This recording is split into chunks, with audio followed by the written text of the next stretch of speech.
Moved from Turkey to the US, here's the reason why. Thought America was cool, guess I was high. Maybe it was the food that I was attracted to. 70 types of Oreo made me into Marabou. Joined TYT, then left it, started streaming. Spent half of my time banging my desk and screaming.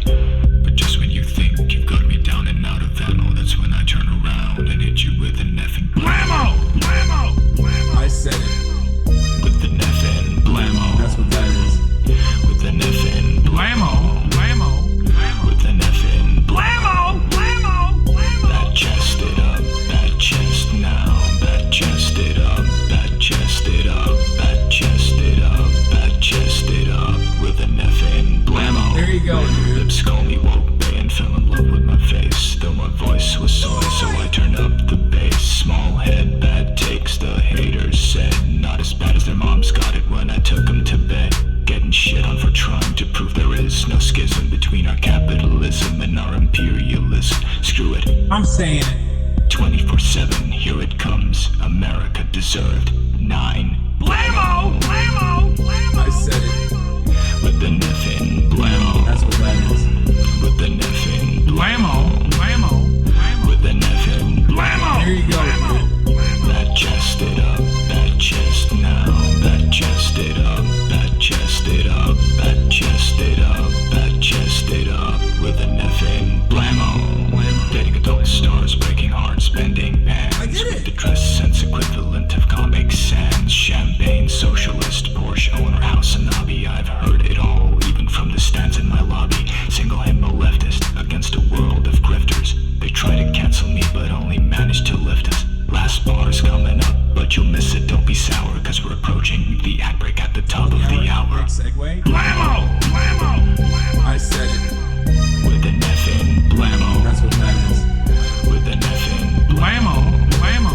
Blammo! With an effing blammo! Blammo! Blammo! That chest it up, that chest now, that chest it up, that chest it up, that chest it up, that chest it up, with an effing blammo. There you go, dude. I did it. Pieces of shit. What's going on, Witness everybody? me. All the gambas, the believers, and I the hope doubters, everyone's having a okay? fantastic evening, Suck fantastic me. afternoon, fantastic printing, no matter Y'all where you are in the world of band South shot? Park and this Dawson and broadcast Mother coming to you shot? live You know what I mean? from all the sunny but very cold California, Los Angeles, folks. We're live and alive, and I hope all the boys, girls, and MPs are having a fantastic one because today's a beautiful day. Today's a wonderful day. Today is a Monday. That's right. It's Monday, ladies and gentlemen. Whoo! When is Fantano reviewing your album? Dude, that's what I gotta get him to do. It's Monday. Time to suck the man's dick, folks. It's Monday News Day, ladies and gentlemen. It is Monday, February 12th, 2024. And the second month of the year, goddamn, we're burning through the second month of the year. I'm Sam Piker. We have a lot to cover on this beautiful Monday, on this beautiful day today. Okay. Let me really quickly check with my buddy here.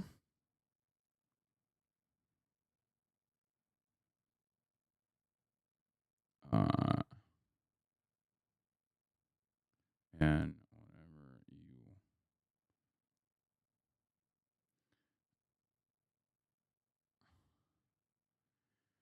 All right. Anyway, here to say the Chavo Boys chopping it up over PBD was legit. Thanks, YouTube algorithm, for that.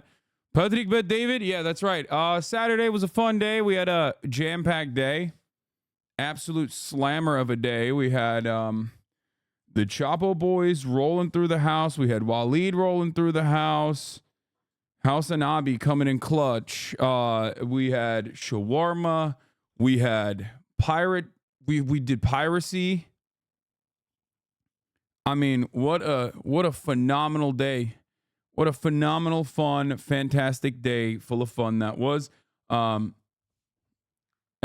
yeah, Beyonce has a Twitch account. Get her on the show. Yeah, it's probably not going to happen. Okay, so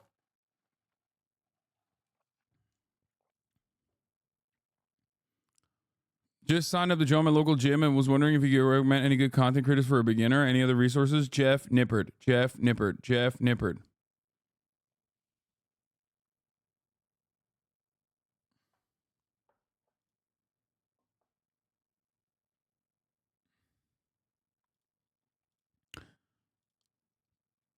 I retweeted it, Little Bear. I retweeted it. The Iran man shirt is so fire. Yeah, Shawar Machine. Hell yeah. So, where was I? What was I talking about? Oh yeah, this is the part of the broadcast where I tell you a little bit about my personal news. If you're new here every day, before I blast off and tell the people, let the people know that I'm live and I'm alive. Before I do all that, I tell you about my personal news, and boy, is there a lot. So I think maybe I do it after I blast off today, because honestly, I got a lot going on. I got a lot going on. Are you still in Act 101? Yes, I am. I want to go through the Super Bowl stuff piece by piece, obviously, because there was hella content there.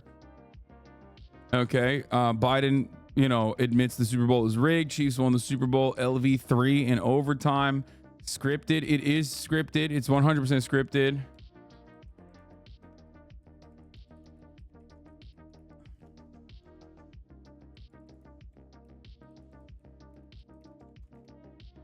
So, what was Lud clowning on you about Insta? Oh my God. We played a game called Rage Cage, and despite my fratty background, I've never actually played. Little Bear, sorry, the retweet doesn't work. You have to QRT. Okay, Little Bear, just wait. Can I go through my regular? Jesus Christ. Like, I'll deal with it. Okay, goddamn. Okay, I'm going to unretweet it. Okay, and then I'm going to quote retweet it later. Jesus Christ.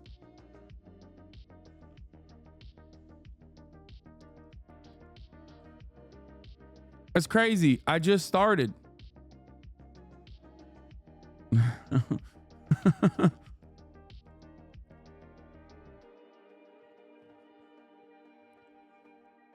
No, I know. Look, listen. Lil Bear is looking out for me, and is looking out for the Hassan Eclipse Industrial Complex, which YouTube is coming after. So it's all good.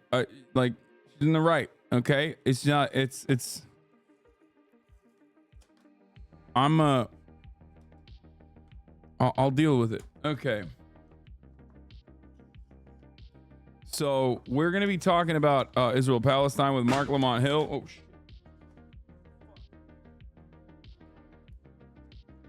we're going to be talking about Israel Palestine with Mark Lamont Hill later in a little bit at I think I said 1 p.m. If a group of scientists offered to shrink down and explore your stomach, would you let them? Yes, easy. Not even a question, dude. Not even a question. Okay, I wouldn't even.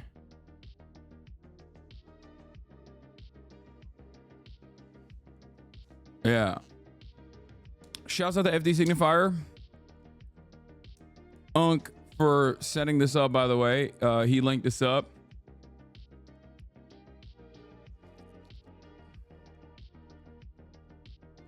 I've gotten my hands on a California primary election mail-in ballot from a previous tenant for my apartment. I live in the Netherlands. Should I commit voter fraud and become one of the mules? It would be the perfect crime. No, I think that's like definitely illegal, and me telling you to do something with that would probably be definitely illegal. I think you should probably let the proper authorities know. What the hell? What's happening?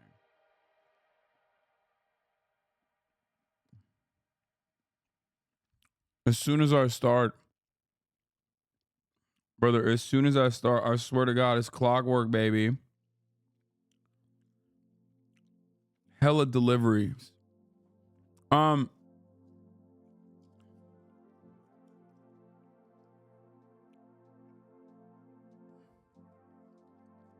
So, where was I? I will talk about it all. Okay, I will talk about everything. I will talk about the Super Bowl specifically after I blast off. But as far as personal news goes, end of the broadcast after a long banger. Okay, had some fun Sunday morning. Yesterday morning, I was supposed to stream, and then I found out that the Super Bowl starts at like 3:30, which is kind of early, man. Chill out, you know what I mean? And unfortunately, for that reason, I didn't stream yesterday. But I had a day to myself. I was hanging out. I was hanging out with Ludwig, Cutie, all my friends, and we watched the Super Bowl. I drank 2 shots of alcoholic beverages, and I had 3 sips. I had 3 sips of Michelob Ultra during like a rage cage thing that we did. I came in, I barged through the door basically. Damn, bro, you got wasted? No, of course I did not get wasted. I'm still a big boy, but it takes a lot for me to get wasted. But I am an old man, and after that entire day, because I played basketball in the morning. There was a dude that was training with his coach. Okay, he had his like own personal coach, and like he looked young, and I'm like, so I was like, how old are you? This motherfucker was 14, dog. I played 2v2 at the park with a 14-year-old, and this dude was trying to body me. Like, he was trying to fucking post up on me. Okay, which is crazy. It's like, bro, you're 14. You need to eat way more Cheerios. Okay, get that shit out of here. I kept swatting it. I kept swatting that shit, but he kept going. He had heart. Was he taller? No, but he was actually no, he wasn't taller than me, but but he was like up to here, which is crazy. Like, I didn't know they made 14-year-olds like that. I don't know what the fuck, like, I don't know what the fuck they're putting in the water. But to be fair, like, now at this point, when I see like because I'm so old, when I see like a 22-year-old, I still think they're like 14. Jealous, annoyed? No, I'm oh my god. Yes, I'm very jealous. I'm jealous of his youth. Luffy the Kaido type beat. Yeah. Bro, debate the 14-year-old in marketplace of ideas? No, man. It was dope. It was sick. He was great. You're so lame now. Damn, dog. You tweeted so much yesterday that I had to unfollow. Sorry, bro. I had to unfollow you because of how much you tweeted yesterday. Bro, you're 32. Hassan is like an old gat. You're so lame now. Damn, dog. Let me tell you something, okay? Listen up, you little fetus. One day you'll be old too, bitch, okay? One day you're gonna be old too. So you better make sure you're wiser. That's all I'm gonna say. Don't make me abort you in this chat. You did tweet a lot yesterday. Anyway, we will talk about the Super Bowl after I blast off, but other than that, other than I guess the experience I'm gonna talk about, but your appearance in Cutie stream yesterday, yeah, dude, I was starving. I had the fit though. Look at this. Look at this freaking fit, dude. I came in correct with the Super Bowl fit, okay? Classic. Like, oh yeah, I got the rugby shirt on. Teddy Fresh says soccer mom in the front. Like this? If you weren't the worst. If you actually cared No, about our friendship That's the thing is, I don't. and your career. My career? Interior designer? Yeah, I simply don't care about my career as an interior designer. This is sick. I love the windows. All right. Club Summer. There you I'm go. gonna go. Wait, is there food anywhere right now or no? No, soon. There's like nothing to eat in the house. Bro, give me. There's banana. No, I don't want a banana. Ew, That's that's what- like healthy. Wait, what's that? Is that the? That's a 7-layer dip, otherwise known as Seven, because her song Seven. That's sick. Okay. This is very exciting. I'm stoked. I have stuffed mushrooms in the oven and chicken wings. For this is the Bro. reason why I didn't Bro, it was so good. She put her whole bag into these, okay? I ate like 4 of these, dude. I was drooling like Kaya drools. Okay? Oh my lord. Let me tell you, okay? There is like I'll say this much. I think like Cutie, despite being like a Midwestern Mormon housewife archetype, okay, which she is, like 100%. She like literally worked through the entire Super Bowl, did not watch a single fucking moment of the Super Bowl, okay? She did not watch a single moment of the Super Bowl. She did not watch a single second of Taylor Swift. She literally worked the entire time. I was like, cutie, what the fuck are you doing? Get in here. And she's like, no, I'm Mormon. This is my coding. Anyway, so here's the thing. Okay? Despite having like the most, like, despite being very Midwestern housewife coded, okay? She whipped this shit up. This was like elevated, okay? There was no, like, she had a 7-layer dip, which was like kind of normal in comparison to the 7-layer dip that you expect. But honestly, everything else was like elevated. It was like gourmet. You know what I mean? I took a photo for those of you who are wondering. I don't know if you saw it or not. I was going for the Lori Lightfoot at the Super Bowl look.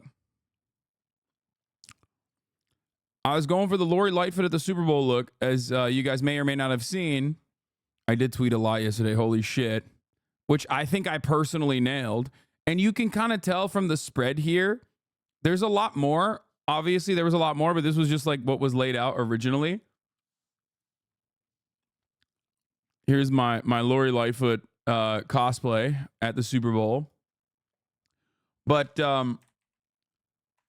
like, if you look at that spread, hold on. Also, go like my shit on Instagram so it shows up on your feed, and then I feel good, and then I'll post more. Okay? But as you can see from the spread, it's like very gourmet. It was like a super... Don't show your shit? What the fuck? Wait, what do you mean?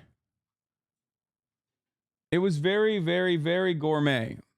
It was like super gourmet. Your dick? My dick? What are you talking about?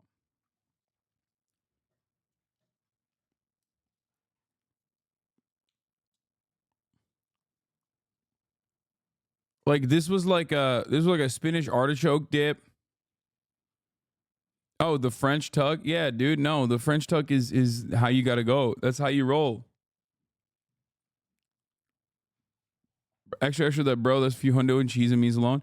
Listen, motherfuckers, it was not my party, okay? You can't be talking about how rich I am when when it's not even my party. Anyway, but yeah, I went in with the Lori Lightfoot fit, and I think like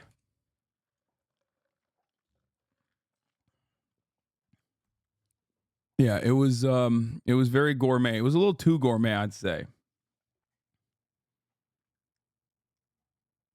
Did you piss your pants? He just doesn't understand fashion. Okay, that's it.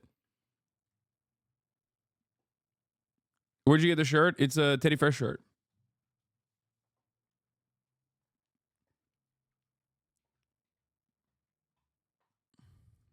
But all right, let's blast off. Let's do it.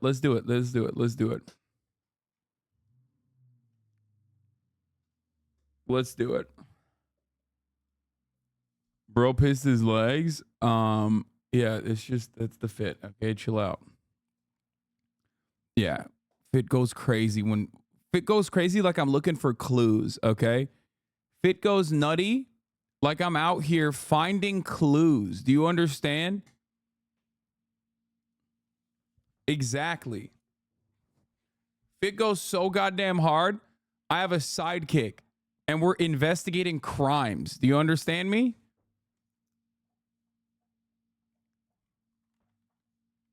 Anyway, shit got me solving crime out here. But you don't appreciate it. You don't recognize greatness. It's fine. Y'all are clueless. Get a fucking clue. You know what I mean? Anyway, Super Bowl scripted. We'll be talking about that. Beyonce on Twitch. Well, I guess talk about that too. Let me write this out and blast off real quick. Super Bowl scripted and Biden admits it. Beyonce's on Twitch. Mark Lamont Hill will be on later to discuss Rafah bombing and Israel ad on Super Bowl and more. later we play this game. We'll like set up this fucking lobby without really fully confirming whether we would all do it or not. And everyone just kind of went along with it. But we're apparently playing this game called Infinite Craft. I don't know what it is. Not pirate game.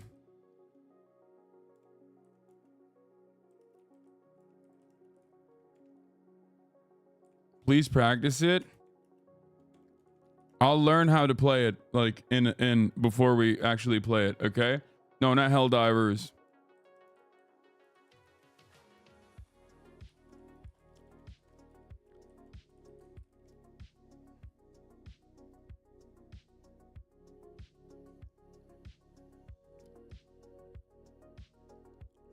I discovered drill on Infinite Craft.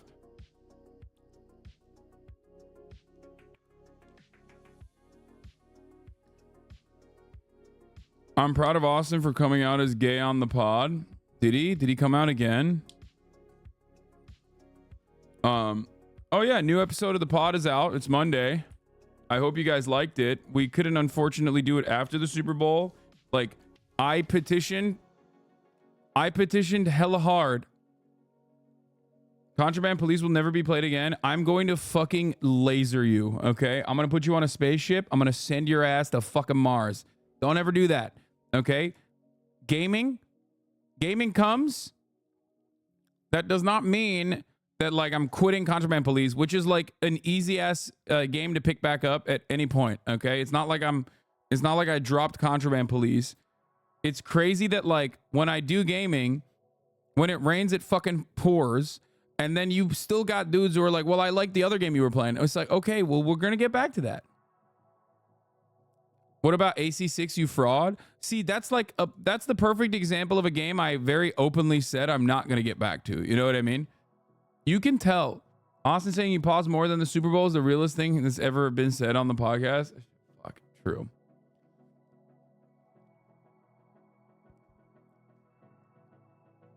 My wife really enjoyed the Contraband Police. She thought you were funny. Thank you. Can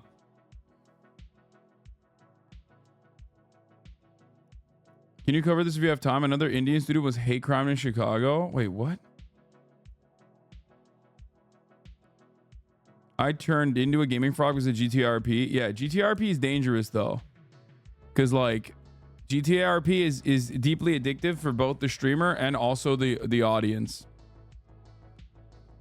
Farmers protest? No, I don't care about that. It's just like farmers protest is always like, what happened, dude? They're not getting like $7 trillion in subsidies. Oh shit, what the fuck? Like universally, we always, when we talk about farmers, okay, here's what I will say. When we talk about farmers, no, I love agriculture. Everybody thinks about like the actual like servant class, the peasant class of farmers, right? Like the dudes who are oftentimes like migrants on a really shitty visa, like migrant laborers, or literally straight up undocumented workers. Like those aren't the people. Okay, the people that like own the farms are the people that are generationally wealthy, have like a shit ton of assets, right? And they're, you know, they're still working. They're still owner operators for the most part. But like half the time these guys, especially ones that haven't been completely wiped out and turned into like one big mega corporation, half the time whenever farmers are like getting mad at shit, it's like, oh, especially in Europe, they're like, oh my God, I can't believe the government shut off like some of our subsidy. So we are now not turning profit at the same fucking clip that we used to. Or they're like, I can't believe the government has decided to, I don't know, put forward some like methane emission initiative that, you know, that made it so that like we have to fucking suck up some of the cow farts or whatever. And it's like they get so mad and then they start putting manure everywhere.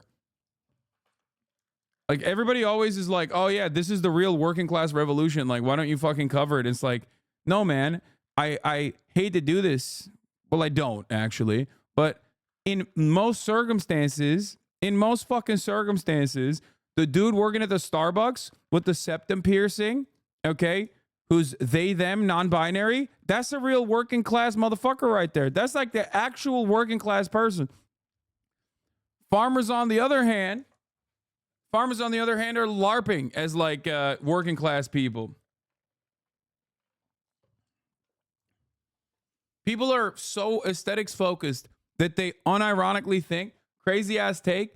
No, that's not a crazy ass take. That's a valid ass take. Okay? People literally hyper focus on the aesthetics. Like they'll oftentimes laugh about like grad students that are revolting. Okay? They're doing a revolt or whatever. And everyone's like, freaking gay ass grad students, dude. Freaking gay ass grad students, dude. Like, I can't believe that these grad students are like fucking, what do they want? Like, they want to unionize for what? To make everybody in the union have like 1 day of butt sex? You know, that kind of shit. But it's like, no, those guys are like literally workers. And not only that, but they're also getting absolutely fucked. There's a difference between the guy who's on the field and the actual farmer who owns the farm. Now that farmer, and it varies.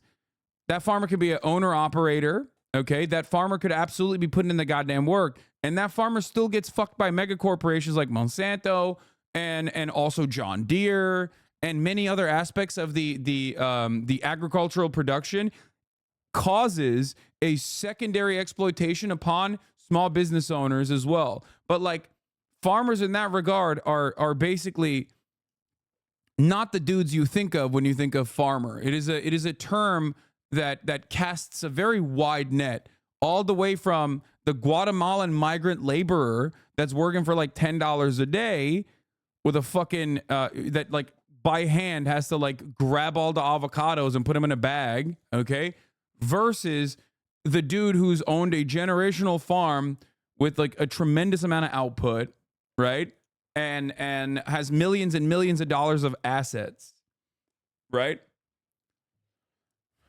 And then there's also the third degree of like the CEO guys that own the farms that don't even fucking actually farm at all, personally, not owned and operated, that are also fucking over the owned and operator farms as well.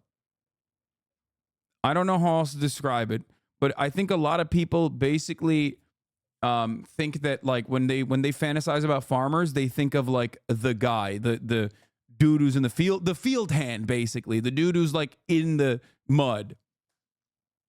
Okay.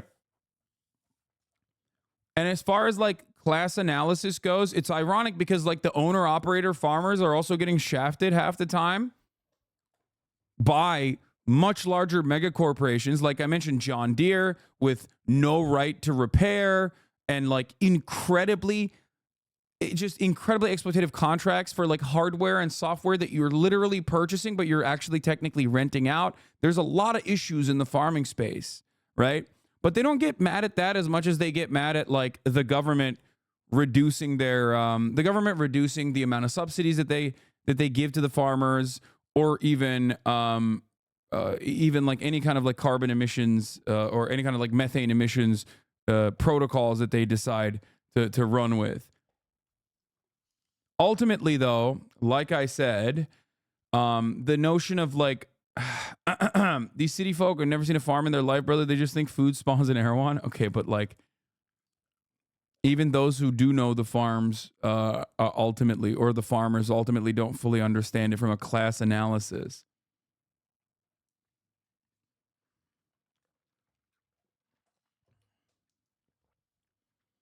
It's also very different. Like when you think about like the Indian farmers. Oh, I thought you were talking about the European farmer protests. Oh, he's saying the Indian farmers. Never mind. My bad. Yeah, this is very different. Indian farmers are like straight up fucking communist party. I thought you were talking about the fucking like in the Western world, when you see farmers protests, which have been going on in the EU, by the way. I thought that's what you were referencing. That's why I was like, get the fuck out of here. I'm not going to talk about this again and again and again. It's like half the time it's like reactionary dudes that are like anti-vaxxers or whatever. Yeah. Indian farmers are just like straight up fucking Maoist and shit. Hassan pretends to be working class. I don't. I don't pretend to be working class at all. Oh my God. Stop with this. Nate Shot's take on the Biden meme, please. Wait, what did he say? What Nate Shot had a Biden meme take? I love when content creators get into like the political commentary space a little bit. It's always fun for me at least, and funny, but everyone takes it super seriously and they go, "Oh my God, I can't believe they said this." It's like, bro, just take it with a grain of salt. Okay. It's not that serious. He's getting cooked, Lamau. Oh no. Okay. I can't wait to see it. Nate on POTUS? Wait, he was live? He gave a live take? No. Oh, that's awesome.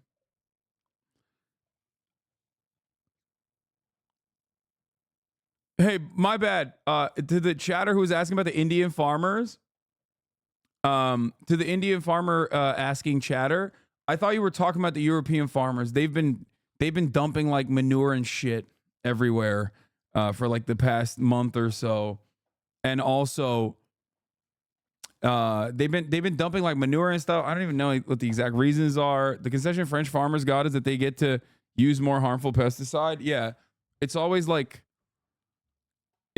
anti-safety shit, you know what I mean? It's like, oh, anti-climate change initiatives, anti-safety initiatives, or it'll be like they protest they protest the lamest shit in the EU and also in like Canada and in America too, for the most part. And it's rarely ever like the actual field hands, you know what I mean? Like the real farmers should probably be out there protesting the top of the hour ad break, because that's what the working class gets hit with, right? Because at the top of the hour, there's a 3-minute ad break, and the working class doesn't want to see the 3-minute ad break, right? And they don't know how they can avoid it. And like the reality is you can avoid it by subscribing for $5 or for free with a Twitch Prime. I'm going to talk about the Super Bowl experience now. Okay, we're going to get into it. I blasted off already, right? I think. I forgot. Did I blast off already? I did. All right. Well, French people riot no matter what. All French people just love a giant riot. Yeah. Anyway, here's the 3-minute ad break now. I am a small farmer myself. We do exist. Try not to generalize so much. Wait, I just described that there are different degrees of farmers. Like,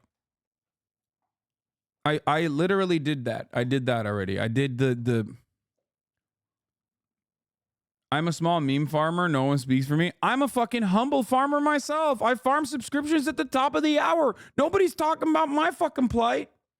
You know what I'm saying? It's fucked up. Anyway, Andres Danta, thank you for the 5 get the subs, allowing 5 people to no longer see the ads at the top of the hour, though. Okay, we have farmed enough at this point.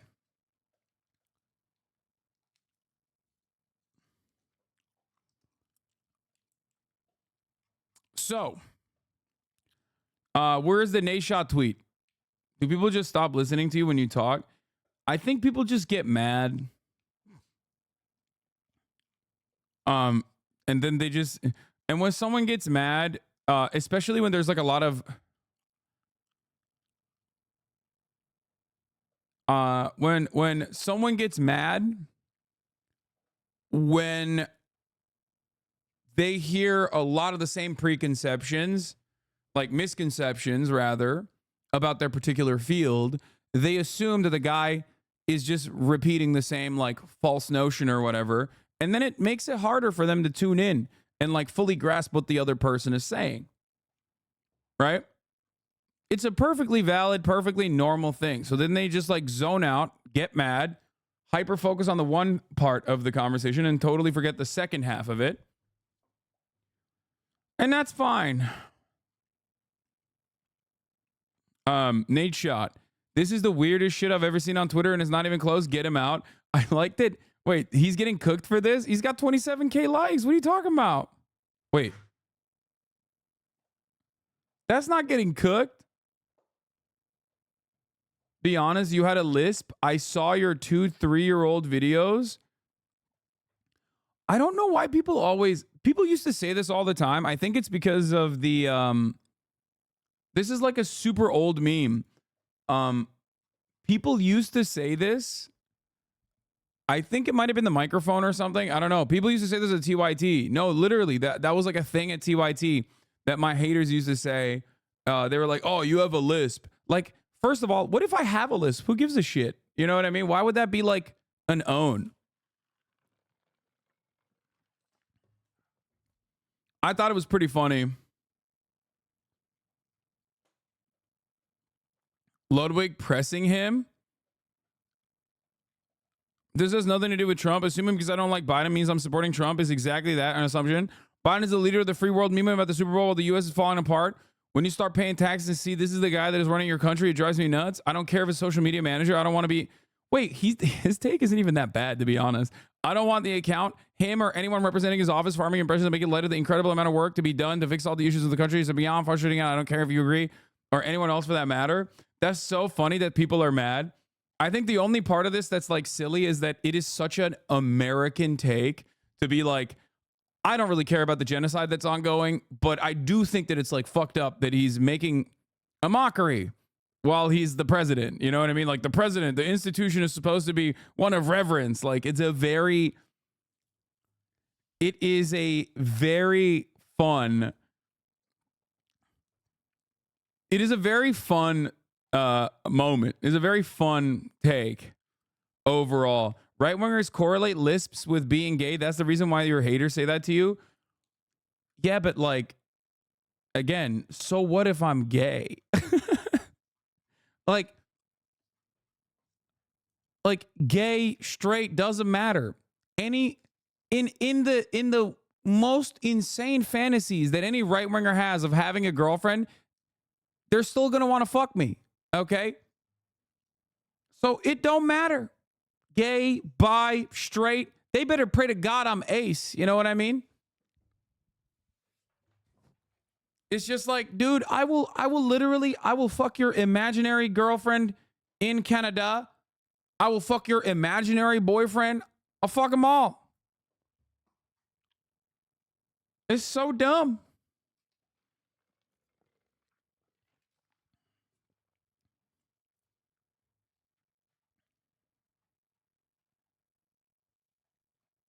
Wait, hold on. What's your...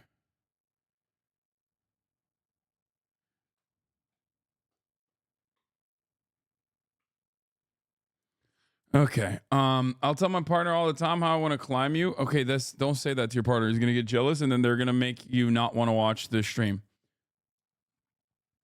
Do you think Nate Shop would say all this for the stuff Trump used to say on and do on Twitter? I don't know if you know him, but I wonder. Probably.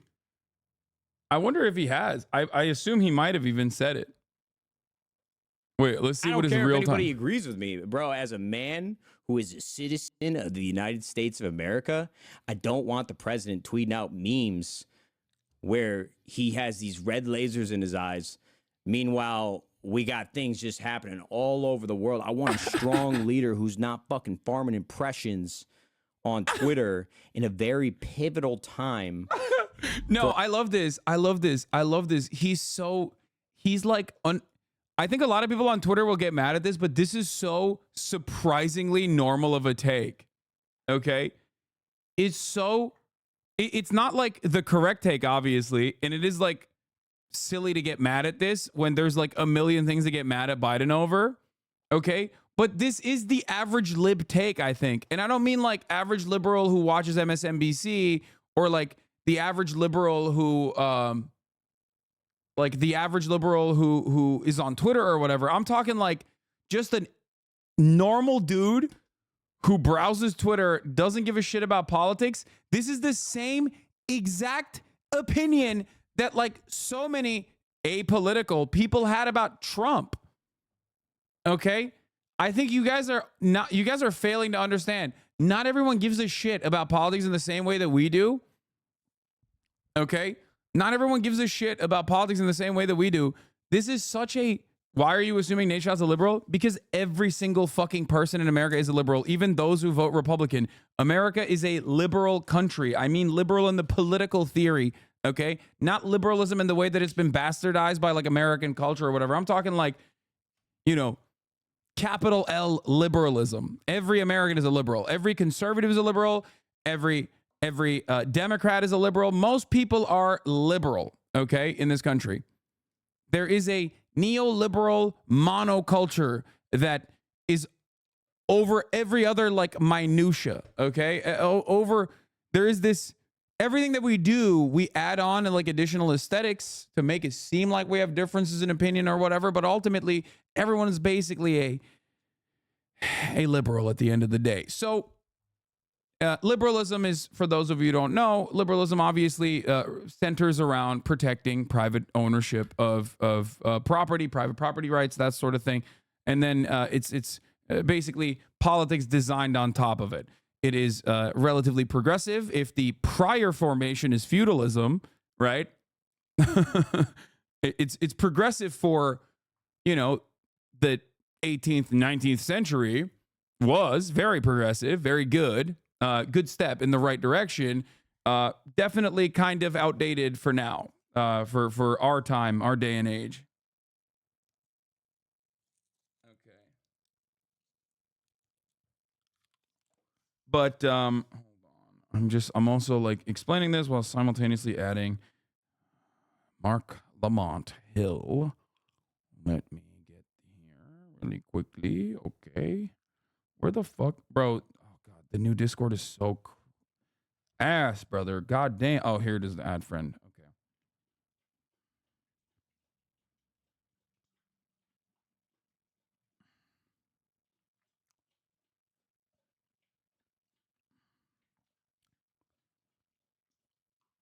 Okay, I think I got it though.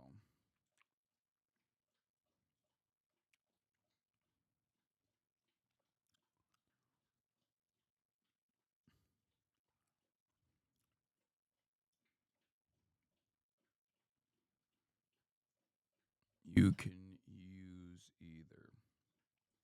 Okay. Neoliberalism is status quo in the capitalist class or the ruling class of society. Yes. But yeah. Overall, it's pretty funny to get mad at this. And I feel like this is the most like apolitical center-left approach to politics from afar. And the most apolitical center-right approach was literally saying the same thing about Donald Trump. Ultimately, though, who gives a fuck? It's the least significant part of the Biden administration. I think it's tone deaf, especially because how and when he tweeted it, but I don't think that's what Nate Shaw's talking about anyway. For our country, bro. Like, I want to know this motherfucker's behind closed doors working his ass off to make the country better, not farm. Again, see? That's what I mean. He thinks like Joe Biden is the one who's fucking tweeting. Or even Joe Biden is the person who's like single-handedly, oh! What did you do?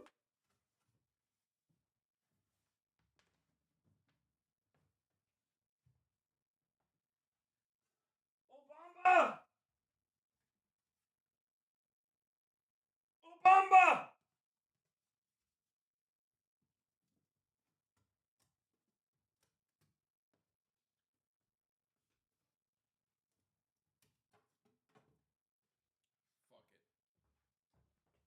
All right, watch out. She almost killed Obama. Yeah, the idea that like Joe Biden is like doing anything at all is pretty funny. The idea that Joe Biden, even if he wasn't tweeting, is like technically secretly running the country, also funny, not so secretly. Farming Super Bowl impressions. That's it. I just want to get that out of the way. That's his interns. My point is, brother, that office has a million other things to worry about right now than farming impressions on Twitter. That's it. I want to know what he's like, what his anger is though. Cause he's like, someone says, Nate Shaw being a Trumper. This has nothing to do with Trump. Assuming because I don't like Biden means I'm supporting Trump is exactly that. An assumption. Biden's the leader of the free world, memeing about the Super Bowl while the U.S. is falling apart. When you start paying taxes and see this guy is the guy running our country, it drives me nuts. I don't care if it's a social media manager. I don't want the account, him, or anyone representing his office farming impressions, making light of the incredible amount of work to be done to fix all the issues of the country is beyond frustrating, and I don't care if you agree or anyone else for that matter. Ludwig said, what do you think are the main problems the U.S. is facing right now? Is this really a question that needs to be asked? Are you trying to make content out of this? From a non-Yankees perspective, this is a bizarre question to ask. Lol. I cannot think of a more normal question in response to a less interesting topic for content.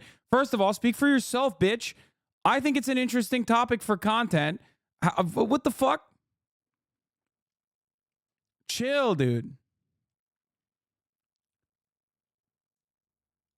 This tweet still has the same sentiment, right? Insane country? Yeah, exactly.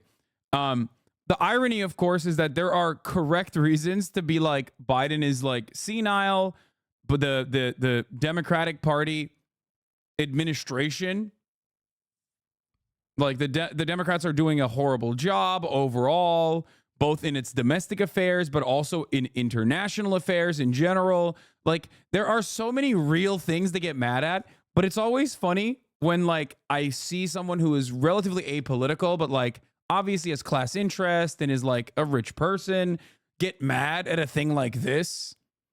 You know what I mean? But from the completely irrelevant framework of like, well, I don't like the aesthetics of this. It's the same principle behind people getting mad at Trump tweeting, right?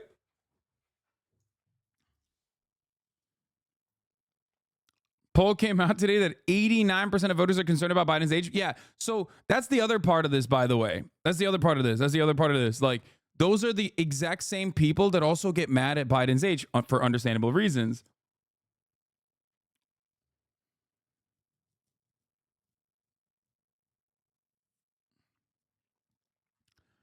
Insane country where it's, and Kayvon said, insane country, friend of the show, Kayvon, where its leader is posting this while a military, his administration is armed to the teeth, is bombing 1 million Palestinians.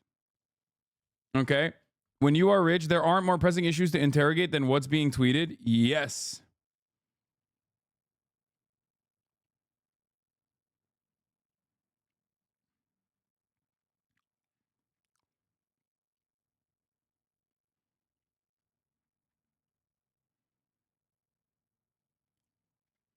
Friend request. Joe Biden posting that while McDonald's employees are winning their own Monopoly game. What? This is a Matt Christman take, but like the capitalist machine in America has been running itself for like the last 30 years. The presidency can only really be in office, but that's not a Matt Christman take at all. That's a take that almost anyone with like anyone beyond a novice level of reading of politics understands that. It's almost apolitical to approach it. Capitalists look at that and go, that's why it works. Socialists look at that and go, that's why it's fucked up. But it's a constant. Most people who understand how things work understand that.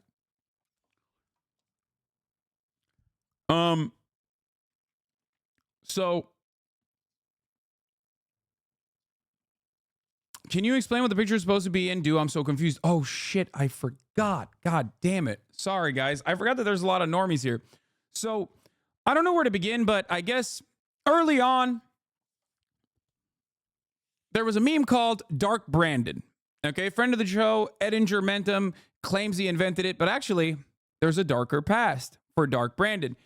It actually came out of China, presenting Joe Biden, the American president, as this scary figurehead that actually is doing a tremendous amount of work that is like playing into the right-wing conspiracies of Joseph Robinette Biden. It was basically making fun of Joe Biden and making fun of the right-wingers who think he's this like terrifying figure. Okay, but why Brandon? They call him Brandon, which by the way, the image description literally says Dark Brandon, which means that the intern straight up called Joe Biden Brandon. Brandon is a I guess pejorative for Biden. It started off with a NASCAR race where a dude named Brandon, I forget what his name is, he actually won the race, and then everyone was screaming "fuck Joe Biden" in the crowd, and then the anchor was like, oh, see, they're saying, let's go, Brandon. And then the conservatives immediately jumped on it. And this like dominated the media cycle for a week or maybe a month even. And that's where the fuck Joe Biden FJB / let's go Brandon meme became a real thing. Okay, here it is. All of our partners. Oh my God, it's just such an unbelievable moment. Brandon, you also told me, as you can hear the chants from the crowd, let's go, Brandon. Brandon, you told me you were going to kind of hang back those first two stages and just... Like, they're very clearly screaming, fuck Joe Biden. And then the reporter says, like, oh, let's go. They're saying, let's go, Brandon. Okay, the more you explain it, the more I understand the previous normie reaction. Yes. So there's two different memes merging here. Okay, so the Dark Brandon meme basically came from that, where we were... The red glowing eyes scare is a funny meme in and of itself. If it was 2016, the eyes mean he's racist and alt-right. If it's 2021, he's into crypto shit and GME. And if it's 2024, he's a Zionist with a Ukraine, Taiwan, Hong Kong flag in the display name. Yeah. So basically, when you hear someone say, like, let's go Brandon, still to this day, they're just trying to say fuck Joe Biden, but in a, I guess, polite way, which is stupid.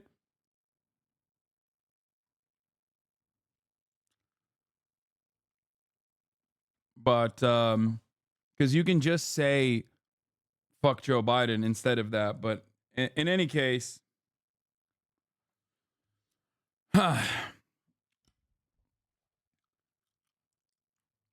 that's where that meme comes from. And then they basically leaned into this. Like, the older Biden has become in the eyes of the public, and the older Biden has become physically, right? The more they've like leaned into this meme of like Dark Brandon. Now, it doesn't make sense though when you're the one doing the meme, because the origination of the meme itself was to make fun of Joe Biden and also to make fun of those who think Joe Biden is this like terrifying figurehead who was like a communist, right? Like Joe Biden, the ultra, you know? Why? Because he put forward like a bipartisan spending bill, right? On infrastructure or whatever. And so this iteration of the meme is basically it came right after the Super Bowl ended, right? And people were claiming, the right wing was claiming that Travis Kelce is sponsored by Pfizer, and Taylor Swift, who had previously endorsed Joe Biden against Donald Trump in the past election cycle, is a 34-year-old liberal woman for understandable reasons. And so the conservatives were trying to basically turn this into like a culture war issue, right? Travis Kelce and Taylor Swift are liberal, pro-vaccination, and pro-Joe Biden, whereas like, I guess God's team is the freaking 49ers for some weird reason, even though it's a San Francisco team. So that doesn't really make sense. But I guess like their quarterback is like a dude who loves Jesus. So, so that's all it took for them, right? Purdy. So everyone was saying like Joe Biden is going to rig the Super Bowl. Joe Biden is going to rig the Super Bowl. I myself obviously leaned into it as well because it's really funny to think that like the Joe Biden would rig the Super Bowl or that the Super Bowl is rigged. And oh yeah, Nick Bosa also loves Trump too. Nick Bosa is just like incredibly racist. He's very hot, but also incredibly racist. So there's that too.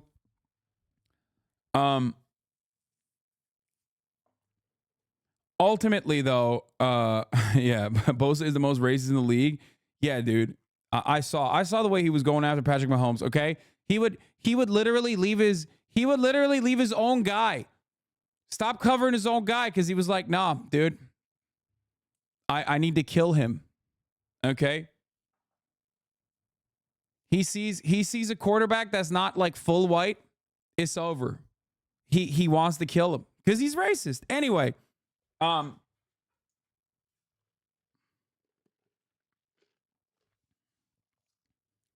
Magabosa. He's a defensive end. He's not there to cover people. I mean, there was literally moments where he would drop the person that he was on and just go straight. He would drop the person that he was on and go straight for Patrick Mahomes, leaving the person that he was holding completely wide open. He's supposed to. Well, okay. Well, he failed. Anyway, Doesn't understand football. Regardless, let's continue. His job is to hit the quarterback. No, I know he's on defense. Okay, let's continue. That's besides the point. We're moving on from Nick Bosa memes back to the pocket that I am familiar with. So,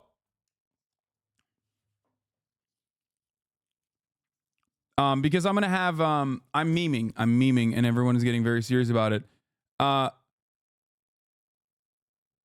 gonna have Mark Lamont Hill in like 30 minutes, and I want to like cover some of this stuff before we get to him, okay? Because we're gonna talk about like the actual serious stuff. So I think I did a relatively decent job of trying to explain this to the normies who are like completely unfamiliar, completely oblivious about this meme or whatever. But yeah, that's where the Dark Brandon meme comes from. And then the Democratic Party has like leaned into this meme, even though everybody fucking thinks Joe Biden is very old, and that's like actually a major problem for Joe Biden. But as the right wing leading up to the Super Bowl was claiming that the Super Bowl was going to be rigged, and that like Travis Kelce and Taylor Swift were going to come out after Travis Kelce wins the Super Bowl with a touchdown himself, even though that didn't happen.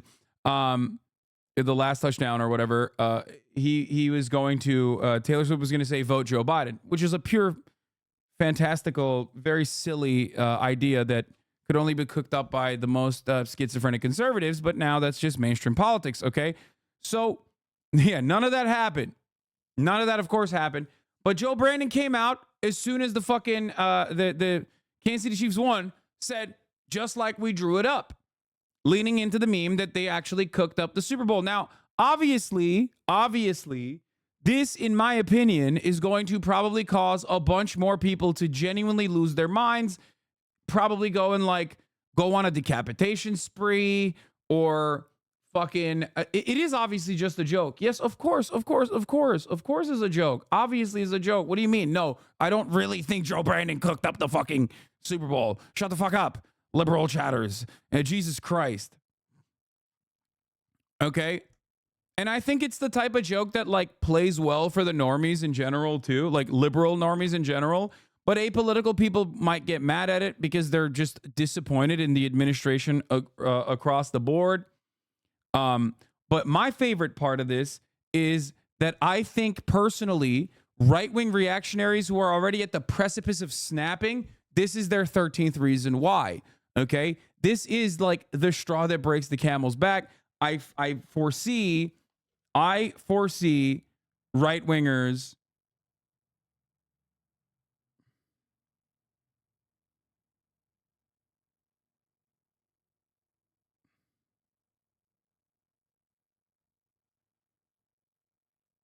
Oh, wait, hold on.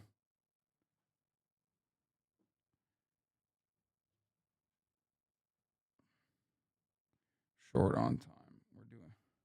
I'm live already hold on.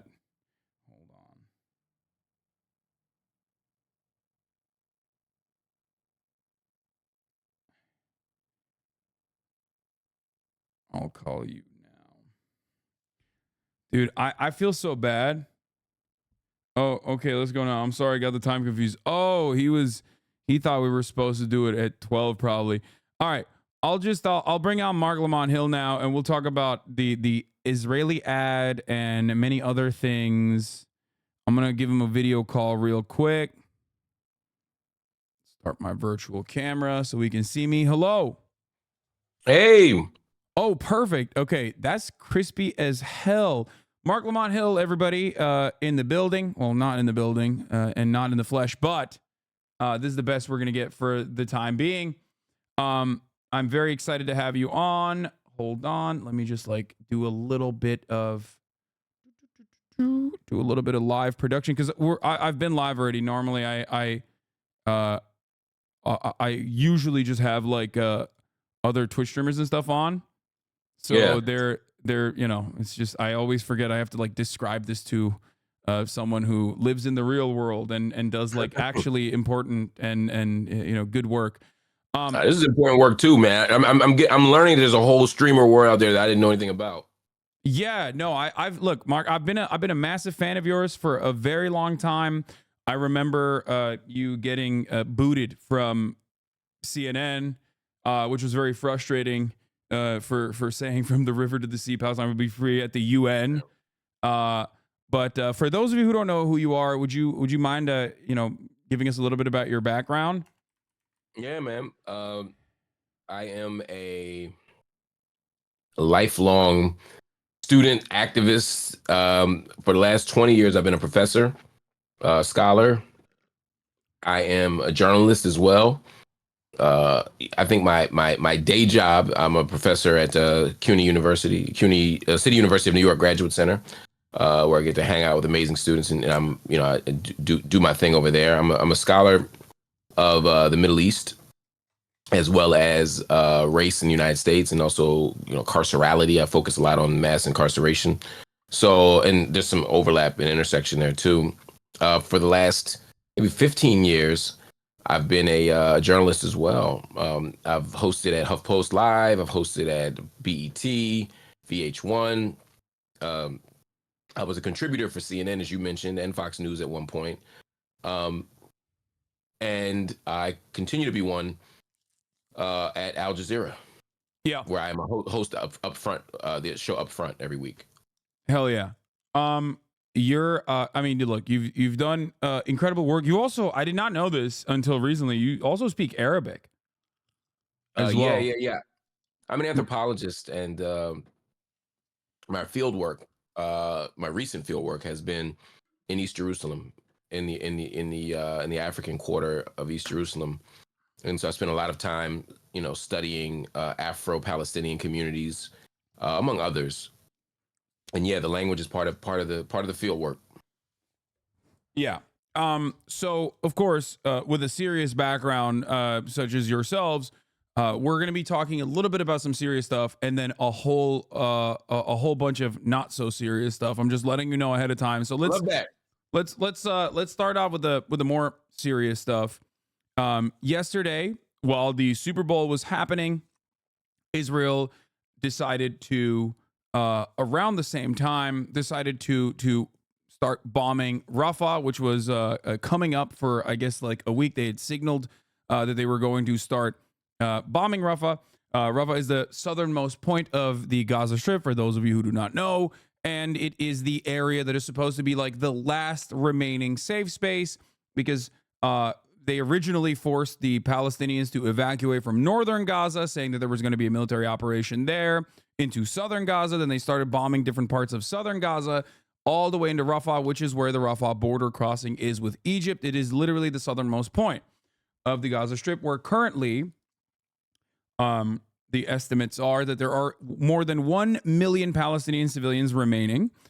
And this was a particularly bloody campaign, as far as I understand, that also coincided with the Shin Bet doing a special operation to rescue 2 hostages simultaneously. And the cost of that was more than 100 Palestinians that were killed ruthlessly as a simple distraction. So 50 of them specifically in the bombing campaign, but 100 total. And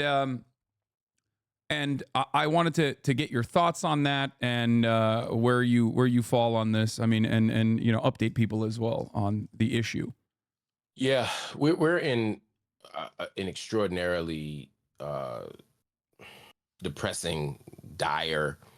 I wish I could say unforeseeable, but I won't say that. But a depressing and dire kind of moment. What's happening in Rafah is especially troublesome right now. You've laid out a big part of it. Israel's campaign, ultimately, if we begin from the premise that Israel's campaign has not been to wage war on Hamas, but to wage war on the Palestinian people, and to ultimately achieve the goal of depopulation, ethnic cleansing, etc., then this all tracks. It's kind of the only way this makes sense. Everything else will confuse you if you don't begin from the place of understanding that, a colony is going to colonize, right? And so the move from the south to the north, or from the north to the south, has not been without serious peril for Palestinians from the beginning. The whole argument was, oh, we're the most moral army in the world. We're the most principled army in the world. We give you notice. We do this. We do this. And what we have found is, in some ways, they've explicitly abandoned their strategies of things like roof knocking as a way of giving warnings. And they've said, like, look, after October 7th, we ain't warning you about anything, basically. And then there were the people. Roof knocking in and of itself is already like a pretty ridiculous practice, but it was, in my opinion, done specifically to obviously market Israel's actions to the Western world as though they are the most moral army. And like what you're saying is like liberal Zionism is just gone as a concept at this point, post October 7th. Right, and they've used October 7th as a pretext to say, look, we tried this liberal BS. Now we're going to just have to go, whole hog. And for those who don't know, the idea of roof knocking is to drop a kind of to drive a munition on a structure, a house, whatever, as a warning to say, hey, get out within X amount of time. The problem is X amount of time is not enough time, and oftentimes they don't even observe the rules that they say they're going to follow, which has been the challenge of the evacuations from the north to the central part of Gaza and from the center to the south, is that you got 72 hours, and then within a few hours, people are getting hit. Or you got 72 hours or 24 hours or whatever, take this road, and then you take that road, and that road gets hit.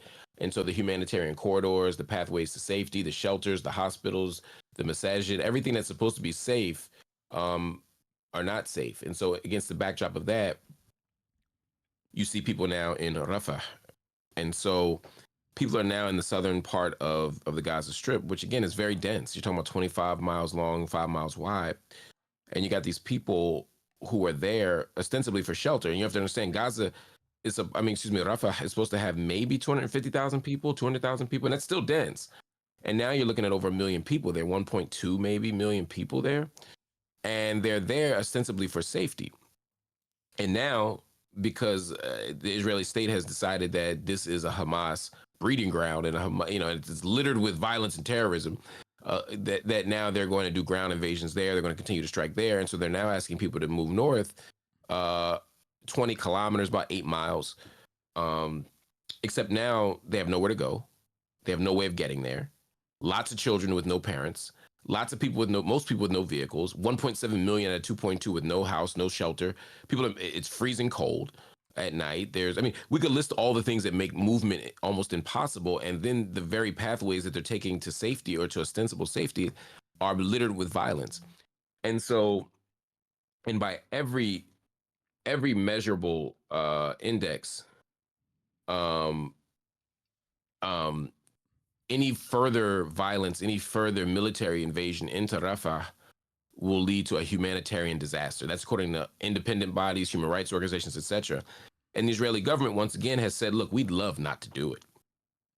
We really aren't into this whole genocide thing. However, Hamas, they're everywhere. They're leaving us with no choice. And so as a result, what's happening in Rafah is kind of the culmination of the last 4 or 5 months, which is a war not on Hamas, which by any measures would be a failure, but instead a war on the most vulnerable people of Palestinian society. And so any response we have right now, as we see another mosque destroyed, as we see hospitals being sieged, as we see more innocent people dead, is we have to demand an immediate ceasefire in order to prevent something worse from happening. Yeah. There are people in the chat saying that this wasn't actually a real hostage operation. The hostage operation was earlier, and that the Israeli government is simply claiming that it was a cover to provide cover for the hostage operation. So I want to issue. I want to make sure that you guys understand this. I should have said this is the Israeli military's reasoning, claiming that they were killing at least 67 people, according to the health ministry, so that they could provide military cover as Shin Bet rescued 2 hostages. Now the problem is, according to Haaretz, I don't know, chatters, if you have the Haaretz article saying that the 2 hostages were released on the 2nd of February, so that was actually 10 days prior. That would be pretty ridiculous if they were actually rescued 10 days prior and it wasn't a different operation that you guys are confusing with. However, as you all know, there's always a lot of post hoc rationalizations and post hoc evidence gathering, evidence in air quotes, whenever there's something going on that's specific. Israel always finds, CNN will write a report on 16 cemeteries that are desecrated. And then the next day, the IDF will be like, actually, here's a Hamas headquarter under a cemetery. That's why we had to destroy 16 cemeteries, right?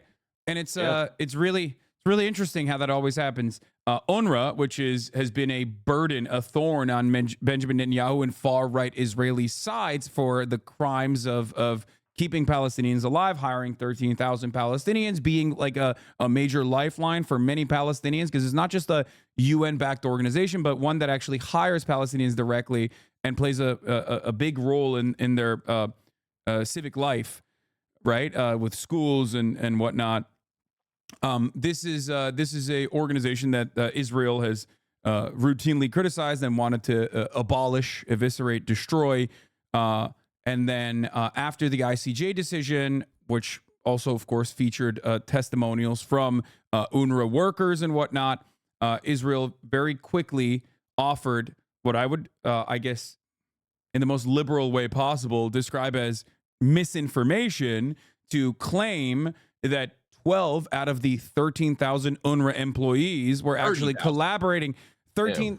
We're actually collaborating with Hamas on October 7th, and therefore this organization needs to be cut. This organization's funding needs to be cut, which,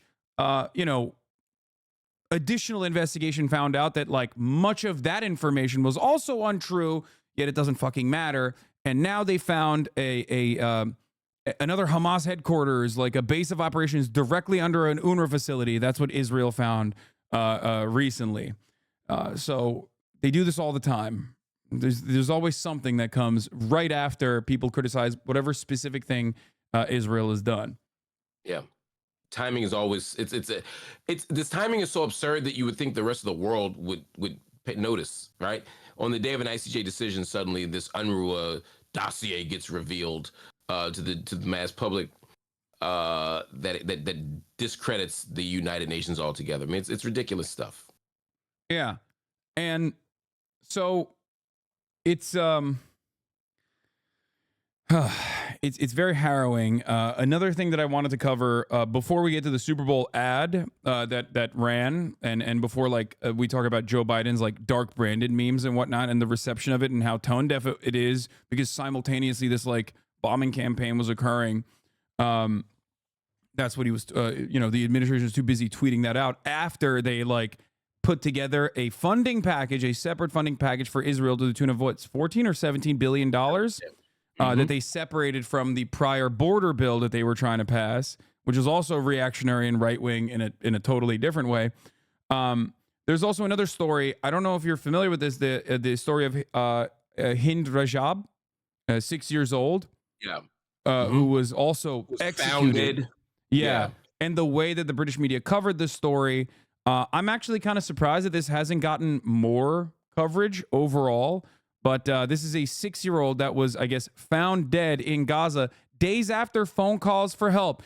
And the way this article utilizes neutrality as a weapon. Voice. Yes. Yeah, I've never seen passive voice to this degree. Like I've talked about how the IDF not only ironically trains cops and vice versa, but that like the media, the mainstream press in the Western world basically writes about the IDF as though they are the police, dealing with the people of color, and they utilize passive voice in an identical way. This is the most maxed out version of said passive voice here. I'll share my screen with you as well so you can see what I'm looking at here. Do you want to elaborate a little bit on the story of Hind Rajab real quick It's a really disturbing tale for a few reasons. I mean, one obviously is the actual death itself, right? When this young woman was child was killed or was died in this car, the only one who survived from an attack is in and of itself problematic. I hear I'm starting to hear right-wing Israelis and other people say it was Palestinians who killed the family. I have seen no evidence of that. And we saw this girl. We have audio recordings of this girl actually making phone calls, trying to get help.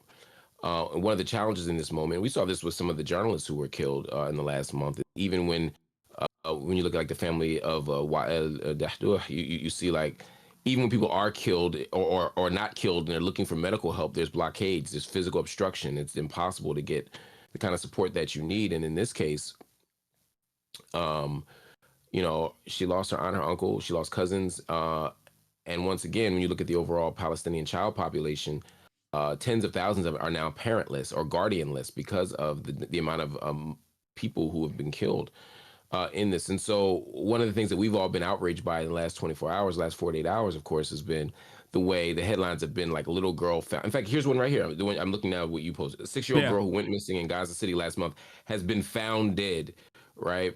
Along with several of her relatives and 2 paramedics who tried to save her after they appeared to have come under fire from Israeli tanks. And like even in that situation, like you're burying the lead in the subtitle. I don't know how that's even possible. That like you openly admit that it's like before they weren't even mentioning the Israeli tanks. It was just like 6-year-old girl found dead in car. Yeah. Oh yeah. The title is Hind Rajab 6 found dead in Gaza days after phone calls for help. Like as though this was a like an earthquake or something.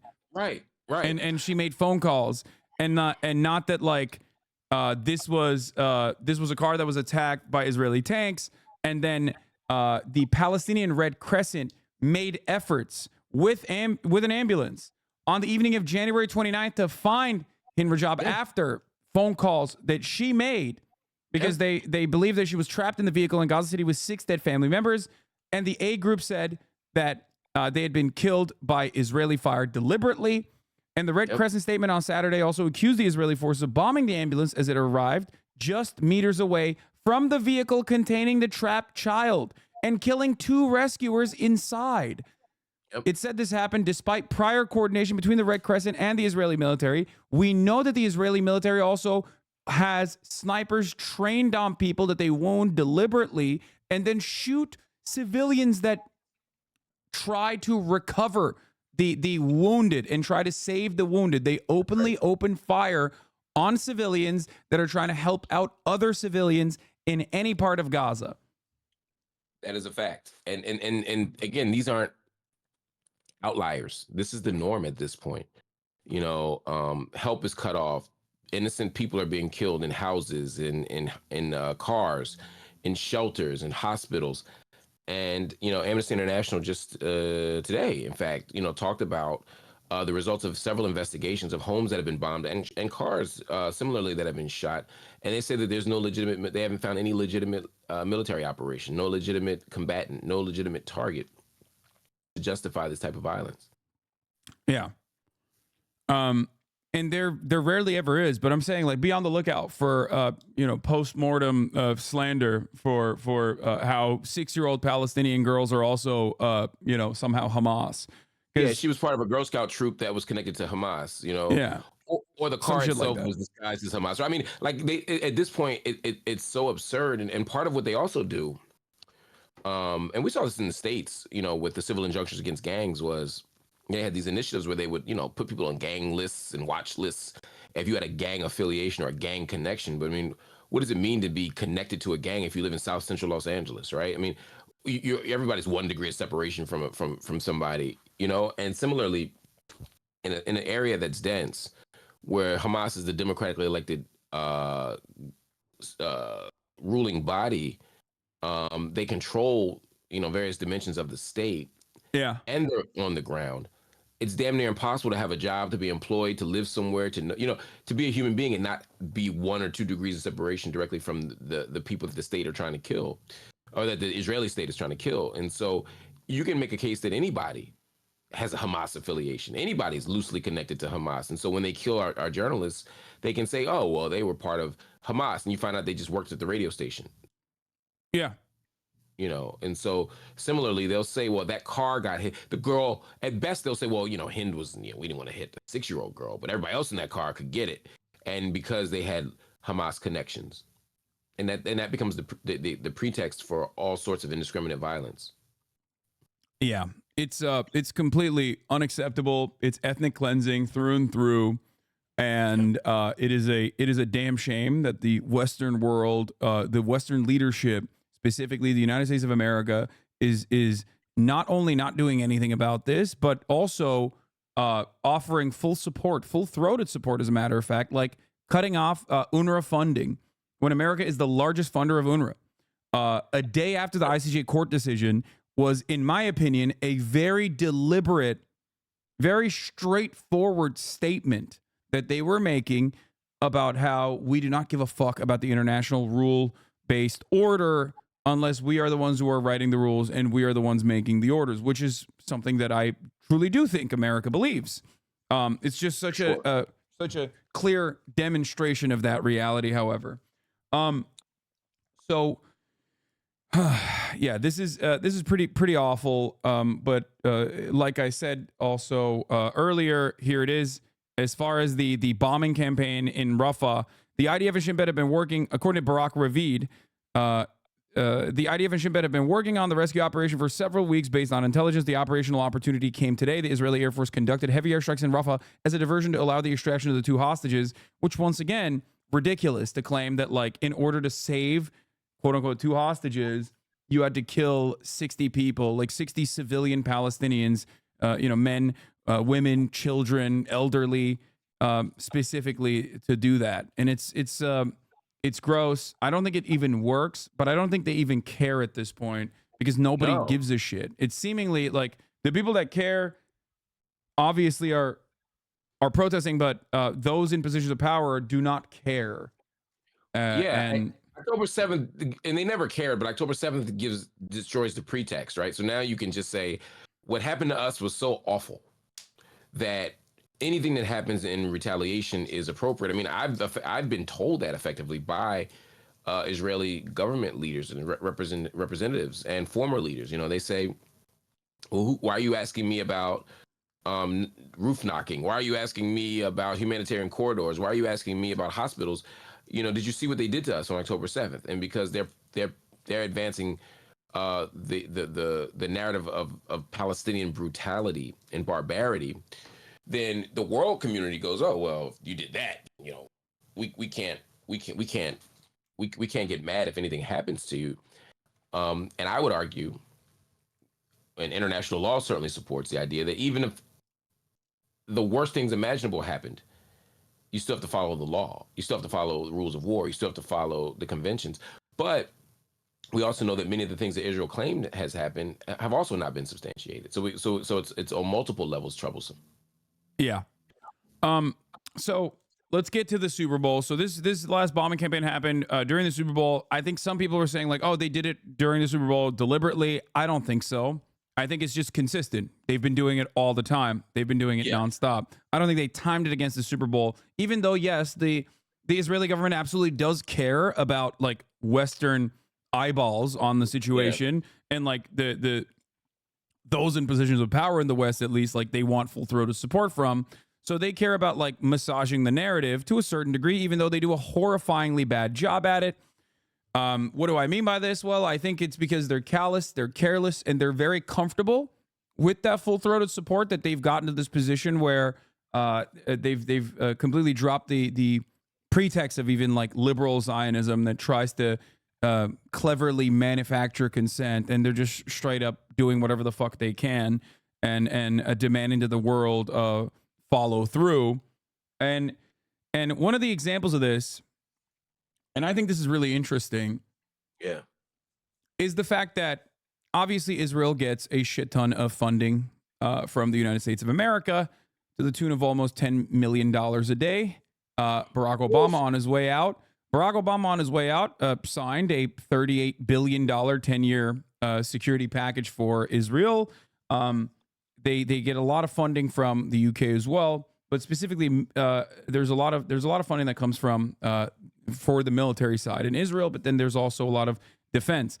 So what does Israel do with all that funding other than killing Palestinian children? Well, some of the funds at least goes back to the Israeli ministry making an ad for the fucking Super Bowl and buying a Super Bowl ad slot so they can recycle the narratives that like, no, they need the funding and they need the support over and over again as they are personally killing civilians, killing babies, killing children in Gaza with our weapons, with our funding.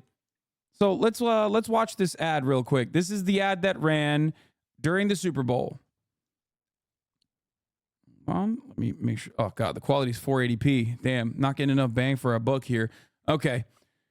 It's called Bring All the Dads Back Home. To all the dads, the funny ones, the silly ones, the strong ones, the adventurous ones. To all the dads held in captivity by Hamas for over 120 days, we vow to bring you home. Sponsored by the State of Israel, hashtag Bring All Dads Back Home. This was the State of Israel ad that ran. Now, I've been saying this since fucking day one, and it's incredibly frustrating to see this ad because it's like the Benjamin Netanyahu war cabinet does not give a fuck about the hostages, okay? Beyond using the Israeli prisoners of war and the hostages as a talking point to continue justifying their ethnic cleansing campaign, they don't give a shit. They so don't give a shit that most of the opposition in Israel to the IDF's actions, right, come from the hostage family members who have been demanding a ceasefire for months now, and the protests are growing and growing and growing, as a matter of fact, in Israel. Now, obviously, that's still, there's still plenty more public support, overwhelming public support in continuously pummeling Gaza, specifically from all the polls that come out of the Israeli Palestinian citizens of Israel population versus the Jewish population of Israel. The Jewish population of Israel, according to their own demographics, of course, have simultaneously had overwhelming support for the bombing campaigns and have demanded more to the tune of like 95% or something in recent polling. So beyond that, though, there are still thousands of people that are protesting, and these guys are out here talking about bring all the dads back home. How do you feel about that? I mean, I think you've captured it pretty accurately for the most part. Now, I might disagree with whether or not they care about the hostages. I think there's a way that they actually genuinely do care about the hostages, because I think that unlike Palestinians, they see them as people. And I think that there is a fundamental kind of humanity that they can recognize in their own country, men and women, that they can't see in other people's. And I think that's a kind of problem that lots of nation states have in these types of matters. But I agree with your larger point that this campaign is less about the hostages and more about normalizing a certain kind of understanding and disposition toward the Israeli state as it continues to prosecute this war in Gaza. And so, you know, as we watch it happening and we see people bring the dads back, and it's in the middle of the Super Bowl, you now have the mainstream American public. I didn't watch the Super Bowl, but, you know, almost every American is watching the Super Bowl, and they're now accepting this narrative as the normative one. There's not going to be a counter narrative offered. There's not going to be, in the same way that the ICJ decision, most Western media didn't show South Africa making its case. They only showed the Israeli government responding. That was so crazy. Yeah. And so we're constantly getting fed a single narrative, a single diet, a diet of a single narrative. And so that's very, very dangerous, very, very troublesome. So when we see that, and a bombing is happening at the same time, effect more or less, the timing is questionable. I think you're right. So many bombings happen, so many strikes happen, so much shelling happens, so many sieges happen that, I mean, I could equally say they did it during the rerun of Friends. Oh, they did it during the Action News, local news. Oh, they did it during morning TV. Oh, they did. I mean, there's always something happening. And so I think you're right. I don't necessarily think that they timed it with the Super Bowl. But the fact that it happened during the Super Bowl and the only information we got access to by the mainstream corporate media was that Israel really wants to bring dads home, is really dangerous. And because the pretext of Rafah is that it's a hostage saving mission, it only reinforces that in a very subtle way, right? They're not saying, hey, we're in Rafah right now kicking ass to save dads, but you can connect your own dots in the same way that on the day that the ICJ made announced its emergency measures, Israel didn't say, don't listen to them, they hate us. They just at the same time, on the same day, issued a report that UNRWA and other UN organizations are corrupt and responsible for October 7th, at the same time that their highest court is making a ruling. So again, the dots are the pieces are there. You connect your own dots, and American politicians and American government representatives are more than happy to connect the dots for us as well, as they stop UNRWA funding, as they will say, hey, what's happening in Rafah isn't great. But we still support Israel's right to defend itself. Still keeping in place the framework, even if we're finally willing to push back just a tiny bit and say, okay, that might be just a little too much. 28,000 people dead is just too much. Yeah.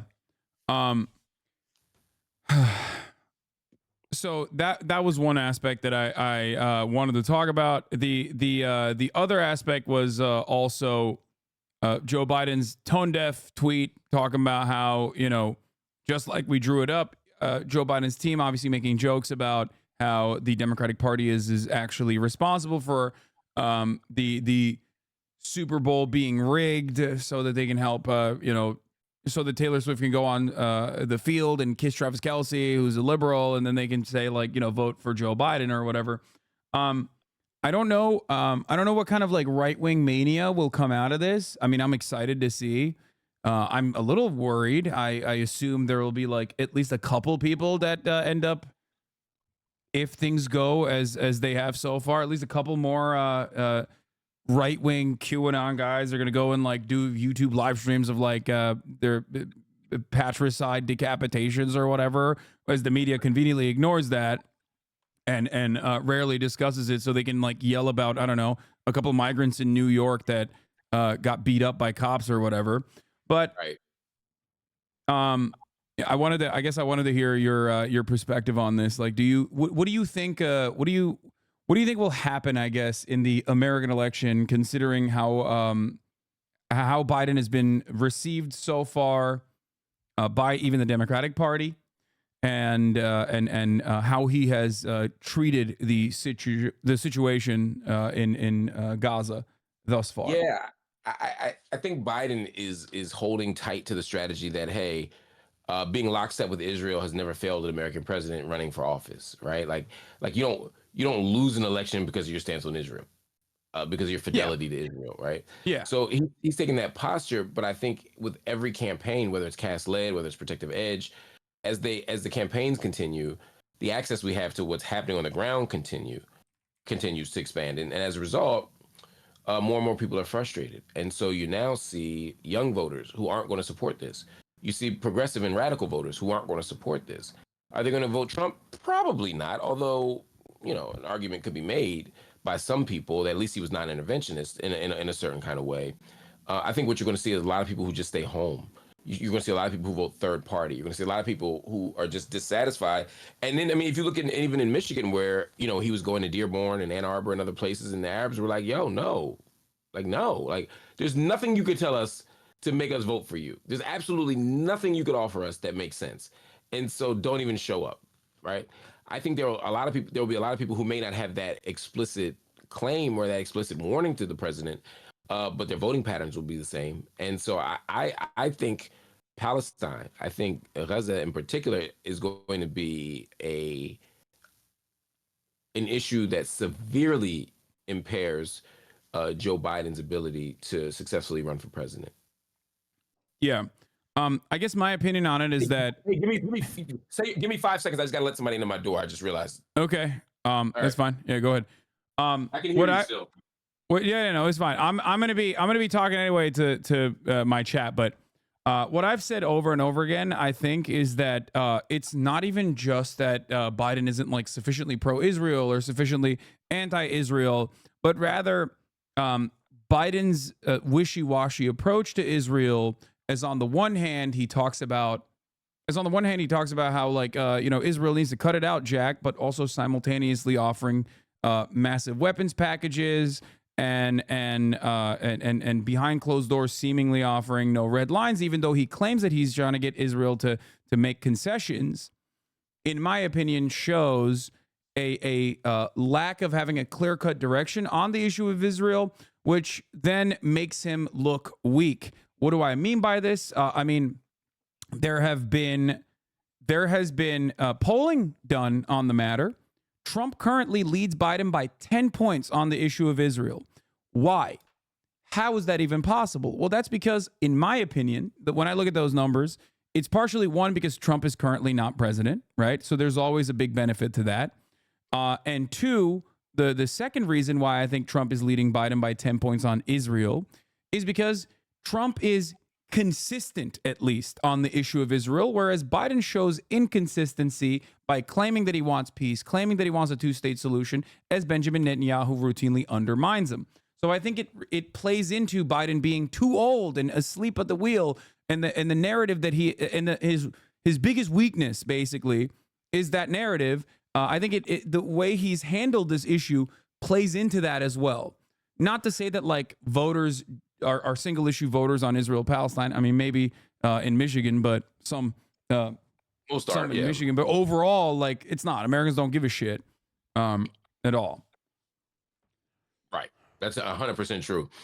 That's 100% factual. And, you know, the thing about Biden is, yeah, he's asleep at the wheel. And I'm sure lots of things are getting past him. But he, more than maybe any U.S. president that I've seen in my lifetime, because Reagan didn't give a shit about this. Reagan was trying to punt on Israel every chance he got. George H.W. Bush was probably one of the stronger people on Israel. Obama, you know, wasn't exactly a profile in courage, but he at least was willing to like to punt a little bit. You know, he was willing to like abstain from UN votes and such. But Joe Biden's like, I'm a Zionist. Oh yeah, he's like unabashed. Yeah. Have you heard the reports? Like, I think it was like in the 90s or something. Like after the beginning of the Lebanese invasion, where he was like, yeah, no, I would do even more. I would be even more genocidal. Like he was to the right of Israel at a certain point on these issues, which is like crazy. It's wild. I didn't even know that was possible, but he absolutely was. And so when you have that kind of position on the matter, it takes a lot. It takes a lot for him to be willing to restrain. The U.S.'s position basically since after the Suez Crisis. I mean, really, that's probably the last moment of major U.S. resistance to Israel was 1956. Since then, the U.S. has only grown increasingly lockstep with Israel in all things. And the tactic and the strategy is now is to not show any disagreement. That there's not an inch of daylight, that they're shoulder to shoulder, all the stupid metaphors. Yeah. And so, you know, Biden already has that against them. But you'd hope that behind the scenes he'd be pressuring them. And from what I hear, there has been some behind the scenes pressure for a ceasefire, but the U.S. has no leverage. The U.S. has literally no leverage. And while he certainly wants to court left-wing voters, and he certainly wants the young college students to say, hey, we're on board with you, he's far more concerned with looking weak on this issue. He's far more concerned with Trump being able to move him, Trump being able to move him, because if Trump moves him on this issue, you run the risk of Jewish American voters who overwhelmingly vote Democrat of saying, look, times have changed. This is an extreme exception to our rule, but we're going to go Trump. That's another worry that Biden has, or just that the general centrist voter who sees this issue as a sign of a bigger unrest in the Middle East, and they're worried about Iran, and they're worried about this, and they're worried about that, and they're going to say, you know what, we're sorry, we have to go elsewhere for our vote. I think Biden is more concerned with that than losing the extreme left wing or than a 19-year-old college student vote. And so Biden's in a tough spot here as somebody whose primary interest is in, you know, controlling the empire as opposed to making the world better. And I think that's why you're seeing such a weird kind of calculation here where they're starting to whisper. I mean, Lloyd Austin, Secretary of Defense, has always kind of said, you know, to Israel, hey, like, if your goal is to get rid of Hamas, this ain't the way. I think Anthony Blinken has become increasingly vocal as well. And now in the aftermath of the ICJ decision, they can at least just parrot what the ICJ says, hey, just take all cautions, right? To make sure this isn't happening. And I think that's given them a language and a kind of escape hatch to talk about this thing in a different way. But ultimately, I don't see Biden saying anything significantly different. I don't know why Wait, I'm sorry to cut you off here, but you said that America has no leverage. I actually disagree on that. I do think that America has a lot of leverage. I think that at least the American track record has shown time and time again that like when America makes a phone call and tells you to cut this shit out, like Israel usually follows through. There was a point in early on when Yoav Gallant was the defense minister, was questioned in a press briefing in Israel as to why they were allowing food trucks and humanitarian supplies to actually go into Gaza, because originally they had blockaded it, if you recall. And Yoav Gallant said, well, America said we have to do it, so what can we do? And I think that has been consistent. Biden has actually stopped in 2021, made a phone call and told him, it's over, cut it out. We're done, to stop the bombing campaigns. And I do think that if we wanted to, like the United States, if we collectively wanted to put an end to this, I think we have a lot of leverage. Oh, I'm sorry. I'm not being clear. Yes, the U.S. has actual leverage. I mean more as a practical matter, given what they're not willing to do. If the U.S. right now said, hey, the 17 million or the 14 million hinges upon you all billion, excuse me, hinges on you all acting right, then yeah, sure. If they said, if you don't do this, we're going to publicly rebuke you, of course. If they said, look, we're going to use our UN Security Council power and authority and vote to rebuke you all, then sure. But I'm saying we know that the U.S., even at its most quote unquote courageous, is only going to abstain. We know that they're never going to condition money on anything. And I think Netanyahu knows that Biden is vulnerable here on this issue. I'm saying as a practical matter, Biden doesn't feel like he has much leverage. Yeah, and it's wrong. And that's the issue. And I think that is literally translating even to apolitical voters who don't give a fuck about Israel in general as weakness. Why does it portray as weakness? Because all of these like quote unquote leaks that come out from the Biden administration of like, oh, he said Netanyahu's a son of a bitch behind the scenes, or he's like very upset at Netanyahu, like all this shit actually reads as him being a bitch, because Benjamin Netanyahu does not care about Joe Biden, regardless of how much of a rugged Zionist Joe Biden has actually been.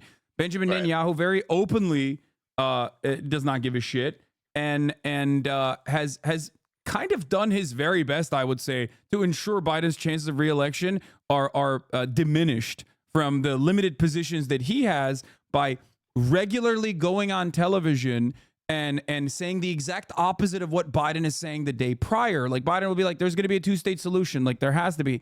Benjamin Netanyahu goes on television and says, there will never be a two-state solution. It's done. We're not doing that. That's not going to happen.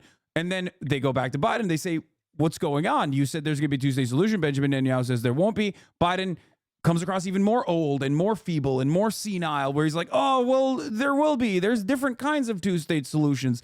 So I think like that's why there is this in the minds of the American public who care about the optics more than anything else, and certainly don't care about like brown children being pummeled with our munitions overseas, because that's the American way. I think that they do see an old man asleep at the wheel, and this reinforces that narrative. And I think it's a major misstep, even if I were to, I guess, put on my Democratic Party consultant hat for a brief moment here and talk about it from like the upcoming election and how it looks and how it reads. Horrible way to go about it. Oh, I think it's an absolute awful way to go about it. He would look better standing tall, but again, he would be better. I said this too. He would be better if he was like unconditional support for Israel. Like if he's just saying like, no, Israel has the right to defend itself over and over and over again, and didn't go above and beyond and like maybe talk about like dead babies or whatever, or even if he did, I don't know. Ultimately, I mean, he goes so to the extreme, of saying that he saw things and did things that just didn't happen, that I think he loses all credibility with left-wing voters. And again, he's never going to be seen as sufficiently tough to right-wing voters. And I think other people are like, mind your business, the Trump folks. So I'm not convinced that any of this works out well for him. And for Netanyahu, a Trump presidency is the ideal outcome, because Trump is willing to do whatever. right? He was willing to actually not sign the waiver for the Embassy Act. He was willing to cut the funds for UNRWA. Now, again, Trump is not a new form of American foreign policy. He doesn't represent a shift in American foreign policy. He's just American foreign policy on steroids. Yeah. But it's still an important distinction to be made. I'll It's say still like important. I think the major difference here, and I believe this wholeheartedly. I think Hillary Clinton was awful, but I don't think Hillary Clinton would have done two things. I don't think Hillary Clinton would have assassinated Qasem Soleimani, and I don't think Hillary Clinton would have ripped apart the Iran denuclearization agreement. I think like liberals oftentimes, with the exception of Joe Biden on the issue of Israel-Palestine, have a much more like still very bloodthirsty, but more restraint, more tactical way of engaging in American imperialism. Whereas Republicans are very open and very honest, all the way from neocons to Donald Trump, who claimed to be a peaceful dove and not a war hawk, and try to present himself as such, while also, of course, greatly accelerating drone strikes and you know, an unauthorized assassination of a relatively important figure in a foreign adversary after throwing apart I would say, the signature Obama era foreign policy achievement, the Iran denuclearization agreement. Right. So they I don't think Hillary Clinton would have they would have definitely continued along with the Abraham Accords. It would have been a little bit different probably, because that normalization already exists. They were just putting it on paper. Yeah. But overall, I think this is a big deviation on the liberal side of foreign policy with Joe Biden. I mean, he's about as hawkish as a Democrat you're going to get in office. I mean, I can't imagine anyone more. Clinton ain't far, but I think Joe Biden doesn't even pretend. He doesn't even have the pretense of not being these things. You know, he's pro-cop, he's pro-war, he's anti-busing, anti-reparations. I mean, he's made enough of a case for himself that it's not difficult to make it clear to people that we're on the wrong side of this issue. Yeah. Yeah. So it's not good news. This is not a sign of optimism here. I feel ready to see another Trump presidency. Let me be clear. I don't want one. I've just accepted that we're moving in the wrong direction and that we're likely going to see one. And that's going to mean a lot of things for a lot of people, but it's certainly going to mean hell for the Palestinians. And any kind of peaceful solution will be I don't know. It'll be so remote. And frankly, by the time we have a November election, given what is happening in Rafah, and given the conditions that we see with more than 50% of buildings collapsed now, 1% of the child population killed and growing, 10% of the population either dead or maimed, 65% of we're going down. We could going down the list. I don't know what's going to be left in November. Yeah. It's liberals got abortion. They can keep pumping that. You know what I mean? That's that is the major motivator at this moment, and will be coming up in the election cycle. But even then, that's I guess that's like taking advantage of a massive loss of civil liberties in this country, and there is never any positive messaging surrounding why you have to vote for the Democratic Party over the Republican Party, whereas the Republicans are running for re-election every single day and not just once every 4 years. And Democrats remember that they have to win votes every 4 years and have no counter messaging for the issue of immigration, for example, and the country continues to go further and further right wing. With reproductive justice is probably their best bet for that reason. It's like they're stealing your right to choose. But do men show up for that, right? The border stuff doesn't work. Education stuff doesn't work.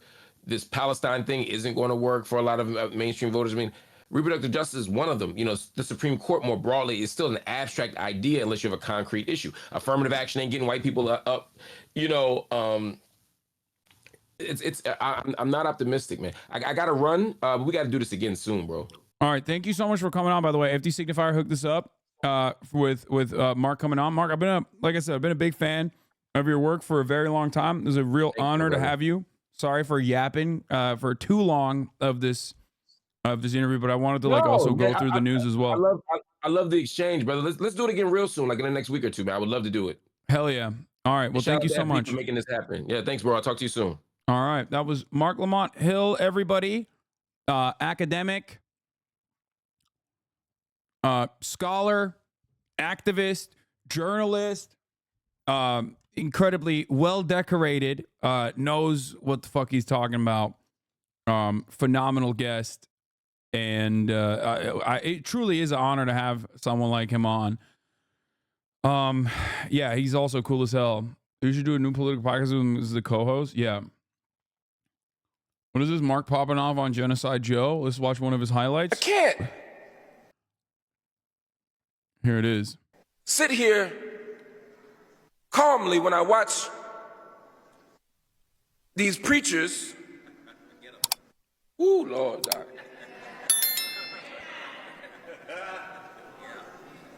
And these bourgeois Negroes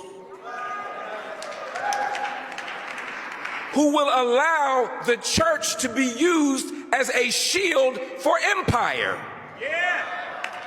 Yes, sir. Last week, there was a protest in the Great Mother Emanuel AME Church in South Carolina. A beautiful church, a historic church, a church birthed out of struggle, birthed out of the struggle of the African Methodist Episcopal tradition, which is built on saying black folk have a right to preach the word of God, and not just to other black folk. Black folk have a right to full humanity and full participation. Don't tell me you love God and you obey the commandments of God and the word of Jesus and tell me that black folk ain't got the same rights. So the AME Church is a church of struggle. And it's also a church of tragedy. We know that Dylan Roof went into that church and killed 9 beloved saints as they were praying.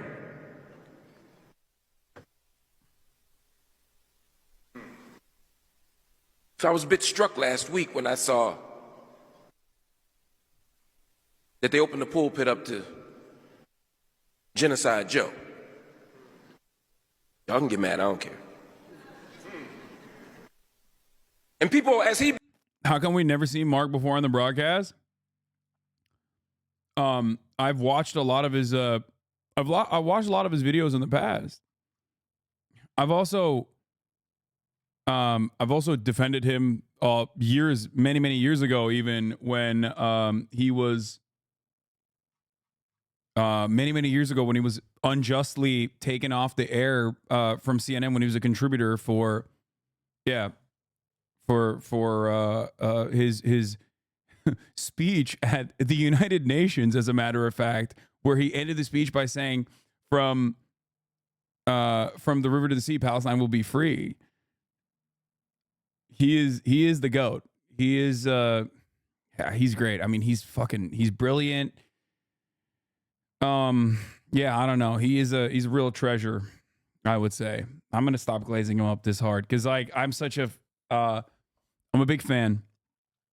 And once again, shouts out to FD Signifier for hooking it up, because I found out that they were friends and he had collaborated with them before, and I was like, "Yo, dude, you have to set this up."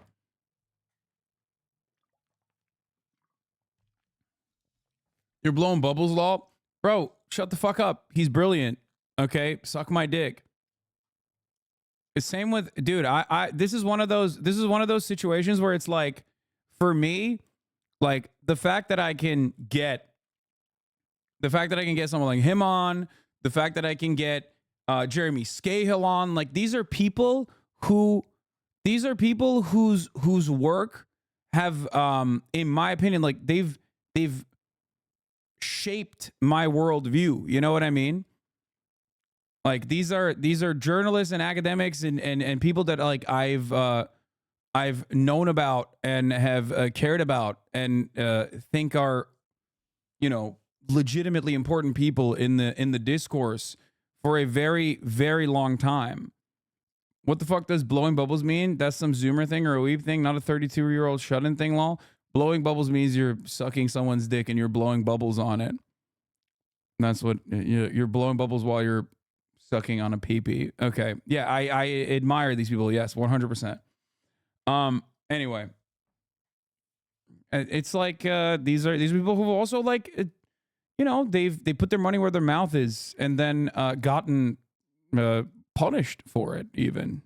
Same thing for Norm Finkelstein, as a matter of fact. Like, I have significantly more disagreements with Norm on many other issues, right? Especially like his other writing, his writings on like, I don't know, woke culture, identity culture, and things of that nature. I think like I don't agree with, but it doesn't matter. This is a person who has dedicated his entire life to the Palestinian plight and is one of the most important scholars on the fucking planet when it comes to accurately explaining what the situation looks like in Gaza. Okay? So, yeah, he's great. Brandon's talking about Gaza again. Is he live? Is Brandon live?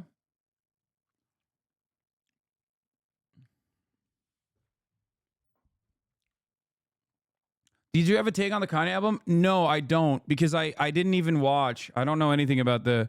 I didn't listen to it. I barely even knew that it was out. But I also don't really listen to music.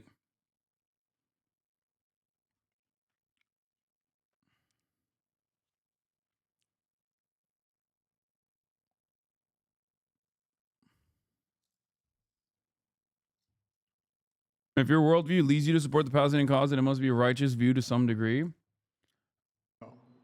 We pray for those lives taken, both Israeli and Palestinian, and for the grieving families left behind. Not only do we pray for peace, we're going to get to the Super Bowl in a second, and it'll be a lighter load. Don't worry. For both the Palestinian people and the Israeli people. And I'm working on this day and night with the king and others in the region to find the means to bring all these hostages home, to ease the humanitarian crisis, and to end the terror threat, and to bring peace to Gaza and Israel. Then enduring peace to build something more enduring.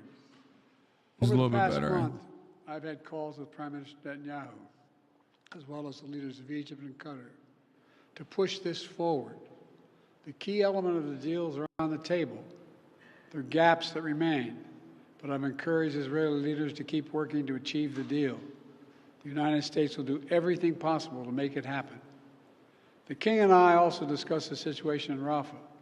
As I said yesterday, our military operation in Rafah, the major military operation in Rafah, should not proceed without a credible plan for ensuring the safety and support of more than 1 million people sheltering there. Many people there have been displaced multiple times, fleeing the violence to the north, and now they're packed into Rafah, exposed and vulnerable. They need to be protected. And we've also been clear from the start. We oppose any forced displacement of Palestinians from Gaza.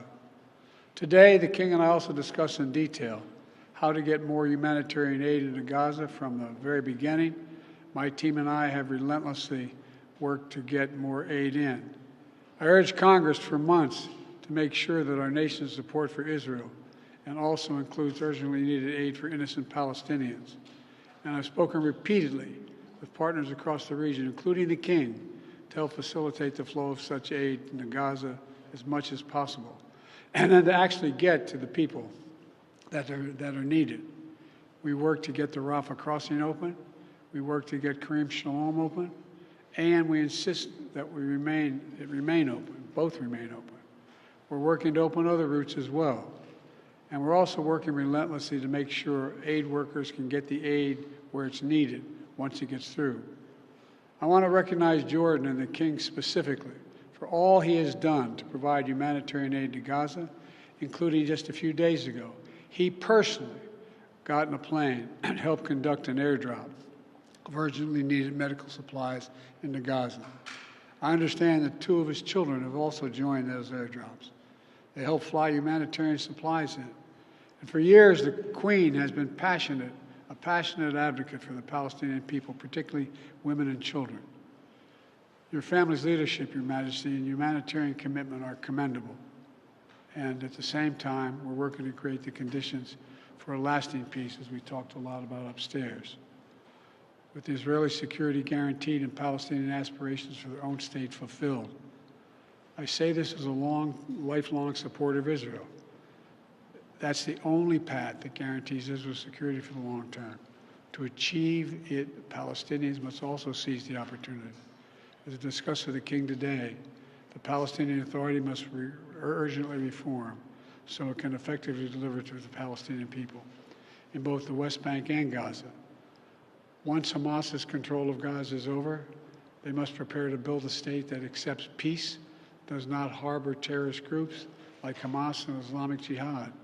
And together, we will keep working to complete what we started, to integrate the region, to bring about peace between Israel and all its Arab neighbors, including the Palestinian state. That effort was already underway before. Another reason why Biden seems weak and human is that he never really seems upset or angry at any cause when his old man cursing moves with personal No one gripes. understands better than our allies and partners in the region, including the King, what we need. I'm grateful to him for his friendship, including his and Jordan's unique role, a custodian of the holy sites in Jerusalem. We're grateful for this friendship. We saw that again just 2 weeks ago, when 3 brave American service members were killed in an attack at a military outpost in Jordan, close to the Syrian border, by radical militant groups backed by Iran operating in Syria and Iraq. Since then, U.S. military forces have struck targets in Iraq and Syria. Our response will continue. We're grateful to our partners and allies like the King, who work with us every single day to advance security and stability across the region and beyond. It's difficult times like these when the bonds between nations are more important than ever. And Jill and I are pleased to welcome him and the Queen. I feel like bringing up the president of the King of Jordan to talk about Palestine is like kind of indecent, especially because I feel like it's PR to get the dumbass Americans to think like, well, that's an Arab, right? They all agree. See, them Arabs also. See, Biden is next to an Arab and he's not saying swear words. You know what I mean? Look, everything seems fine. Our countries this year mark 75 years of exemplary strategic partnership. However, we had hoped we would be marking this major milestone during better circumstances in my region and the world. Unfortunately, one of the most devastating wars in recent history continues to unfold in Gaza as we speak. Nearly 100,000 people have been killed, injured, or are missing. The majority are women and children. We cannot afford an Israeli attack on Rafah. It is certain to produce another humanitarian catastrophe. The situation is already unbearable for over 1 million people who have been pushed into Rafah since the war started. We cannot stand by and let this continue. We need a lasting ceasefire now. This war must end. We must urgently and immediately work to ensure the sustainable delivery of sufficient aid to Gaza through all possible entry points and mechanisms. And I thank you, Mr. President, for your support on this. Restrictions on vital relief aid and medical items are leading to inhumane conditions. No other UN agency can do what UNRWA is doing in helping the people of Gaza through this humanitarian catastrophe. Its work in other areas of operation, especially in Jordan, where 2.3 million are registered, is also vital. It is imperative that UNRWA continues to receive the support it needs to carry out its mandate. The potential threat of Palestinian displacement beyond the borders of Gaza and the West Bank is something we view with extreme concern and cannot be allowed. At the same time, we must not ignore the situation in the West Bank and in the holy sites in Jerusalem. Nearly 400 Palestinians have been killed in the West Bank since October 7th, including almost 100 children and over 4,000 injured. Continued escalations by extremist settlers in the West Bank and Jerusalem's holy sites and the expansion of illegal settlements will unleash chaos on the entire region. Biden should go vast meet with the majority Christians of of Muslim Lebanon next to worshippers see what they are not think being is allowed. good for the Palestinians. Yeah. Well, he's Christian too, no? Or no? I mean, is Abdullah? I don't know. Is he? No, he's Muslim.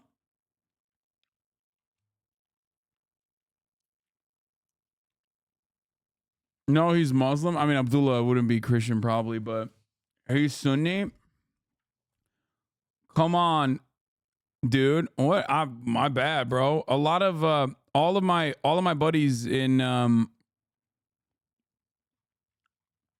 all of my buddies in all attacks against Jordan innocent civilians that women I and knew children, in college including were all those of dude. I October don't care about what he has to say. This is cannot boring. be accepted by We're gonna any move on Muslim. from this. As I had previously stressed, we must make sure the horrors of the past few months since October 7th are never repeated. All my buddies that I nor know from accepted Jordan are Christian. by any human being. It's all like the one We must percenters. together, along with Arab partners and the international community, step up efforts to reach a ceasefire in Gaza and immediately start working to create a political horizon that leads to a just and comprehensive peace on the basis of the two-state solution. An independent, sovereign, and viable Palestinian state with East Jerusalem as its capital, but living side by They're side. all Christian Jordanians because most Jordanians Israel are Palestinian refugees. in Yeah. peace and security. This is the only solution that will guarantee peace and security for the Palestinians and the Israelis, as well as the entire region. Your leadership, my dear friend, Mr. President, is key to addressing this conflict, and Jordan is ready to work, as always, with you towards peace. Thank you. The fact that Jordan is calling out everything and supporting UNRWA to the U.S. is a massive important thing. I mean, dude. As far as I understand, his take is like he'll say this stuff, but ultimately, as far as I understand, like the Jordanian monarchy is like relatively suppressive, even though the queen will come out and is of Palestinian descent and will come out and say like wonderful things. It's more so the actions that matter. And you know, it's basically like an American outpost or Western backed outpost. There's a U.S. military base. Guys, the Tower 22 that was shot at with a drone was literally on the border, like on the Jordanian border with Syria. And it's a American military base, American secret military base that's like perfectly positioned, smack dab in the middle.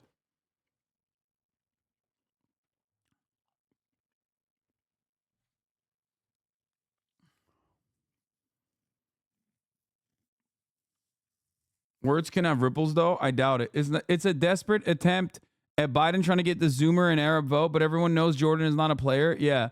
I mean, it's not, in my opinion, it's not as bad as like hyping up the Palestinian Authority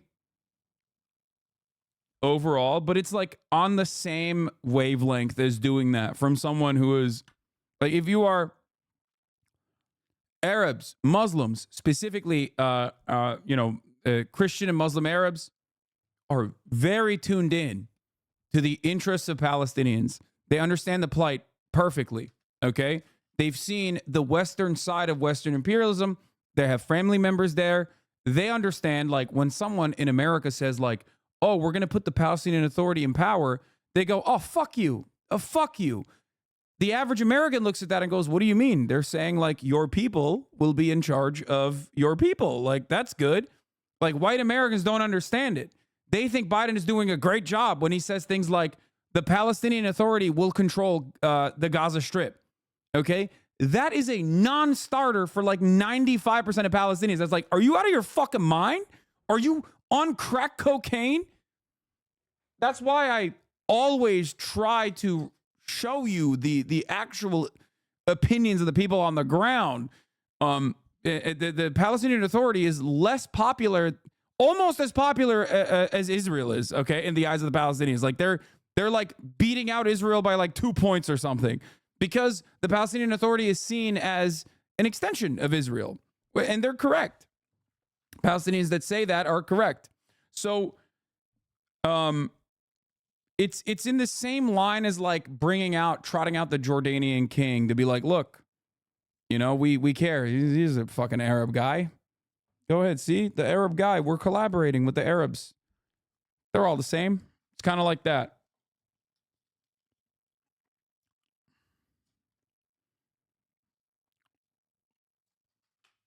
For lip service. I mean, maybe it'll work. Maybe it works. I don't know. For the liberal audience, maybe.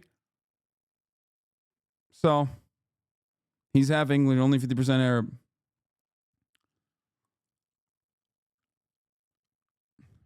So look at their flag. It's close enough. Yeah, sure. Rump State, like Vichy France, as another chatter said. Yeah, okay. So we talked about the Dark Brandon stuff. Let's get to the fun portion of the broadcast, okay? Because I watched the Super Bowl yesterday, and a lot happened.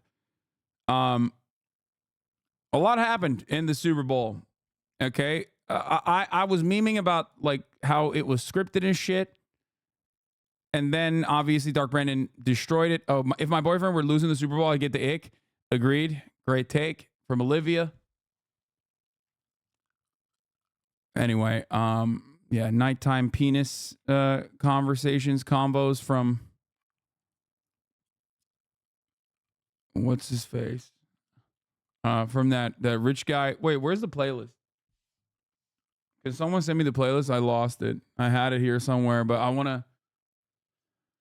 I want to talk about the Super Bowl commercials, because there were a lot of commercials that were absolutely insane, including like the Jesus AI ones. There was also the pro-labor SpongeBob on the Nickelodeon Super Bowl.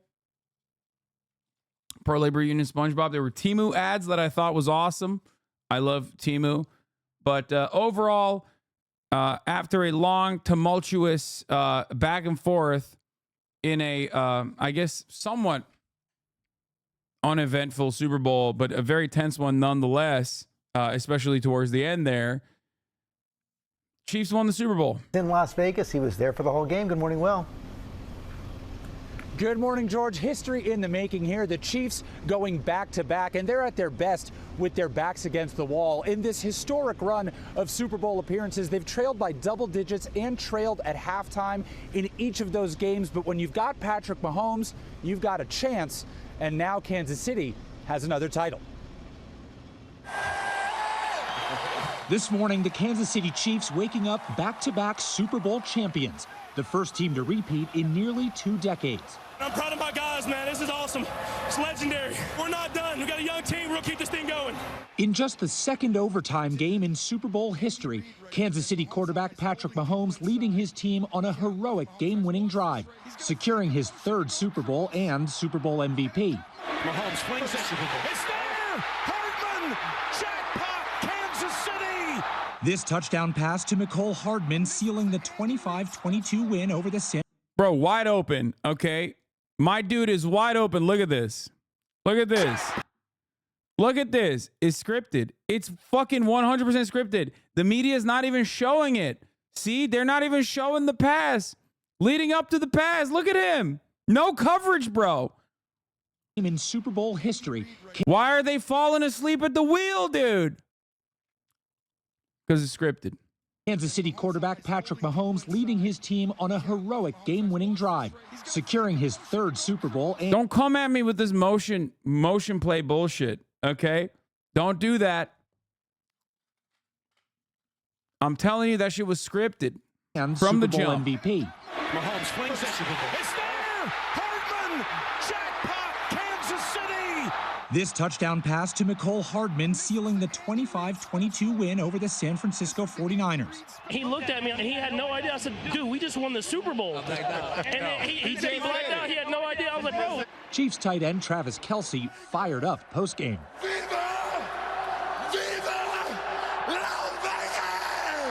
Coach Andy Reid overcome with excitement. Yeah. What about Travis Kelce having a what about Travis Kelce having a mRNA moment? Kansas City fans in Vegas and back home. He hit him with the vaccine stare, dude. You see that?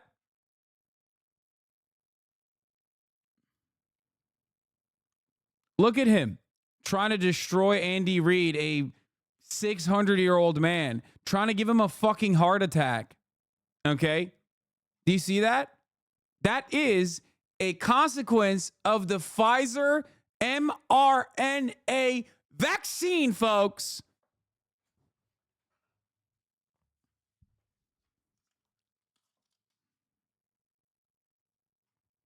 That's all I'm going to say. This would not have happened. Yeah, that's that blood clot. Brother, you got to read the message I posted with the picture. I literally had to search out the tweet and copy it. He could have killed him. That's pure out of control rage and violence. They've heard a million plays about them in the last 3 quarters. They are not freshmen in the world of NFL and football. He lost his mind. Yes, the Judd Apatow. I agree. Except this time, it's no laughing matter. I agree with Judd Apatow. Okay? Erupting. The team's most famous fan, Taylor Swift, fresh off a run of shows in Tokyo and an historic win at the Grammys, overjoyed, sharing an emotional moment with her boyfriend, Kelce, on the confetti-strewn field. Travis, from Sunday to Sunday, has any couple ever had a better week than Grammys to Super Bowl cleaning up? Man, it's on top of the world right now, baby. It's a good feeling. The win, though, far from guaranteed. For a time, the 49ers looked like they would climb the mountain. Dude, honestly, he was the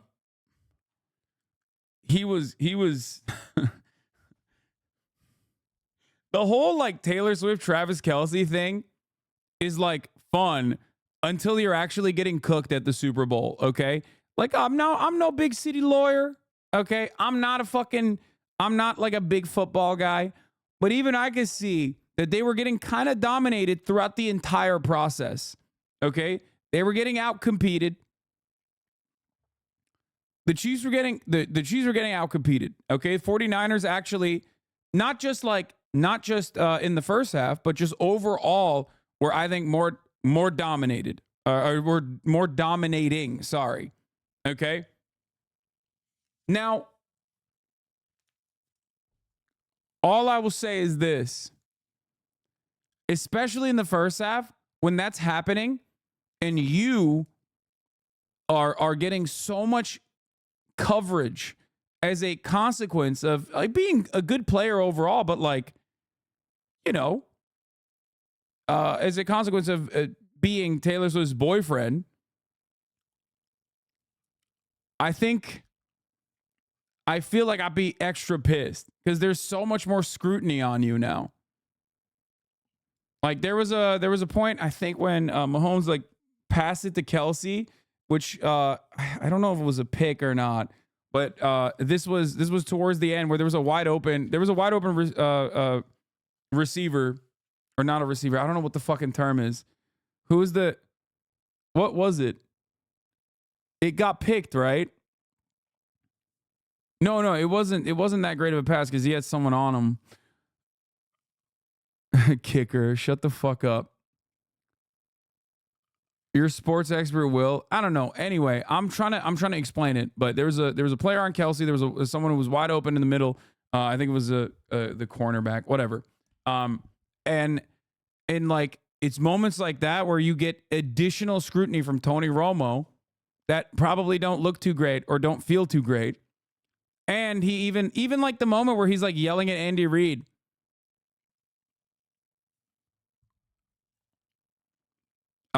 Like all that stuff, you got a lot more attention on you. You got a lot more eyeballs on you. And it probably doesn't feel too great. But when you win, ultimately, when you win, all of that is cast aside. Your lack of knowledge of football is cute. Yeah, I know. I don't know shit. Running back Christian McCaffrey. And he lost the football. A Chiefs fumble leading to this tense exchange between Kelsey and Reed. He caught me off balance. I wasn't watching. The cheap shot, but that's all right. He was really coming over just put me in. I'll score. So that's really what it was. Well, I love that. I mean, it's not the first time. So I appreciate him. But a Super Bowl record 57-yard field goal by Kansas City kicker Harrison Butker. He drives it through. And this dramatic fumble recovery. Rashid Rice was wide open. It's a fumble, and it's a recovery by Kansas City. Helping turn the tide for Kansas City. Touchdown!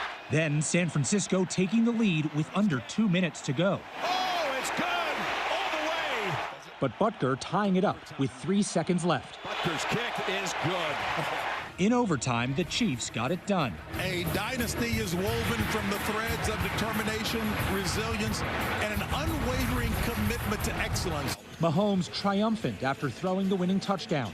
Then it was time to celebrate. How does winning the Super Bowl, the dream of winning the Super Bowl, compare to the reality? The reality is speechless, and the dream is everything.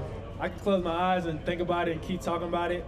I couldn't talk about it yesterday or earlier today because, like, my anxiety, I was just antsy. I couldn't wait to get here, but now it happened.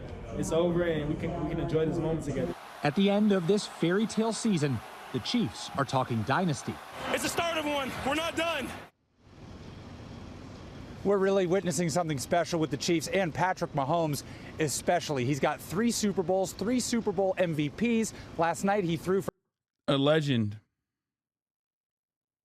A dad bod legend. That's all I'm going to say. Okay?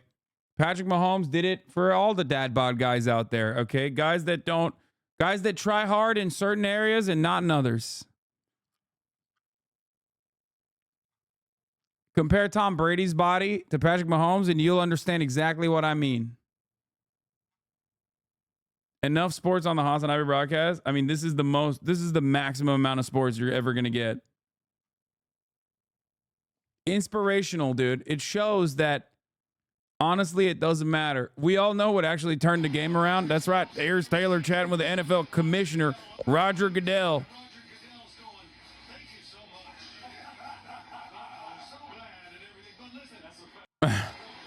What the fuck?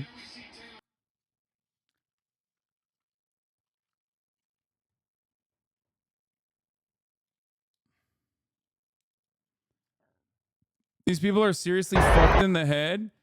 Y'all can't be shocked that she's throwing up Baphomet looks. Who she hangs with in the endorsement she has.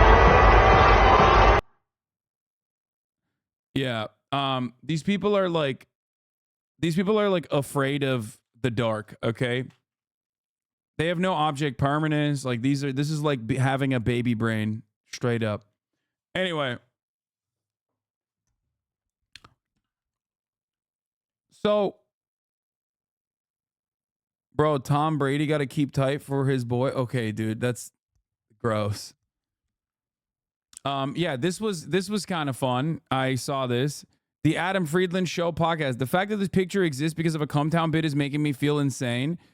This literally is Adam Friedland's impact. Okay, Nick Mullen, Adam Friedland's impact. If you want to understand, like the culture surrounding why Ice Spice is there, it is, for those of you who are not in the know, Ice Spice is hanging out with Taylor Swift at the Super Bowl for one reason and one reason only, because Taylor Swift's former boyfriend, Matty Healy, lead singer of the 1945, is both a friend of the show of this one and also a friend of the Adam Friedland Show. And while he was dating Taylor Swift, he now disgraced 1940. Oh, fuck. Did I say 1945? Fuck. I don't listen to music. I don't listen to any fucking music.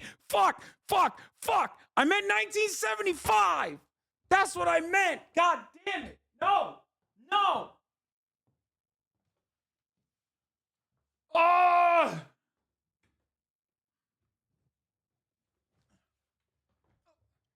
This is worse than when I jokingly say 1987 Animal Factory. Freudian slip when talking about Maddie Hitler. Maddie Hitler. Okay. Okay, 1945. Yeah. Matty Healy of 1945. Okay, 1984, baby. You have disgraced Matty Healy and his band. Listen, it don't matter. It don't matter to me. Okay, so he had a bit where he was like talking about Ice Spice and how he's fucking. He was talking about how he thought Ice Spice was Chinese or something, which is also kind of prescient. Because like low key, the this is what you would look like if you were black or Chinese literally popped off since then. And also Ice Spice did the meme herself as well.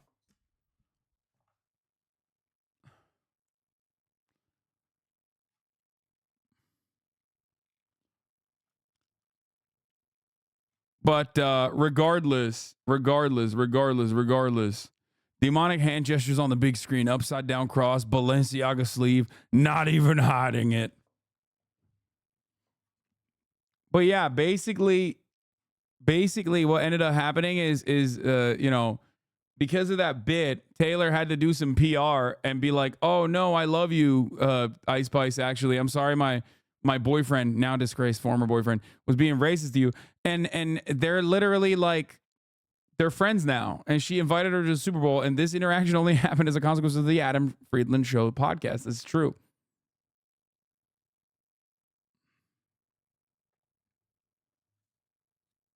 Memeing about your own race isn't the same as a random man you don't know memeing on your own race. Yes. That's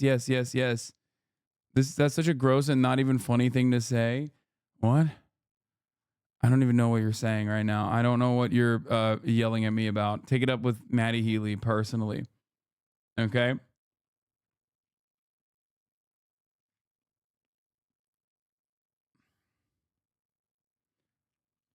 Cardi got her in trouble.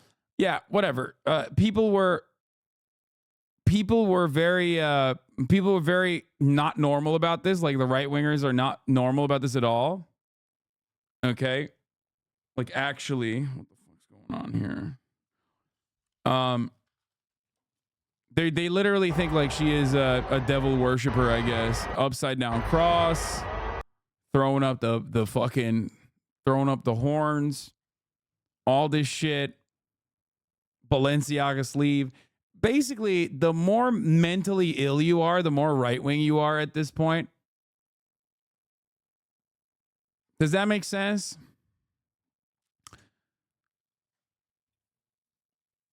Bro, this is the worst recap reporting I've ever seen in a while. I know most of these topics aren't your strong suit, so I don't blame you for messing up some of the nomenclature. Just like I don't blame you for running the top of the hour ad break.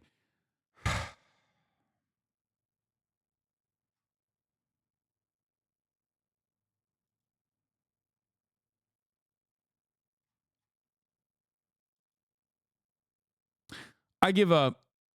No, that's it. This is my defeat. Like I'm resigning. I'm resigning from ever trying to throw a fastball or throw a curveball at you, chatters. Okay, it's official. I've lost it. I got no juice here. How did you get caught? That was weak sauce. Yeah, I don't know. I don't know. My brain is mush already. Okay, is 1945 your year of birth? No, it's your mom's year of birth. And I only know that because I had sex with her. Okay, here's a 3-minute ad break now. You can avoid it by subscribing for $5 or for free. But I want to talk about the right-wing freakouts that are related to the Super Bowl because I think it's really funny. It's fucking Hogwatch time, baby. It's Hogwatch. It's Hogwatch Super Bowl edition. And then we'll do Ad Watch as well. Okay? So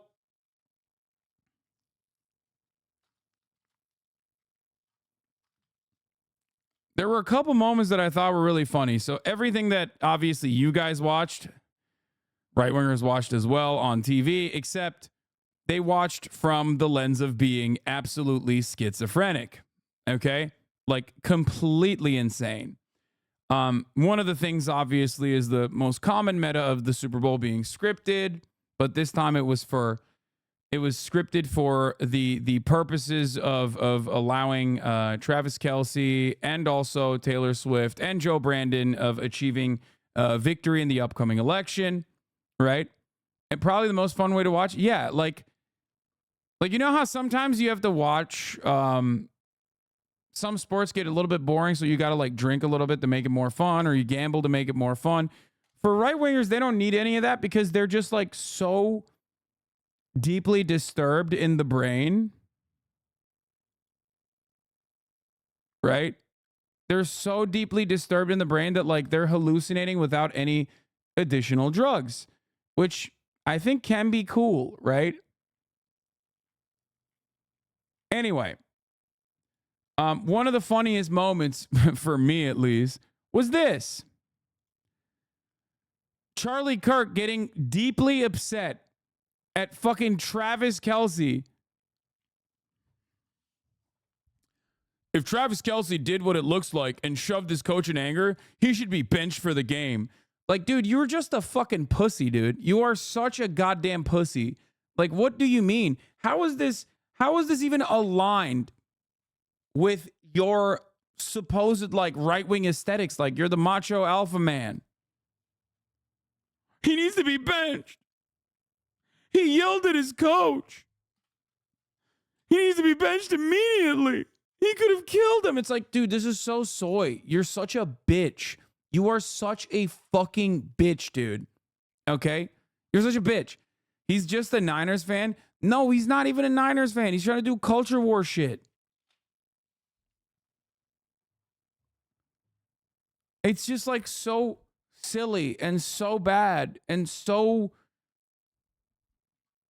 I don't know. It's just like, it's so obvious that he has to say something about everything that he sees on screen, and like it completely cuts against the politics that you're supposed to be coding, the politics that you're supposed to be like pushing, right?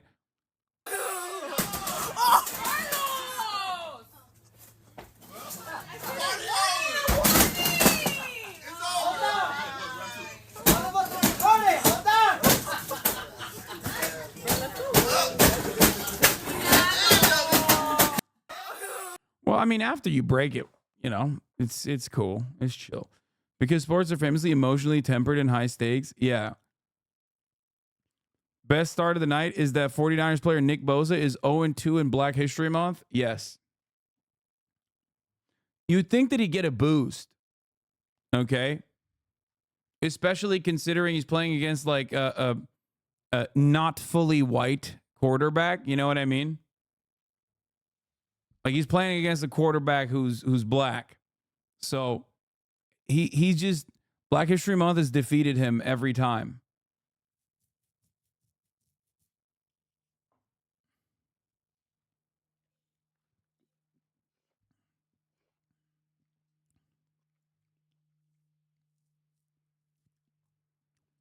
But what is this? This one is the best. No, the best is Big Cat posting about it, because he was like, you should have seen the tweets of conservatives complaining about no white people at the halftime show. Swifties, how do you feel about this? Does Travis Kelce's violent outburst worry you? If he'd assault a 65-year-old man on live TV, what might he be capable of with Taylor Swift when the cameras aren't rolling? I think it's really funny that they're basically tweeting, like, this is the type of tweet that you would get from like someone who is obviously, one, mentally unwell, okay, but on the Radlib side. Like, this is literally some woke ass bullshit, dude. How? Like, how are Mr. Alpha Male and all these like right wingers just like doing this shit? I'm still convinced this guy's a parody account. Anyway, but obviously the well is it goes far beyond. We get it now. It's good versus evil, not Republicans versus Democrats. Remember, good always prevails over evil. It just takes time for evil to make their mistakes. Okay? And they're even mad at Taylor Swift chugging beer, dude. What the fuck? Like, shouldn't they be so on board with this? Taylor Swift is like the whitest woman alive. Taylor Swift, the whitest woman alive, chugging a goddamn beer at the fucking Super Bowl is supposed to be something that is like made for conservative fantasy.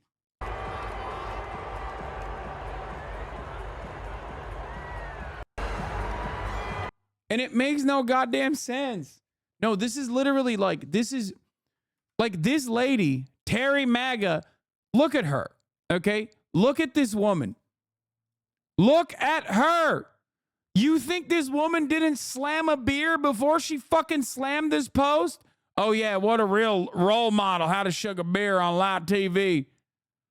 You think this woman named Terry didn't slam a fucking brewski before she posted that? She didn't even write roll correctly.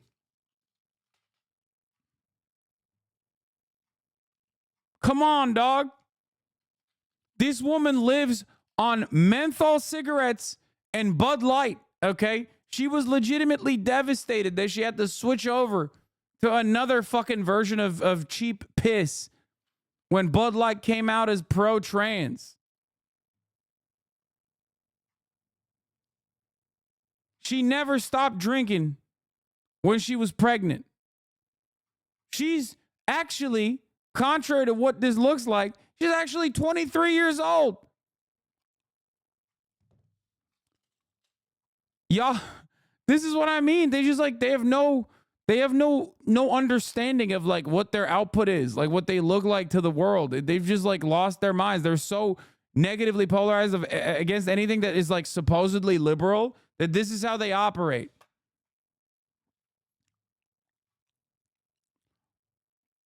The potential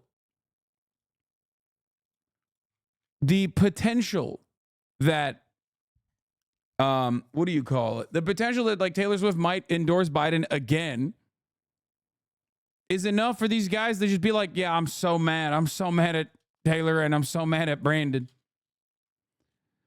My mom praying when the Chiefs were about to win because she thinks them winning means Biden is president again. I can't.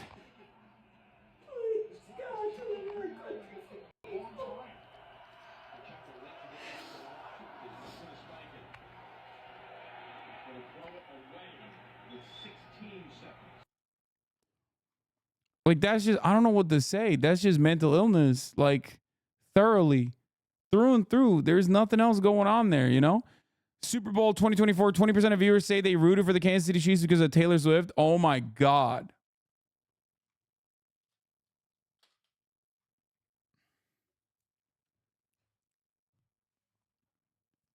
Now, of course, one of the best parts about this, by the way, that woman, she's not wrong. Okay, she's not wrong. Brock Purdy, Purdy's playbook, 49ers rookie quarterback, receives praise for keeping his faith in the picture ahead of NFC title game. Yeah. Yeah, look at how good and Christian he is.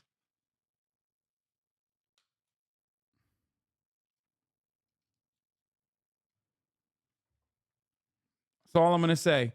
Oh, also, there was this funny moment as well. Apparently, Tucker breaking... I mean, listen, this is fucking not real, okay? I wish it was, though. Breaking, Tucker Carlson vows that if the Chiefs win the Super Bowl and validate the attention Taylor Swift is getting for the games, I'm going to kill myself. I wish it was. I wish that was a real thing that Tucker Carlson said. It would make me so much happier. Didn't Patrick Mahomes thank God at the end too? Yeah, brother, but Patrick Mahomes is like kind of black. Like he has enough black in him that it's just like it doesn't translate. You know what I mean? Like, when are you guys gonna realize that this shit is not about God at all? Okay, it don't matter. Yeah, it's called the one drop rule. Okay, that's it.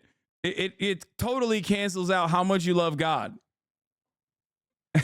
You can't love God while being black. I found your new favorite hog talking about the Super Bowl. So, are we going back to segregation?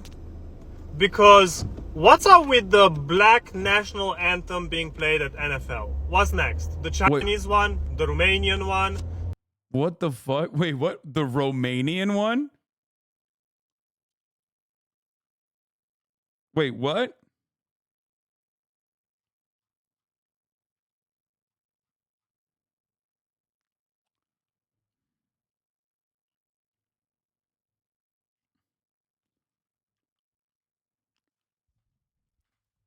He looks like a Globe Twitter account. the Latino one. What? Why? The famous countries: Black, Latino, Romanian, Chinese. Black only dormitories. Black only acceptance at colleges. Black only events in schools. And for everybody that's No, he's not. He's not German, dude. He's definitely somewhere from the Balkans. gonna be like, that's not happening, I'm gonna bring you receipts. I think he's probably Romanian. So don't even try. Like, why? This is for everybody on the left. Why are you so hell-bent to divide us even more? Why can't we be one nation under God, right? And continue, learn from the mistakes of the past, and continue this great experiment that America. Oh my God, he saw a cop. That's so awesome. That's such a dude. That is so awesome. You know his ass saw a cop, right? Look. And continue, learn from the mistakes of the past, and continue this great experiment that America. Yeah, you can see it. That's so sick. Oh, that's such. This is perfect. This video is awesome, dude. It has everything. It's so stupid. Oh, just yeah. You see the cop. You see the cop, and you give a quick fucking glance. You're like, oh shit. Boom. Put the seatbelt on. While I'm on the highway, it's raining. I'm looking directly at the camera as I'm fucking filming my car rant. Why can't we do that? That's my question. Why do we need to divide? Why do we need to separate people into categories? Don't you realize that it's creating more harm? He's not. His accent's not German, Chad. He sounds Romanian. He sounds like he has a Romanian accent. They're good. Are we more united now than we were in 2016? No, we are not. So, yeah, you'll have a choice, and they ain't making the right one. I don't even know what the Black National Anthem is. Like, I don't know what he was talking about. Like, anyway, yeah, but it's so funny when, you know, Slavs have like Hitler particles. It's just always funny because, you know, Hitler thought they were lower than the dog, and these guys are just like, no, actually, it does not matter. Lift every voice and sing. The one they sang before the Star Spangled Banner. Oh, I didn't even fucking lift every voice and sing. Andre Day sang it last night. Oh, I thought he was talking about like Usher's halftime show or something. That's so funny.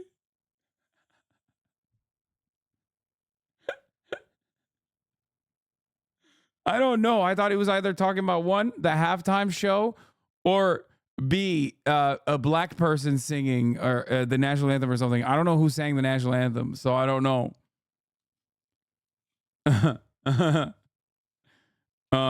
They added it after the BLM movement went mainstream in 2020. It pissed conservatives off. That's great. Okay. Half the comment section thought it was a blackified national anthem. Yeah. Reba McEntire sang the anthem. People were mad that Post Malone didn't sing God Bless America hard enough and had too many tattoos.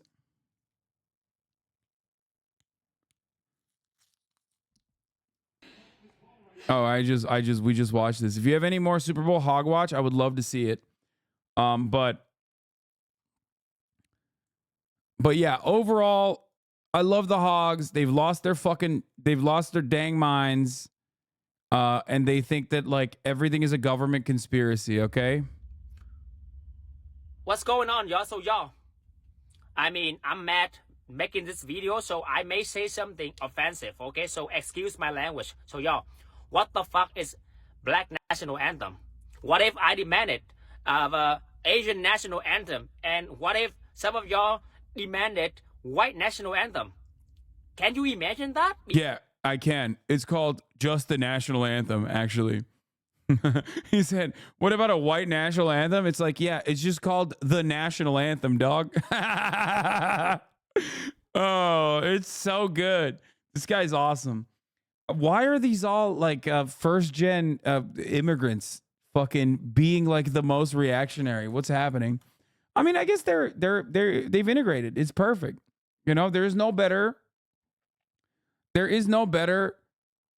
example of cultural assimilation that happens instantaneously than like having a Vietnamese dude who normally would be like hate crimed, okay, be like, no, we should be doing hate crimes. Actually, it's great.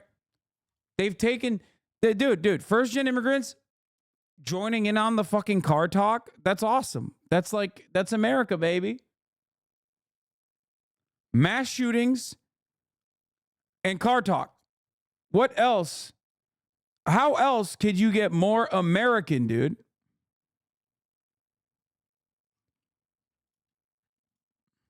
Because I cannot imagine that.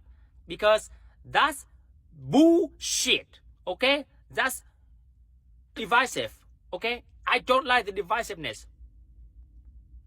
We are one people, one country under God. Okay? We are one race only, which is human race. Okay? And I mean, Black America, do you want to be separated from the rest of the country? I don't think so, right? I don't want to be separated from the rest of the country, yeah? I want to be part of this United States of America. And we have only one national anthem, which is the Star Spangled Banner. That's it. I mean, I'm just so sick and tired of the weaponization and politicization in everything, including sports. Can we just watch sports, yo? Like, which out? Yeah, dude. Famously non-political Super Bowl with like ultra Zionist who did the halftime show. Okay, with an ad directly for like continuing Israel's genocide, please. Paid for basically by the American government, and then coming back into those funds coming back into the United States. Okay. And then beyond that, we had an RFK Jr. ad. Every part of the Super Bowl is fucking political, man. It's just that there is no better example that political only means not the dominant status quo politics.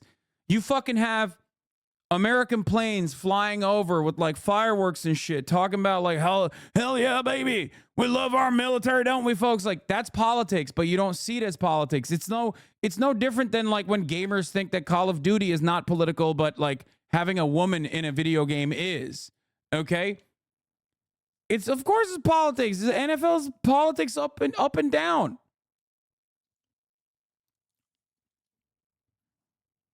It's so dumb. Which are like any political agenda? Wait. What is he Zionist? I've never only, he never sang. You reminded me in a song set. No, I was just talking about Usher fucking having like, Usher being like super pro-Israel. But whatever. I mean, that part doesn't even matter. Everyone is, right? I mean, most people are. Can we do that? Anyway, y'all, I know. I mean, I'm mad. I'm so sorry.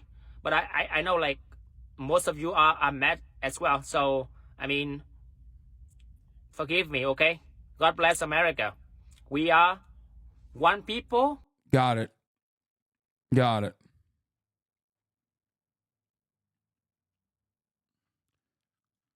Anyway, but let's get to some of the other drama, okay? For 333 yards, and to hear him and his teammates tell it, they're already looking ahead to a three-peat, Robin.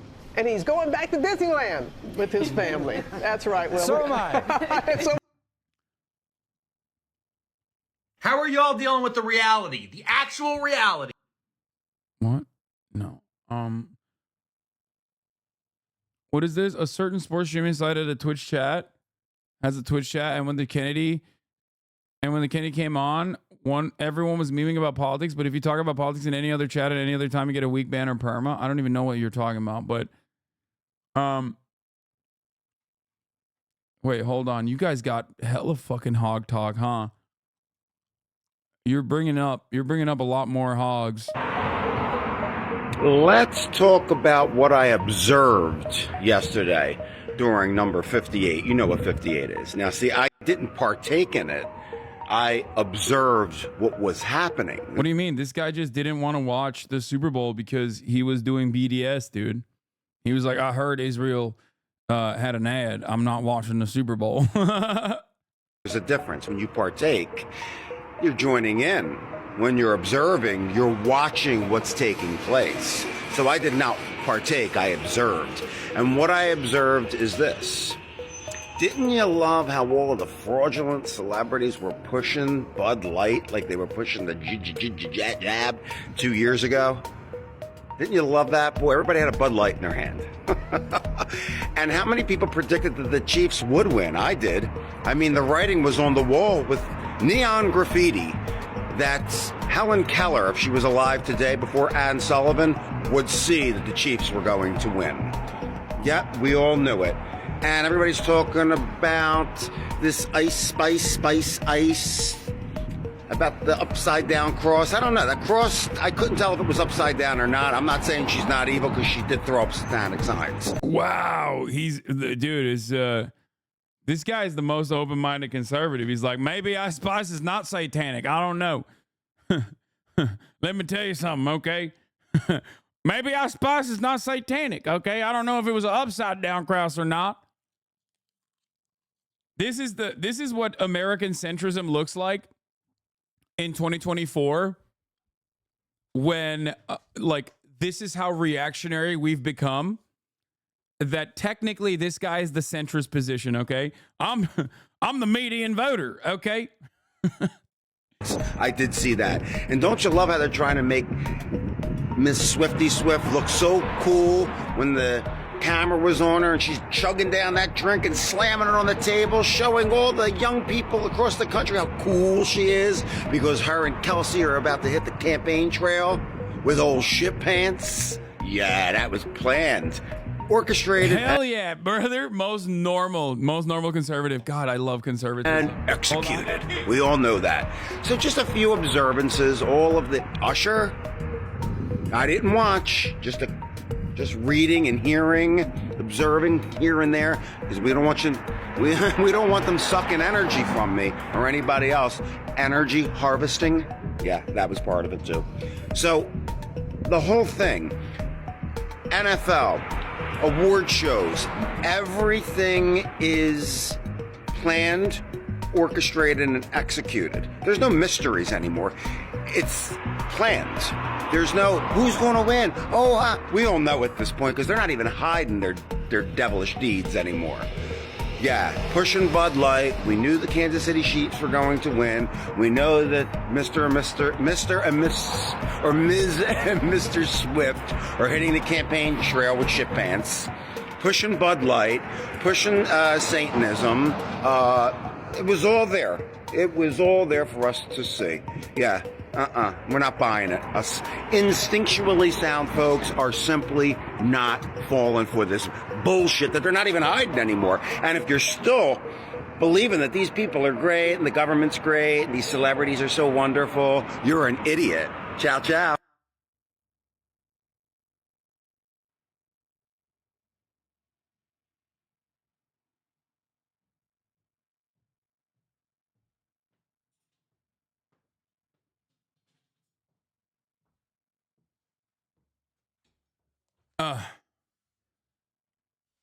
There is no way that I heard on my way back from taking a piss, this man end this fucking incredibly conservative rant with a chow chow. What the fuck? Wait, I have to run this part back because I feel like my brain short-circuited and I imagined it. I must have not heard it correctly. That these people are great and the government's great and these celebrities are so wonderful, you're an idiot. Ciao, ciao.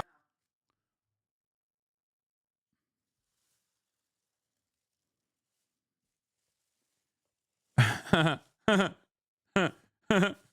the fuck is going on, dude?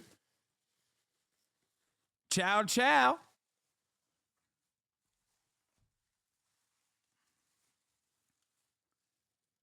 I love how zesty he is. King. Real king energy. Or queen energy, really, honestly. Both. Satan's everywhere. Everyone and everything, just stay home, but be careful out there because you two are also Satan. It's true. New Hasanabi hit. I am Slayonce. Thank you, Megaphonics, for gifting Beyonce a tier 1 gifted sub to the Hasanabi broadcast.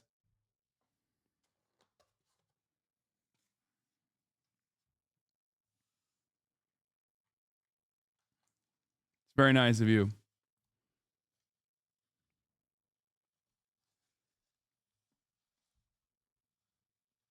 I'll think about this. Watch her right here.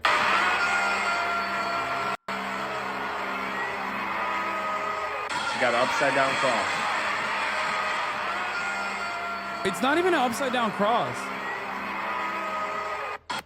So that's artist Ice Spice hanging with Taylor Swift at the Super Bowl, wearing an upside down cross, throwing up the devil horns, and doing a little dance or whatever, right? Some of y'all are going to see this and say, oh, the spiritual realm's not real. It's all normal. It's all fun. It's all a game. The Bible literally tells us that we wrestle not against flesh and blood. Whether you realize it or not, there is a supernatural battle taking place. There is a spiritual battle taking place. People in Hollywood, people that do witchcraft, people that know this realm, know that this is real, and they know that they have an advantage over you when you don't know Christ, when you don't know God. They're influenced by the devil, and they're influenced by demonic spirits knowingly. And if you don't even believe in the spiritual realm, that's the greatest trick of the devil, to make you think he doesn't exist, so then you never seek God, and you realize you've been lied to and deceived by the devil the entire time. Jesus Christ is king. Let me know what you guys think in the comments. Jesus Christ is king. Let me know what you think in the comments. That's awesome. A legend, dude. Currently doing witchcraft. He's not wrong. Of course the Super Bowl was rigged. Life is nothing but a game, and we're not playing in it. Once you overstay the rules to the Matrix, you will look at life completely different. Remember, they have to use numbers. They always use numbers to get out their message. Patrick Mahomes. I'm telling you, bro. I'm telling you. This is just, I'm sorry if this comes across as like kind of, I guess like maybe ableist a little bit. Okay. But this is mental illness. Like, it's just mental illness. Like, this is a medical condition masquerading as like political commentary. In an era, in an age where people have gotten like increasingly more mentally unhinged.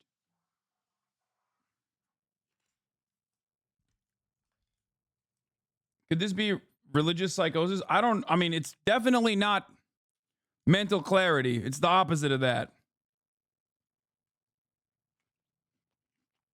Have 333 passing yards. Hardman catches the winning touchdown. 1 + 2 is 3. He scores the winning touchdown when there's 3 seconds left on the clock. Patrick Mahomes wins his 3rd Super Bowl. The halftime score was 3-10-13. I made a video trying to warn people that the end of this year actually was 1-2-3, 1-2-3, a mirror reality. But it's a much deeper. I mean, this is the final stage. When you're doing like numerology stuff like this, you're just completely out of control, you know? I mean, there's no salvage in the situation. You've just checked out completely.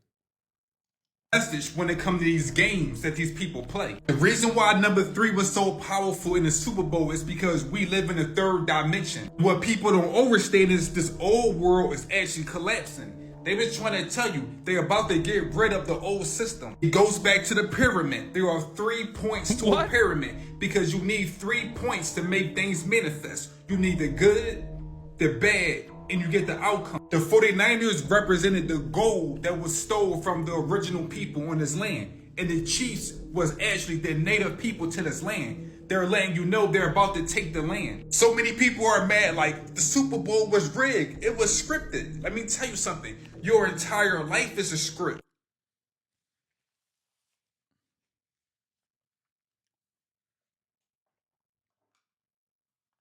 This is what happens when you paywall healthcare. That's it. I don't know if it qualifies as a hog watch, but it is rigged copium. You see the NFL is rigged, right? You actually going to believe that that game was not thrown so the Kansas City Chiefs could win it at the last second? They came back. You know when I knew everything was rigged and fake with this game is when they did the punt and then the ball rolled off the back of one of the players' foot, and then Kansas City got the ball down at the end of the field. You remember when that happened? Remember when that happened? And then, of course, they got a touchdown immediately on the first throw. Oh, they gave Taylor Swift her game, didn't they? Congratulations, Taylor Swift. Congratulations. I think they had the camera on you more than they did the whole game. NFL is rigged. All these players are actors. It was all set up. Matter of fact, you can even feel at the end of the game how rigged it was. None of these people look excited to win the Super Bowl like it would have been in the 80s and the 90s. It's like they're super tired and they're just glad all their actors. Bro. They definitely looked excited, man. That's such a weird what? That's such a weird thing to say. I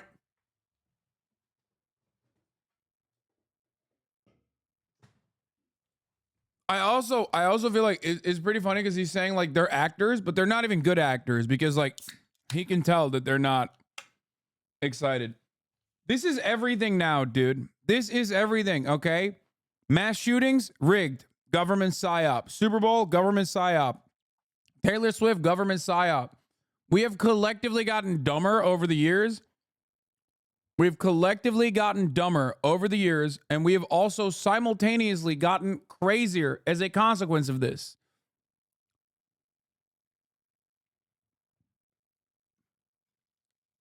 Acting is over for the night.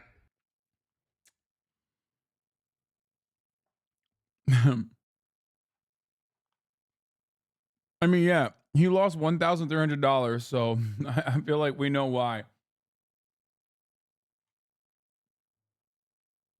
I guess the Illuminati were Super Bowl sending this us. year was a massive ritual to Saturn using alchemical symbolism for you-know-who, the devil. Alicia Keys came out as a Scarlet Woman dressed in all red. The purpose is to manifest. Dude, this is why I say everyone's a liberal, by the way. Okay? This is why I think everyone is a liberal, because 13, Taylor. That guy is so lib-coded. Like, that's a lib-coded ass dude who's just like talking like he's Philip the fucking Franco. But the output, when you listen to what he's saying, is so unhinged, like far-right psychosis. Manifest the energies of the new Aeon of Horus, which is why Usher was wearing only the left glove, the left-hand path. Usher used the symbolism of alchemy to show us turning lead into gold, or the transmutation of the soul. When he came out on the black stage, then he was dressed in white, and he ended up on the stage of fire, all while wearing a phoenix pin. We got opposing polarity symbolism of the checkerboard of Freemasonry, and even the big one, a stage used to show Usher as the sun on the zodiac cross, a pagan religious belief, and the symbol was two opposing planets with the sun between them. If you look up today's astrology, guess what planets are in opposition with the sun between them? The Earth and Saturn. That's why Ice Spice and Taylor Swift used Saturn symbolism in their Karma video, and Usher was standing on a giant clock, aka Kronos or Saturn, the religion of the occultists. There's way more than I have time for in this video, from Usher's Baphomet symbols to the rigged game for the Chiefs and the aliens and Beyonce's AI symbolism and so on. Check out my show and just wake up already.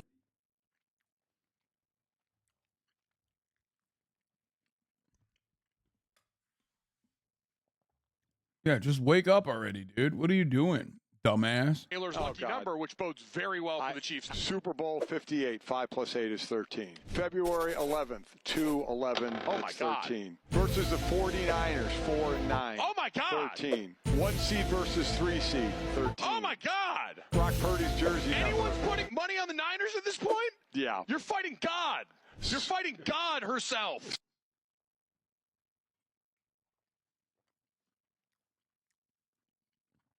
I like that jokes like this are virtually indistinguishable from like real opinions held by people at this stage.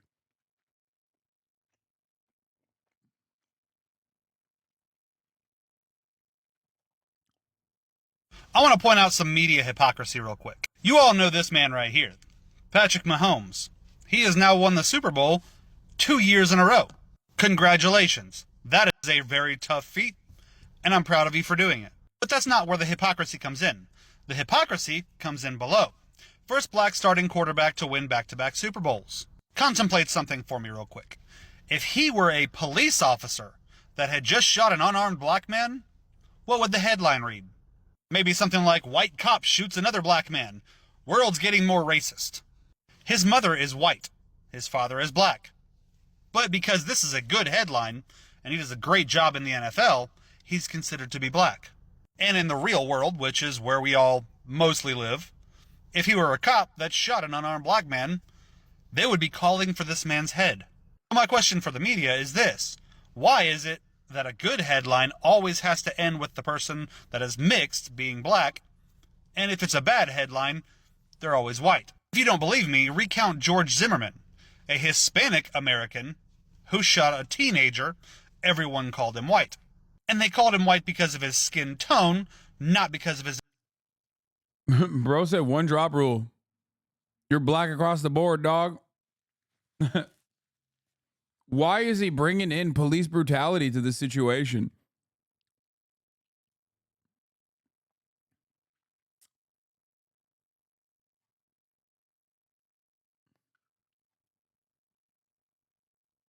I don't really understand what's going on his there. ethnic background. My main point is, why does he... He's saying, why is it that... Why is it that they never talk about black people being black when they're doing things that are bad?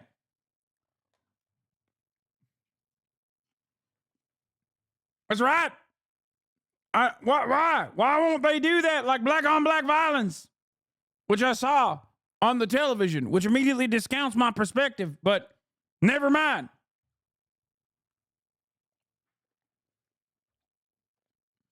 Does he have to be black or white? Why can't he just be a great quarterback in the NFL? A great man and a great quarterback who won 2 Super Bowls. Stop inserting his color or race or ethnicity in your comments. Just stop. Just creating a further divide in this country that we don't need. Similar to having the black national... Wait, I don't understand why this is divisive. Like, yeah, he's the first black starting quarterback to win back-to-back Super Bowls. Why would this be divisive? No, like, legitimately, I want to know what the racist reasoning is. Is it divisive because, like, it's like a black person being positive, like being positively mentioned and having their race be featured? So you just turned it into something that's divisive because you decided, well, why don't they talk about black people when they're doing wrong things and say that they're black? You made it divisive. Nothing about this title is divisive.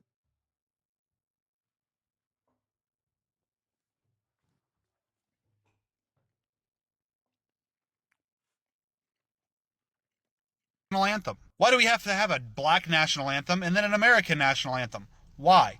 The media at this point is just overall representing themselves as separatists. I mean, this is no different than the fucking Twitter woke scold shit that used to happen like all the time. You say you like pancakes, I say you hate waffles.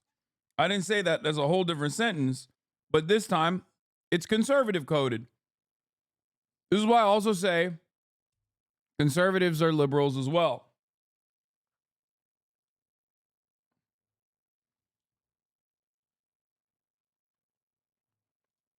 That's not something that helps the country come together.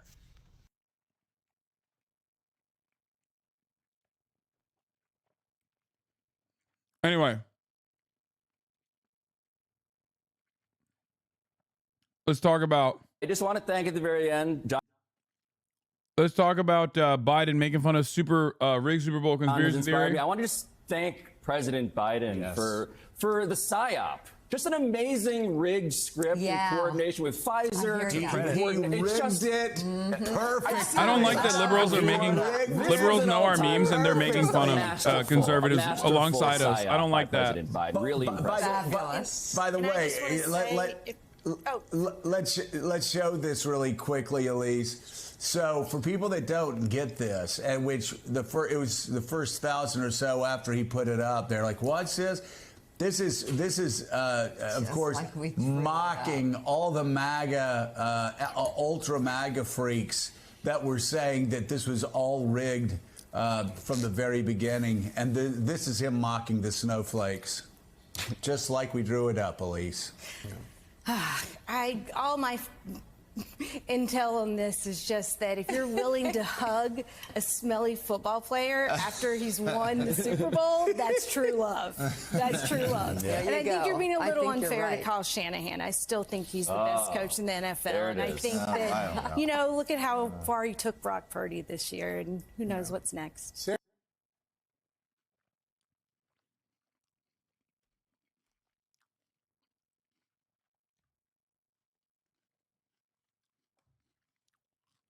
I don't like that. They took our jokes, take a look.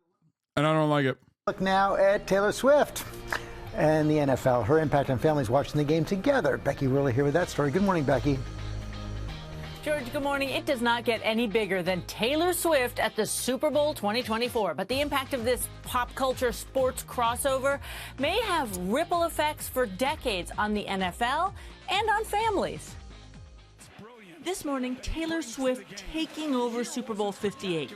All eyes were on her as she smiled on the Jumbotron, cheered on her team, and even downed an ice-cold beverage with authority. Even the ads in this Cetaphil commercial leading up to the Super Bowl, Dad has the friendship bracelets and his daughter's got the jersey. A touchdown, 6 points. The theme all over social media. I am so excited. My girls are finally interested in watching football with their dad. For Jamie Voorhees and his 11-year-old daughter Bree, they now watch games together. But it wasn't just about her learning the nuances of the play-action pass. Bree kind of was introducing me to the music. We can kind of rock out together, and I'm definitely a Swiftie now. But now, because of Taylor, it's made the weekends and watching football so much more meaningful, and it's just an amazing thing. But Dad's pretty pumped about the football bonding, too. Now I can... The problem is, like, you watch who the Chiefs play, and you watch the Chiefs if you're a fan of the Chiefs. But isn't that the extent of it all? Like, ain't nobody gives a shit about the fucking Jaguars, right?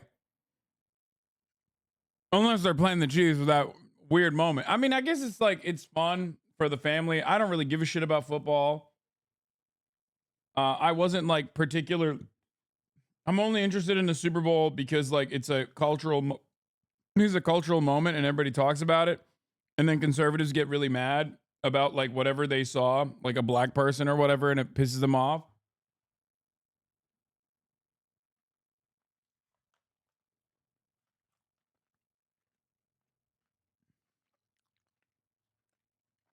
confidently say she can list off all 32 NFL teams without seeing a prompt. And they're not alone. Metrics from the first 3 weeks of Sunday Night Football.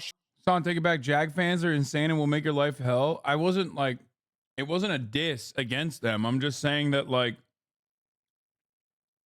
this only works, I feel like, against teams that Taylor Swift is playing against, or Taylor Swift is playing against, or teams that are, or just the Chiefs.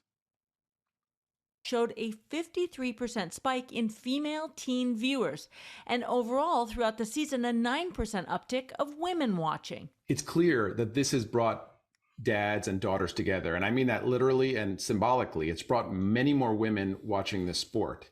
And the NFL recognizing the opportunity, just announcing a licensing deal with Kristen Juszczyk that will bring her football jersey-inspired creations to the masses. Granted, this incredibly creative 49er wife did get some help from a Chiefs fan. Go white man! But it's not just pink jerseys and pop culture. The NFL promoting girls flag football, highlighting more women involved from the sidelines to the upper echelons of NFL organizations, and adding just a lot more representation of women as fans. And having young girls and women see that. Yeah, girls can get CTE too, baby. Let's go. You feel me? It's pretty funny. Conservatives like losing their shit over this. It's like, it's objectively a good thing, fun thing for everybody. Goes to show that they have no fucking interest in anything, and they are just angrily reacting to shit.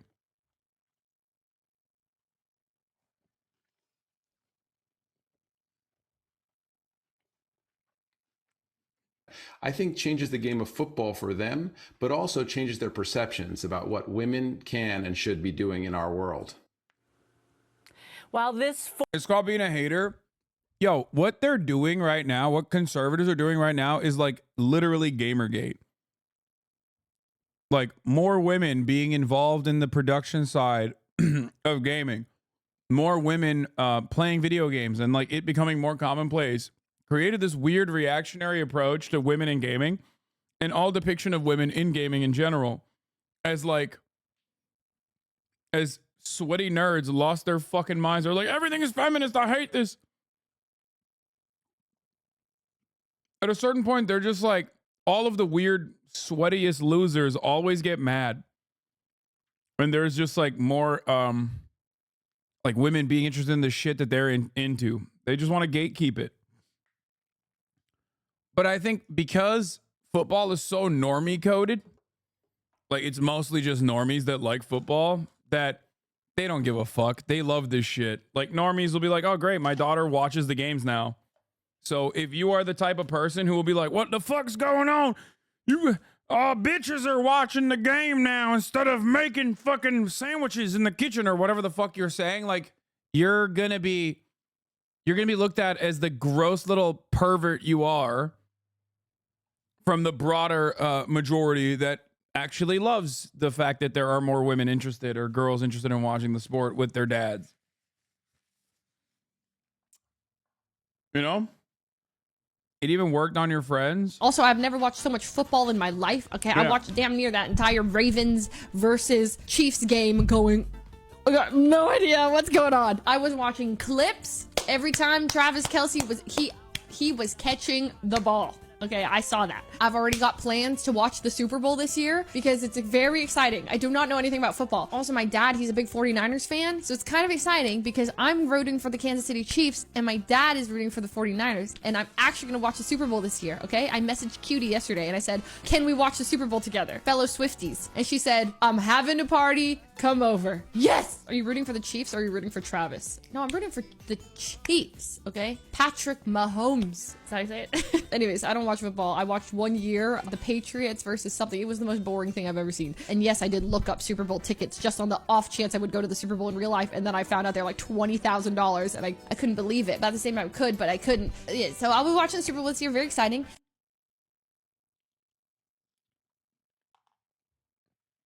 Yeah, people have been like, name 3 Chiefs players, fuck you. The gender crossover. I just want to formally apologize to every man that I've ever rolled my eyes at for screaming at the TV during a fucking football game. Because the noise that came out of me when the Kansas City Chiefs won. What a fucking show! Oh my god, I'm so sorry that I never watched football before, because that was... Anyways, to all my boys, I'm so sorry that I made fun of you. Like, I completely get it now. I'm one of you! Anyway, I'm losing my mind a little bit. Okay, this is not exactly a good representation for women being into sports. Okay. 49er fan is sad. It was a great game, like Steven said, and it was so clear to me that women are very much a targeted demographic for football ads. Guys, there was a lengthy ad right before kickoff about... I just want to point out that 85% of consumer choices are made by women in the United States of America. 85% women be shopping is not only a stereotype, but also very much real. Like, there is empirical evidence to show that. So, of course, the NFL loves that. Women make the household consumer purchase decisions in general. So, it's just the fucking truth. It's the undeniable truth. Women own the American economy. America's impact on the planet aside from like imperialism and yada, yada, yada, is actually that we are the consumer engine that runs the entire planet's economy. Okay? That's it. And Taylor Swift basically holds the keys to the castle.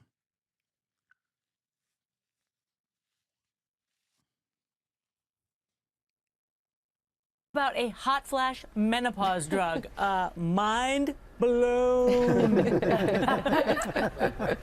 It's true. It's true. Thank you, Becky. Well, hey there. Anyway, it was average. Nostalgia and Hollywood stars win big during Super Bowl 58 ads. So here's what I will say about the Super Bowl. Okay. Oh my God. You said Castle. Are you a Swiftie? I don't know what that means. But here. Okay. I want to go through all the ads.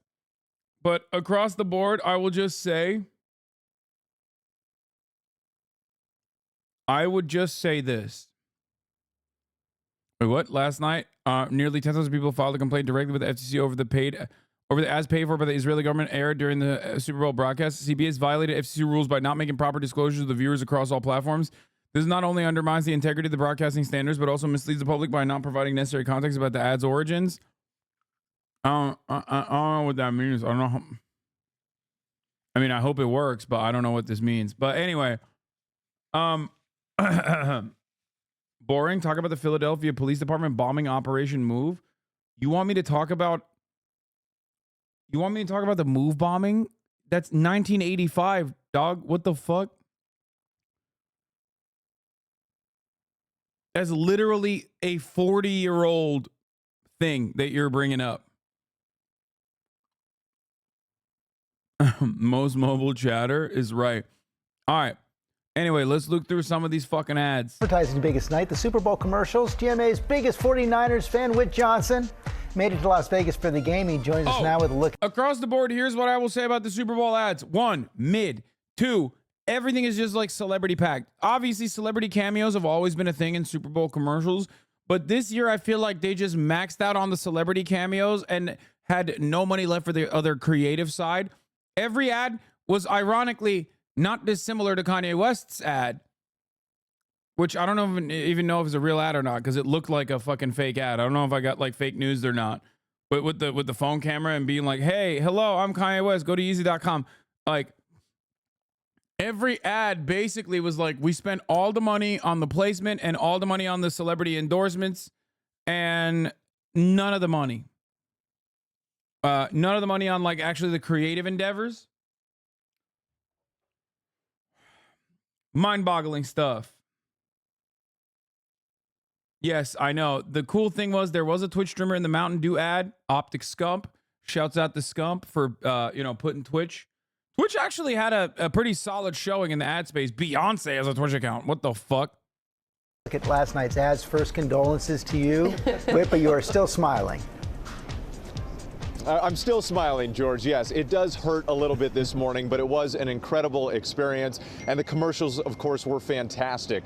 More than 200 million people in the U.S. said that they plan to tune in to the Super Bowl this year. That's according to the National Retail Federation. And with big money on the line, it was a supercharged celebrity appearance and plenty of trips down memory lane. Time for a surprise drop. This morning, Beyonce rocking the battle of the Super Bowl ads. Bet you can't break that. I bet I can. Queen Bee ruling not only the screen, but breaking the internet in this Verizon spot, one of the most searched ads of the night on Google. Okay, they ready. Drop the new music. The superstar teasing, then releasing the first 2 singles from part 2 of her Grammy-winning album, Renaissance. But that wasn't the only new music. What up, Bronx? For your consideration, here comes the Boston Massacre, the Dunk Kings. Ben Affleck debuting the Dun Kings, showing J-Lo he's got what it takes to be a pop star too. Dunk Kings. Boston pals Tom Brady and Matt Damon helping him out in the Dunkin' ad, the second most searched commercial of the game. Are we going to be on the album? I know exactly what this link is. And I'm afraid to click it because I saw it earlier today and it made me want to die.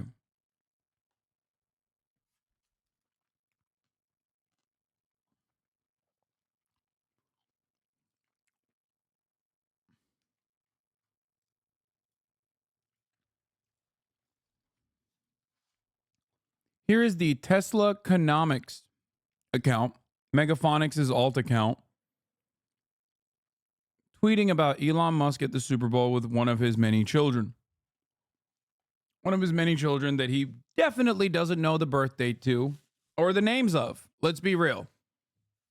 Okay? Son, look around us at the Super Bowl. All the glitz, the glamour, the faces in the crowd. People bring their flashiest toys, wear their finest material things, hoping to be seen. But for me, the real joy is being here with you. I want you to remember, no matter what anyone or the media says about me, that your dad loves you more than anything, which is why I did not bring 11 of your siblings to the Super Bowl and only brought you. Whichever one you are, I can't remember. Are you xylitol or are you the other one? I don't know. I hope you grow up knowing the value of this moment over any material thing. You're my real MVP. This is what I feel when I see this image from the Super Bowl, is what Tesla Economics wrote. At this point, if you ride a dick this hard, you die. Okay? This person hit send tweet and died immediately afterwards. He's not riding the dick at this point. The dick is riding him. He got Vlad the Impaler. Elon said, true, heart.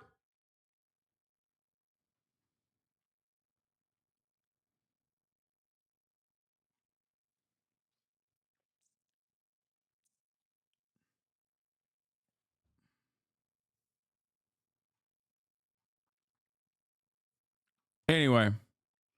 Yeah, Elon Musk hates material things.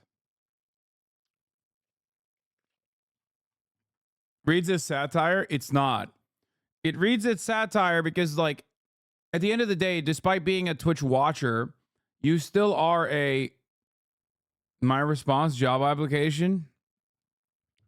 Yeah, you should apply for a different job that doesn't require you to post anonymously about Elon Musk's children in this chat. Okay? That way, you can pay for the top of the hour ad break. Because at the top of the hour, there's a 3-minute ad break. And if you no longer want to see those ads, then all you need to do is subscribe. If you want all the uninterrupted Elon Musk coverage, for example, then you're going to have to subscribe for $5 or for free with a Twitch Prime. Or by getting gifted a sub if you're lucky.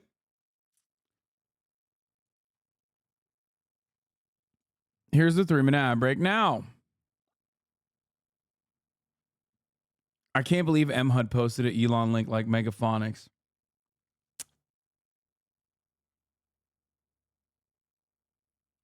Harness the value of your own labor and just cook crack. My buddy put himself through law school that way. Hell yeah. RFK Jr. came out with an ad or a pack that I guess is owned by the guy who was the LimeWire guy who loves RFK Jr. He came out with a pro RFK Jr. ad for the Super Bowl.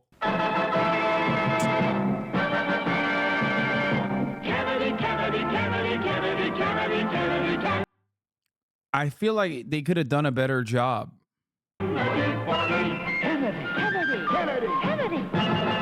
Do you want a man for president who's seasoned through and through? A man who's old enough to know and young enough to do? Well, it's up to you. By the way, vote Democratic Kennedy for president right after he said vote independent is pretty funny.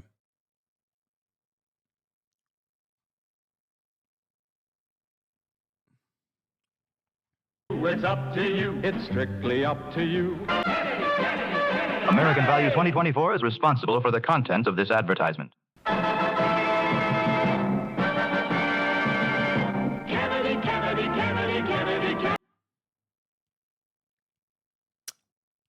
This is based off of JFK's old ads. Yeah, I know, man. What?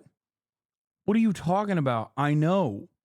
That's why it literally says vote Democratic, Kennedy for president. No, they just took the ad, did the worst motion tracking you've ever seen on the ad, and just blasted it at the Super Bowl. Basically, all the ads this year are like this, by the way. They're just like, I don't know if it's the placement that's like really expensive or not. I don't know what it is, but all of the ads are like this.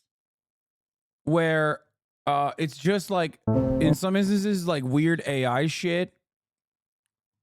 Okay. In other instances, it's just like really bad, really ham-fisted. Like they crammed in the last second, it seems like.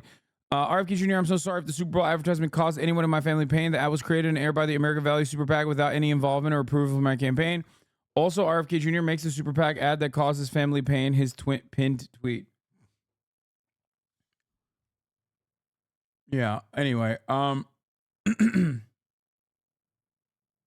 Pfizer one looked like fucked up AI too. Yeah, I thought so too.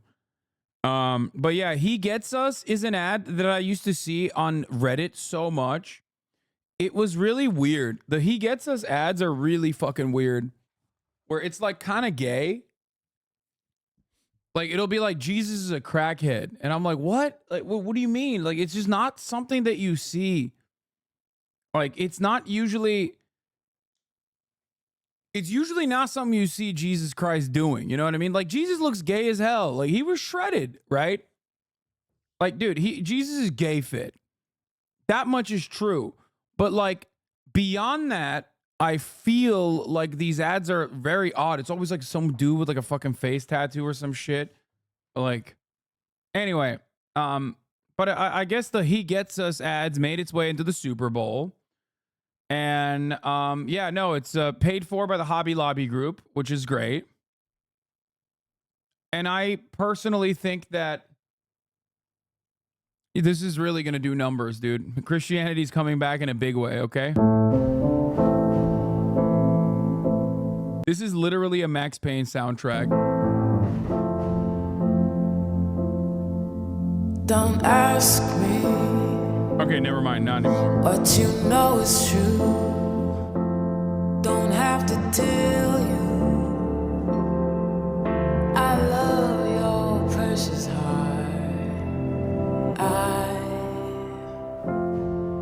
I was standing. You were there. Two worlds collided, and they could never tear us apart.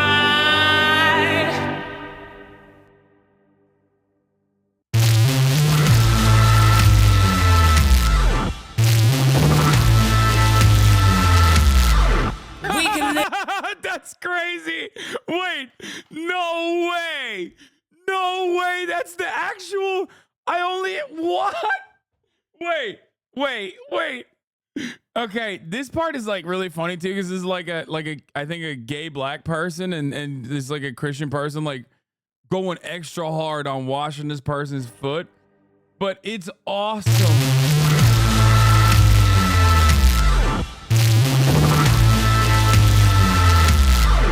We can live. He washed feet. For 1,000 years. It's an actual thing for Catholics to do in Easter, but not this level of cringe. Wow. The feet are so fucked up by the AI. So was this AI art or not? Because it looked like it was AI art, but maybe it's not.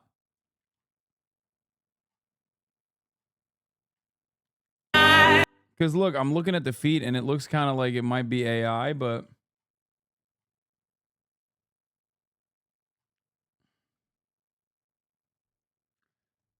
But anyway, I thought it was real weird.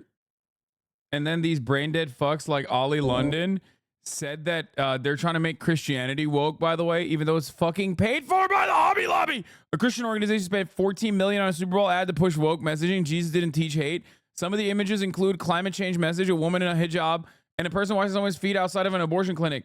And it's so funny to fucking literally look at a situation where some right-wing reactionary group is like actually paying for like a pro-Christianity ad, and then having this guy come in and be like, no, you don't understand. Actually, like, Christianity is about being hateful, which is so funny because, yeah, if you are a right-wing Republican, Christianity is about being hateful. So technically, Ollie London isn't wrong.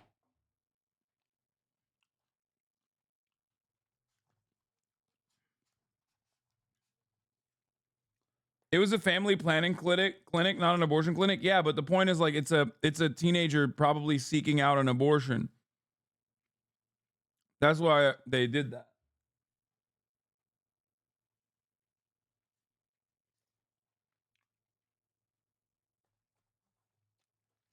Anyway.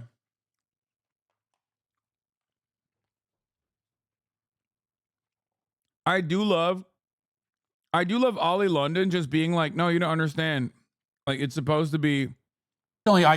Oh my God, Matt Walsh made a whole ass video on it. Oh, I'm losing it. Oh God, we got to watch this now. Oh, now that we watched this, it's so sick. I don't know what this is. Okay. Cannot give a full analysis of the Super Bowl or the Super Bowl ads if for whatever reason anyone actually wanted me to do that. I watched the game rather half-heartedly, paying only vague attention because I was bitter that my Baltimore Ravens weren't playing in it. I'll admit that. I was bitter. And in protest against this injustice, I boycotted the event. I mean, I still watched it, but I watched it unenthusiastically. So it was a heroic form of activism on my part, you must admit. But in any case, I did happen to glance up during. It is really sad whenever I see stuff that's like humanizing. For example, the fact that he's a fucking Baltimore Ravens fan, it makes me very frustrated. Because like, I hate when you have like this guy is just all hatred. Okay. So for him to have any humanizing moment, I'm like, fuck you, dude. An early commercial break, when we saw what would prove to be one of the most viral ads of the night. It was another Super Bowl commercial for the He Gets Us campaign. The campaign, first run by a group called the Servant Foundation and now run by a group called Come Near Incorporated, both funded by mostly anonymous, but we can assume extremely wealthy donors, is ostensibly meant to evangelize and promote Christianity. Indeed, they're spending tens of millions of dollars to run these ads during the Super Bowl. There are many very credible and biblically grounded Christian groups in the world that would love to have the resources to run a commercial during the most watched television event of the year, but most of them wouldn't have those kinds of funds if they fundraised. Be careful, Matt. Be careful, Matt. It might be your own donors, Matt, that you might be talking shit about. Don't write him off so quick, Matt. Watch out, baby. Ain't nobody that's funding a fucking Super Bowl ad for Christianity is going to be actually quote unquote woke, Matt. They're probably your donors, Matt.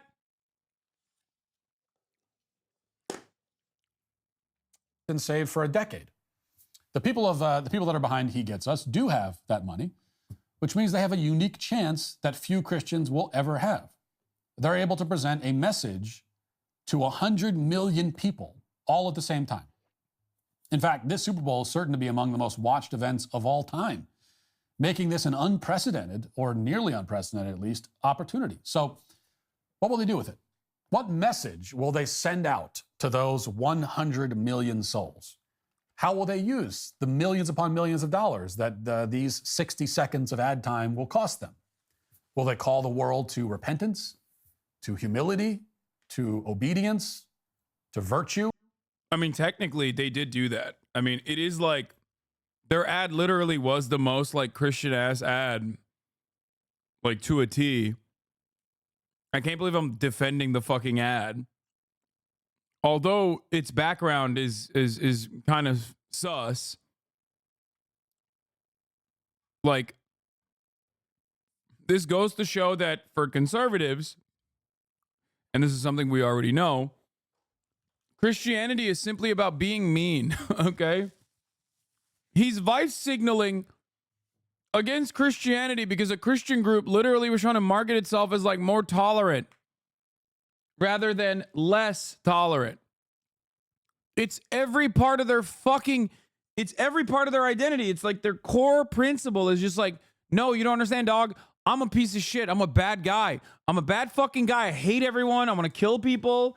I'm just evil. Okay? No, no, no, and no. Instead, they did this. Watch. It's so funny. Like, no, dude, these are literally hateful people behind this ad. And they're just trying to do marketing, dumbass. It's like if McDonald's made an ad being like, our burgers are 100% USDA approved. And then you, as like a McDonald's fan, came out and were like, no, you don't understand. Those burgers are actually not approved by the USDA. It sucks. It's the worst burger you'll ever have, actually. And that's why I like it. I like it because our burgers kill people. The fuck's wrong with you?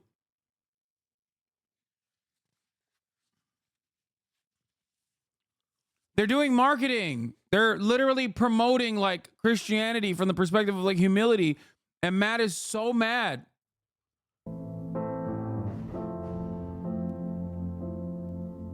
Don't ask me what you know is true. Don't have to tell you I love your precious heart.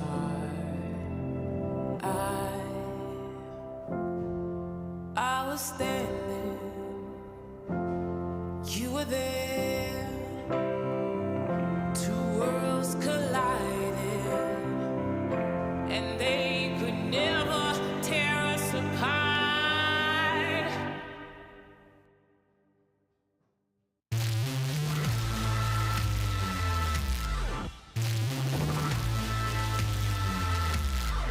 We can live for 1,000 years.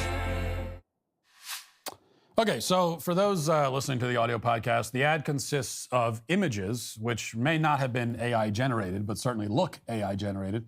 Images of various people getting their feet washed in various situations. And then we see the words, Jesus didn't teach hate, he washed feet, appear on the screen. Now, before we even talk about... It's so funny. That message is so funny. It makes Jesus look like he's a foot fetishist. That's the only part of the ad that I like. If I'm like some fucking Christian guy, I'd be like, what the fuck? Why did you make Jesus look so weird and freaky? No, don't send me the Tesla Economics tweet, please. We just read it. Oh my God. I swear to God, that Tesla tweet has given me psychic damage. Okay. When I go back to thinking about how another man could ride for another this much in such a funny, fantastical scenario that is literally the exact opposite in the real world, like objectively. That's what the Tesla Economics account was doing on Elon's dig.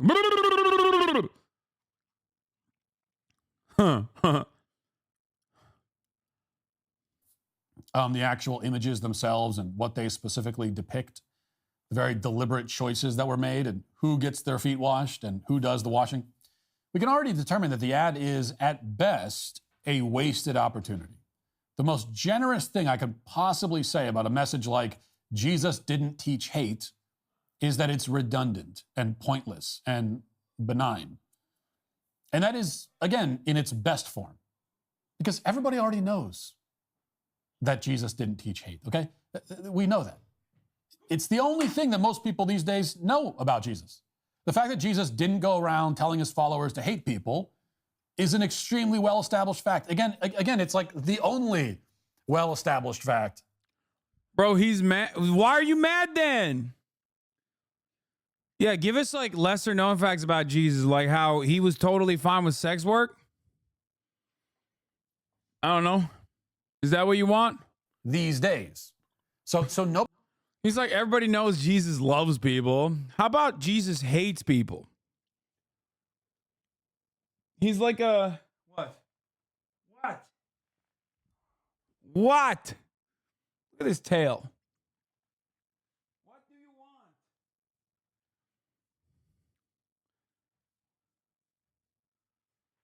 He's like, oh, you love Jesus? You love Jesus, but you're bringing up his most famous album. It kind of doesn't seem like you love Jesus. It kind of seems like you're just a phony Jesus fan. Why are you gatekeeping Jesus? You literally just like, man, it's really fucked up that these guys did an ad and then only talked about like Jesus being open-minded to everyone. Nobody was ever confused about it. We know that Jesus didn't hate people. We know that hating people is bad. Nobody believes in... Have you ever had a Christian try and share the gospel with you, Hassan? He wasn't fine with sex work. That's quite a trail. Stop. Not the gatekeeper Jesus. Kind of true. Okay, we won Jurgen Stein over with a gatekeeping Jesus moment.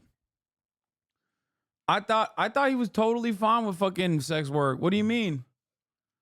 Jesus loved them hoes. Okay, he did. He hung out with prostitutes. What do you mean? The fuck are you talking about? Jesus was gay fit, hung out with prostitutes, literally has a Mexican name. Jesus is a gay guy in WeHo. What the fuck are you talking about? He's got a body that won't quit. The only type of body you can achieve if you go to Equinox West Hollywood. Okay?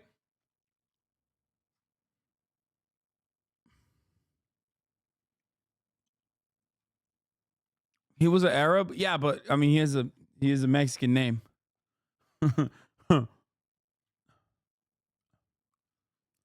Anyway. Promotes hate for its own sake. Even hateful people don't see themselves that way.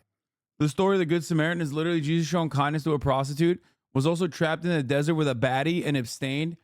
Yeah, because, not into women like that. Okay, so yeah, there are hateful people, but they don't see it that way. So if you declare hate is bad, everybody will agree, whether they're hateful or not, and you will have accomplished nothing. Pure Talk believes in American values. Okay, what the fuck? He went into an ad? God damn. Oh my God, fucking Twitter. Oh my God, fucking Twitter videos. Fucking Twitter video, Jesus Christ. Dot was feet washed by what's washed. Well, we see a feet should be directed at bad things. We should hate bad things, and we should love good things. This also may seem obvious, but it's a distinction that many people in our world often miss, which is just another reason why putting out a broad anti-hate ad that offers no further insight into the issue is useless. And if it's not useless, then it's actively harmful. And that is the case for this ad, which brings us to the images on the screen. So who are the people getting their feet washed? Well, we see a few sort of non-specific, generic feet washing scenarios, if that can even exist. And then we see a white man washing the feet of a Native American. We see another white man washing the feet of a climate protester. We see a white woman washing the feet of, I guess, her Muslim neighbor. We see a white woman washing the feet of an illegal immigrant. We see a cop washing the feet of a black guy in a back alley. Kind of strange. I don't know what's going on there. We see a priest washing the feet of a gay black guy on the beach. And then we see a woman outside of an abortion clinic getting her feet washed by what appears to be a pro-life protester. Now, you'll notice that, unsurprisingly, the ad is very careful to make sure that it doesn't depict a white person getting his feet washed by a non-white person. So we see every... Bro, he's literally like, why? Dude, he's mad that there's like only white people are doing the washing. He's like, come on, man. Why won't you do like a black guy washing a white guy's foot? I wonder why. Because perhaps that depiction would look weird to normal Americans. Americans who are not fucking as obsessed with like white superiority as Matt Walsh is, because he's paid to be as obsessed and presented as like, see the world through that lens all the goddamn time. It's funny because it's like the exact opposite.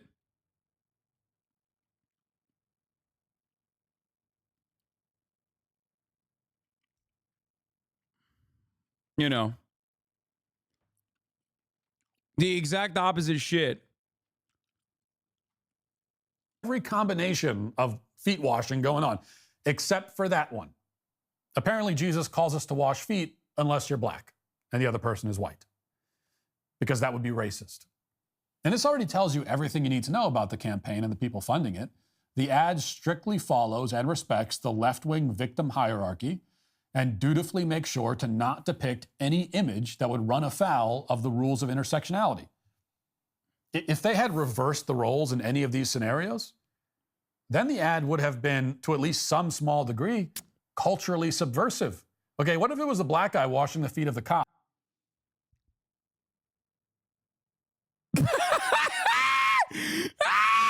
The entire point is power dynamics, bro. What the fuck?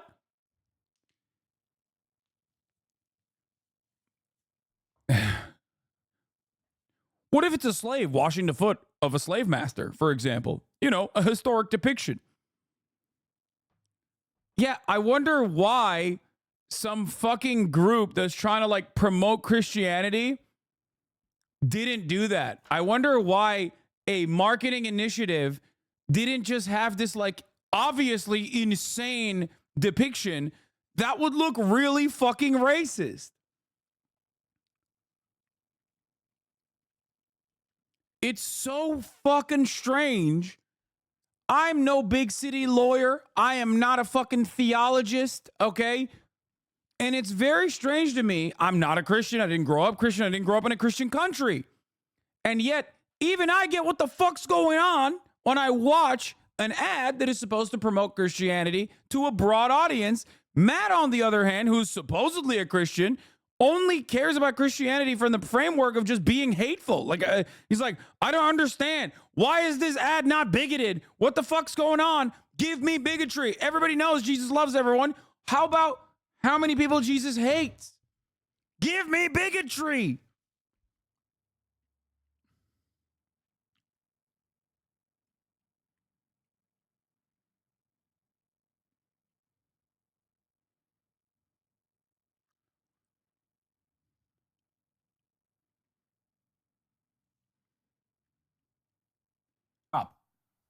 But you would never see that. Okay, even though, and people defend the ad to say, well, are you saying we shouldn't love each other? Okay, well then why don't we have the black guy wash the cop's feet? Shouldn't he love cops? If you saw that, well, that sends the wrong message. We can't have that.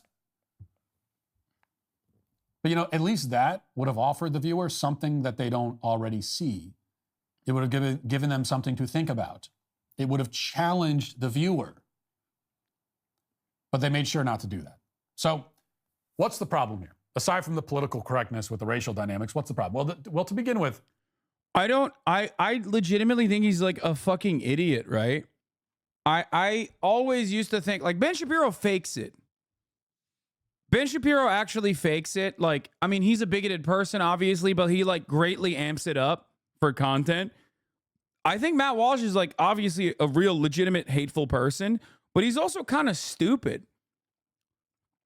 Like, I don't think this is one of those moments where Matt Walsh is doing this video and is secretly like, yeah, I don't really give a shit, but like, I don't know. We got to make content somehow, right? Like, I think he's legit like dumb and very fucking racist that he's like, why didn't the Christian ad, showcase racism? Like, that would be cool.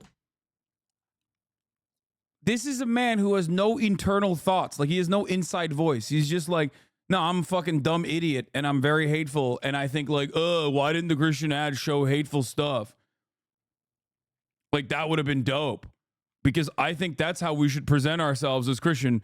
Everybody knows what is in the writing, that like Jesus loves everybody. How about all the people Jesus actually is supposed to hate? Why was it the slave not washing the slave master's feet? Matt Walsh? No, I literally just said that. Exactly. It's so dumb. Like, the entire point is Jesus is the... Why? Why does the Pope wash people's feet, dog? Why do you think? Think, Matt. Think, Matt. Think. Why does the Pope wash people's feet? The random people are the powerless ones. He goes to Africa and he washes like tribe members' feet and shit. Why does he do that, Matt? Because he's the one in power. He's one of the most powerful people on the fucking planet. And he, much like Jesus, is like doing this thing to showcase like he's humbling himself. That's why all of those depictions show people with power, with more power in the dynamic, washing the people that are powerless in that circumstance. What the fuck? How am I, a Muslim man, trying to fucking, and a really bad one at that too, like just a culturally Muslim person, grew up in a Muslim country, not exactly a fucking dude who gives a shit about religion at all. Why am I the one describing to a guy who brands himself as a real Christian, okay, literally calls himself a theocratic fascist, why am I describing this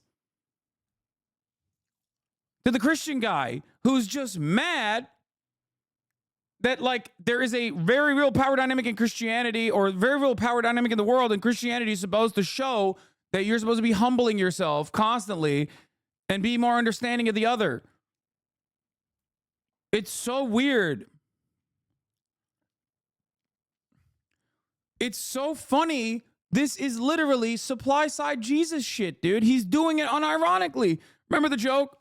Ironic because Al Franken wrote it. Originally, supply side Jesus. Jesus is not going to heal the lepers because they're out of coverage. That sort of thing, right? That's like a very old, back when liberals were based, meme. Okay? These are, 2006 memes. I love Bush era liberalism. It's one of my favorites. Supply side Jesus is a very prescient, very funny joke. Okay? Except Matt is literally doing that. He's like, why did Jesus even heal the lepers? Like, Jesus should have privatized his healthcare. It's obvious to me that Jesus actually should have been a defender of private healthcare, private health insurance. It's weird. Jesus should have beat the shit out of Mary Magdalene, actually, and chastised her for being a prostitute. Not allowed. It's not good. I don't like that. I think it's really fucked up. Jesus left money on the table. Yeah. And it's like a very odd thing to just like look at Christianity, like look at the Bible and look at the most obvious lessons in the Bible and be like, that's woke. They're becoming the meme. They are becoming the meme. The meme that, like, you know, they're so fucking mean and so ruthless and so shitty as people that they literally are claiming that the Bible is too woke. It's odd, man. Yeah, the story of the Good Samaritan, fucked up. How about the Bad Samaritan? Why does nobody talk about how Jesus would have been a bad Samaritan? Yeah, I hate love thy neighbor. I'm here to kill thy neighbor, okay? Love thy neighbor? How about arming yourself with an AR-15 and killing your neighbor because you were really scared that someone broke into your house and you fired it and the NATO rounds pierced through all of your fucking paper thin walls and actually killed your neighbor while they were sleeping. That's what Jesus is about. It's supposed to be about that kind of shit. That's what America's about. As a Christian, I love the Bible too woke to become a thing, so all these freaks won't be associated with Christianity. Long way to go, but just a thought. I mean, yeah, it is. It's just like American conservatism is antithetical to the teachings of Christianity, which is a very common meme, obviously. Okay? But goddamn, we've officially moved into an era. I mean, here it is. The Supply gospel side of supply side Jesus. Pontius Pilate summons our hero. Bring me this king of the Jews that I might meet him. This supply side Jesus. Supply side Jesus arrives. So you are the supply side Jesus. What a magnificent robe you have. Because of this robe, 10 craftsmen were able to feed their families. The goldsmith who made the trim and the filigree was able to hire an apprentice because I paid him so handsomely. And what a beautiful haircut you have, supply side Jesus. The barber who gave me this haircut was able to hire a manicurist. She had been a prostitute, but because I needed a pedicure, she is now able to fulfill her true potential. Yes, the cuticles are absolutely perfect. But there are those in Jerusalem who are not happy with your radical new teaching, supply side Jesus. Watch yourself. Supply side Jesus leads his disciples past a leper colony on his way to the Sermon on the Mount. Should you feed the lepers, supply side Jesus? No, Thomas. That would just make them lazy. This is the best line. No, him telling Thomas, no, Thomas, that would just make them lazy if I healed them. That's it. That's republicanism, okay? That's it. I mean, this is an Al Franken banger, 100%. I know I'm a boomer, but this actually is like, I think the animated version of it doesn't hit as hard, but like it's originally supposed to be a like a panel, like a comic panel, and it's very good. Couldn't you at least heal them, Supply-Side Jesus? No, James. Leprosy is a matter of personal responsibility. If people knew I was healing the lepers, there would be no incentive to avoid leprosy. Supply-Side Jesus, I think I've got a great line for your Sermon on the Mount. It is easier for a camel to pass through the eye of a needle than for a rich man to enter heaven. For shame, Peter. That's class warfare. But it does give me an idea. It is easier for a rich man to enter heaven seated comfortably on the back of a camel than it is for a poor man to pass through the eye of a needle. If you are prosperous on earth, that means that God is rewarding your rugged individualism. If you are poor, it is a sign that God frowns on your reliance on handouts. The only way to gain entrance into God's kingdom of abundance is to show your faith by giving to Him through His only Son, me, Supply-Side Jesus. My disciples will now pass among you, and he who gives more than 1,000 shekels will become a Supply-Side Jesus. I mean, this is literally the basis of prosperity gospel. This sounds like Calvinism. I mean, yeah, this is American Christianity. American Christianity is like, you know how Islam has a lot of like, I guess, roots that are, or a lot of fundamentals that are about like not taking the money and giving it to the church, like in the form of tithing, but instead directly giving it to the poor. Islam is the most updated version of the Abrahamic religions and therefore has like way more socialism baked into it, I guess, or whatever, whichever way people understand socialism. Okay. Bad day to shit on prosperity gospel. Wait, why?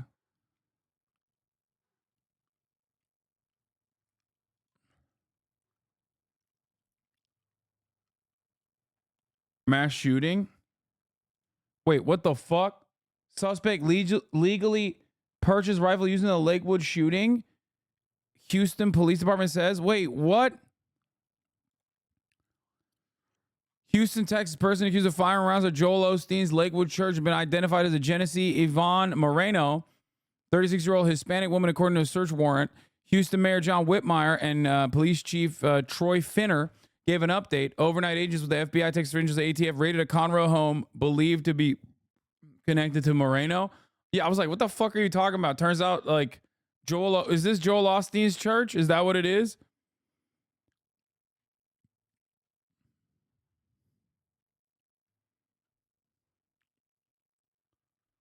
Read between the lines, the cop shot the kid, not the woman. Authorities also found anti-Semitic writings, but did not provide further details. Police say that they believe that this was a dispute between her ex-husband's family, some of whom are Jewish, but are not members of Lakewood Church. Wait, what? Shooting has brought up concerns about safety of religious institutions.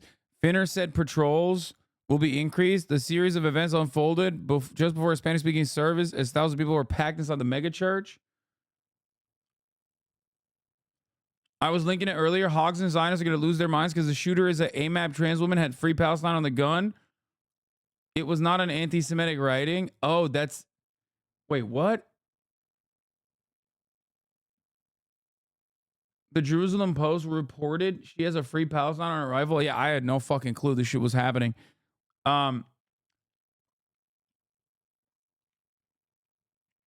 I don't know. I don't know if any of this is like real or not. They were not trans. That's been debunked. See, dude, by the way, she's not trans. Read my previous message. I'm just reading shit from the chat. Careful. Fox News has been reporting that she's trans and hasn't done a retraction. Also, she had Free Palestine written on the gun. Yeah. I think the right-wing conspiracy is ironic because we were just talking about how like Supply-Side Jesus is like, interested in arming every American. Like right-wing Jesus loves giving every American an AR-15. For the record, going for and also doubly ironic because we were just talking about how right-wing people about how right-wing people basically have completely fucking lost the plot and are just constantly fucking imagining the world and seeing everything from the most schizo lens. This is another part of that. This is yet another part of that where people will just go, oh yeah, they're trans immediately. It doesn't matter. They do it every single time now. She literally gave birth to her child. She isn't trans. Yeah, I don't know anything about the story. It's breaking shit. I'm obviously not going to cover it yet. And we'll see what happens afterwards, like when there's more details. But of course, that won't stop people from running with this person is trans. Shouldn't you wait until more details are released? I always do when it comes to American mass shootings, with the only exception that,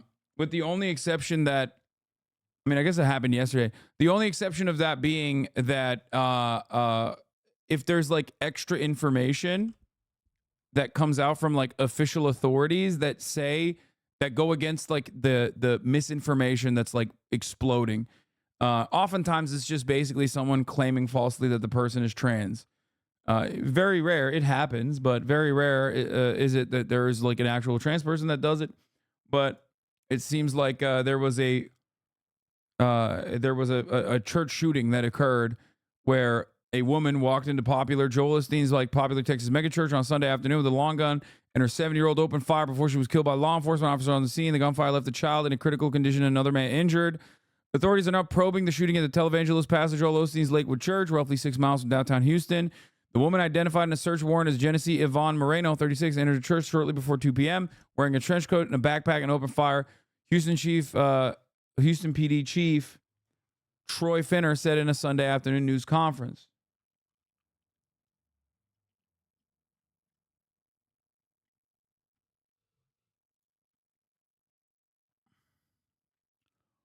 Yes. People are saying the shooter was trans. Turns out shooter's not trans. I couldn't even finish this goddamn Matt Walsh bullshit because I got the cop shot the kid. It's likely. Could have happened. So she has utilized both male and female names, but through all of our investigation to this point, talking with individuals, interviews, documents, Houston Police Department reports, she has been identified this entire time as female, she, her, and so we are identifying her as Genesee Moreno, Hispanic female. Far-right extremist accounts like Liberty TikTok rushed to call the shooter at Joel Osteen's church a transgender woman. The police have just confirmed that is not the case, and she was a biological mother of a child who was shot. They won't apologize or retract the lies. Even Elon Musk jumped in on the throw gasoline on a disinformation fire. This solely arose because the shooter used various aliases that were documented on arrest for charges including forgery. It's not uncommon for arrest records, especially for forgery, to do this. Leftist activists are already coming to the defense of the trans Texas church shooter. They're shifting the blame onto us and claiming that this consequence of criticizing radical trans ideology. What kind of hormones and drugs was the trans terrorist who shot up a Texas church taking?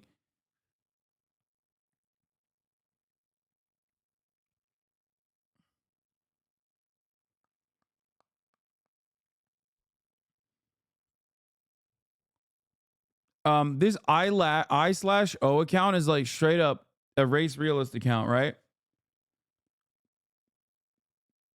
And Elon is constantly responding to them. An anti-Zionist transgender immigrant from El Salvador shot up a church yesterday. This is going to be lighting up right-wing X all day. Dude, I think it's kind of wild to be a white person and talk about mass shootings, like talk about the background of a mass shooter and be like, see, it's a brown woman that did it. It's like, dog, are you completely oblivious? Like, the majority of the mass shootings are done by white men. Like, what are we talking about? Like, this is some real woke DEI shit right here. Oh man, we finally got him. We got a brown woman doing it. Like, there's like a handful. The fuck?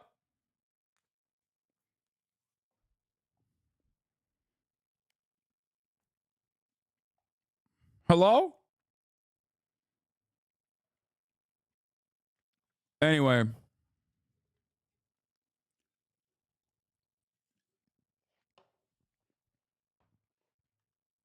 I just checked in to see if you talked about this. I guess I have to watch the clips being cut tomorrow.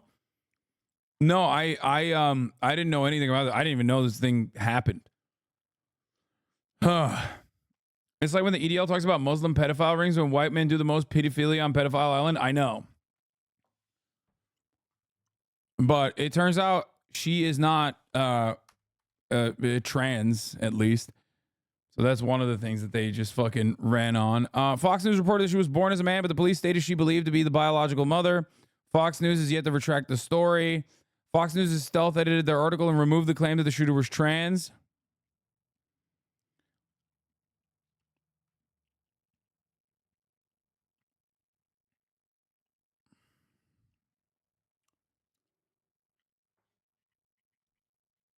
Yeah, Marco Rubio also went with it, I guess. People need to move out of Twitter. There should be some discussion and planning about this. Blue Sky is finally open to the public. Yeah.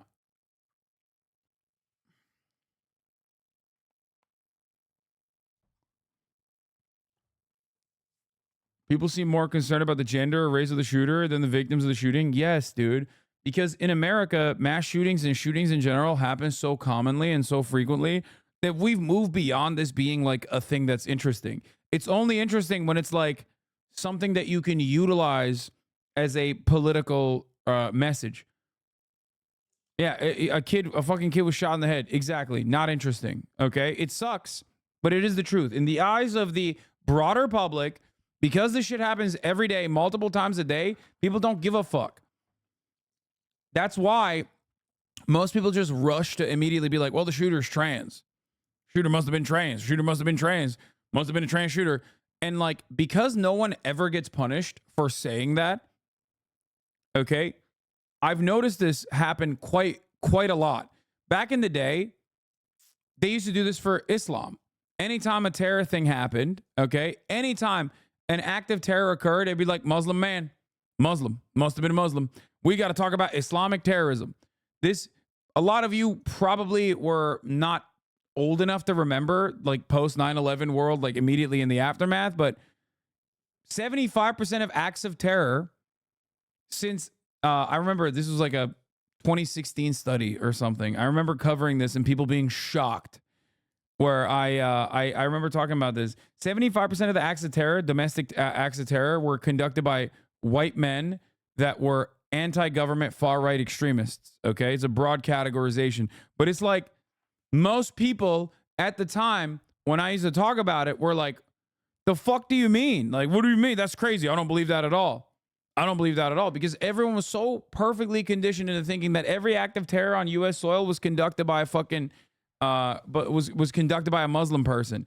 Nowadays, they don't really do this. They don't really say that it's a Muslim person. They just say it's a trans person now. Yeah, remember, acts of terror often blamed on ISIS or ISIS sympathizers. Exactly. So,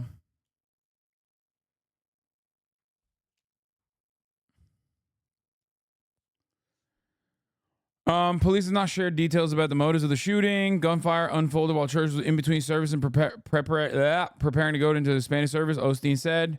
I can only imagine if it would have happened during 11 o'clock service. The shooting is just the latest of gun violence in America.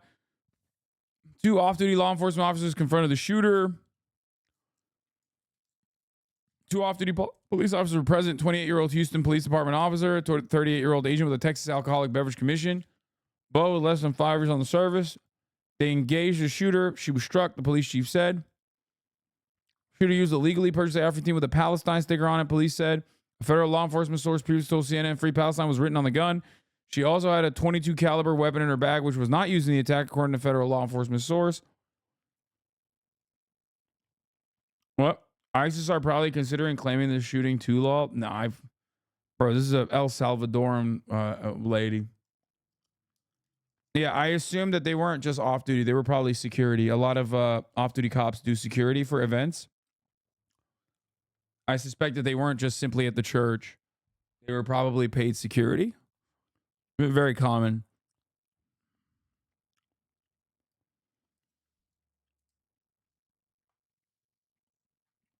Both officers who engaged with the shooter were placed on administrative duty pending the investigation as is protocol with officer-involved shootings.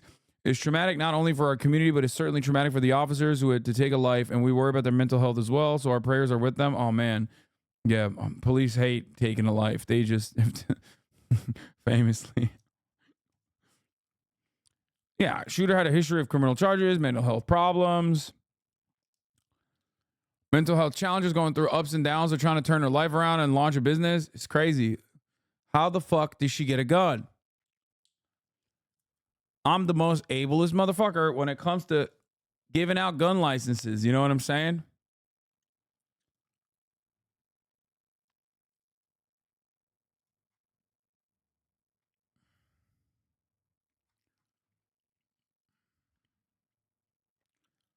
Based on everything you read, would you say she's an extremist? Dude, I don't fucking know.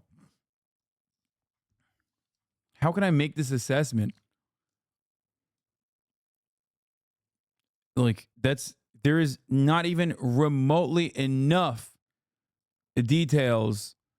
You think I can make an assertion after reading like a 5 minute, reading 5 minutes of an article? There's no fucking information on it. Like when a white person walks into a black church, okay, then yeah, it's like pretty obvious what the goal is. All right. But when you walk into a church like Joel Osteen's church, that's everybody. That's for everyone. You know what I mean? It's a mega church. It's a massive church, a mega church. It's not like specifically a like targeting one group of people. They're mixed.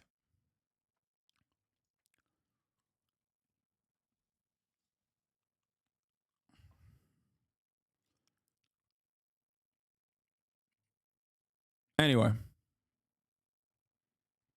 I feel pretty comfortable saying that someone who shot their 7-year-old made some extreme decisions. Do we know if she shot her own son or if the cop shot the son? Because that much wasn't even clear from the allegedly. Yeah, it seems like that's not clear that she did that. She might have, but I don't know. It doesn't seem like that was the case. I didn't get that. Yeah, Lakewood has a service in like 14 languages. Yeah, mega churches for everybody. They're massive. So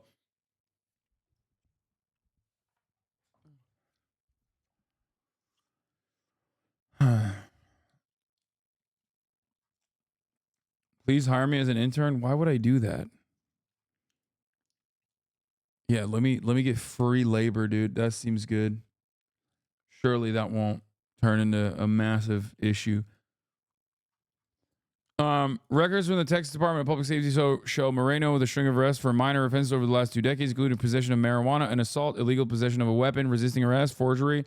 But in her 30s, she described herself on social media as a founder of a real estate financial services firm. By her own account, she is involved in the sales of everything from new condos to shopping malls. Social media post March 2020 shows a screenshot from Lakewood Church thanking Moreno for her donation. So she also has like an involvement with the church too. A CNN review showed the story of a bitter custody battle between Moreno and representatives for her ex-spouse's family played out on her social media accounts in 2022 when she had divorce proceedings transferred to county court. Damn, bro. DEI in the fucking family court. This is what happens. You see this? As family court DEI. Divorce dads, how about America? We now have divorce moms. That's a new one.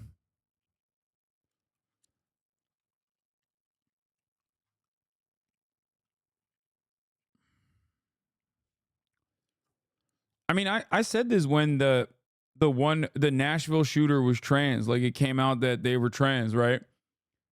And then that week we had like a string of mass shootings that occurred, or the school shooter was trans, and then there was like an old Asian dude who did a mass shooting too at their place of work. That's America, baby. Everybody gets a piece, and that's a double entendre, really, when you think about it. But everybody gets a piece. Right? It's the most American thing. It is eventually somebody is going to do a mass shooting and they're not going to be like a straight white guy. Okay? It's going to happen.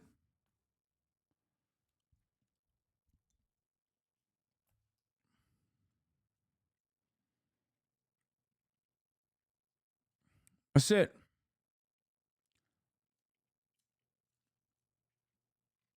Anyway. So let's continue with Matt Walsh getting upset that Christianity promoted tolerance at the Super Bowl. We should say, Jesus did not go around washing everyone's feet, okay? There is precisely one story in the New Testament of Jesus washing feet, and it was at the Passover meal before his passion and death. In that case, he washed the feet of his disciples, okay? The people closest to him, his disciples, the people that have been following him. Oh my God, he's literally doing supply side Jesus. He's straight up doing supply side Jesus unironically. He's like, you don't understand. Actually, Jesus did not heal the lepers. He only healed them because they said there was a quid pro quo there, okay? He only would heal the lepers if the lepers were on board with him. Literally, throughout his whole ministry. And now that did include, of course, the disciple who was about to betray him. But the point is that these were his disciples. Like, he wasn't out in the street washing the feet of every unbeliever and unrepentant sinner who walked by. And we often do this these days. Like, we take singular moments in Jesus' ministry and we extrapolate them, making them out to be regular occurrences. But that's not a fair or accurate assumption. So when we say Jesus didn't hate, he washed feet, it makes it sound like it was something, it was like a... Bro, why is he trying to desperately make Jesus out to be like almost like a crypto guy or something? You don't understand. Jesus was incredibly self-interested, okay? You know what Jesus wouldn't do? Spend $28 million on television advertising.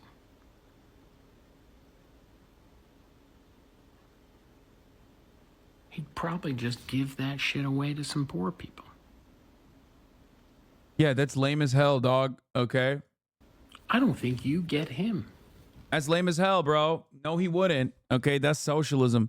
And I get my theological understanding of Christianity from a dude who very clearly gets it. Okay. Standard form of greeting. We just went around what? There's one story. In the book of John, after he washes the disciples' feet, he encourages them to wash other people's feet. Dude doesn't know. Of that happening in a very specific circumstance. For a specific group of people. Did he ever go out in the public and wash feet? Well, we don't. Bro, this is wild. First of all, every story in the book, even if it's a singular instance, is supposed to be extrapolated upon. That's the whole purpose of fucking religion, dumbass. What the fuck? Do you think like in the Old Testament when the 26 children make fun of a bald guy and call him, hey, Baldy, and the bears come down and kill all those fucking children, that's actually a unique instance? All right, and it's just about that one singular instance? Or is it about like literally, don't make fun of bald people because bears will kill you. God hates when you make fun of bald people. Isn't the entire point of the fucking Bible that it's like a book of stories where you look at the stories and you go, how do I extrapolate lessons from for the real world from this? Oh my God.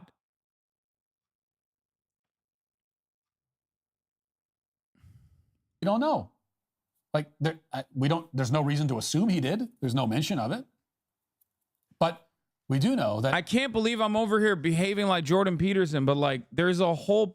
What is the reason behind stories if this fucking dingus looks at it and goes, no, that's a real thing that happened in the real world and it was a one-off. Nothing matters before or after, okay? Like, what's the reason for... He's doing... Bro, first of all, isn't this baptism? Like, what he's talking about is like being a Baptist, basically, I guess. Like, he's a textual literalist. But for Christianity, he's just like a fundamentalist, I guess, in that situation. He's like, yeah, everything in the Bible is just like, it's a one-off. It happened one time. And it's literal. Talk about the Quran, I dare you. You should talk about how the Muslim religion destroys countries, dehumanizes women that you so-called care about. You're so fake. Are you just saying all of this since the majority of your viewers are Muslim or something? Wait, you think the majority of my viewers are Muslim? Are you okay? First of all, I did talk about Islam as well. All religion is subject to interpretation. All religion is a matter of interpretation.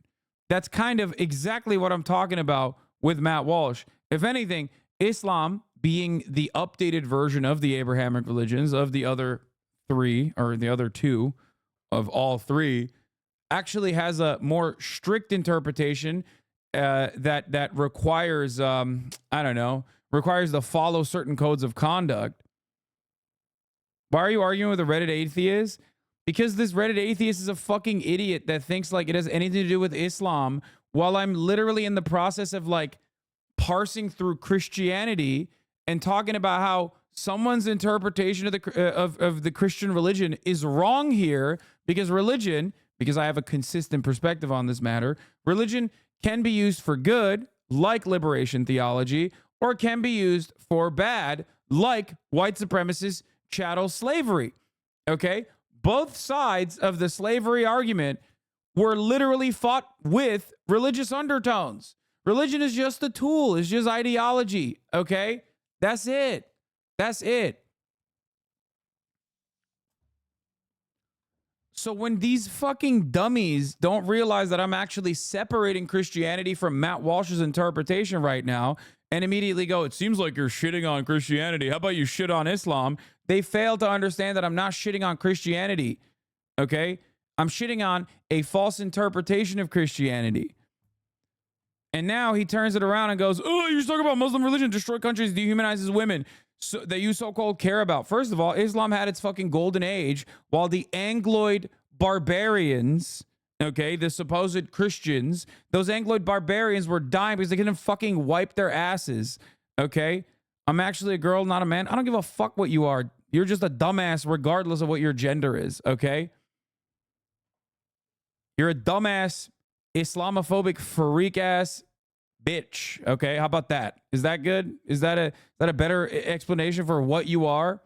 Dumb fuck. You're so fake. Or are you just saying all this since the majority of viewers are Muslim or something? The notion that, like, one, I hide my perspective, okay?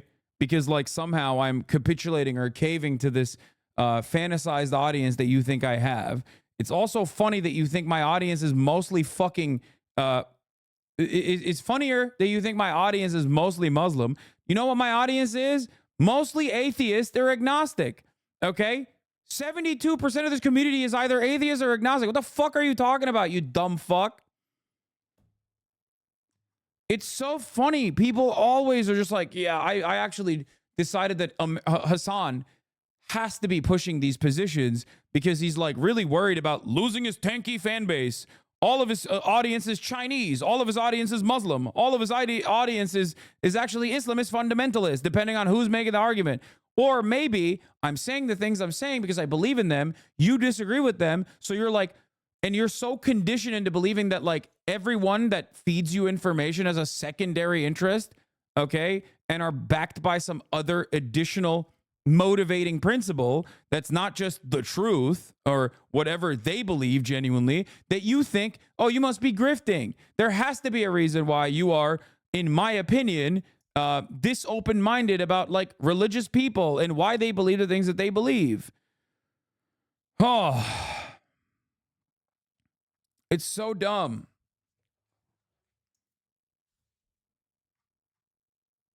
You are fake and you know it's show proof. Go to a Muslim country and talk about it and make fun of Muslims. Wait, oh wait, you cannot. Yeah, dumb fuck. I am from a Muslim country. Okay? I literally grew up in a Muslim country. You are such a fucking ape, dude. Shut the fuck up. Jesus Christ. I cannot. Dude. Oh my God. Oh my God. Oh my God. The incestuous Angloid needs to be studied, okay? Literally, just so fucking stupid. Just so brain broken.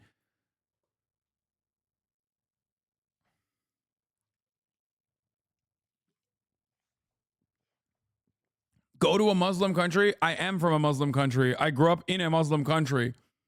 Okay? And I made fun of... I was a way more aggro r/atheism style dipshit back then when I was at the Muslim country than I am now. I have grown infinitely more tolerant. Okay? I have grown infinitely more tolerant as time has passed by, especially as I've seen the way that Western countries treat Muslims in general. Okay?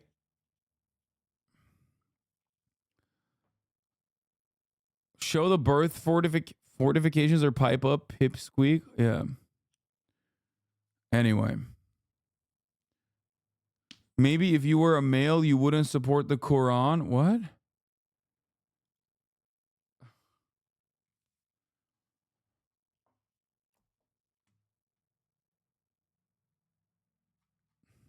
So dumb.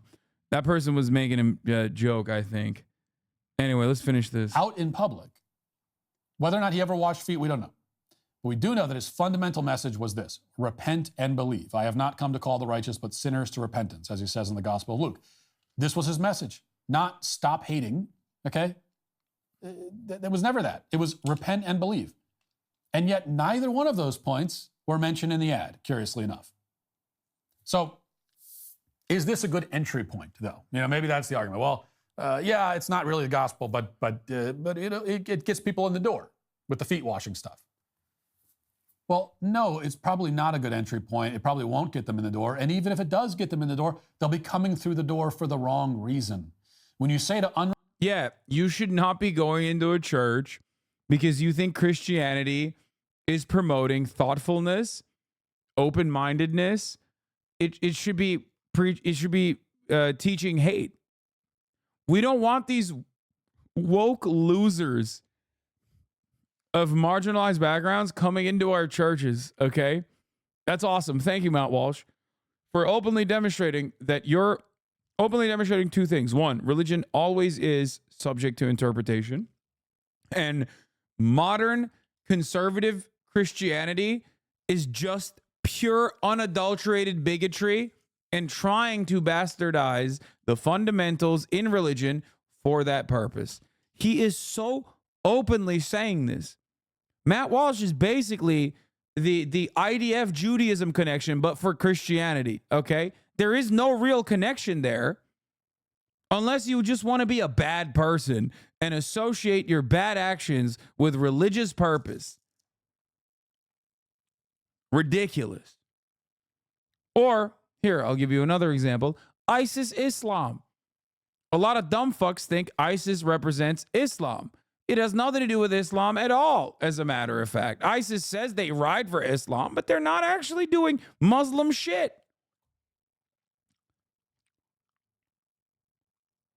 Only one group gets to fucking ride for this bigotry, though, and associate it very openly with their violent actions.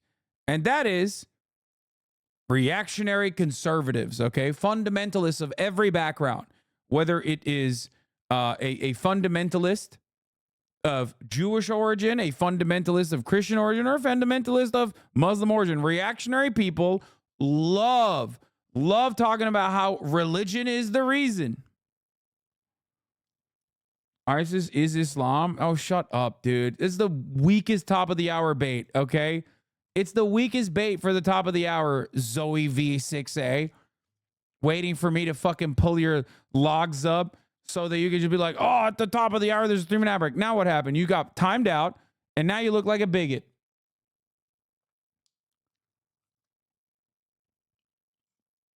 Now you look like a bigot.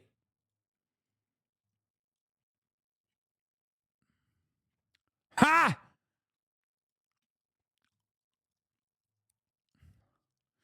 At the top of the hour, there's a 3-minute ad break. If you no longer want to see those ads, okay, if you don't want to look like a bigot at the top of the hour like Zoe V6A, all you need to do is subscribe for $5 or for free, okay? I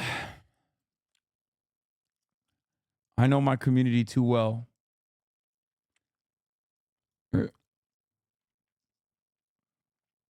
Got him. He's wrong even about the literal text, by the way.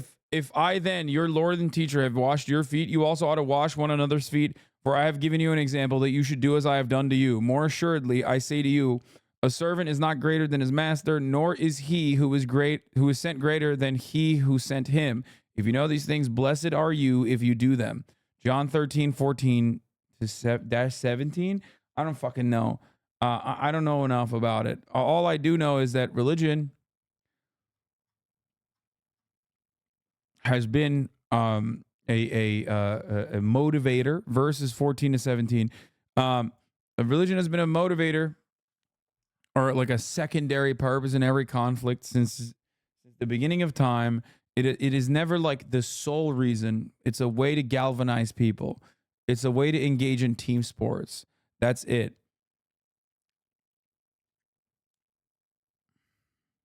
Unrepentant sinners, come and get your feet washed. You are reaffirming them in their sin. You're feeding into their pride and ego.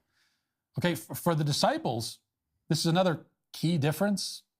For the disciples, getting their feet washed by Christ was a humbling experience for them. They felt uncomfortable at first. They tried to stop him. Okay, they knew they were unworthy. But and that, again, a major point. Bro, that's crazy. He literally is looking at what? I think his framework is so busted. I don't know if this is like common amongst American Christians, I guess, but he's like, it's so weird. I thought Christians were supposed to kind of like overlook all the socialist messaging in the Bible and not directly try to tackle it head on and be like, actually, it's the reverse of the lesson that you're supposed to be learning. No, this is why I'm joking and saying that like this is unironically Al Franken's supply side Jesus. It's like he looked at the supply side Jesus memes and was like, no, this is actually real Christianity. I've decided. Here was humbling for them.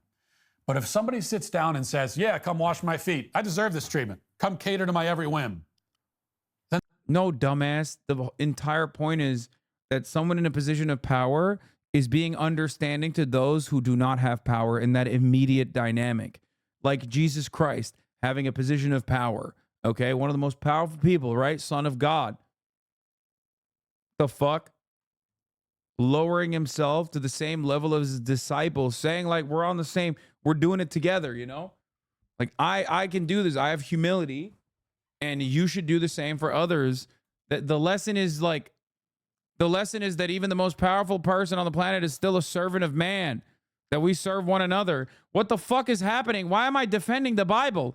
This guy literally goes, egalitarian messaging in the Bible? I hate that. Don't give me that shit. Love thy neighbor? Fuck that. I hate my neighbor. Okay? Turn the other cheek? Yeah, fuck that. I'm actually directly facing this dude and murking him. Thou shalt not kill. I love killing. Fuck you. Then the very last thing you should do for that person is actually wash their feet, whether literally or metaphorically. You know, you are not saving anybody's soul by feeding their ego. Yes, we should be inviting sinners into the fold. We're all sinners after all, but we're inviting them to repentance, to strive for virtue, to live holy lives, or at least to try. The problem with modern Christianity in many cases is that it offers the invitation, right? But it forgets what the invitation is for. Now, what you see in this ad is not Christian love. This is self-debasement. It's a humiliation ritual meant to satisfy the egos of people who need their egos punctured, not inflated even more. And does it work? Does this kind of messaging actually succeed in growing the church? Does it bring in the lost sheep? Does it do whatever it's supposedly meant to do? We don't need to speak theoretically about it. If you're a defender of this kind of messaging and you say, no, it brings people in, okay, where? Where has it worked? Christianity in the West has been sucking up to people who hate it, has been sanitizing itself, has been watering down its message, preaching against hate, but never saying a word about repentance for decades. And over those decades, we've also seen a record number of people leave the church. We've seen church attendance dwindle to record lows, while atheist and unaffiliated self-identifications rocket to record highs. If this hippie Jesus messaging was ever going to actually work, you think it would have started working at some point over the past, I don't know, 50 years? Unless, of course, the collapse of Western Christendom means that it is working. If that's actually the point, if that is the goal, then actually it has succeeded beyond anyone's wildest dreams.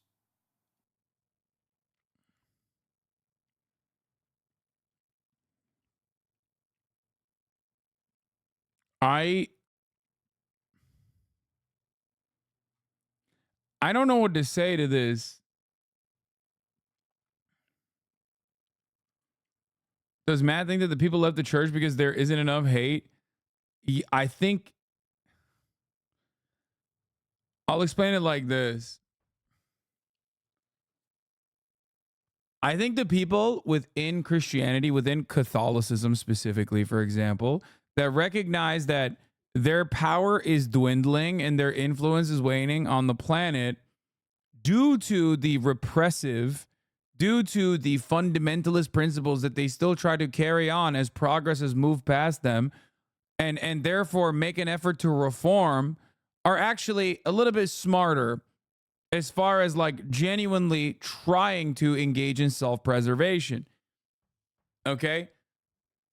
The Pope, the current Pope, being woke, unironically, is definitely smarter than trying to uphold very serious, very rigid rules of practice. And throughout history, this has worked. I don't know if Matt is a Christian or not, but as an American Christian, we are almost all impacted by exactly what I'm talking about. Okay? With the exception of Catholics, I guess. Like literally, that's the entirety of Protestantism is a bastardization upon Reformation.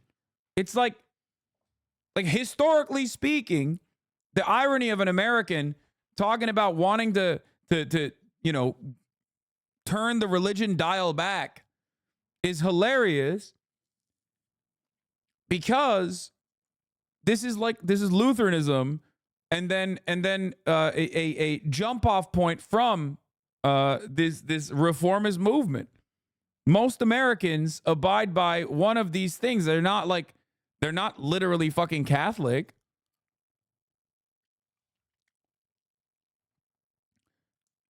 Unfortunately, however, religion, with some notable exceptions, I guess,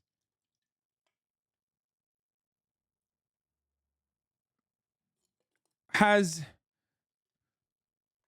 reformed, especially in America, in a very different way. It's been revised in the opposite direction. Okay, not in a direction that's more tolerant or more understanding, but instead in a direction that is less tolerant.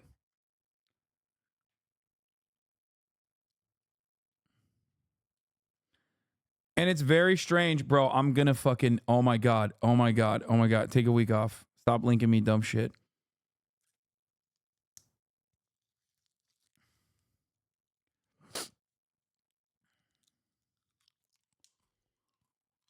Anyway, very cool for Matt to be like, I hate that the Hobby Lobby backed like ad that promoted tolerance for Christianity is actually really fucked up, because it should have been promoting hatred instead.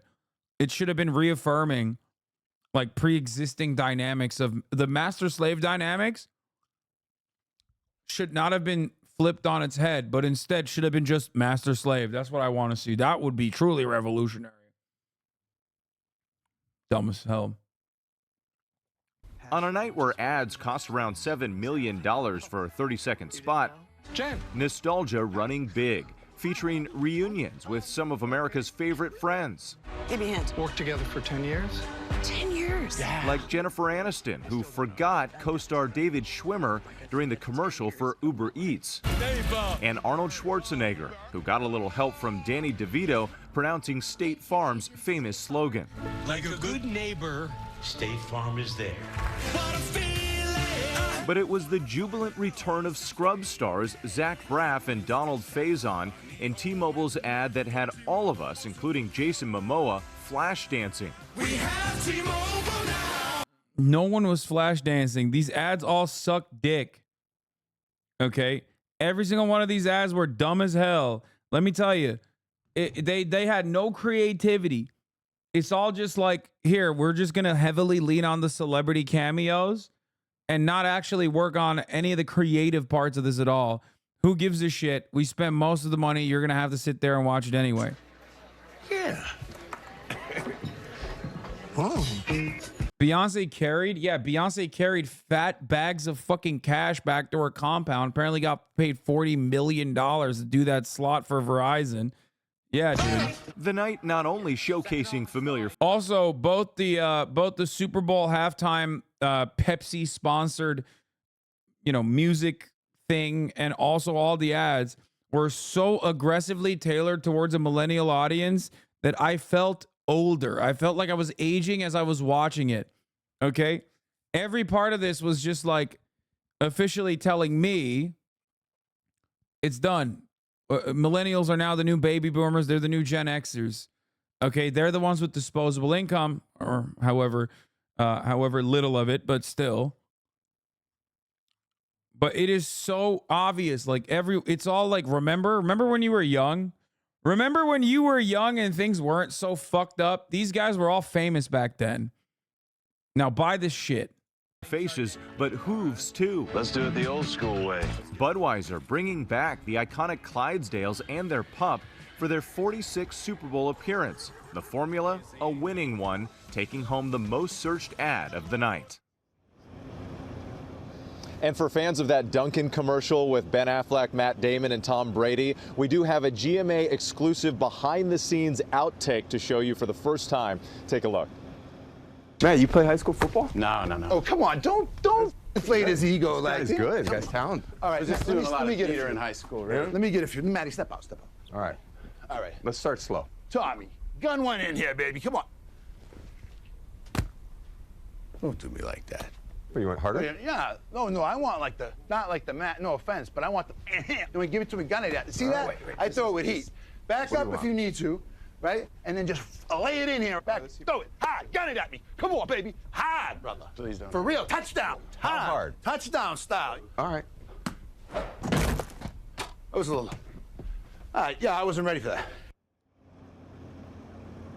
Of course, Dunkin' was founded in Boston. That, of course, one of the commercials, one of the top trending online and on I social. was talking to my cousin's kid that didn't know what Goodwill Hunting was, and I felt so fucking old. What is this? You didn't like this one? I didn't see this one.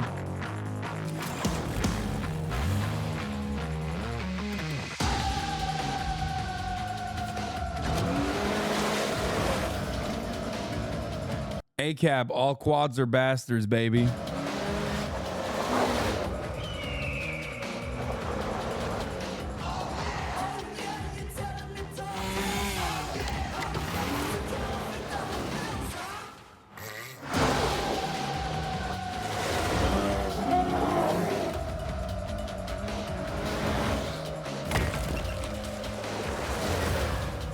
Thanks, fellas. Business in the front, party in the back. The all-new Kawasaki Ridge. Why does that vehicle go 60 miles per hour? Are you kidding me? Why the fuck wouldn't it? Etsy raised our sellers fee so they can spend $7 million on an ad that makes it look like Etsy sells cheese. Etsy sellers are collectively furious. They bombard us with emails prior saying how sick the ad was going to be. Yeah. What about Michael Cera V? I don't want to watch that. What is this? Why the fuck has nobody brought this up? Do your Duolingo lesson, no buts. There were also Temu ads.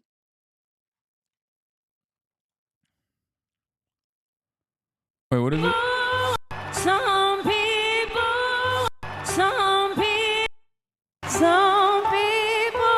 want it all. Okay, let me tell you something. Alicia Keys is a legend. I love her. I think she is the GOAT. She's incredible, and she has a beautiful voice. And I think that She is one of the most important vocalists, okay? Pianist, vocalist, musician, artist. She has the voice of an angel, and sometimes it doesn't work, okay? Sometimes it's like, yeah, sure, she had a moment, you know? Sure, she had a moment. It's fine.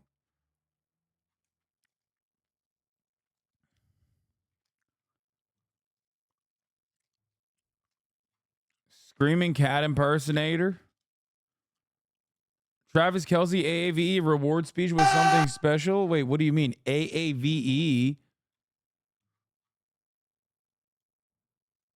Bro, come on. Y'all hear this? We've been fighting for all right all day. How about a little Viva Las Vegas? Dude, canceling Travis Kelce for having white boy swag is funny. First of all, I don't even think he has a, I don't think he even is doing like AAV or anything, but also, like, look, if you want to understand Travis Kelce's politics, I think the best example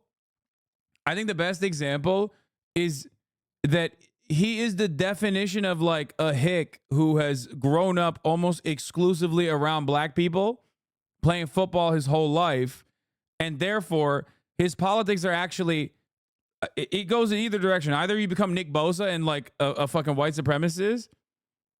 He's a Cleveland boy. Yeah. You're talking about the most swagged out. You're talking about the most swagged out white man. Okay. Let's be real. Like, for example, okay. Like the fade, right? People were like, oh my God, Travis Kelce made the fade popular. He literally came out and was like, yeah, you guys cooked me on that. Why did you say that it was I invented the fade? Like on Black History Month, of all months, where you said I invented the fade. Like you're fucked up for that. That's a swagged out white boy.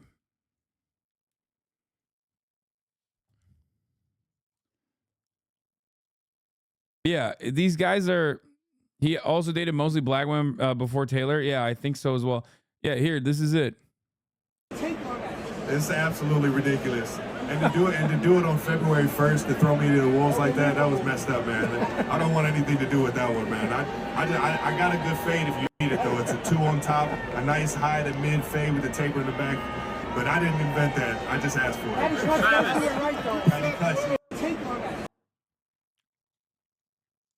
Anyway.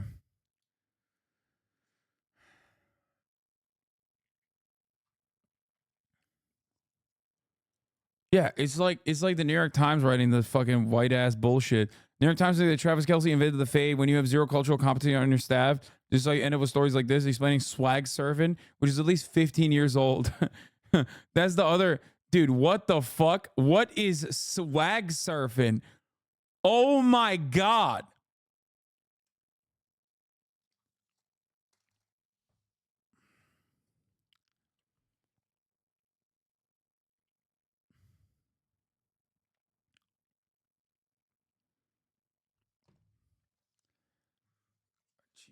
Christ, dude.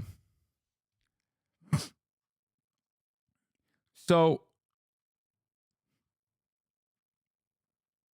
look, wait, what is this? Worst AI ad? Oh, this was really bad. Dude, this was really, really, really bad, dude. Oh my God. Good morning. They'll say I'll never open my business or get my degree. They say I'll never make my movie or build something.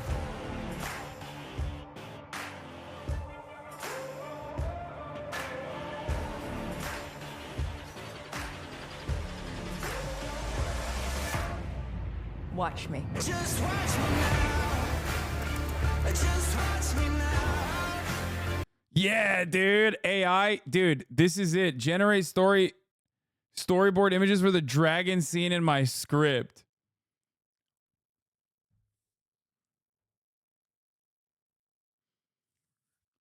It's embarrassing. Embarrassing.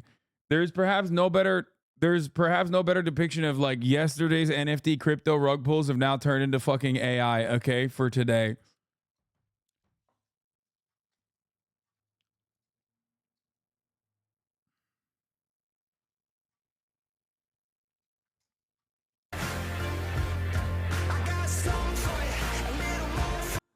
Write code for my 3D open world game.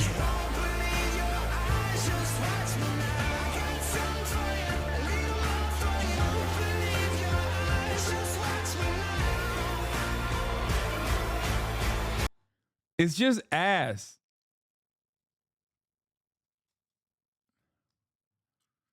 It's just fucking ass, dude.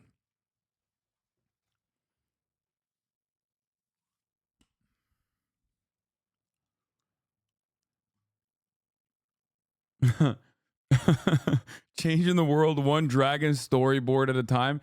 Yeah, dude, I'm gonna change the world. Okay.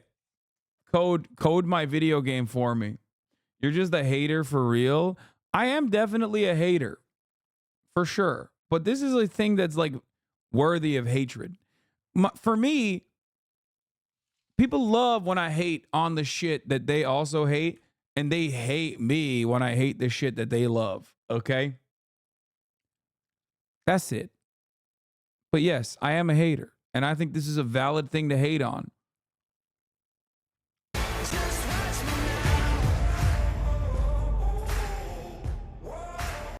Being an AI hater is the right stance.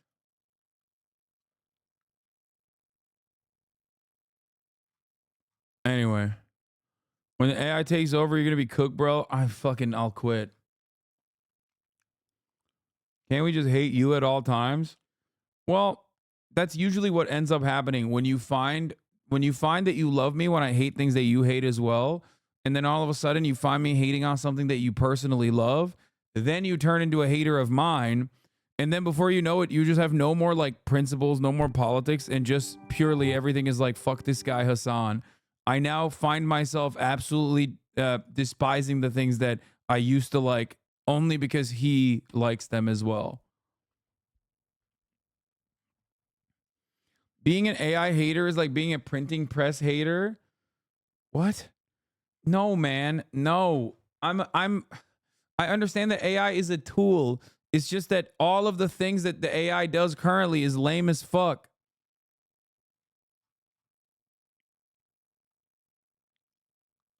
Go back to the horse and buggy, bro. Jesus Christ. Oh. Oh my God.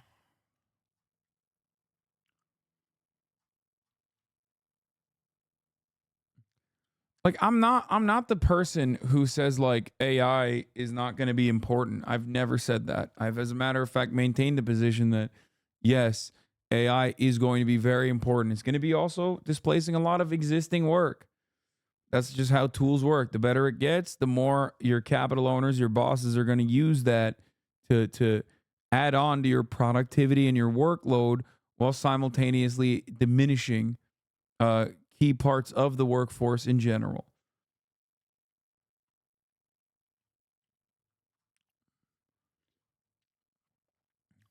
All right. As a math major STEM lord, I give you the pass to hate on generative AI. Yeah, the worst aspects of AI is basically... The worst aspects of AI is basically that kind of generative shit too. It's like the lamest part. God, we take this moment just to give you thanks.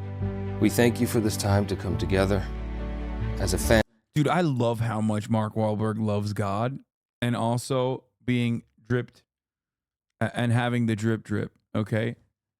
He loves God so fucking much. He's got like a God app. For those of you who don't know, Marky Mark obviously stays prayed up and he stays dripped down. And I do legitimately believe he would have fucking defeated the terrorists on 9/11. Okay. And also, that's it. Actually, no, that's it. He fucking loves God.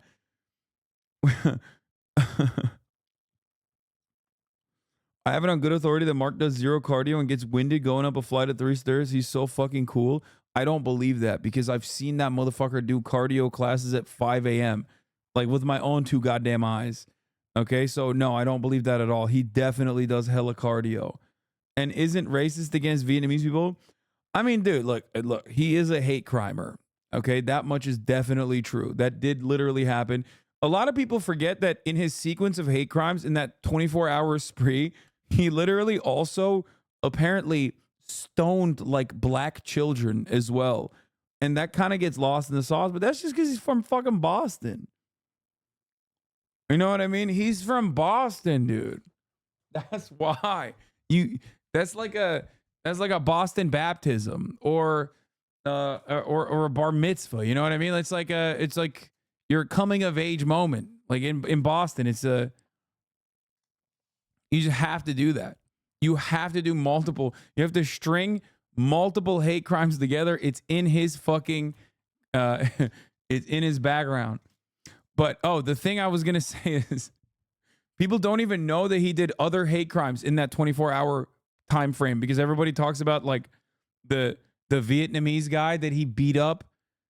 But nobody talks about like the stones he threw at black children, apparently. But yeah, I mean, I think you can, for the record, yeah, I don't think he's like racist now and anti-Asian now. Guys, he did a movie where he was next to It's Timmy and Valkyrie. Okay? They were in his movie.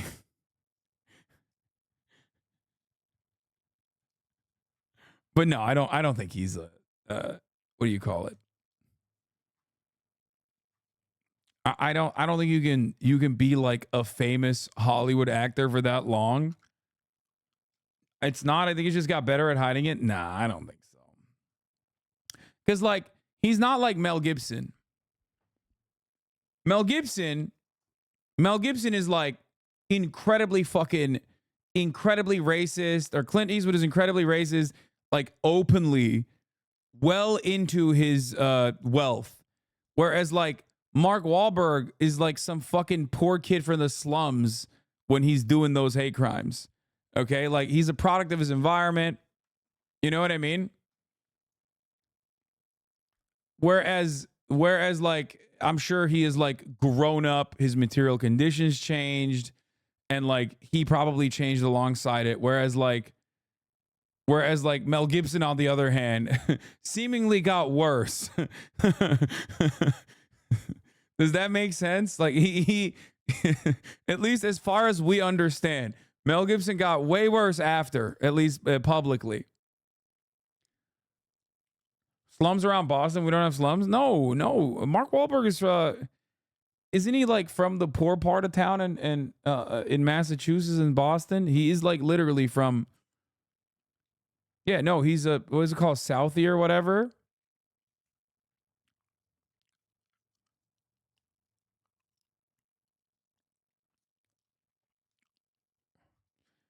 I'm not like, I'm not defending what he did, but I don't believe that, like, all jokes aside, I don't personally believe that Mark Wahlberg now is like still a very.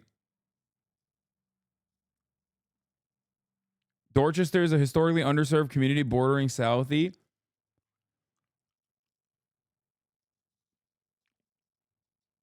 Zoomer's confused because now it's the third most expensive city in the country. Yeah, not when he was growing up.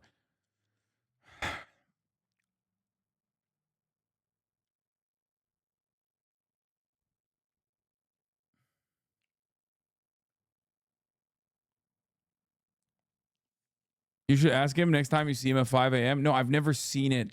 I've watched the videos of him going to places to work out at 5 a.m.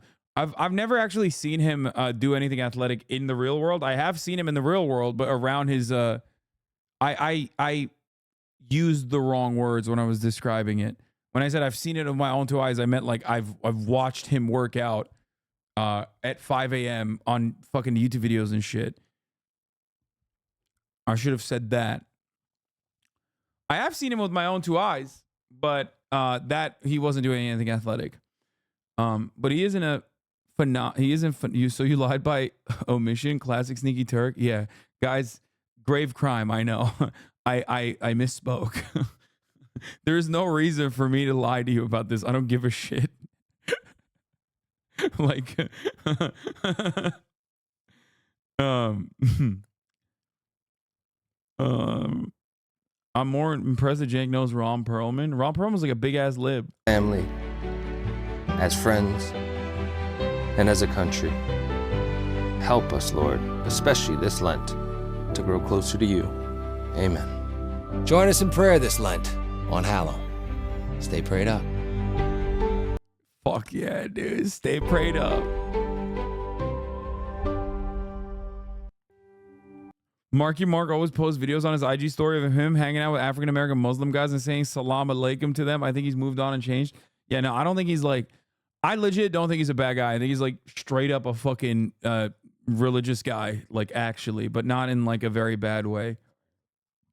I think he's just a goofy ass motherfucker.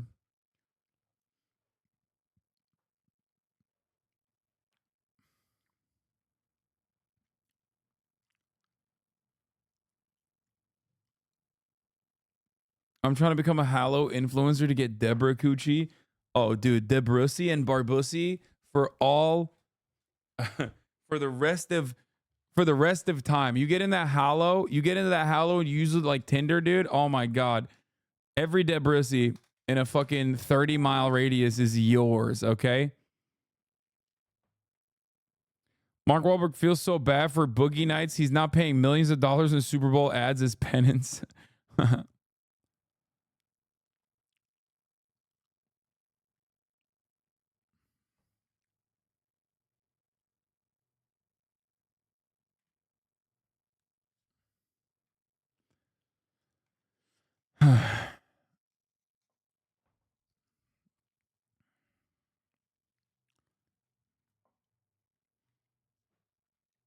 Anyway, can Copilot do your prayers for you? Probably.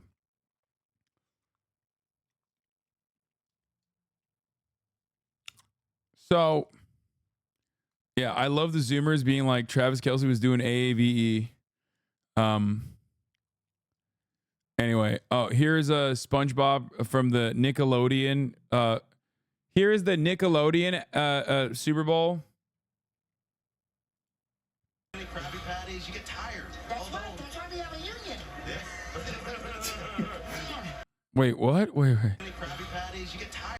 That's why we have a union.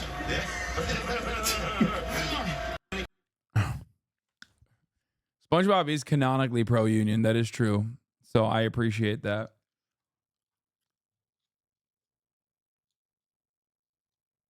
My friend was in the movie Valk and Timmy were in. He was the wreck bad guy. Nice.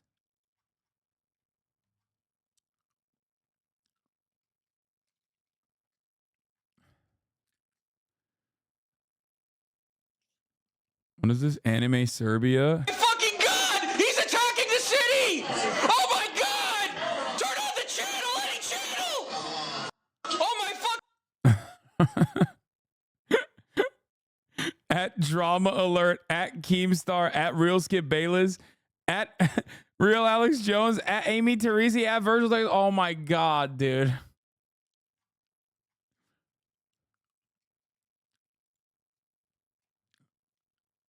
Have you painted your roof blue yet? Wait, what? What is that a reference to?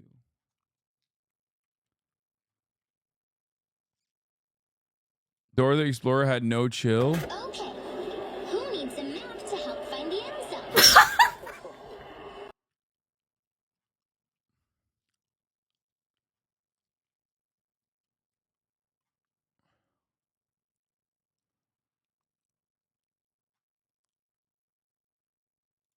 My favorite new conspiracy. Dear citizens of the world, from Concerned Citizen, if you happen to witness green lasers scanning the area in which you live, you might just want to take a trip out of town for a few weeks. No reason, no reason. Or paint your roof blue. Oh, because they think it's like it's Oprah's Hawaiian space lasers. It's Oprah, Jeff Bezos, and the Chinese Jewish space lasers that wiped out Hawaii.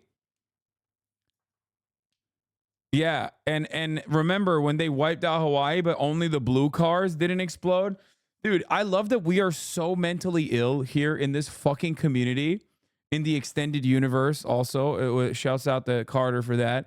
That we're so invested in the psychopathic conspiracy bits that conservatives just, you know, in the world that they live in, that I immediately understood. As soon as you said paint your roof blue, I was like, what the fuck are you talking about? And then you sent me this link and I'm like, oh, totally makes sense. It's about the Sino Judaism space lasers that Oprah and Jeff Bezos directed to Hawaii with Barack Obama, okay, that blew up all the cars except for the blue cars, and then the blue cars didn't explode because the space lasers only work on every other color and not the blue one. The Rock, not Obama. No, they got the smoke for the Rock too, but Obama too. Sometimes I talk to normal people and remember just how much watching the stream has broken my brain. Yeah, I know. I do sometimes feel like we should probably dial it back on the memes a little bit. Scroll down. The whole thing is amazing. A portal opens up in Geneva, Switzerland. Could it be because of CERN, what they're trying to rip up the fabric of reality? What the fuck? Wasn't this scene a couple days before they lasered Maui?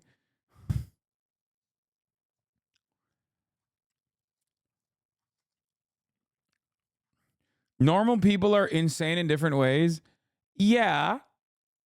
But like, I think if you want to have like a healthy life, you should probably be weird in a normal way and not weird in a way that's abnormal. Does that make sense?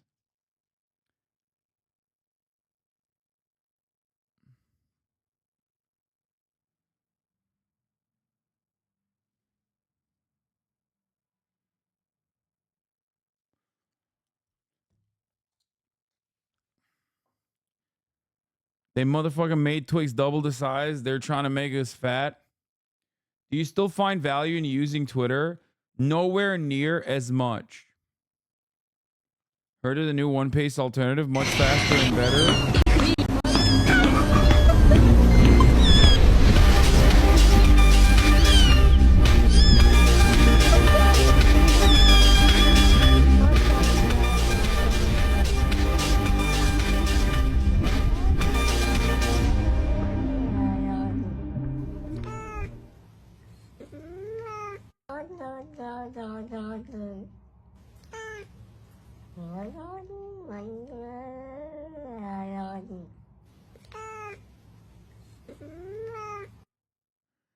That's fair. That's basically is true. That's so real. That's a great summary of all the events that took place.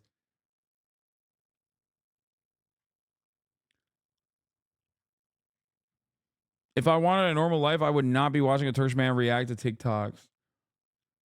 Listen, all I'm saying is, you know, we maybe have to dial it back a little bit. I said that Brandon is rigging this game as a joke in front of 7 people and none of them got it. I went and stood in the bathroom for 5 minutes so they would forget about it. Yeah, except they think that you took a fat shit.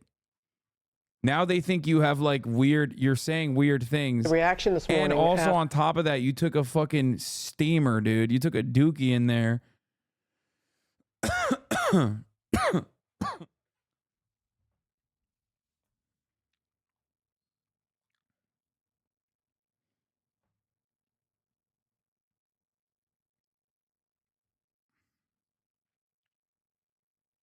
So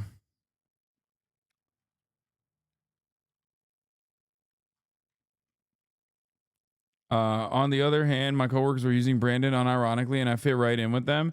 I do it all the time. Listen, I fucking guys, I say Brandon regularly in public, okay? At this point, I don't even care about that. I feel like we've memed that so much. We've basically memed it into oblivion. We've memed that into like mainstream. Where's Kaya? She's underneath me sleeping. When Mark Lamont, you missed it. He was here earlier. We had a long conversation. It was wonderful. It was beautiful. And yeah. So Trump also had this to say about NATO, which is like becoming a big deal. Here, let's take a look. After a former, and then I'm going to move on from this like silly fucking news bullshit that we've been doing, okay? Because it's irrelevant in the grand scheme of things. Oh, before we move on from the Super Bowl, I guess the last thing I wanted to talk about was this. How much did your Super Bowl ticket cost? What did you spend on your Super Bowl tickets? 13 grand. 10,000 bucks. 9,000 a ticket. It's a lifelong dream of mine to be here. I'm a little emotional. My dad did this for my birthday. That's so funny. My man, you like, bro, minus 13 grand and they left crying. Okay. Dad did this for my birthday. 8,500 a fee. I actually got my ticket for free. Cost 8,000. Was it worth it? Are you excited to be here? Oh my God, yes. I didn't. It's so sad that people pay so much money and then you got motherfuckers like me. I went to the Super Bowl for free. You know what I mean? There's hella people that go for free because like brands are sending them there, you know? Like you don't have that kind of money. You don't even have like $8,000 to spend and you just fucking spent all of it on this Super Bowl ticket plus like hotels that are overinflated.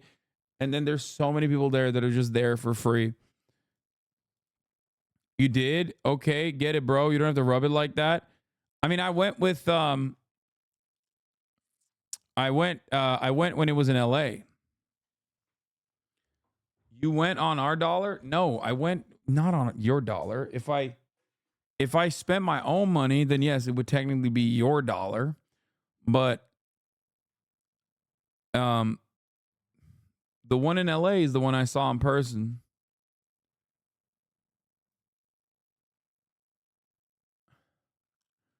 Rich get richer, the poor have to sit through the top of the hour ad break. Come on, bro. It's 4:45. You can't do that.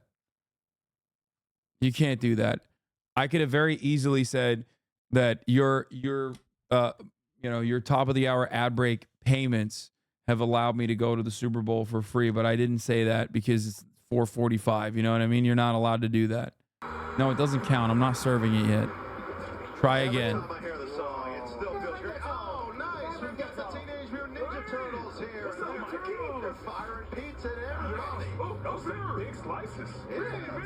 Hey, do you guys like toppings on your pizza? Was that gummy worms? Yeah, ironically, the one topping I don't like on my pizza, pineapple. The cap is low. I see what you did there. No cap, huh? No cap. Leonardo DiCaprio, 25.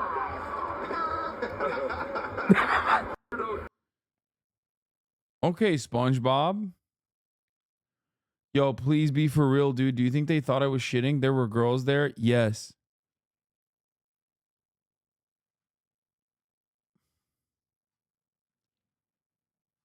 Yes.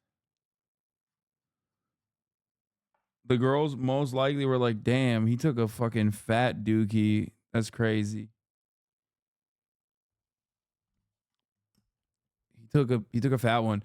All right, let's get to Trump's NATO remarks before we move on to some fun shit. Okay. Including Brian Johnson's penis. President Trump said he would encourage Russian aggression against an American ally in NATO that didn't pay enough. Rachel Scott is here with more. Good morning, Rachel. Robin, good morning to you. NATO is America's most important military alliance, and Donald Trump is threatening to upend it if he's elected, something the White House is calling appalling and unhinged. This morning, former President Donald Trump drawing fierce backlash for saying if elected again, he would encourage Russia to attack NATO allies who don't contribute enough toward defense spending. If we don't pay, are you still going to protect us? No, I would not protect you. In fact, I would encourage them to do whatever the hell they want. President Biden calling. It's so funny that he's saying that because, like, he's literally like, no, it's a protection racket. Like, he's saying it's a protection racket and we should farm it harder. You know what I mean? We should farm it more, which is technically not inconsistent with the American position. It's just that I guess he doesn't fully. I don't know. I feel like he doesn't fully understand it. Like, yeah, it's a protection racket, but like also at the same time, it's one that like it's one that is basically paying to the American military contractors. So like, even if those guys aren't paying their fair share into NATO or whatever, okay, it doesn't matter. Like, all the money that goes to Ukraine is still going back into the pockets of the American defense contractors, because it's not technically going into Ukraine in like money bags, right? It's not duffel bags full of money that they're fucking parachuting into Ukraine. That's not how this works.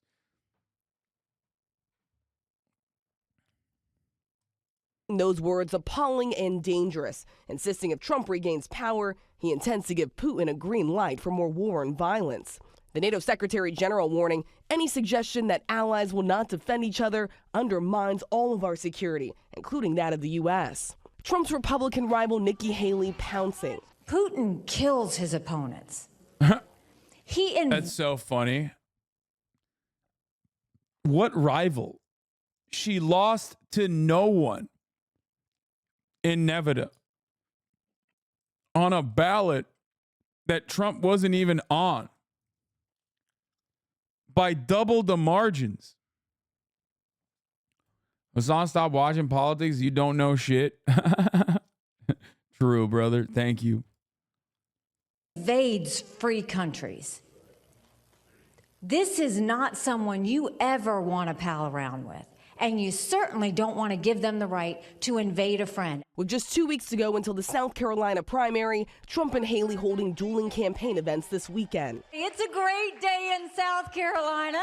South Carolina, we've had a great relationship with South Carolina. The former president questioning why Haley's husband, a major in the Army National Guard currently deployed in Africa, isn't on the campaign trail. Where's her husband? Oh, he's away. He's away. What happened to her husband? If you mock the service of a combat veteran, you don't deserve a driver's license, let alone being president of the United States.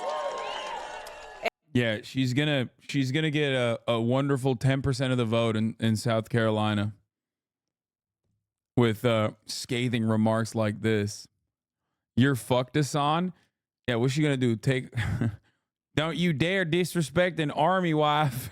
You come at the army like that, I'll take your driver's license away. He's like, all right, sure. And just months ago, Trump mocked the late Senator John McCain for injuries he sustained when he was tortured as a prisoner of war in Vietnam. He got backlash for those comments back then. He's getting backlash now. He's standing by all of it, George. Okay, Rachel. That's such a weird way to frame the story. No, absolutely none of his fans gave a shit. As a matter of fact, they loved it. They called John McCain a pussy. Okay? They have, dude. This is a country, okay, where 22 veterans kill themselves every fucking day. All right? We don't give a fuck about the veterans, dog. You are so delusional. People always love LARPing about how they want to suck and fuck the troops. Like, you don't give a shit, dude. Get the fuck out of here. No one cares. No one cares. I'd go so far as to say, like, those NATO freaks, like the liberals that love like American military dominance and always defend it from a liberal point, probably care about the military more than the Republicans do. Straight up.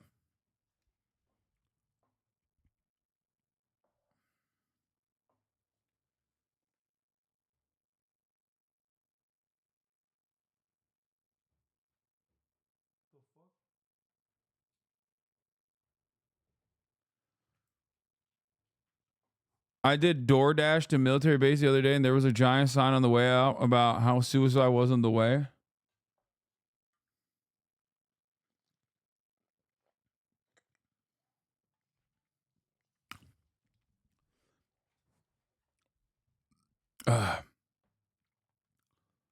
Thanks very much. And former President Trump is expected in court this morning for hearing in the case where he's charged with illegally keeping classified documents. Senior investigative correspondent Aaron Katersky is at the federal courthouse in Atlanta. Good morning, Aaron.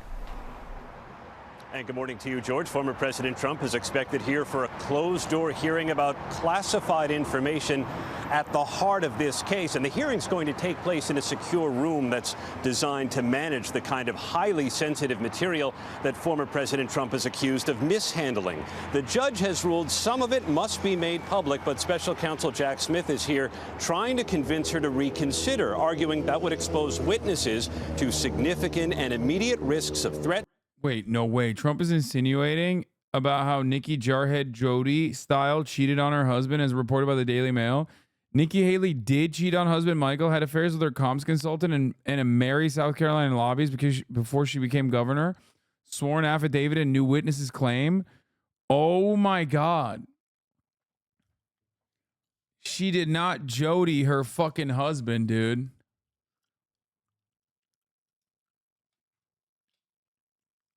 That's crazy. I mean, that's an American pastime. You knew about this though, right? No, I did not.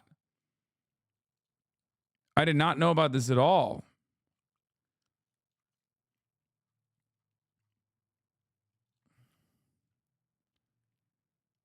Will Folks, 49, Haley's communications consultant, signed an affidavit in 2010 alleging he had a sexual relationship with then South Carolina lawmaker.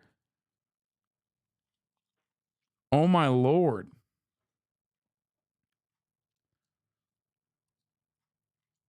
Oh, come on. How many times did Trump cheated on his wives? Yeah, of course. That's not news though. That's fucking dog bites man. Okay. This, on the other hand, this is man bites dog.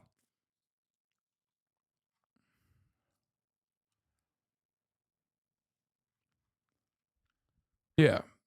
Fork found in the kitchen shit. Can we acknowledge that Daily Mail is made up and try to find this from a real source? I mean, either way, this being real, this being false, none of this matters in the grand scheme of things as it pertains to Nikki Haley's chances of winning the election. Okay? But yes, you are correct. Daily Mail is a dish rag full of misinformation. I mean, so probably isn't correct. TikTok shitting on Dems in a funny way. Democrats. Of course, we believe you should vote blue, no matter who. We're Democrats. We don't care about approval ratings. Wait, isn't this guy like fuck? He's like the hot guy that went to Ukraine or some shit, right? We're Democrats. Of course, we believe you should vote blue, no matter who. We're Democrats. We don't care about approval ratings. What other choice do you have? We're Democrats. But the other guy is like a commie. What other choice do you have? We're Democrats. We could pass legislation that would change your life for the better. We're just not going to. We're Democrats. Of course, we're going to promise something and not really deliver. We're Democrats. We made everyone celebrate Pride Month, including the military-industrial complex. We're Democrats. The economy may not be great for you, but it's going great for our donors. We're Democrats. Donald Trump is the best thing that's ever happened to us. Sir Miles? No, man. No, this guy. This guy has I think he literally has like a thing in Ukraine. The black dude was on Jubilee. He's a commie. But the white guy is, I think, like a dude who has help Mission Kharkiv deliver life-saving medicines to Ukrainian cities.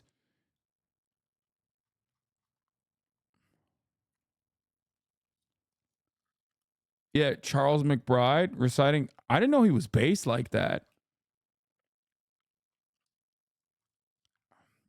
That's kind of cool. That makes me happy. We're Democrats. History ended with Obama. We're Democrats. Of course we love... Not blocked? No, I mean, look, if he's delivering life-saving medicines to Ukrainian cities, like, that makes sense. No, I was not thinking of Miles. I just saw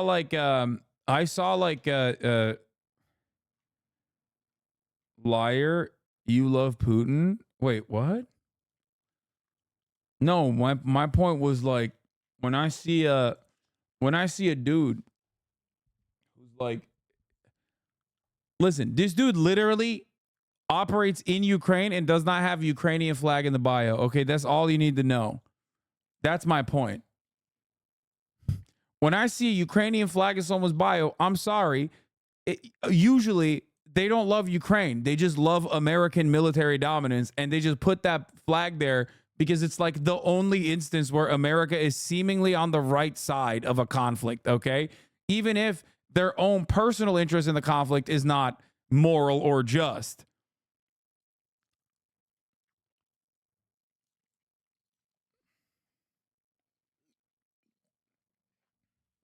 You should start practicing for Infinite Craft a little bit. Otherwise, Broden and Will are going to embarrass you.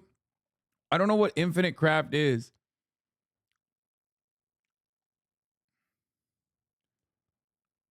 What about those with the Palestinian and Ukrainian flag? That one is really interesting.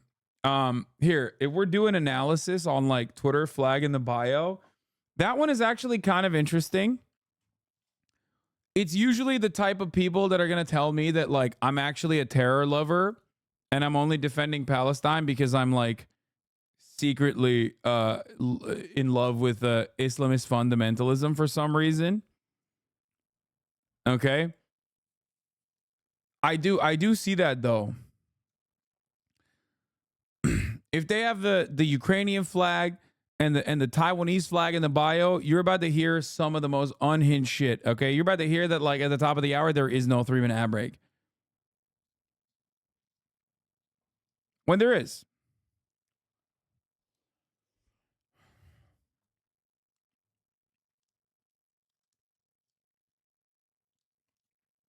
When you see a North Korean flag, oh my God. I think it's just Normans who are just normal and consistent. Wait, what? No. Putting a flag in your bio automatically takes you out of Norman territory, okay?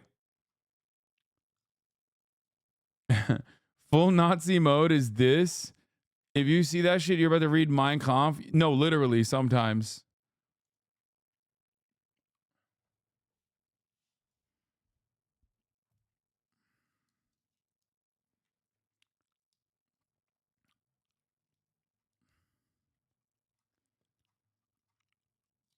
What about these flags?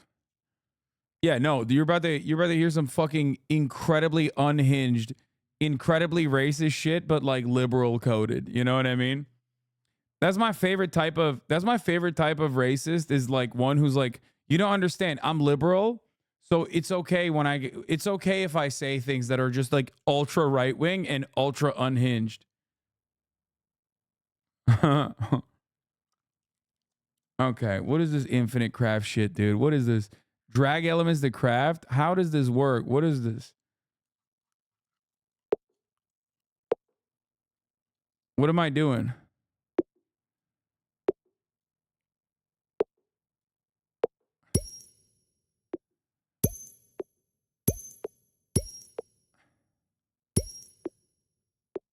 That's it? That's how you do it? And then you just like add stuff to it? What if you put a tsunami onto a tsunami?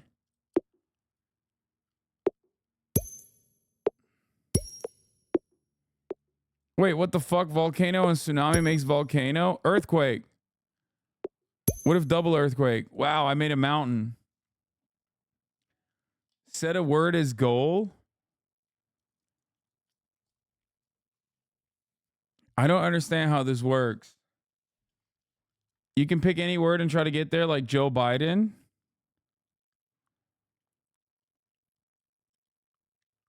Bro, play a little alchemy. Make 9/11. Let's see. Earth. And then Earth. Wait, double Earth makes mountain?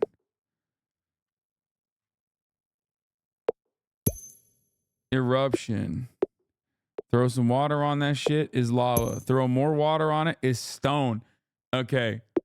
Let's see. Let's see if we can arrive at stone faster.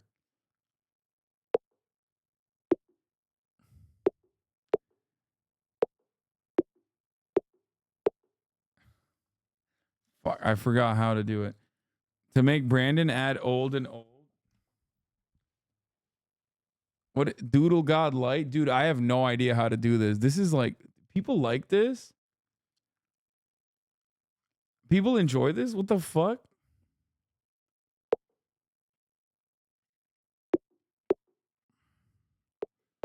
How did I get to stone? I forgot. Stone and stone, boulder. More stone, rock.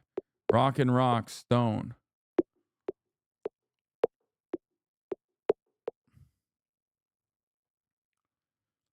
Put on penis music. Too much time on their hands. Wait, got hentai. There's some crazy things you can get. How do I fucking make something else?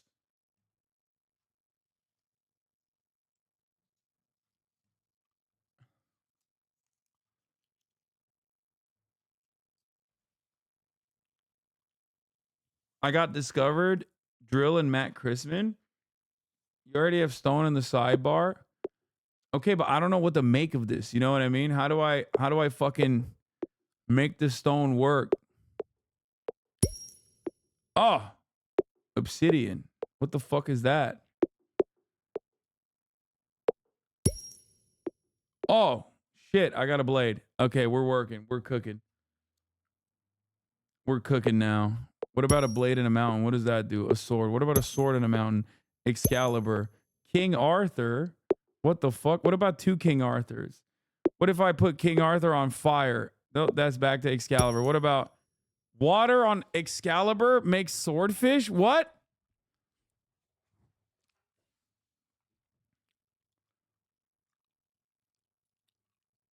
Am I supposed to have a goal here? Background music for this game?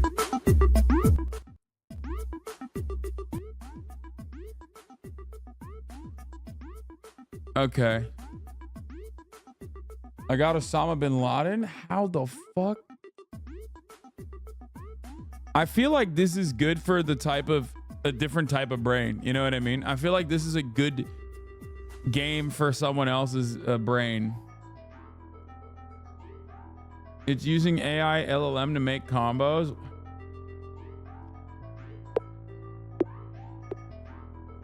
I don't like that it like turns tsunami and a sword makes a shark. What about King Arthur and a shark? Merlin? What about Merlin and Merlin? Merlin into the volcano turns it back into lava. Let's put these all out here. Let's put these out on a fucking plate here, okay? Let's put these out on the plate.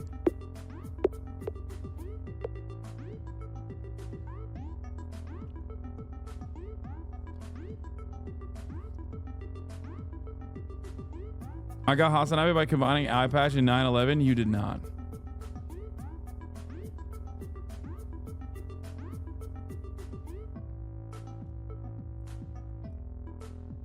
I still don't fully understand how. Wait, no.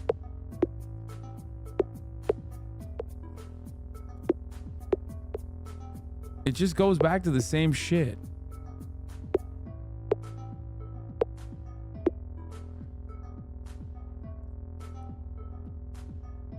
Okay, how do I?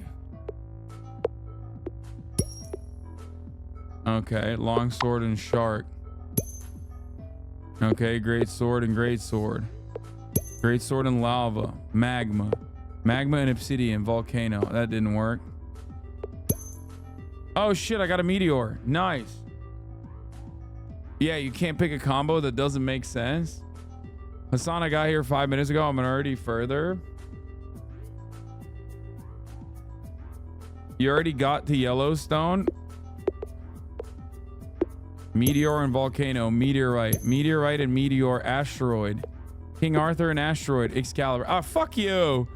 Fuck. Come on. Come on. Come on. Come on. Double click a word inside a list to quick add it.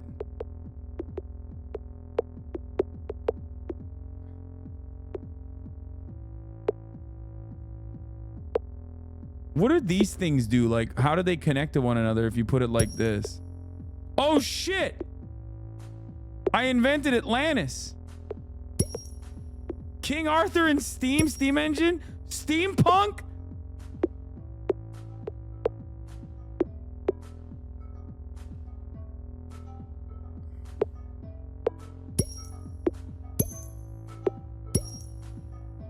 Marsh. Swamp. Put some fire in that pussy. Okay. Dragon! Oh, dude. King Arthur and dragon. Excalibur? Fuck! Steampunk and dragon? Steam dragon? What the hell does that mean? Will Never's gonna kick your ass. What are we supposed to do? This game makes no sense without a word you're looking for.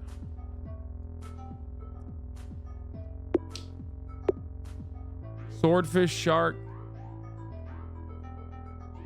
What about steam engine and steam dragon? What does that do? Steam locomotive. Nice. Okay, this is like... Bro, make a word goal. Try to get city. It would be what? Earth, fire, no, earth, water, stone, and then what? Like stone with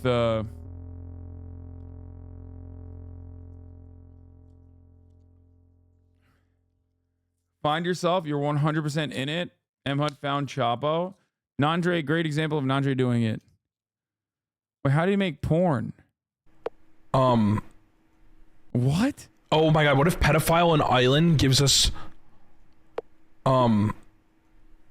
Jeffrey Epstein? Almost the same thing. That's fucking crazy. Okay, Earth. What if Earth, Earth, Earth, Earth, Earth, Earth, Earth, Earth.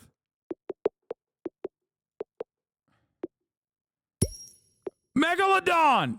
Dude, I found some cool ass shit so far. What if a meteor? Sharknado!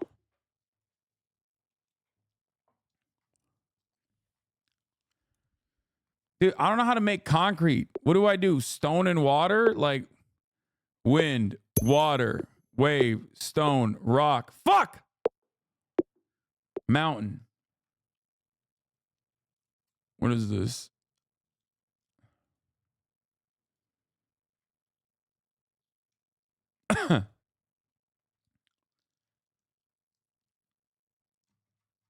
Stone, water, sand.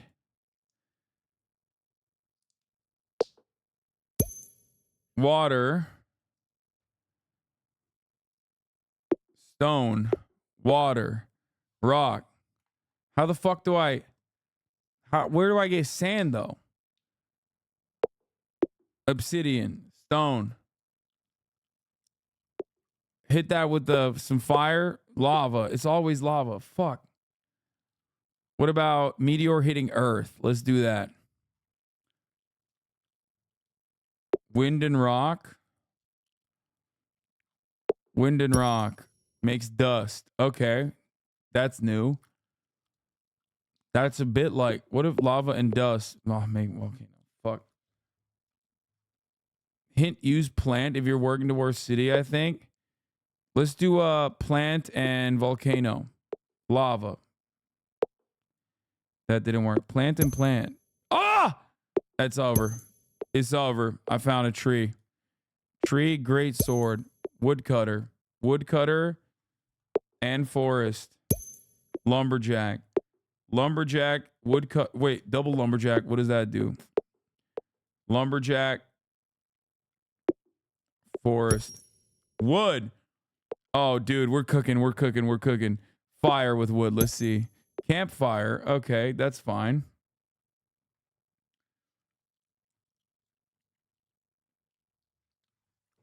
Plant in a campfire. Smoke. Okay. What if plant, fire? Fuck, I keep doing the same thing. What if more fire? Lava. Okay, I hate this one. Get that out of here. I don't want to see it. Excalibur and smoke. Dragon. Dragon and campfire. Dragon fire. Earth. Wind. Fire. Ash. Lava, ash, volcano.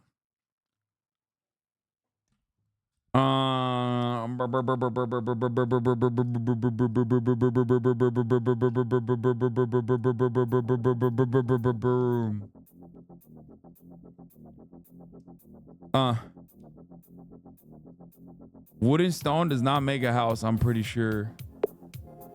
I feel like this shit doesn't make sense. That makes too much sense, and it wouldn't make sense. Oh! Statue of Liberty? What the hell? Statue of King Arthur? Excalibur? That makes no goddamn sense. Statue of Dragonfire makes dragon. Dragon statue makes gargoyle. I like statue. I'm gonna keep statue of a train. Train and gargoyle. Wait, what the fuck? It won't even.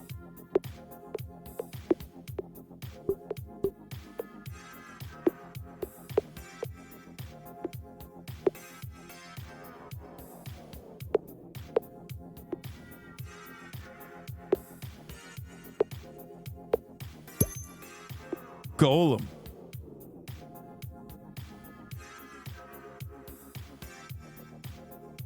You were gonna do Earth and Meteor? Okay, Earth. Let's do Mountain on an Earth volcano. Fuck you! God, that makes me mad. That makes me mad. Oh shit, the moon. What about moon and golem makes werewolf? That makes no sense. Excalibur werewolf. We're king. What does this do? It doesn't touch that.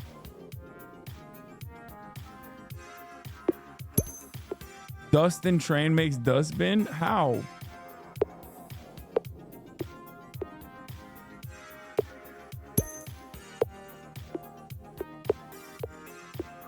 We got back to fire. I recreated fire.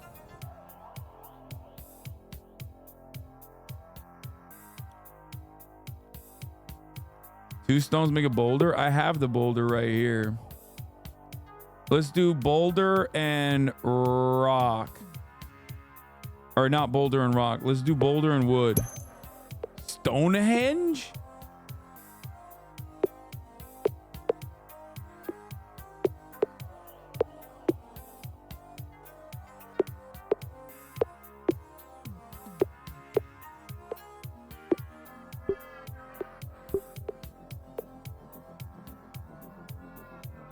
Let's do dust and dust. Let's go. Okay, sand and fire. Glass, baby. That's an easy one. What about lake?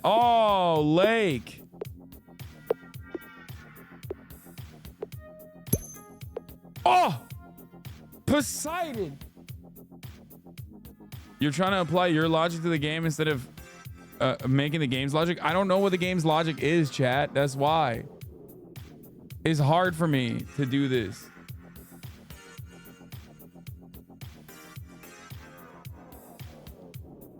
But now we have glass and mirror and Stonehenge. Let's do what Stonehenge. The mirror makes stone. Stone and glass makes a window to the wall. From the window to the wall.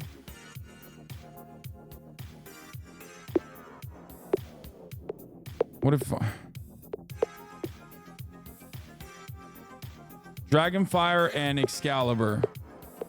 Dude, everything goes back to King Arthur. I hate it. Okay, now that I have sand, though, I guess I can make concrete. So, what is that? Concrete was like sand and water? Nope, that's beach. And that's ocean. And that's fish. And that's a fishbowl. We're back to fishbowl and shit. Fire with fish? Sushi. What? Why would fire and fish make sushi?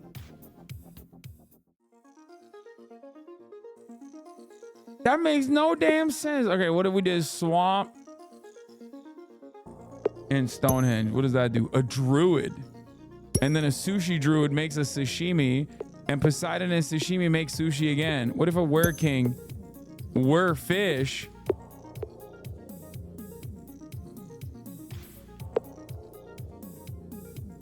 Do island? I don't have island.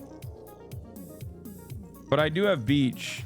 So I think to make an island, you would have to do beach and then ocean. Wait, what? Ocean and sand, beach. How the fuck do you not make an island with like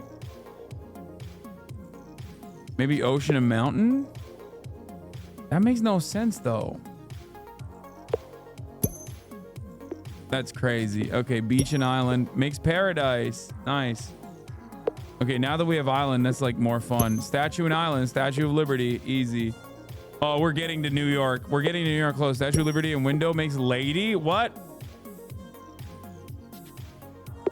Statue of Liberty and Earth. New York. Oh, chat, it's happening. Oh, shit. Oh, shit. Okay. Oh, shit. What about disaster? Oh, dude. I think I got it. I think I got 9/11 speedrun. No!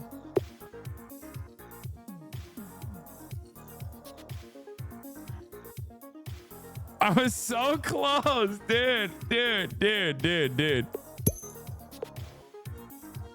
Okay, let's try that again.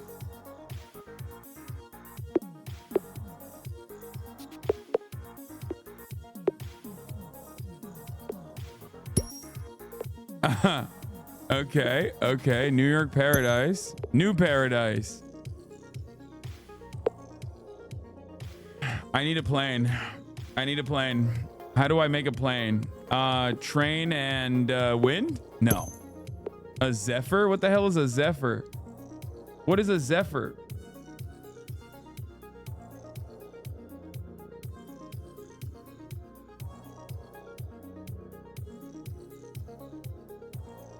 Use Earth to get metal so you can invent a plane. I don't know how to get metal from the Earth.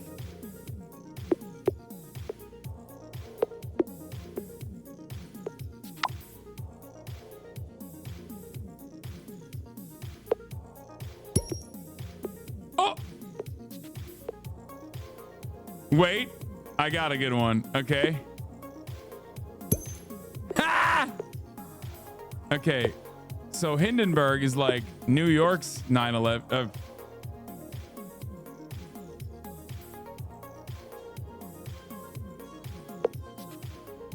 Hindenburg lady.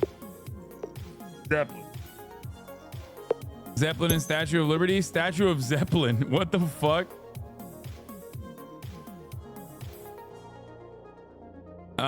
New York and fire. What does that do? Oh!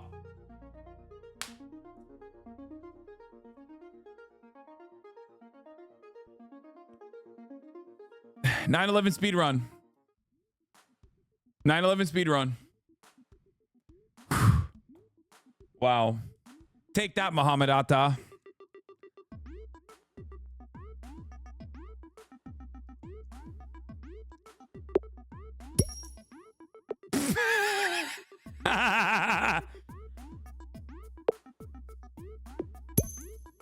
Oh.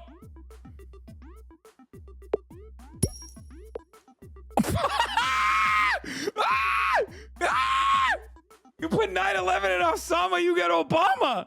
What?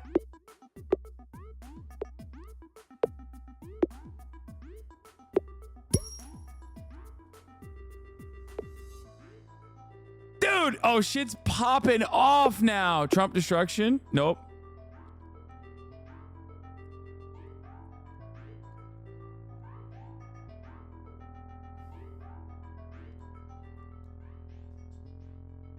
Okay, hold on.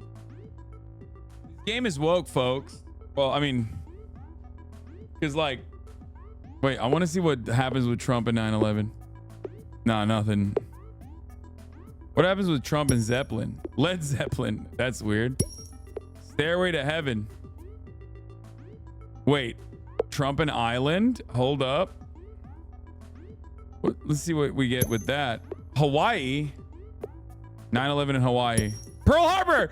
Yo! Pearl Harbor and volcano. Pearl Harbor and disaster. World War II. Oh, I'm getting to Hitler. Trump and World War II. Easy. Yep. Called it, dude. Wait, why is there a king? Wait, what the fuck?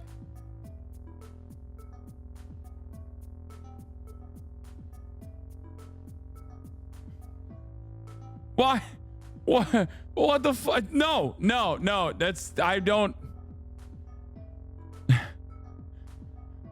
Okay, what if Hitler was a werewolf? We're Hitler and he went to New Paradise. Still were Hitler. Okay, wait, hold on. I want to see what this does. Hitler and Obama is Trump. Trump and Hitler is just Trump. World War II and Trump, Hitler. Hitler and World War II. Holocaust.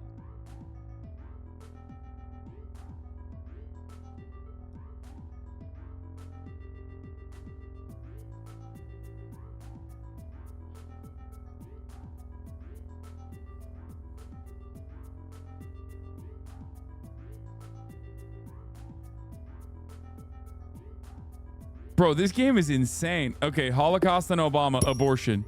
Obamacare! What the fuck? Yeah! World War II and Obamacare. Still Obamacare. Okay, let's see. Led Zeppelin and Hitler. Still Led Zeppelin. Divorce and Hitler. Still divorce. Divorce in a volcano. I feel like this volcano one is cooked here. This AI is neither woke nor conservative, but a secret third thing? Yeah. Will took 2 hours to get to Ohio. Caroline took 30. What? How many minutes has it been? I feel like I'm just cooking through this right now. It's kind of crazy. I got Hitler so quick. 30 hours to get to Ohio? Bro, it cannot be 30 hours to get to Ohio. Okay, Hawaii and New York make what? Wait, what the fuck? Why won't it connect? I think I broke it. Hawaii and divorce, aloha.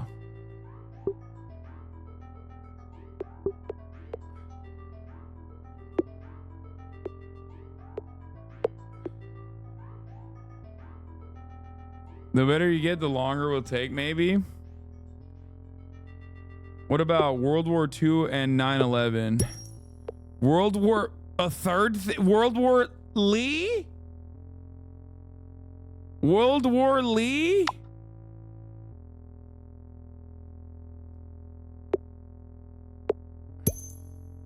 World War Live?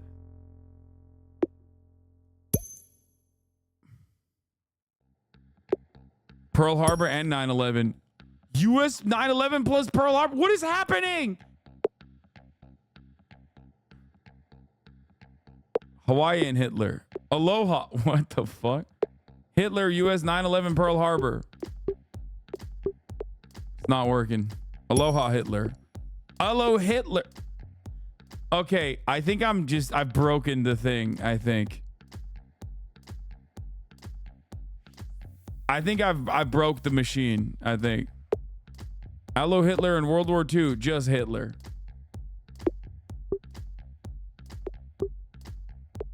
It's not working.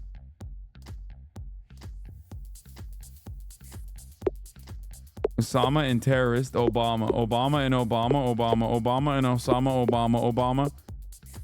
Osama and Trump, terrorist.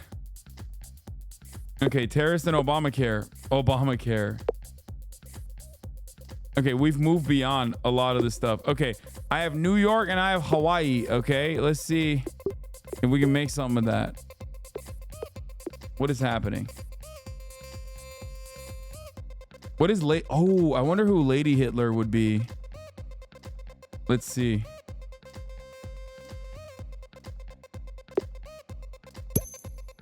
Eva Brown. What if...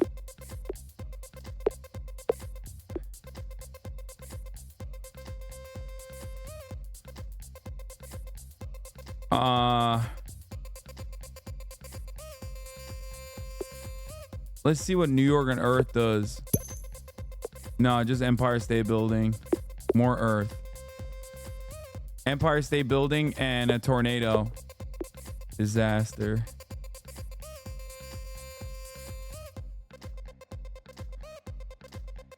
What if I did Eva Brown and Eva Brown together? Eva Brown and 9/11. Hitler. Hitler and 9/11 Aloha. Okay, we still got Hawaii. Hawaii and destruction. Wait, what? New Paradise and volcano. Atlantis.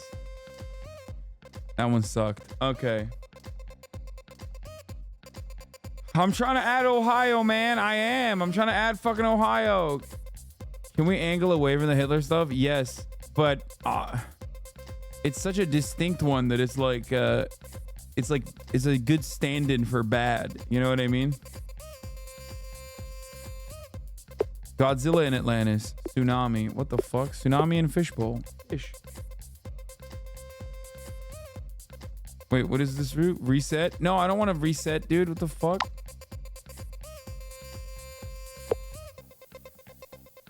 Dude, I think New York is a way to find Lady Liberty, Statue of Liberty, Glass, New York. Aquaman.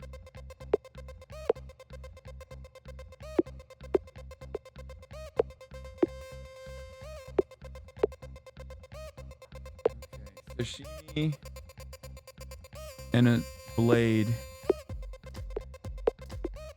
Fuck. Okay, that sucked. Dude, I've already gotten New York. I feel like I can get Ohio. Like it's pretty easy.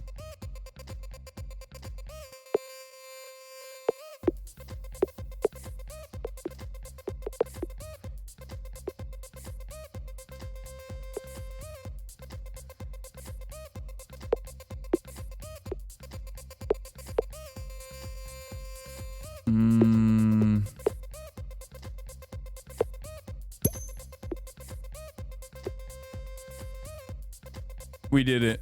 We got Japan. What about Japan and divorce? Karate? Okay. Okay. What about karate and Stonehenge? Rock. Rock and dustbin. Stone. Stone and Obamacare. Obama Stone? All right, now that we have Japan, it's got to be anime, right? Easy. Tokyo and karate. What could we do for anime? Godzilla. Japan and Godzilla. Japan and Tornado. Kamikaze.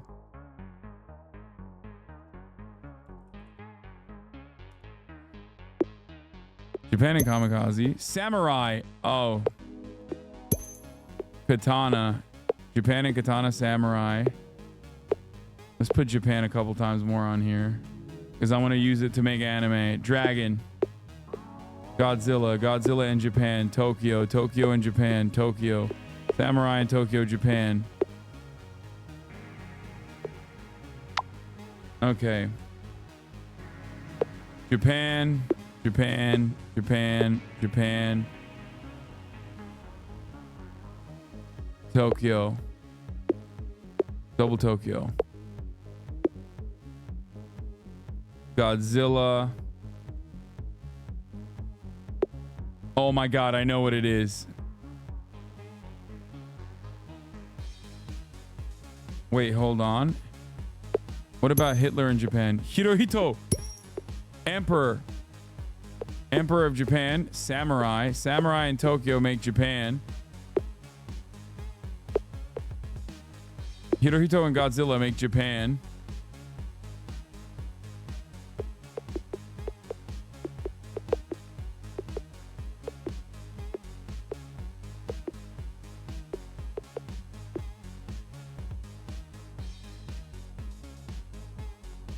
Mountain in Tokyo. Fuji.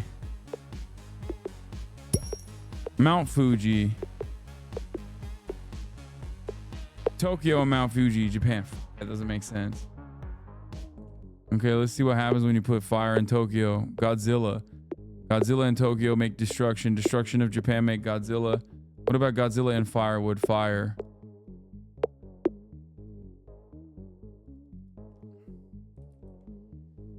What about lady in Japan? Geisha. And then samurai. Geisha and a samurai. Ninja. Ninja and fire.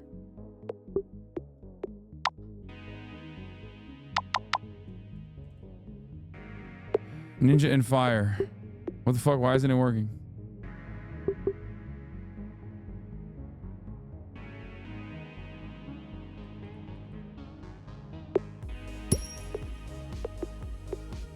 Sake and Ninja. Samurai and Fire. Katana and Ninja. Samurai. Dude, Japan and Ninja has to give me fucking something. Like,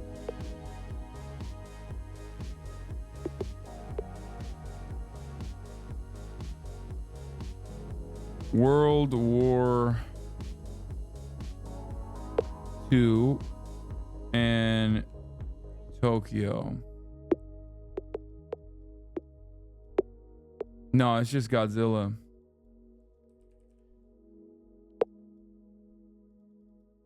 I thought Japan and World War II would give us anime because I thought that would be the meme, but it just gave us Kamikaze. Okay, Japan and fish.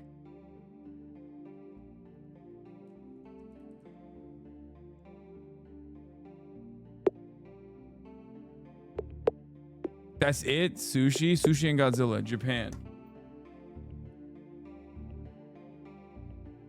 I just made a first discovery. You can create new words no one else has before. How do I make paper? Like, we did sand. Is it? How do you make paper?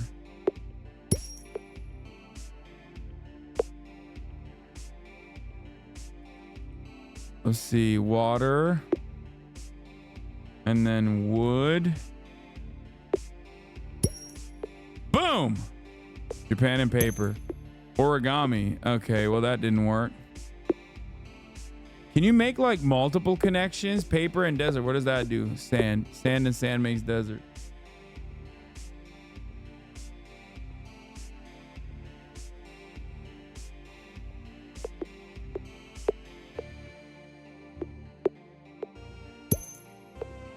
Shit. Oh, this is easy. Okay, I have to pee real quick. By the way, this is what we're going to be playing at 6 for the record, for those of you who are wondering. That's why I'm trying to learn how to do this, okay? But I got to pee first.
Ciao, Kaya.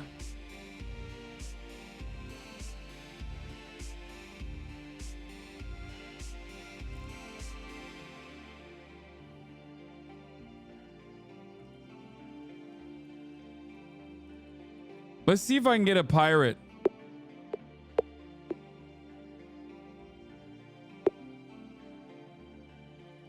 Let's do that first. Ocean. What if Triton and Sake? Let's do book in Japan. Book and Japan. What does that make? Fuck. I fucking accidentally did that.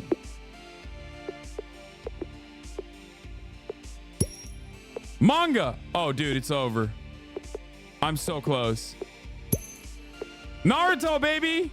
Got it. It's done. It's so done.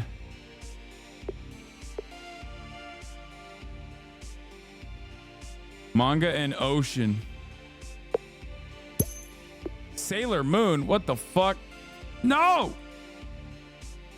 Okay, manga and desert. What does that do? Sandstorm? Kamikaze and sandstorm. What is double manga? Comic. Okay. What is double comic? Comic book. Comic Book and Poseidon, Aquaman, Sailor Moon and Aquaman, Mermaid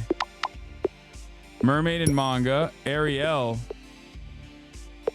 manga in Tokyo, anime. Oh my god, Naruto anime.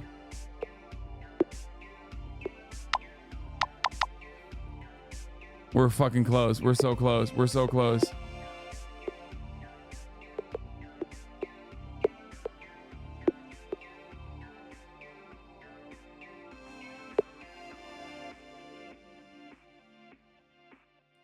What does lady in anime do? Sailor. Oh my god, we're close to pirate. What if a samurai and a sailor merged? What would that make? Oh my god. Oh dude. It's over. I did it.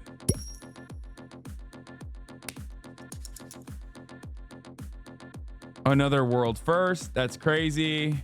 The boys got it. I'm fucking cracked at this. What is happening?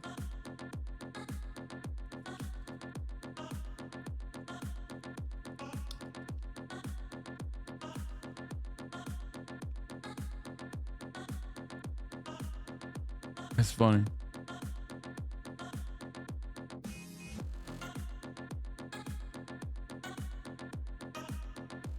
Okay. Now let's do One Piece lady. Hold on. One Piece mermaid. Oh, it doesn't have it.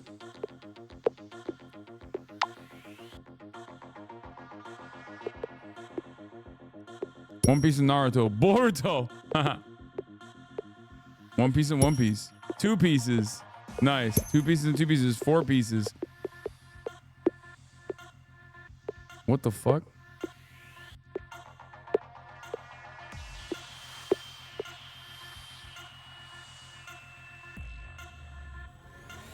I'm gonna do One Piece and Katana. See if I can get Zoro. Zoro, baby. Okay, let's try to see if I can get gum somehow. How do we make gum? Monkey D. Luffy.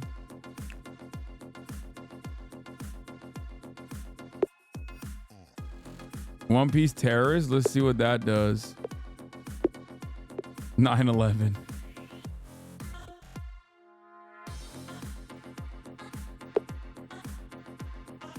Zoro and 9/11. Zoroastrianism? What the fuck? Werewolf and Zoroastrianism.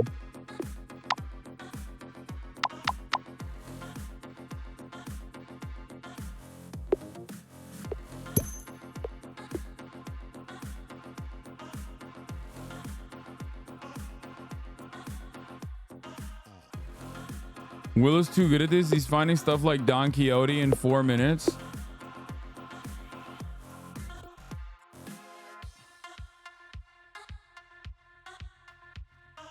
Click on the word from the list instead of dragging it. What do you mean? One Piece ninja. Luffy's not even a ninja, but I got it. Get Twitched and put 9/11 and Twitch together.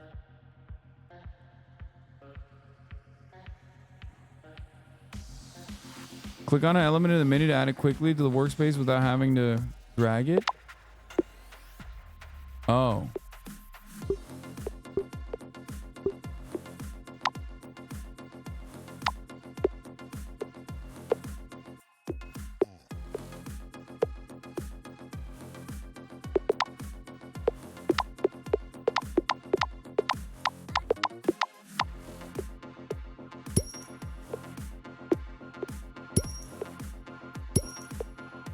What does any of this mean?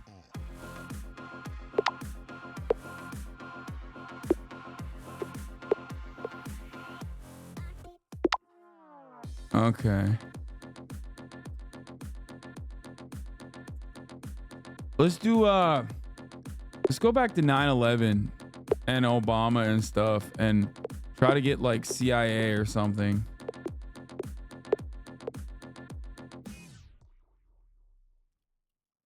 Obama and anime. Japan? What the fuck?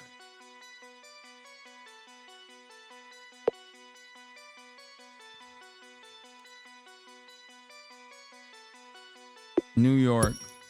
Superhero. Japan superhero. Goku. Let's go. Okay. Goku and One Piece combined. Dragon Ball. Dragon Ball and Sailor Moon. Dragon Ball Z.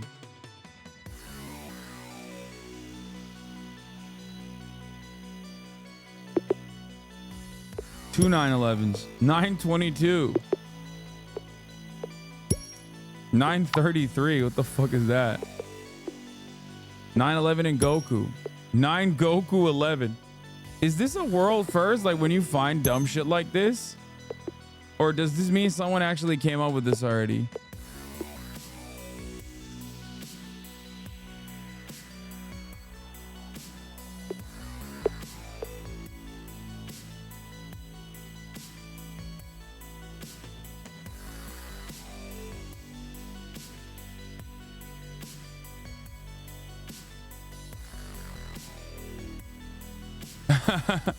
Jocko Willink first discovery.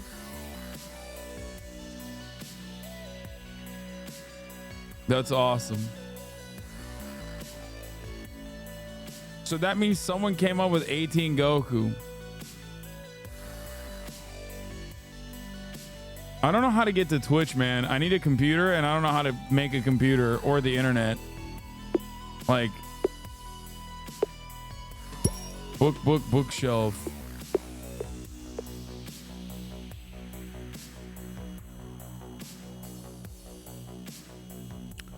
Make electricity? I don't know how.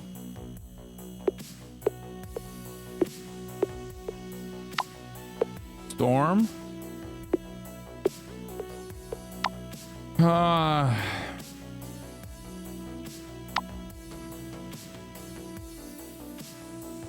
Book.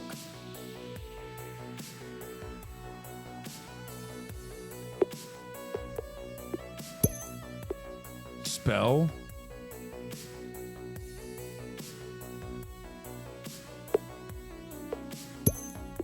A genie. Aladdin. Oh! Osama bin Laden and Dragon Ball Z make dead. Death Note. One Piece and Death Note combined. Death Piece.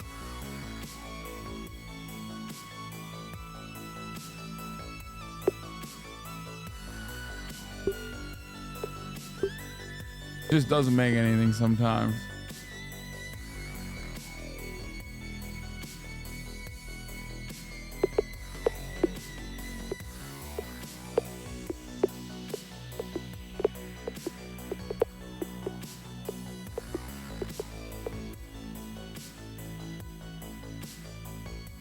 See Osama bin Laden in a book. What about booking terrorists? Bomb? What the fuck?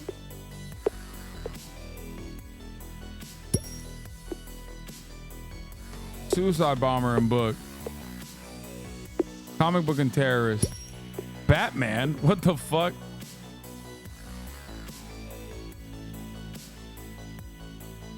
Oh, dude, we're about to make a nuke.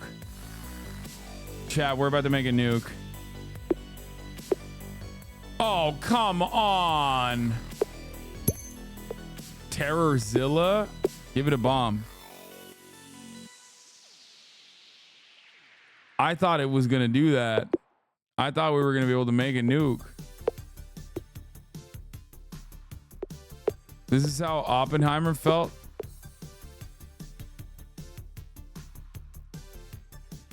Try New York and bomb? What do you mean? We did that already, I'm pretty sure. That's how you get to 9/11, yeah.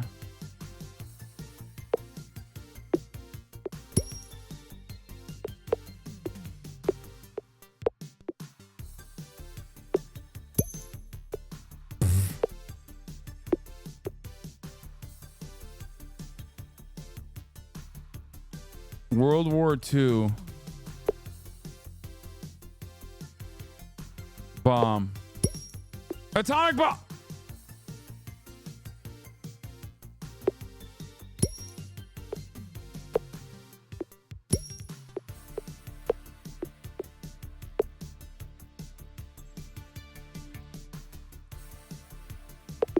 Let's see. Oh, that's it. We got nukes.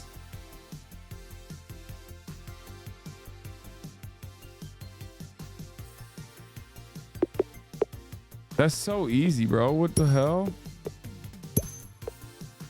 Oh my God. Big Bang in Japan. Godzilla. I already made a nuke. What more do you guys want from me? You know what I mean?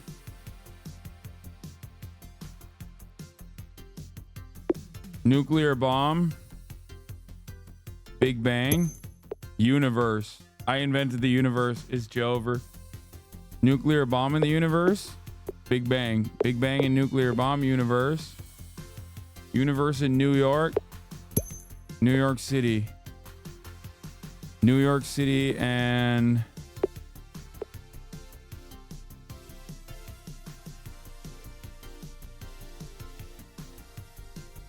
New York City and nuclear bomb. Wait, what? Just makes New York City.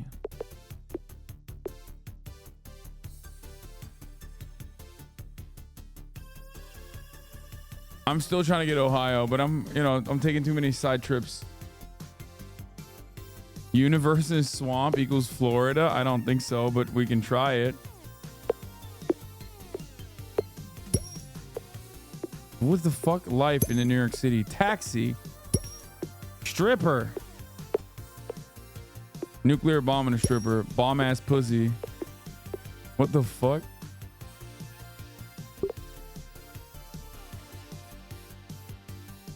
Life is a big one, I feel like. I feel like I'm going to use this a lot.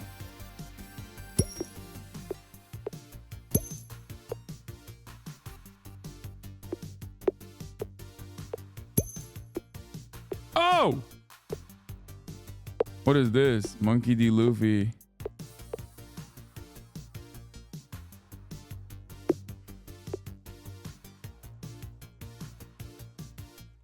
Statue.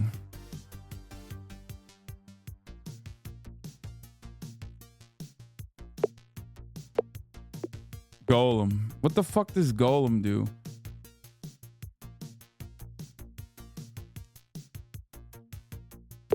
Life and divorce. Freedom.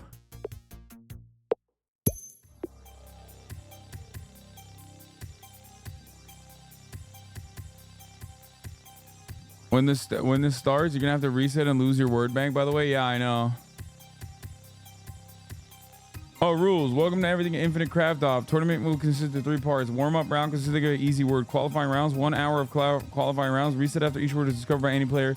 We will play through as many words as we can in 1 hour. Top players, minimum 3, move to a finals round. Finals, 1 single round. All players reset at the start. First to get the word wins. At the beginning of each round, a wheel will be spun to select the target word. When a player obtains the word, they must verbally announce it in a Discord call. Each round, all players must reset before the next word is selected. You are not allowed to use outside sources of help, such as Google, and we ask that you don't use help from your community. Bonus rule: as a player discovers a new world during the round, labeled first discovery, they will be given an opportunity to sabotage another player. Bro, I haven't figured out a new word at all.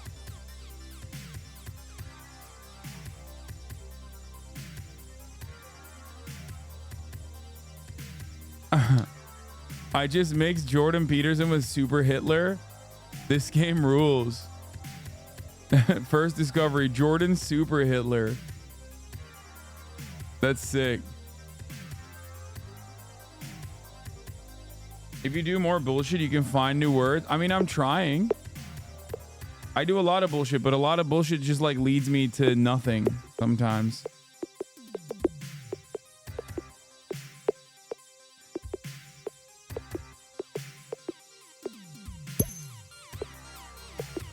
You know what I mean?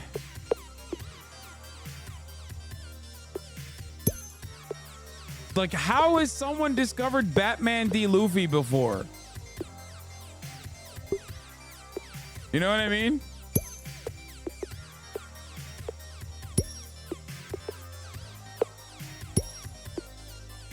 Like, someone has discovered Alpocalypse already.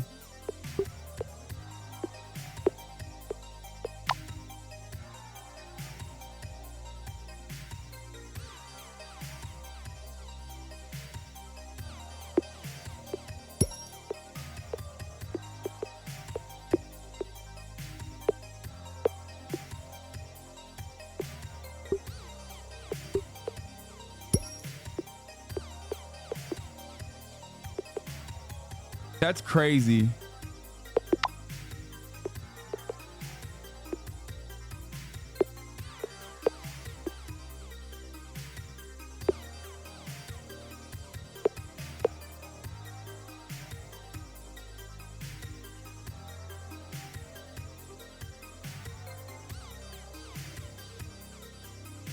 All right.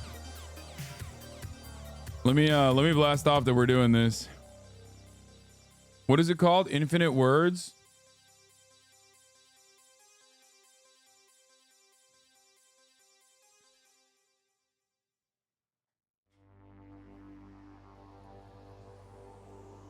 Infinite craft? Okay, infinite craft.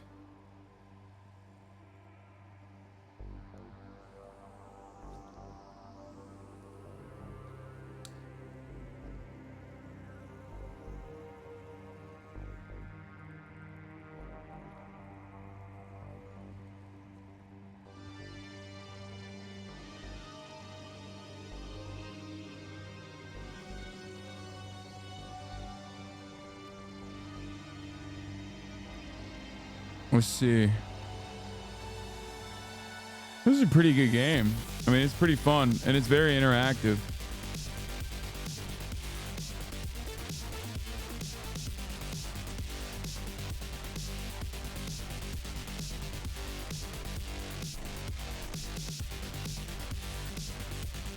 There it is.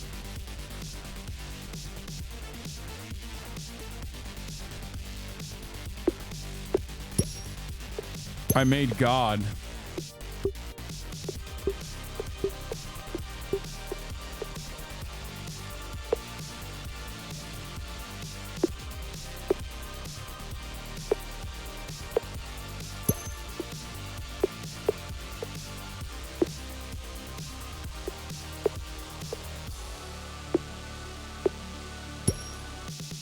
Universe and Taxi. What about Uber and Nuclear Stripper? Fucking Christ. Some of these are like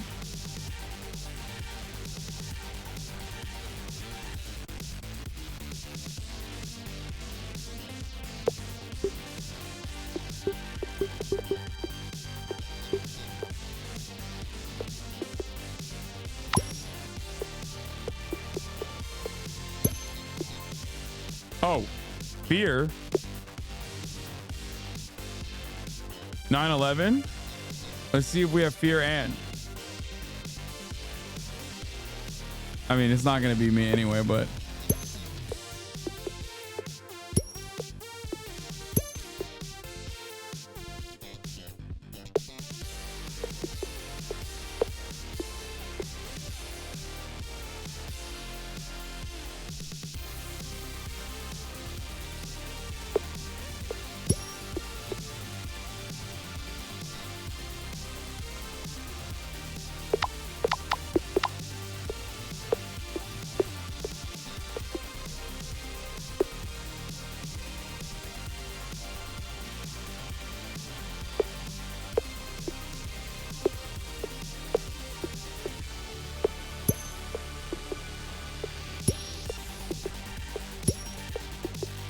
Let's see.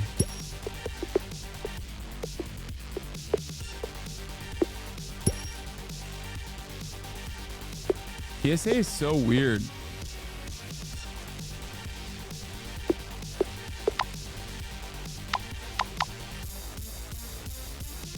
Give TSA, let's give life to Taj Mahal. Love. Give life to TSA. Won't let me do it. Fuck. What about love life?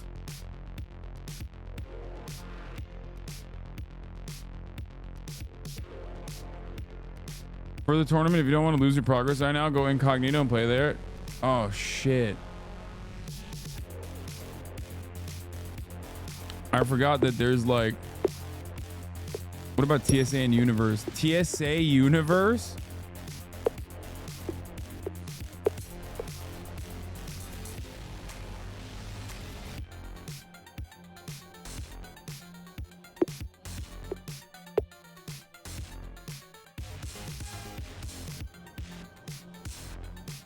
Love.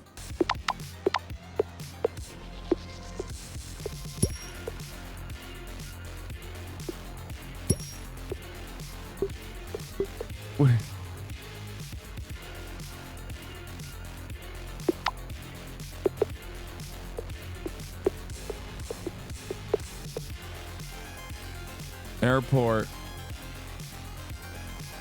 Hitler. Air Hitler. What the fuck? Love. What is Air Hitler? Anyway, hold on. Let me join the voice here. Hello? Hello? Ain't nobody else is here. What the fuck?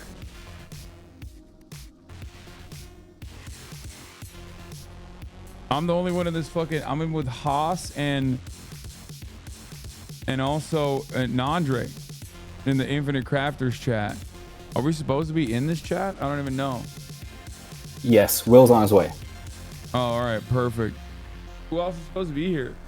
Is everyone supposed to be in this group chat? Yes. Oh, all right. Word.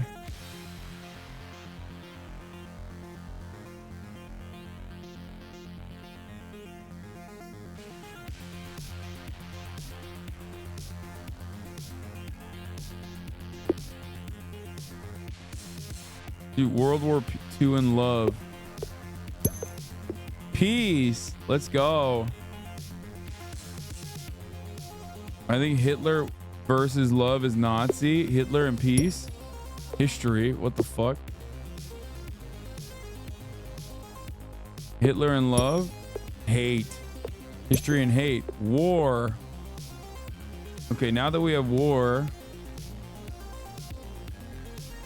let's do airport and no, TSA and war. No, this sucks.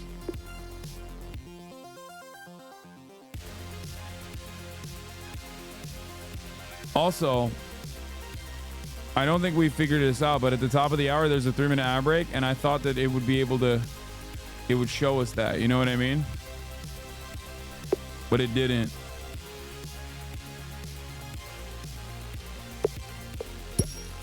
Revolution. Oh my God. Oh my God. Oh my God. Oh my God. Oh my God.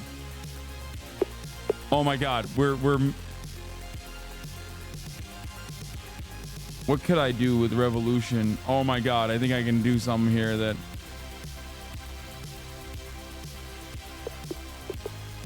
let's do revolution and revolution evolution. No, fuck that. Fuck.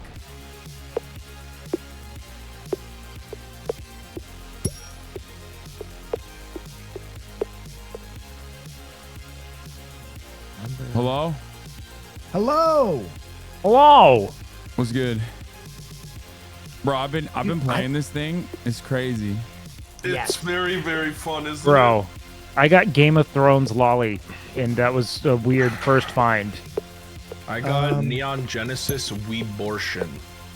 Yo. What the fuck is that, bro? Is there a way that I can copy the invite and just give it to someone? Because for some reason it won't let me invite.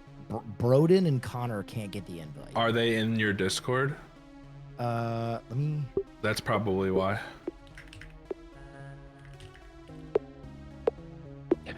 If you copy paste the Discord thing, it should bring them in.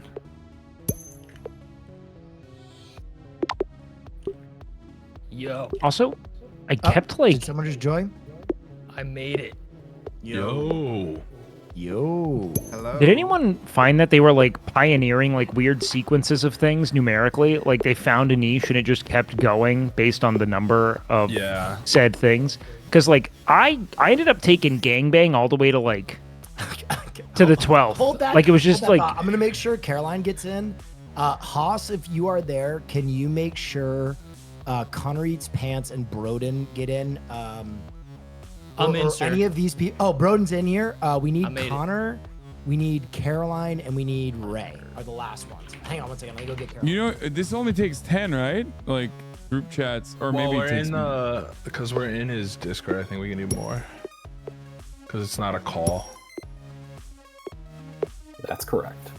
What's the wildest one you got, Hassan? I have a lot of weird shit, like US 9/11 plus Pearl Harbor 4, but it wasn't a first find. Dude, it took me so long to get to. Every time I was combining war with Hawaii, and I just kept getting luau. Like, what the fuck are they Yeah, thinking? there's I have like TSA Valentine, Air Hitler, TSA Universe. Air Hitler, like Air Jordan? Yeah. What a bizarro universe. Did you get One Piece yet? Oh yeah, Well, I Air got Hitler. One Piece, I got Sneaker Luffy, I got line. Roro, Zoro, I got all of them fairly All right, we're quickly. also waiting on Ludwig and Connor Eats Pants. Let me give Connor the link one more time. 1 sec. Oh, the voices. I got Fear of Flying just now. Oh, nice. Maybe you could get to Cutie. Hey, I got, so there's Sun Tzu, and I also got Cthulhu Zoo, which is Sun Tzu and Cthulhu together, which they made. That's a Cthulhu thing. Zoo. Cthulhu Zoo. Yeah. So original I also got words are Cthulhu gonna- Christ. Original words are gonna be a factor in the game. Yeah, every time I get a world first, I don't care what place we're in or position or anything. I am using every single minute penalty timeout on Ray. I have to pee. I'll be right back. Okay. Carry on. I got I've been trying Luffy, I got so Monkey hard. D. Luffy, I got it all. On the I've been One trying Piece so hard to side. make humans. I did not sync. I did not get too granular with Be it. right back, Mine are guys. kind of Or, generic. sorry, to my. Yeah, as soon as I got to Japan, it was over. I got to Japan, Japan. oh, it's a whole new world once you get there. While we Yeah. are waiting for Connor and Lud, I am going to go over the rules because I want this event to start promptly. Okay? So quickly. Hello, everybody. Yo, Welcome what to up? the Infinite Craft Off. Hopefully, you guys have played around with the game a little bit. If not, don't worry. The first part is there to familiarize you with the game. The tournament will consist of 3 parts. The first part is a warm-up easy word. We will use a wheel that my AI has generated, Hotspot AI, my sentient mod, so that none of the words have any advantage, or that I know any of the words, or anyone has any advantage. Okay. First round is just a warm-up for everybody. Then the second round will be an hour of play. Okay. The top 4 scorers from that section will go into a final, which will not be a word, but a grouping of words. So think all utensils on a dining table would be one of them. Do you understand that? That's the finals. So that, guys. Okay, the winner of the tournament can select any word that they have made during the tournament, and I will create a neon sign of that word for you. Okay? Bullshit. You won't make it with your 2 hands, coward. Well, I'm not going to make it with my 2 hands, but I will pay for it. All right. This is the bonus rule, and this is where it becomes kind of a duel. Anytime you discover a new word, which will be signified by going bloop, new word discovered, you are allowed to sabotage another player in the tournament. How easy is it to find a new word though? Like I've been playing around for like an hour now. I have not found a new word at all. I have 73 first discoveries. There you go. That's how many hours you fucking spend though. Jesus What are you Christ. doing, bro? Hold on. Are we counting Let me crazy give you numbers? the sabotage rules. What happens is when you discover a new word, Haas will be in here. In the voice chat, you say Haas new word. He will tune into your stream or whatever you're doing, or if you want to drop a picture of your new word, he'll verify it. And then he will tell you, or you will tell him who you want to sabotage. That player must remove their hands from the keyboard and mouse for a minute, 60 seconds. Okay? I have a question, Will. Wait, let me finish this rule. Okay. You can only sabotage one player per round, one other player per round. So like you can sabotage everybody in the tournament once per round. Do you understand? So I can sabotage Myth and Hassan and Connor all in a round, only once. But every player may do that, and there is one exception. If they return fire. So if I sabotage Hassan, and then Hassan sabotages me back, then I may sabotage him again. And that return fire goes back and forth infinitely. So wait, can you save up your fires then? You may save up your fires. Are we allowing like the sequences of new turn? Like, let's say you come up with like I don't know, man, like Game of Fuck 97, and then you get Game of Fuck 98, Game of Fuck 99. Do you know what I mean? You Like, may are we only allowing keep- that? You may only keep one original word sabotage in the chamber at any time. It's like a torpedo. So once you discover an original word, you can sit on it. But if you discover new original words while that one is chambered, they do not count. Okay. And numbers don't count. Yeah. Because like I'm saying, like I got gang force, I got what? It was like gang bang into like gang threesome to gang foursome to gang sextuple to gang nine pull. Like I just like you could pull those out potentially, you know? Well, that's why you can only sabotage people once per round. You play this game different. Yes. Ludwig is lost. Okay. Get in the Discord. I am clicking. It ain't working. Ludwig, if Ludwig can join any voice channel, we will drag him in. I got another question. Yes. So is there any way to wipe the already discovered information that we have?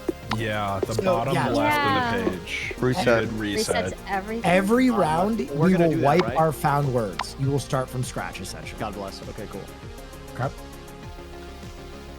Any other questions while we get our last competitor in here? Can you What's restate like the everyone's beginning? what's everyone's skills? Who thinks they're the best? None of your goddamn That is business, not. Caroline. That is not Miss, a can you tournament. turn yourself up? Just so we know who to sabotage. Can you turn up your mic a little bit? Sabotage Yeah, Ludwig. give me a second. It's very quiet. It's more who do you Dylan. not want to win, right? And I don't want Ray to win, so I'm using all of mine on her. Oh my god, I'm so bad, I swear. I'm I'm really bad. Is that a I'm gonna breeze through the rules one more time. Going for Oh my you. God, From I the top, this is going to be abbreviated. Dre. The tournament is in 3 parts. First part is a warm up. Second part is the qualifiers. We'll play for 1 hour. Whoever has discovered the most word, top 4 people in that hour, or if we hit the hour mark and no one has qualified, it'll basically be the people who get that word. The first 4 people to get that word. We'll go through to the finals. Okay. Finals is 4 people. It'll be a set. So think of all of the silverware on a dining table. Spoon, fork, knife, bowl, whatever. It'll be a set of words. The winner gets to pick any word they've created, like wakes, octuple gangbang, and they will send me a picture of it, and I will make a neon sign of that word and have it sent to you as That's your trophy. awesome. That's awesome. Any additional? Oh, the sabotage rule for Ludwig, in case he hasn't heard it. Every time you discover an original word, you may sabotage another player, meaning they will have to take their hands off the mouse and keyboard for a minute. You may only sabotage one player or one original player per round. So I can sabotage Abe, Broden, Connor, Caroline, each once per round, with one caveat. If they return fire, they are able to be sabotaged again. So you can go back and forth into infinity if you get in an arms race with someone. I refuse to sabotage women because I don't believe in quieting their voices. That is I'm right there. I'm right there with you. That is beautiful and natural. I respect We women, already so deal I with treat enough. them equally. Call me a criminal. Any other questions before we get into this? Nope. Let's get into it. Question. Why does All right. Ludwig hate Oh, me? That's why we call him Ray has a W-Wig. question? Okay, so the newfound words, those are new words that you have found personally, or is it on the website? Anyone in the it will- world. Anyone in the world has you. it. Yeah, It's a world first. It says it's a world first. Like I just got Zoroastrian Zorro, and it's not a world first, which means someone. Congratulations fucking went there on that before word. Me. It plays a sound effect, and then it also says first discovery over the word I when have you made get the world hundreds of first. new words. Yeah, and lots of it's just bullshit. It is rare, but it is not like painfully rare. It's not rare. Okay. Hundreds. No. Okay. If you want Discord bubbles, they're in the group chat. Oh, the one other word, the other rule on original words is you only can have one in the chamber. So if you discover one, you have to use that sabotage before you can chamber another one. But you can sit with one of those sabotages in the chamber for as long as you'd like, maybe if you want to return fire on someone else, okay? Sounds good. Now, guys, one more thing. Haas is in this channel. Haas, you can unmute and say hi, just so everybody knows who you are. Howdy. That is my Hi. sentient Hi, Haas. AI mod. Because he is AI, he is above any suspicion of cheating or favoring anybody. But if you have any questions at all or need to verify anything with him or find an original word, please just let Haas know and he'll tell you you're good to sabotage. Okay. Sounds good. Okay, All right, wait, so where for are the first where are round, we're doing this where's is the an Discord open hand bubbles? round. This is a warm up. We're going to do an easy word. So Haas, please send me the wheel of choosing. Okay. Wheel. It is in the chat. Wheel. We reset reset everyone needs to reset bottom left of the screen. Yes, I Can we have get the bubbles reset it. somewhere public? So wait, where's this wheel again? The wheel is on my stream right now. I am showing it. This is the wheel of Great, the choosing. wheel. And we're all going for the same word right now. Yes. This so because some of us are more familiar than others, this is going to be a warm-up round. We're all going to try and get this word. We're all going to stay on mic. It is purely a warm-up. Okay. Okay. Sounds good. I don't know how to get to the chat for the Discord bubbles. And then Plus boomer. Yeah. here, I got you. I'll put them in the chat for in here. Wait, so do we keep all the words we've already discovered? Oh, this chat. Okay, got it. No, yeah. you wipe every time. Okay. Just add All as a browser source. So everybody have a DM me those bubbles. Yeah. I'm not in the chat. Yeah, I where do, put where them do in we the view Infinite the wheel? Crafters chat. So like, when you hit the top right where you pull up the chat for it. Yeah, there you go. All right, last thing in case you don't know, to reset, so as you can see, I have hundreds and hundreds of words right now. You go down to the bottom left corner and you hit reset. Are you sure? Boom. And you start with your 4 core elements. All right, I reset and it made me very sad. All right, warm up word. Here we go. The wheel of choosing is choosing. Okay. Oh, wait. We're jumping into it. Real shit. The warm up word is America. Now, again, this is only a warm up word. We are all playing together. Okay. Fuck that shit. I'm gonna make you guys eat my Oh dust. God. Pretty sure I got it already. No, That's you're cheating. crazy. There's no Yeah. way. There's no way. I'm just letting you There's guys no know. way. I'm really excited to meet all of you. This is gonna be so fun. I'm going to rip your heads off. You There's got no America? way. There's no way. Are you joking? I got it. What did, How? What the fuck? Explain. How? what did you combine? I not did possible. water into water to lake, lake into water to ocean, ocean into earth to island, island into island into continent, and then continent into lake for America. Thanks so much for the invite. Yeah, I've been trying to It was work on really fun oil for a participating. hot I was 2 clicks away. Holy that shit. sucks, man.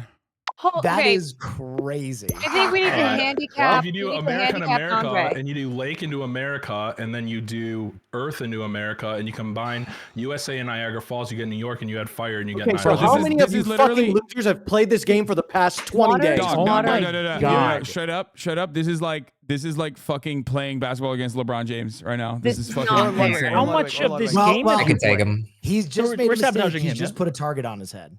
Yeah. So I welcome it, Wait, man. after you made Mother- island, what did Fucker. you do again? Just like I did island into island. and then you You got got I'm ready for the continent, first round. Oh, you Yep. got continent. Yeah, I got that. I'm there. right? And then Then you do what? Then lake what? into continent for America. Lake into continent. I am Okay. going to discover only Wow. new Okay, words I did and it, I did it. absolutely fuck him. that is wild. All right.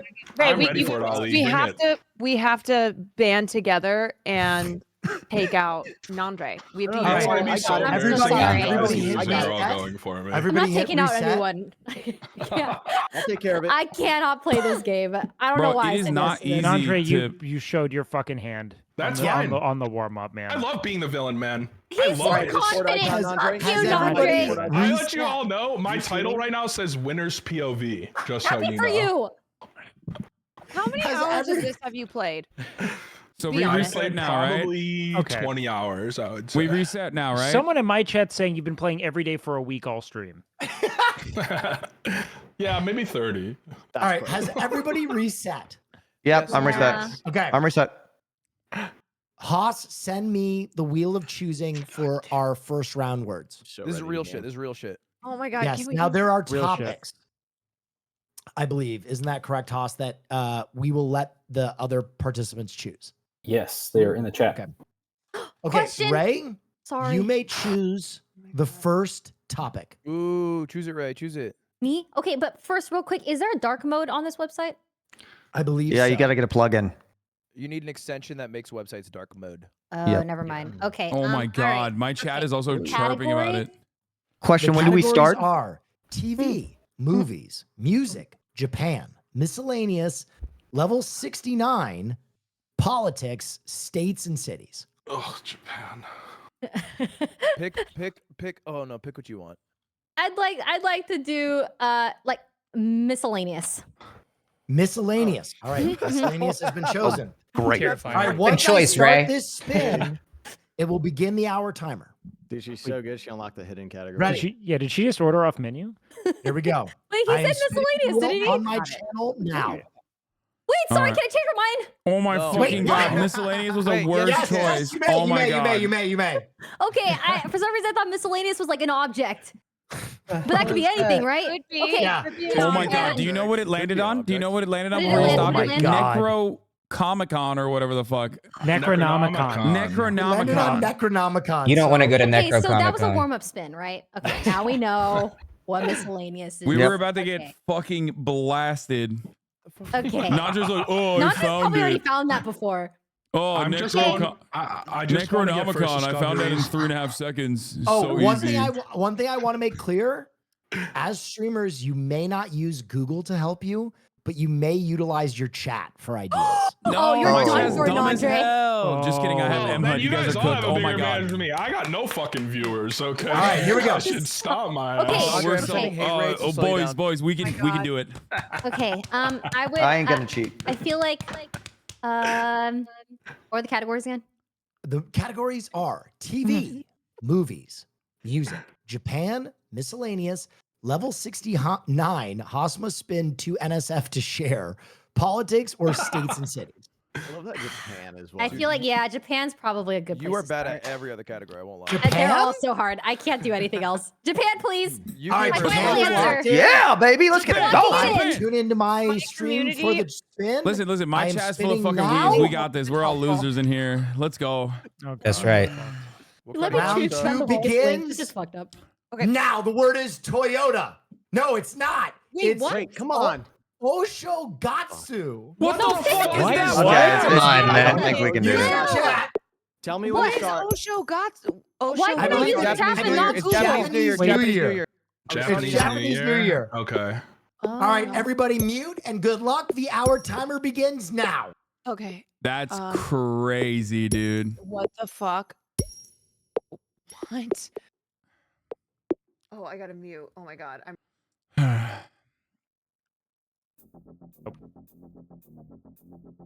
Okay, let's get started. Let's do it. Japan and New Year's is easy peasy, right? How the fuck did he do continent again? Earth and Earth makes continent. No, Earth and Earth makes mountain. Mountain and Earth makes volcano. Fuck. Where's chat? Plant. We got plant.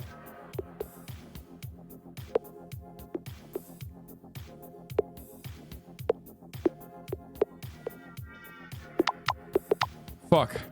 Water. Water! Lake. Earth and lake. Swamp. No! Earth and ocean. I don't have ocean.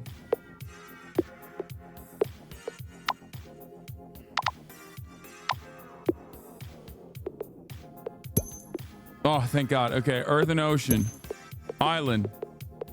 Island and island. Continent. Earth and continent. Land. Land and land. Desert.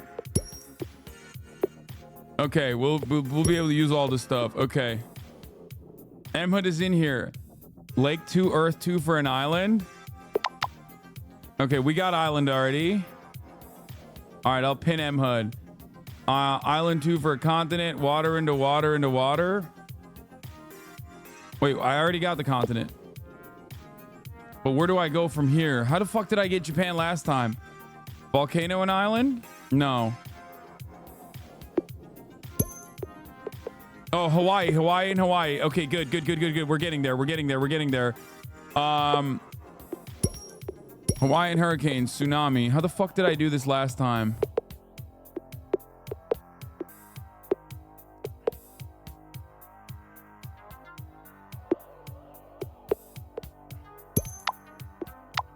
Fuck.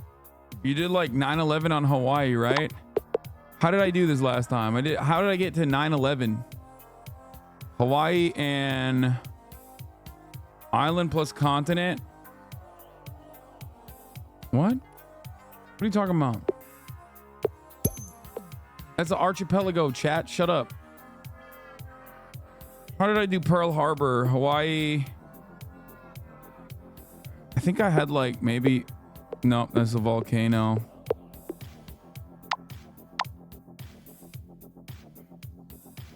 Listen to M HUD only. He's got nothing for me right now. What did I do? Lake Continent, America, Fire, 9/11. No, that's not how that works.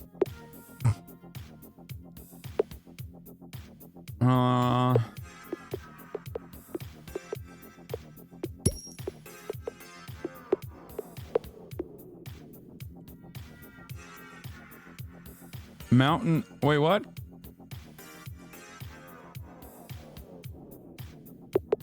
Wait, what? Wait. Water. Fish. Oh, it's over. Oh, fuck. Not pokey. We don't want that. We want fish, though. Fish and fire. Sushi. Sushi and island. Sushi and island. Japan. Oh, it's over. And now New Year's. Okay, we got Japan. I got Japan. Okay, now we got to do New Year's. How the fuck do I get to New Year's from here? I don't know. Sun?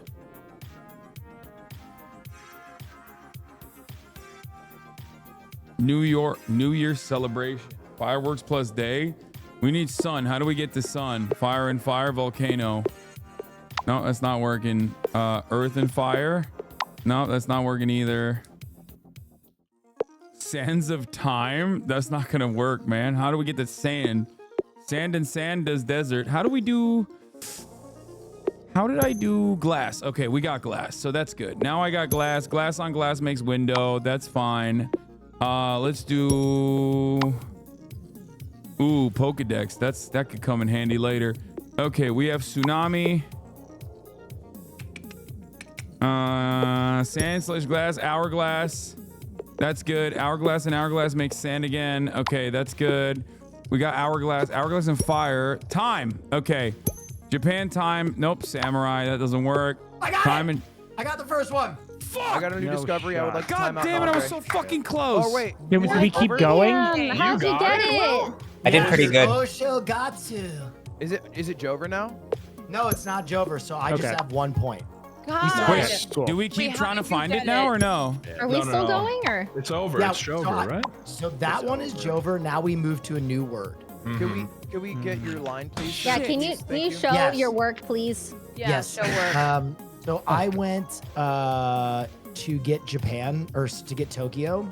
I went all the different islands, continent, tsunami plus I think island or tsunami plus continent gave me Tokyo. I just generated a bunch of stuff. I got Australia. Then I went for fireworks, which I knew I'd get through America. I combined fireworks with. How did you get I was fireworks? so fucking God close. damn, that's so good. Dude, I was on used time in America. Japan. Yeah, I combined I got fireworks. same. I to had get- time, hourglass, get and New Year. Japan. Wait, New how'd Year you with get Japan. New Year with Oshogatsu. fireworks. How'd you Yeah, get New Year. New Year? What do you mean? New Year and Fireworks. I was fireworks the one makes who- total sense. No, I no, bet it fireworks makes makes sense. Monday, right? I agree with you, Fireworks Wake. plus I just don't remember Sydney how. gave me New Year. That's what it was. Plus what? I couldn't get New China Year. I had fireworks? fireworks in Japan, but I couldn't get to New Year. I couldn't get New Year either. Fireworks is New Year.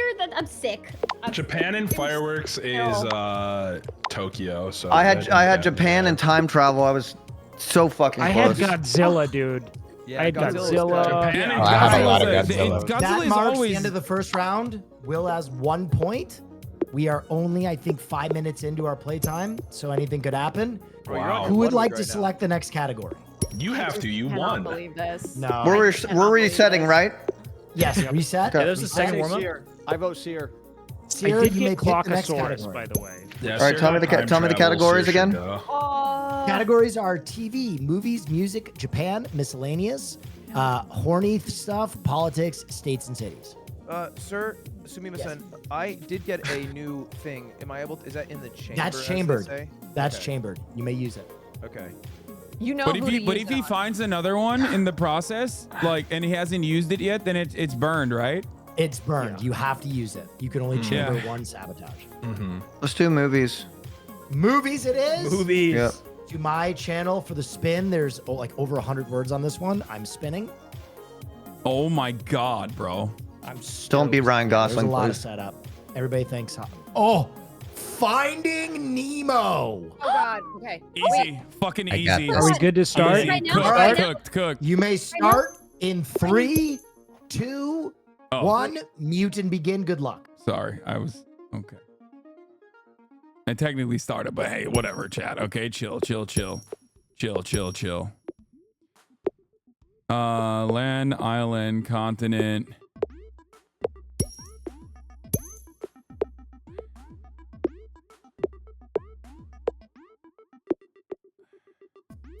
How the fuck did I do it again?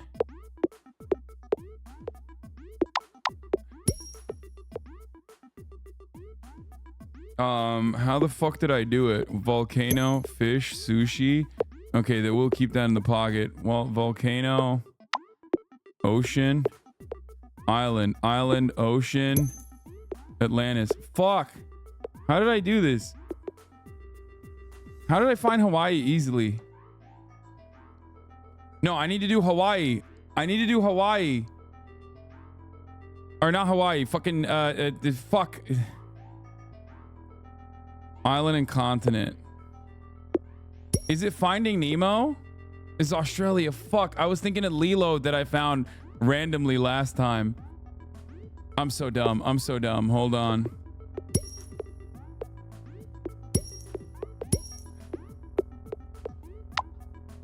Island plus volcano. But it don't matter because Hawaii but continent. Maybe that works. Australia? No. Hawaii and a continent should... Oh, fuck. Hawaiian Islands. No. Island continent doesn't give me the thing that you think it should. Which should... You're right.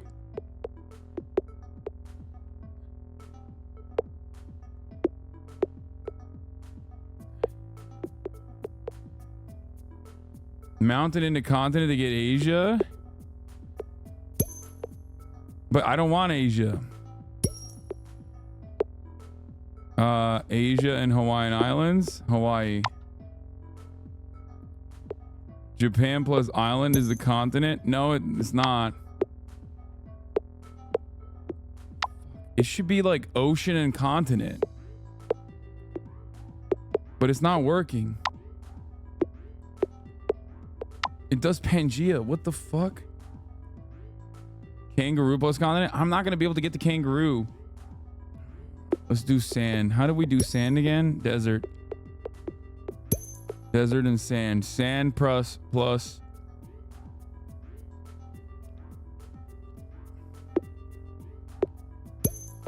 Pacific. Okay, Pacific continent. No. I got it. That was fast. That's insane. Dude, I have to be honest. Dude, a first-time chatter came in and literally just said it. Like, just gave me the fucking directions. Is there a way to do that? I got it too. This guy had the flight path the whole way through. He's actually an oracle. What the fuck? Oh my god, we have clairvoyance, dude. This is fucked. Wait, I have a clairvoyant. Yeah. What? Yeah. Show your work. My first time chatters come in and talk about my fucking house and shit. Yeah, no, dude. they hate you, Raz. Yeah, hey, just combine house and house and house and then house again. I've never had a first-time chatter. All right, show us your work. Wait, so like, what do I just say what it was? Yes. Okay, water plus fire was steam plus wind and wait, yes, I'm trying to read how he said it. Steam and then wind plus earth is dust. Fire plus steam engine. Engine plus steam plus engine train. So I got the train from steam and engine. Water plus train is submarine. Steam plus submarine was Captain Nemo. Wait, it was done? I got it. Yep, Captain Nemo plus dust. Oh, how long's it been done for? I was muted. It's been done. Dust Dude, plus we Captain can't- Nemo? we shouldn't be able to rely on our chat. Someone Yeah, just- yeah, I think so too. We are voting no. now. I will give Connor the point. Connor, Wait, you how both have long the was that point. done for? But we are putting Like a chats in emo only during the game. Yeah, now. let's do emote After only Captain because Nemo, yeah, Weapon? there's a website. There's a I think a figured chatter there'd probably be went to the one. website. Oh, there's a website. Okay, we will give Connor the point. Okay. But it's emo only from this point. That's the only point I'm getting. Well, okay, so I'm actually a YouTube streamer, and we don't have that yet. So I'll Just don't look at your chat. You can trust me though. Oh, Yeah, dude, I do not trust. I do not trust Ludwig at all. Integrity. The first event. This would be the first event Ludwig hasn't cheated at. But okay, because now we will move into our next category. Who would like to choose the category? Politics. Politics it is. Yeah. Politics is the next Why did that category. get it? How did that get in I there? will be You know what I'm spinning saying? the wheel on my channel. If anybody wants to watch, here we go. Spinning the wheel. Oh, I gotta reset. All right. Oh, man. Abraham Lincoln is Okay. the word. I feel like I just got this. Okay. Oh. Are we Okay, starting? everybody reset your boards. I'm reset. Chats and emote only, please. Mods. Emotes Awesome. only. Emotes only. Let's go. Let's go. Let's keep the chat open. I don't know how to do that. Oh wait, yeah, I do. All right. Are we ready? Are we going? Counting down. What's the word? Abraham Lincoln. Yeah. Abraham. In I'm not gonna be able to get this. 2, 1. Embarrassing, Mutant. Hassan. Okay. How do we get to America? God damn it! I don't even remember. Fuck.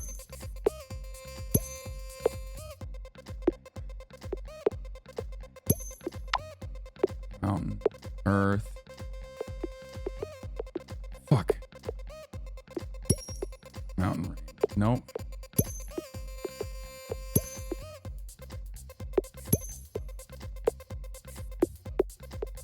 Fuck.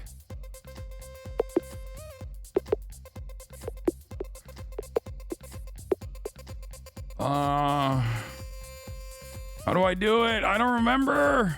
I don't think I ever got America, actually. I feel like this is so much easier for people who have already fucking done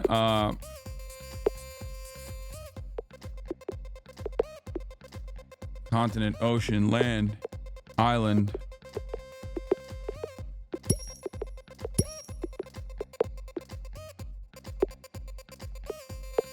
I don't know how to do this. Oh god, okay.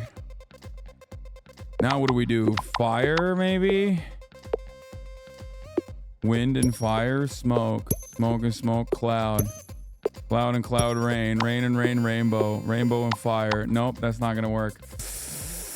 Oh, I need my chat. I need my chat. Supercontinent and land. Pangea. Pangea and Pangea is continent. Pangea. No, this sucks. Okay, give me some fucking helpful emotes, you dumb bitches, instead of fucking complaining and doing, oh god, he's sucking.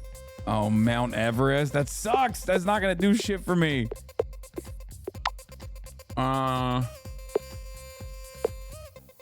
Earth. What can I do?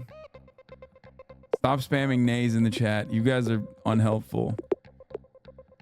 We're getting cooked out here, boys. We're getting cooked out here. Smoke.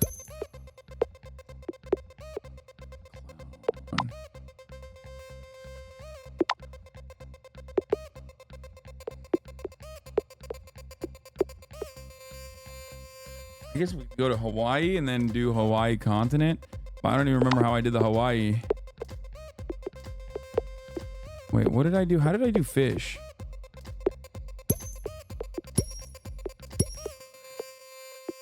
Okay, that's some.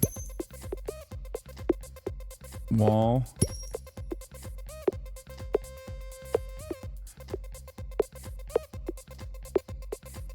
What?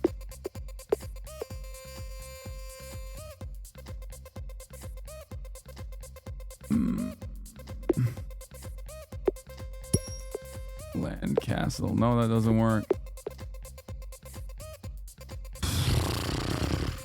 How the fuck do I do America? I don't even know how to do America. Oh, I got the China. That's cool. What if gay China would be America? China but gay. No.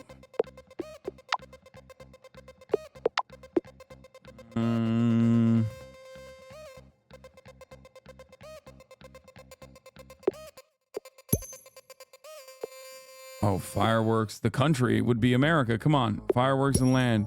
Yes. Okay, we got America. We got America. That's good. Now, America, brick, wall, house, farm. No. Slavery. Oh, slavery. We can get to slavery from farm, right? Oh my god, I fucking got it.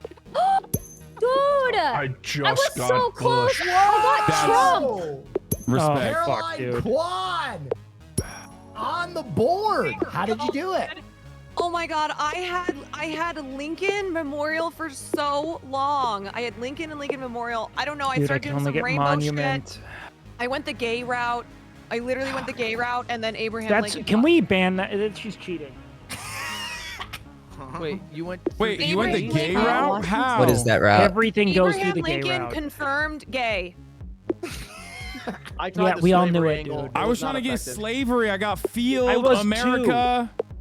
Oh God. Oh my god. I was stuck on revolution, dude. so Here's the good in thing: my I tried to life. go prisoner in history because I was like, maybe they'll start getting there, and it gave me Napoleon, and then I could get war. Dude, I don't I think got, it's I couldn't had get war as Trump. well, but I got Trump by going mud in America. Yeah, and then classic. It just kept Also- bringing me back to mud, and You wanna know that's what all sucks, Trump gave dude? me. once go I it revolution took me, in it took history, me you get literally the evolution. entire time to get to America. Once I got to America, it was like, oh. All right, 3 players have scored. 3 players are on the board. We will choose our next word now. Abe, choose our next word. Haas is going to tell me how much time is left in the round, by the way. I'm nervous. What category would you like? What are the categories again? Categories are, by the way, Haas, pause the time during these. The time only should run while we're playing. TV, movies, music, Japan, miscellaneous, level 69, which is naughty stuff, politics, states, and cities. To level 69. Level 69. Yeah. All right, so those Oh. words are so provocative that Haas has to spin the wheel on his own. I am not allowed to spin Wait, the what's wheel. the category? Smut. Smut. But nice. I'm All right, looking Haas at is going to tell porn. me Don't how smut much time shame. is left and what sex word we're going to have. Haas, I'm waiting on you. Yes, so we got 45 minutes left in the game, 45 minutes left in the round. Mm-hmm. and I'm spinning the wheel. Yep. Haas, I'd like to use my punishment, Mr. AI Sir, against Will Neff. When should Okay. I do that? And when the round starts, I will be penalized for a minute. Yeah, sit there and think about your naughty thoughts, making this wheel, dirty boy. All right, I'm spinning the wheel now. Yep. Fucking lovely. Not to flex, but I got pussy, money, and weed in this game. So, That's all you need. if you combine them all, you get Ludwig. All right. You get Abraham Lincoln, actually. I tried that. All right, your word is corn sexual.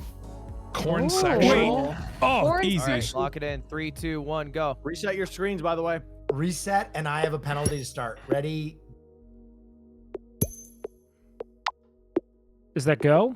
Did we start? Why did you just say Start. ready? We started, yeah. You said it was ready. Start. I posted the word in chat if anyone needs to see how it's spelled. Haas, tell me when my penalty is over.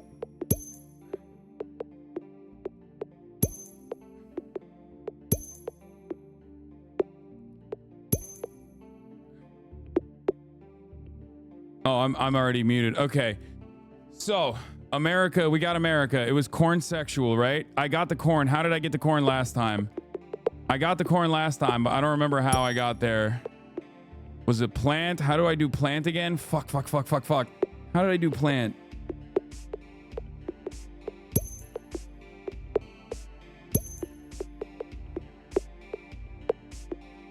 Continent. No, that's not it.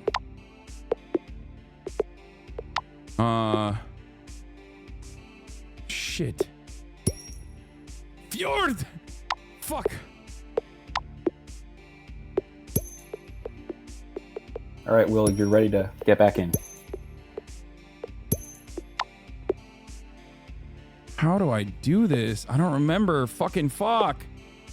So I got America. I got corn. I got to get to America with corn, right? Oh, shit.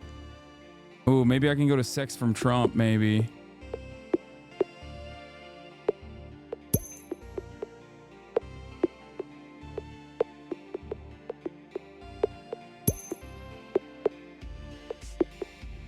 I genuinely don't remember how I got the fucking plant. What the fuck? It's the easiest one, isn't it?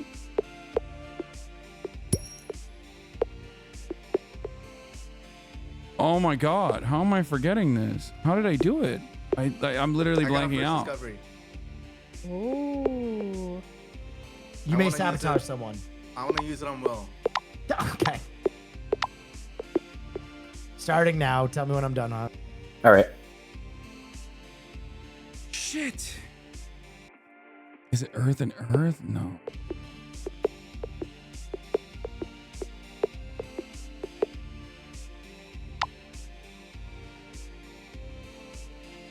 How did I do it? I can't believe I'm forgetting how I did it. Like, this is fucking crazy.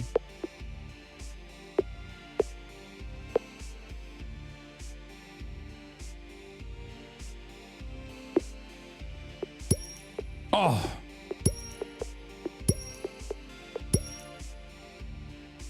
Okay, plant in America. That's fucking, let's go. That's easy. Okay.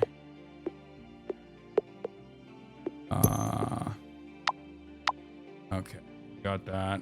Now let's do sex. How the fuck do we get to sex? We got to do maybe love. Love. Will, you're back in. I don't remember how to get the fucking love at all. Love is like an eruption. It's kind of like an eruption. Eruption in Trump. Volcano. No.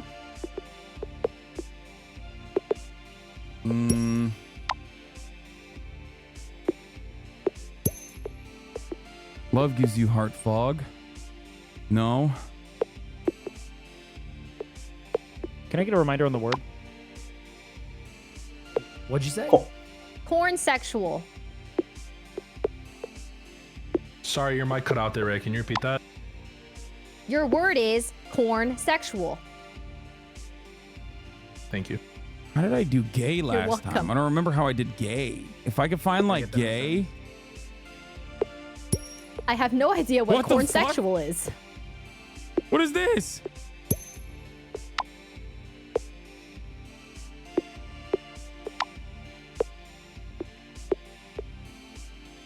What?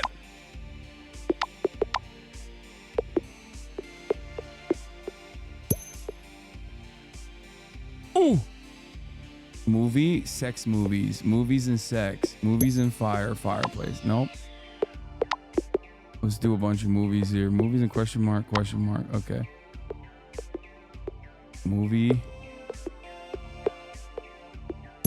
Rain Man. Trump.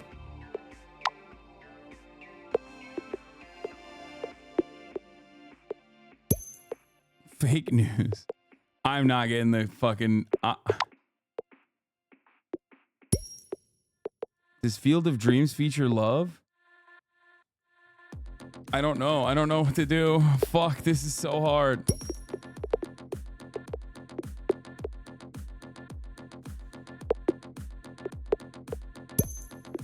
Firewall? I'm going nowhere with this.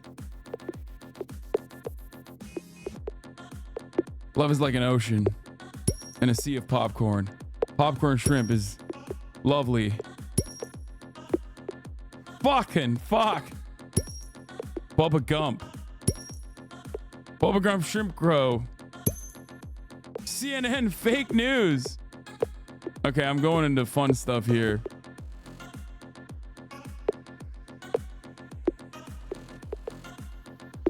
I don't know why I can't get out of this. I can't get out of this.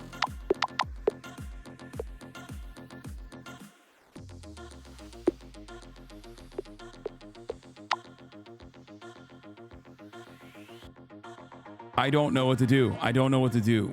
Trump loves shrimp.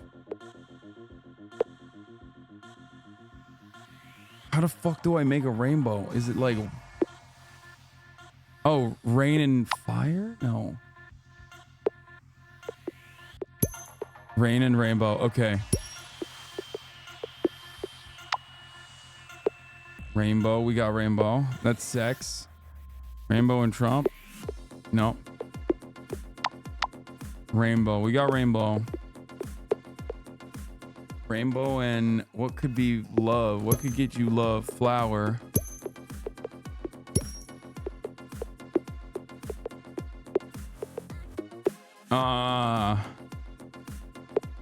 Flower and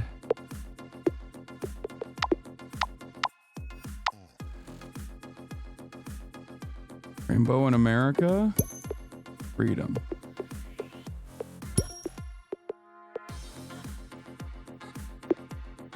And then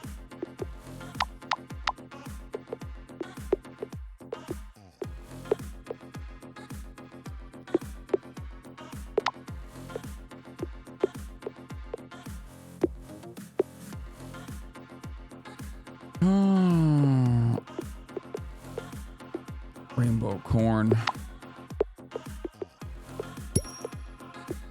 Island?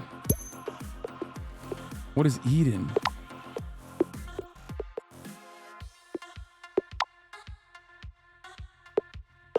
What is love? What could be love? What do Americans love? Americans love freedom. US? Freedom? What if I were to combine US and freedom? Guns. Oh no! Americans do love guns though. Oh, war. Easy. Okay, we're good. We're good. Rainbow and peace. Peace is good. Peace is really good. Oh my god, we're close.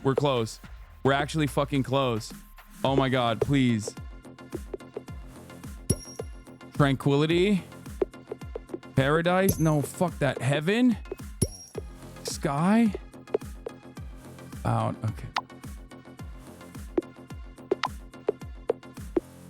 Peace. Eden. No. Paradise. No.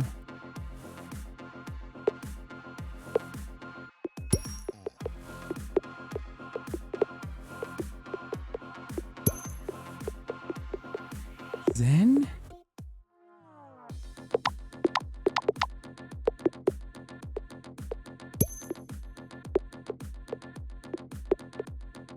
Rainbow, war, peace, fire.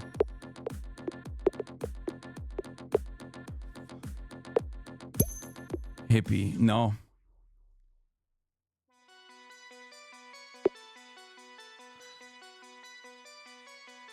What is this? Peace and Trump? No shot.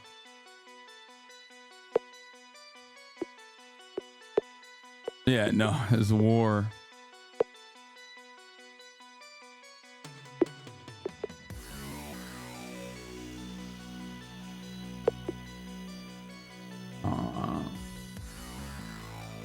Fuck.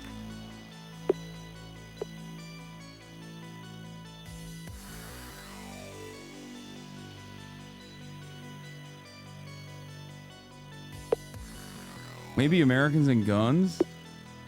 But that would probably turn it back to freedom, yeah.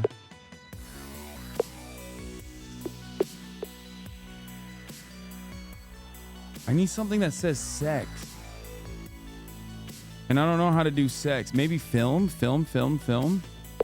CNN. Fake news. Fuck. We have CNN. We have movie. Oh yeah, I have movie as well. What am I doing? Fucking rainbow. What the hell?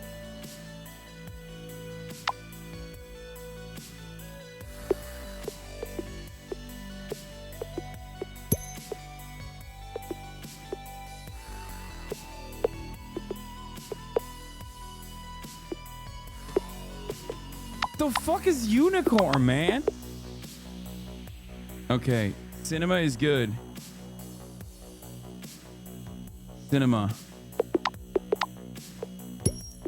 Film. Got it. To be clear, it's pornography, right? No, corn sexual. Corn Fuck sexual. me, I'm so off. Never mind. I'm close.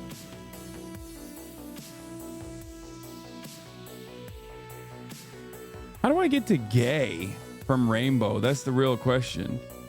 First discovery, I would like to time out Ludwig.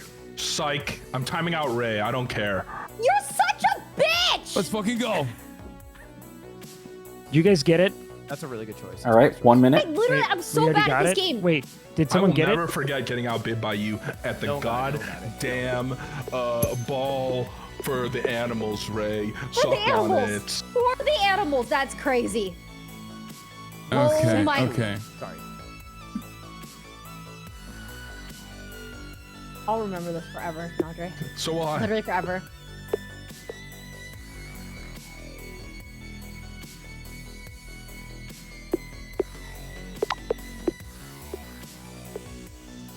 Plus, do you have my time? Is it ready yet? Not yet. You got 30 seconds. Shit. What do I do here? Sexuality.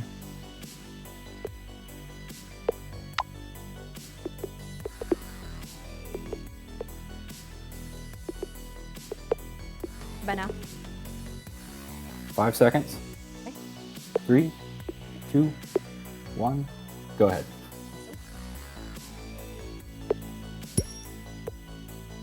Censorship. Censorship in cinema. Censorship in movies. Censorship in the United States. Freedom. Fuck that. That's not right. Maybe I can get somewhere there. Rainbow. Rain blow. What the fuck is rain blow? What is rain blow? That sucks. This sucks. This is making me mad. What the fuck is a rain blow?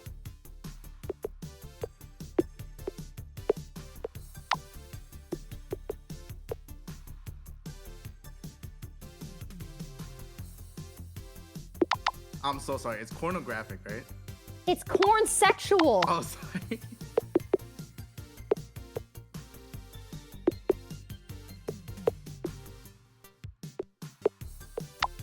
Fuck.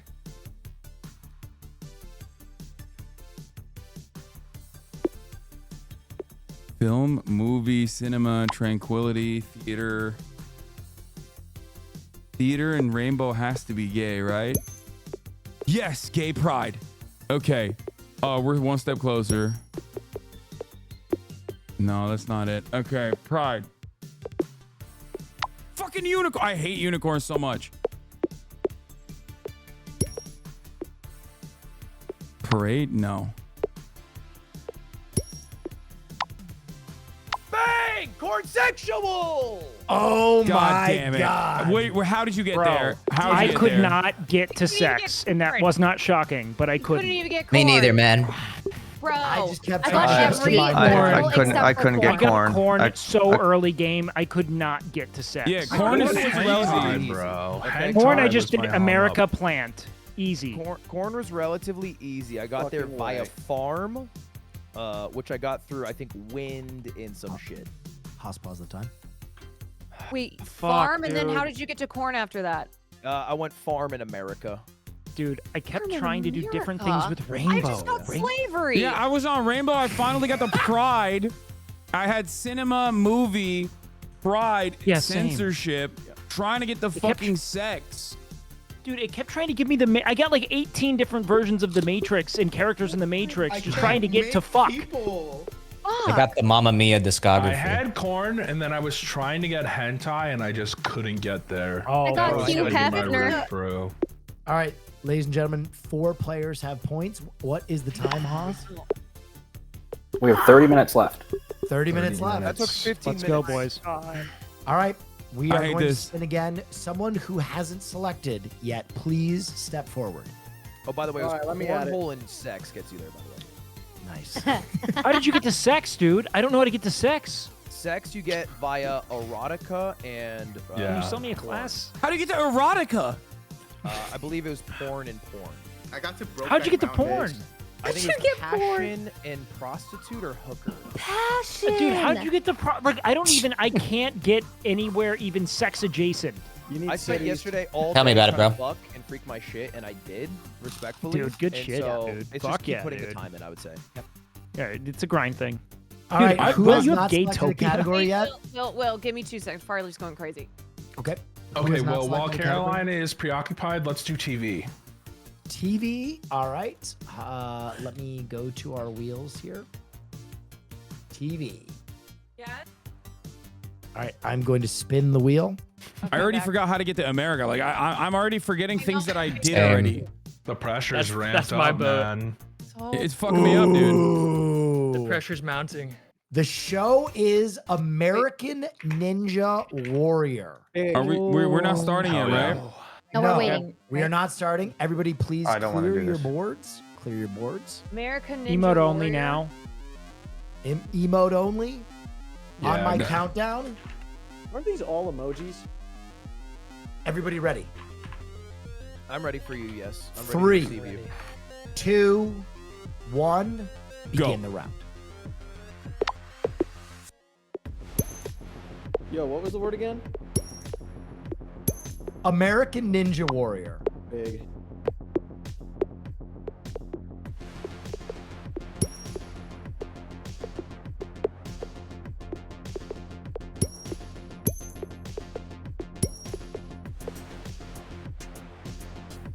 Okay, this is gonna be easy. Wait, what the fuck? Okay. So we got America. Now it's time to get to Okay. Japan. How do we get to Japan again? Island. Island, ocean, Atlantis. No. You are not muted, Andre. Oh, sorry, Island. my bad.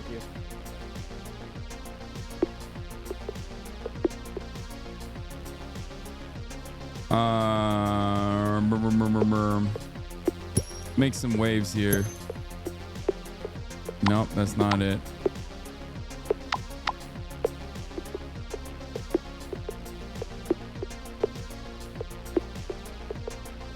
Island. Shit. How the fuck did I do this? Island tsunami? No. Island. Land tsunami. Earth and island continent. Fucking, why does it keep fucking giving me the same goddamn shit? Oh, it was volcano. Okay, from Hawaii we go to Obama. What?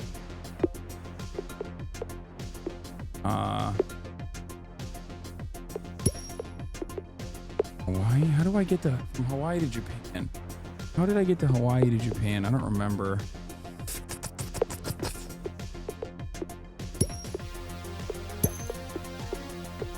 Nice. Okay, we're The word I have unlocking one a in the lot chamber, here. but I'm saving it. Oh yeah, I remember now. It was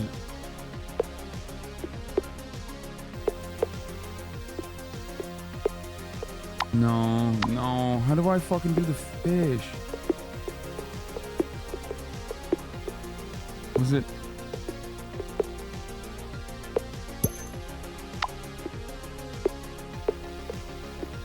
No. Oh my god, I don't remember. How the fuck do I get this fish and then I get this sushi?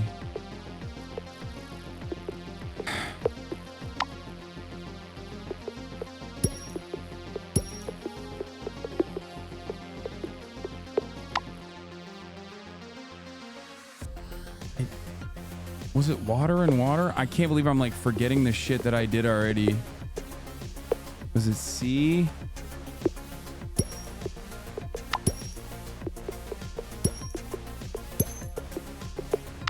Okay.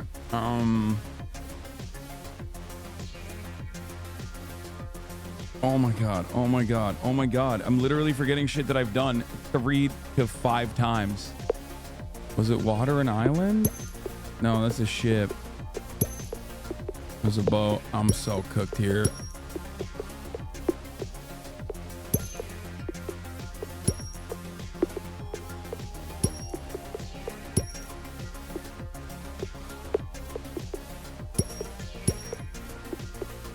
The fuck am I doing? What the fuck am I doing? What the fuck am I doing?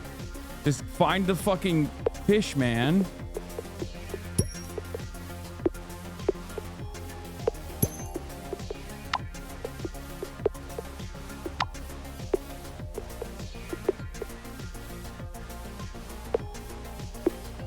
What was it? Wasn't it? Was it Lake and Fire? No. Okay, maybe I can do it from this. Maybe I can do it from here. Earthquake Island, Japan. Come on, Japan is like Earthquake Island. I use my sabotage on Ludwig. I counter. I get you back then, bitch. Okay, both sit out for 1 minute.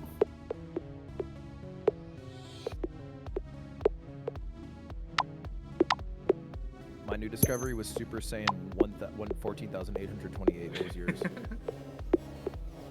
Mine was the number 8,639. Bro. Oh my you God, got that's no it. hose. Are you kidding me? You just counted. Fuck. Hey, you guys better That be was close, it. 'cause That was I'm it. mad I'm at so mad. I can't believe I forgot the thing that I've done a million times at this point. Yeah, I just hit Entai, so. And that is on the way. Okay. How long we got, ref? 20 seconds. Whew. Time flies. Okay. Nice little breather. You know what? Thanks for this. Yeah, I need to just chill out. So actually, I'm thinking so much. Just connecting so much with my brain. All right, you're back in. Jilichev? Hi, just got another first discovery. I'm using it on Ray. I would like to use one on his Nandre. Thank you so much. Ray and Nandre, sit out 1 minute. Perfect. I have to pee.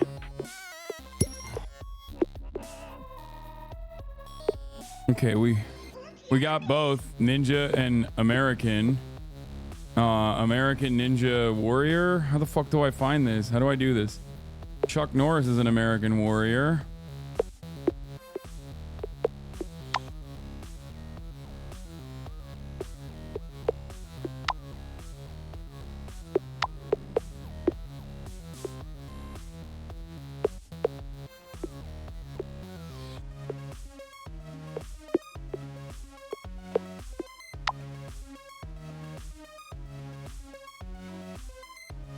Show. Why the fuck are you guys throwing up cameras, dude? I gotta find. Yeah, I don't know how to get to like.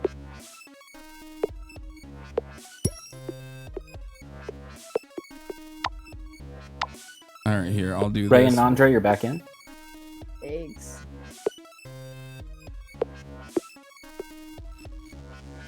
I have a first discovery. Okay. Do I just bank it? Sure. Okay. Hi, I have another first discovery. I would like to time out Ludwig. I would like to time out Nandre. I have a first discovery as well. All right, you are both out. 1 minute. Buddy, I'll take you down with me.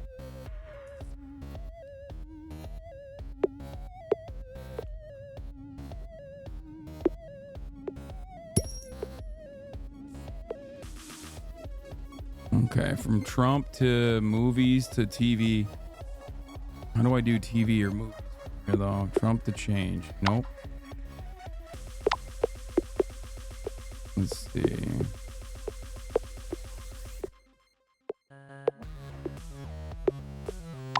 No. Trump. Trump to TV show? How do I get the Trump to TV? How did I do that last time? First discovery, Pineapple Otaku. Am I back yet, ref? 5 Use seconds. that on Will Neff. Okay.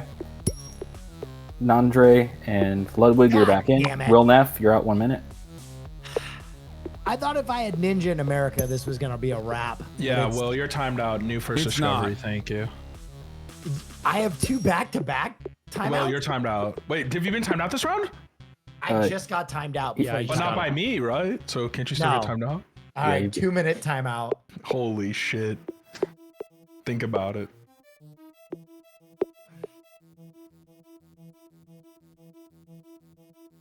How do I get to maybe from Godzilla to fucking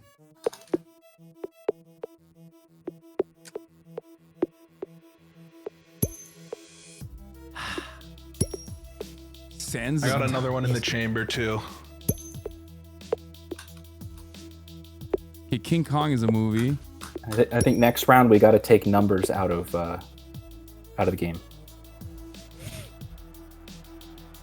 I agree. I'd also like to time out Seer. Fuck that guy. All right, Seer, you're out 1 minute. Wait, no way you're allowed to time out while a timeout's still going. You certainly have to wait, right? I mean, the 1 minute was up. Even if it's a different person? Technically, the 1 minute that he already timed out is up, so. Yeah, Okay. Because then you can spam numbers getting new things, time everybody out. That's what I've been doing. That's what I do. That's why I think numbers need to be out.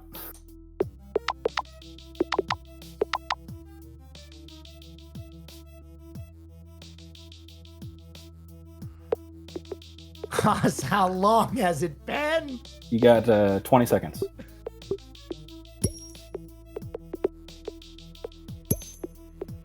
I'd like to use mine on Nandre. All right, Nandre, you're at 1 minute.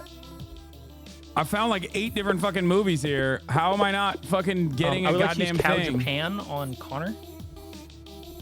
Okay.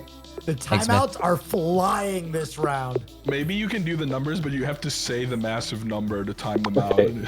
out. Will, you're back in. Yes. I have it. Like I have it in front of me. How did I do Rainbow Warrior? That's a real question. Rainbow? Seer, you're back in. I think I did Rainbow. Thank you. Shit.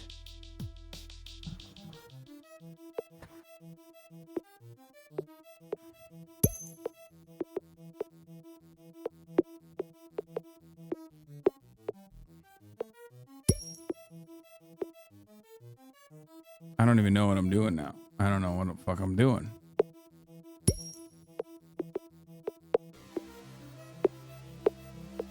What? Turtle and Surfer? Okay, all others are back in. Bad, thank you. Dude, I don't know what I'm doing. Okay, I have America. I have Ninja. I need Warrior. I don't know how I'm going to do that, though.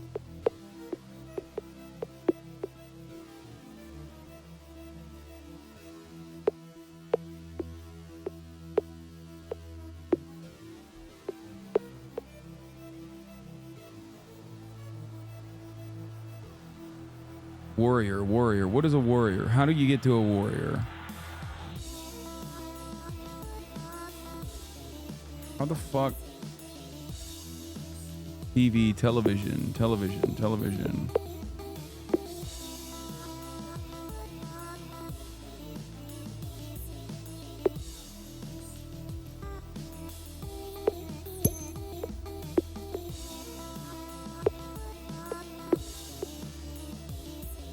Godzilla.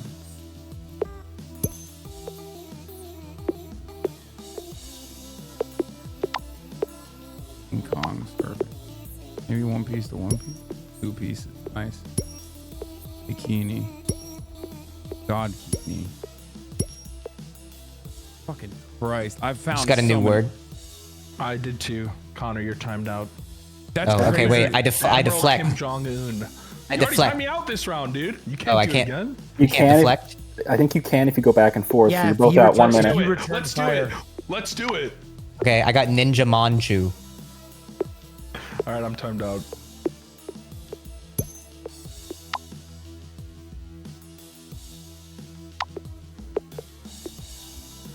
I would like to attack Caroline with Chess Ninja Z. What have you been doing to what did I do to you? Okay, Caroline, you're at 1 minute. I'm watching you.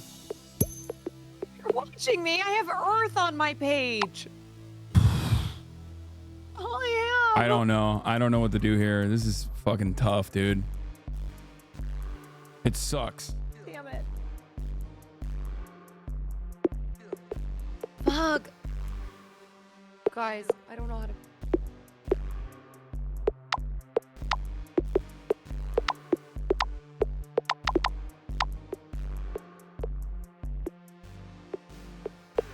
I got frustrated, so I just started combining everything, and I got to question mark. Connor and Nandre, you're back in. I've gotten that too. I don't even know what the fuck that does. It's a black hole. Three Stay words away is from so that tough. shit, man. 3 words is so tough, dude. How the fuck do we do this? I think I know how, but I don't know if I'm willing to take the risks I need. Oh, you probably don't know, huh? Be the big Come on, man. let's help. Let's help each other. Come on. If you want help, I have America, Ninja, and Warrior, but I can't combine them. Yeah, Oh, man, I've had it for a hot shit. minute too. I've had it for like fucking. It's so. I'm just making up Pokemon. Caroline, you're in. How'd you get warrior? How did you get warrior? Abe, I just got you. I combined like Knight and Kanye West or something. to be a Yeah, warrior. you're a little teddy bear. That's cute. I have Chuck Norris. Yeah, do you have Chuck Yeah, Norris? I kept getting Chuck Norris with like everything. Yeah, it's Over and over and American- over again. it's- Yeah, when you get American and How much Ninja, on the exists. timer for the whole thing? We got about 15 minutes left. Okay. I would like to time out Ludwig with Ninja Captain USA. I would like Alright. to counter timeout then. You're both out 1 minute. Super Saiyan 34,604. Wait, I thought you weren't doing the Super Saiyan cheat anymore. He said next turn. I mean, look, we're in the middle of the game. Can't change the That's rules. so, you are so cheap. But hey, whatever, fuck it, YOLO. Hassan, you're timed out from this really big number I just made. I will have Super Saiyan 34,605. All right, Hassan. I thought numbers weren't allowed. Didn't Will say that?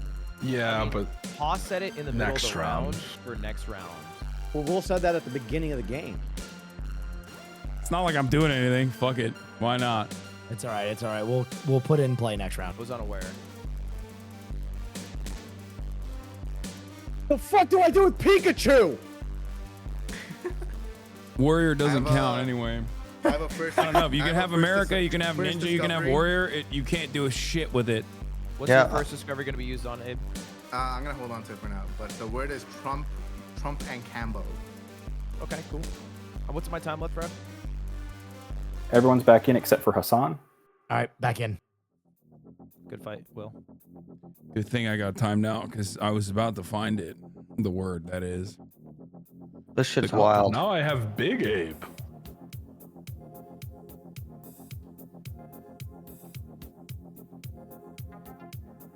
This shit's wild.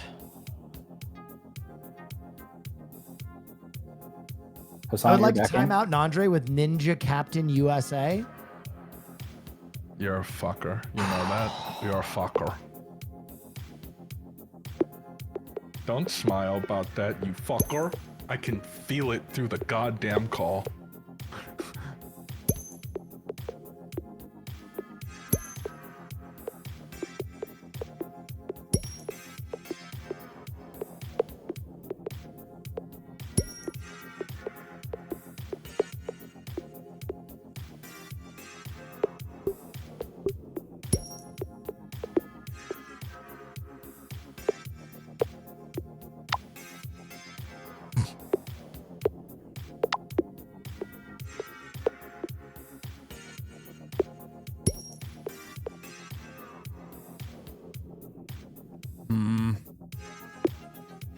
I hope you're all suffering. I'm suffering. Hey, I got a new discovery. Percy Jackson and the Little Mermaid. Love that show. So can I are do you something playing? magical with that? Yeah, who would you like Yeah, you can to time take someone out? Nandre, you're in. Yeah, Nandre, absolutely. Nandre, you're out. I've been timed out for 7 minutes this round. Good. I would And like to good time out experience Wake with me. Wilder with Hulu Ninja Gumbo. Okay, Wake, you're out 1 How minute. was that even? What are these words, man? That's crazy, man. Camera and popcorn. I can't get to popcorn unless I get to corn, I guess. And I don't remember how I got the corn. I guess it was like what? America and land. I've had No, America, that's not it. Ninja, and Warrior. I think I was the first to get there. Wake, you're not muted. Fuck. Wait, so okay, never mind. It's not Will's first.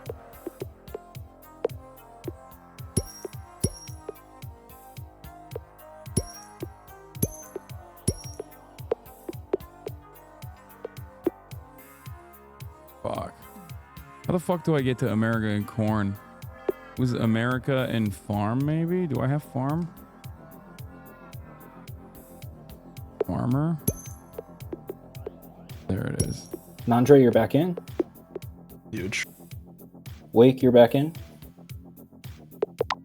Okay, corn.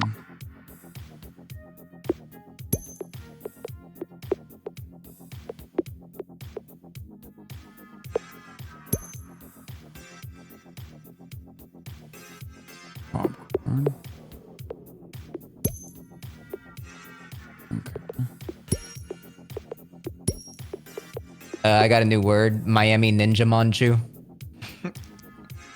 Okay. I'd like to use it on Nandra. Actually, no, Broden. Broden, you're out 1 minute. Thanks, man. Appreciate it. No problem, dude. No problem.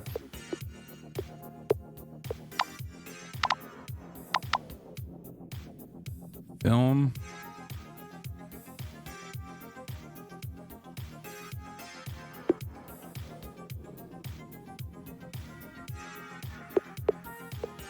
No, that's not it.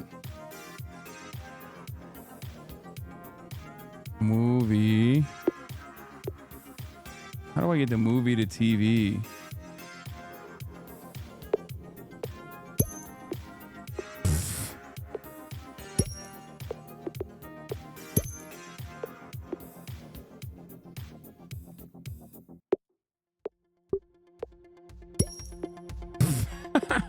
It's dumb. Trump and taxes makes me prison. I'm a prisoner in my own mind, chat. Broden, you're back in. Thank you, sir.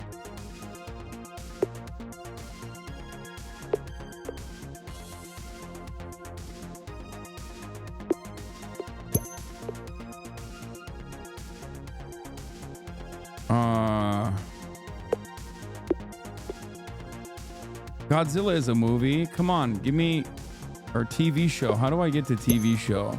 Terror. I would like to use Hitman Abe to time out Myth. Okay, Myth, you're out 1 minute. What the fuck is Hackcorn? Dude, I found so many fucking irrelevant, dumb words. It's like pissing me off now.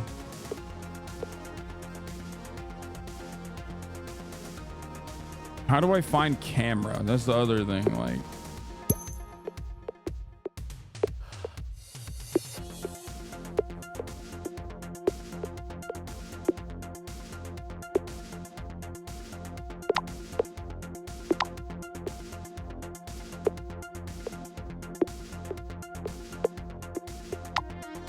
that makes no damn sense. That makes no damn sense. Plus, I don't think it's Ninja. I don't think it's Ninja in camera, chat. I don't think you guys are right about that, but what the hell is Uta? Uta movie? I activate my trap card, Turtle Goliath King on Connor. Okay, Connor, you're out. Myth, you're in. Sounds good, man. I'll take a minute. This is an insanely hard one to fucking do. Ninja Fear, Ninjutsu.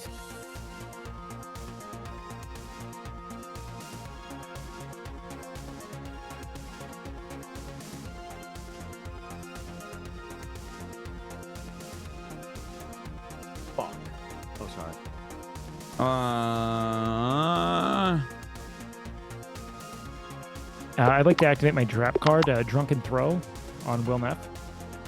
Okay, Will, you're out. Bro, they're finding a lot of weird fucking...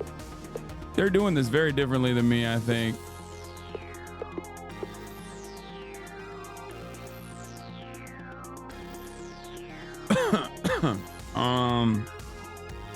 Test. You guys hear me?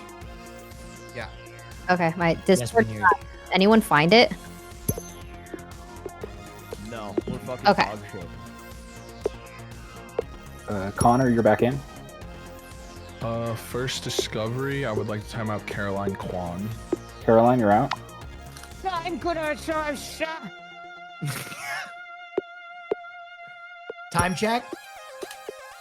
We got about 10 minutes. Nandre, This might be the you last will round, rue- guys. You will rue the day you were born. Yeah. September 20th, 1992. Write that shit down.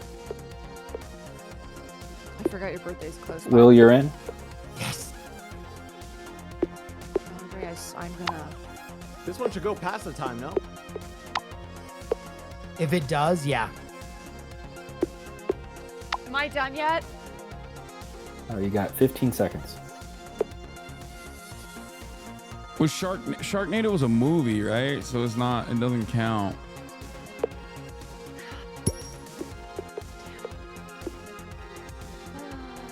I don't know where I'm gonna go with this. I don't know what to do here, like at all. I don't know what to do here at all.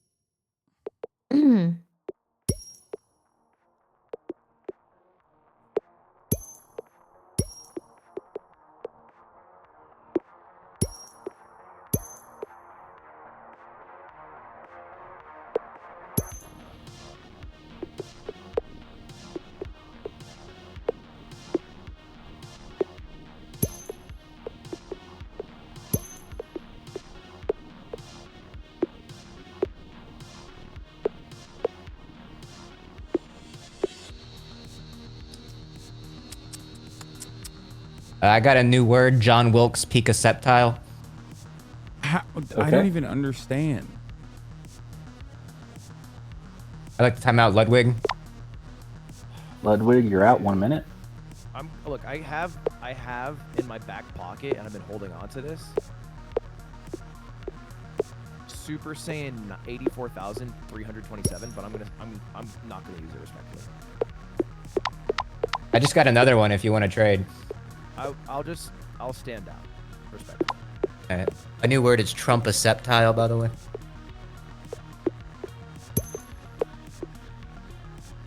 How do they keep stringing words like mine? I reach a dead end every time.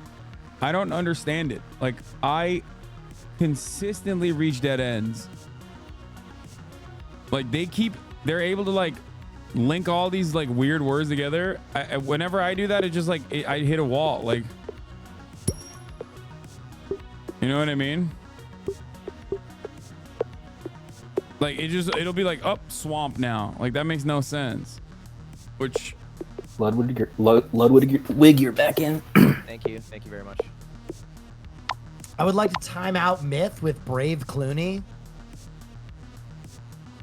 All right, Myth out 1 minute. Yep. I'll time out Nandre. All right, Nandre, you're also out. Thank you.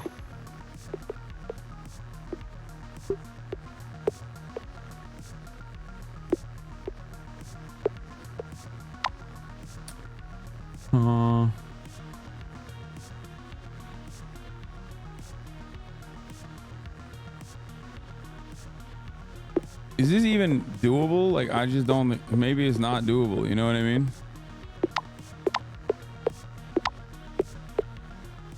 Fuck. I just got a discovery. Be My Baby. I'm gonna time out Will Neff. Right, Will. Okay, dude. How is there no surf war? Religion surfing makes surfing. I think like faith. I got another one, Trumpet Manchu. Everyone back in except for Will. Okay, light bulb. Glass light bulb. Electricity. Myth, you're not muted. You're cooking right now. Oh, whoop. Don't let anyone else tell you otherwise. Eruption.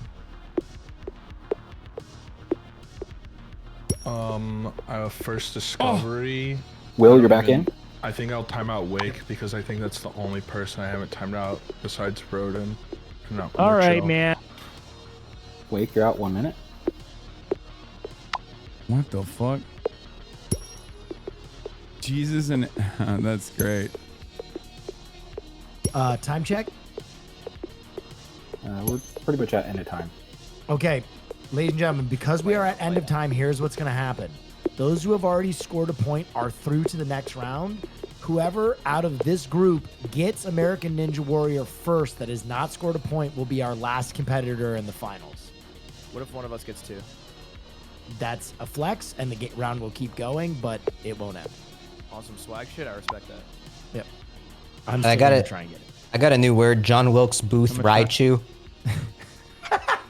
I'd like to use mine on Nandre. John Wilkes. You can't keep using it on me, man. Oh, wait. Who haven't I used it on this round? Hassan, there you go. Oh no, I was on the verge of a new discovery. That's Wait, crazy. you're back in.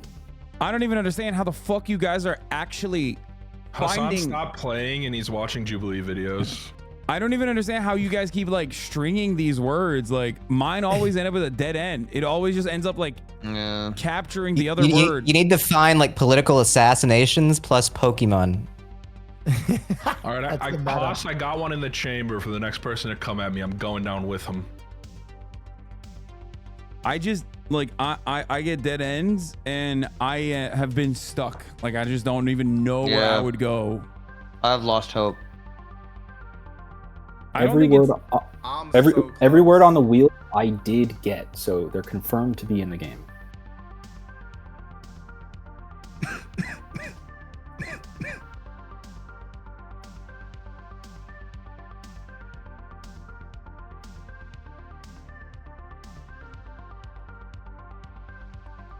Am I still cooked?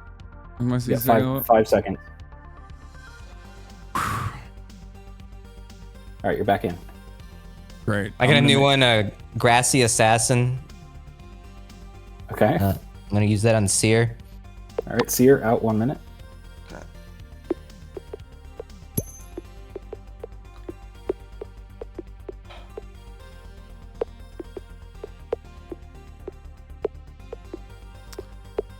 I'm gonna kill something, okay? I don't like that every word just keeps eating each other like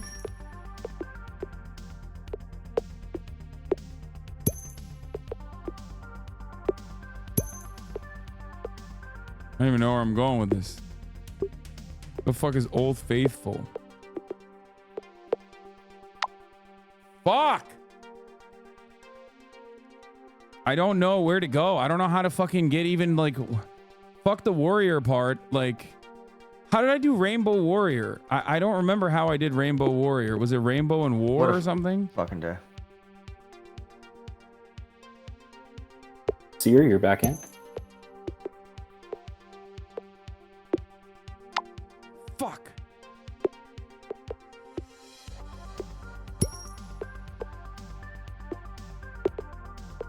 Ah!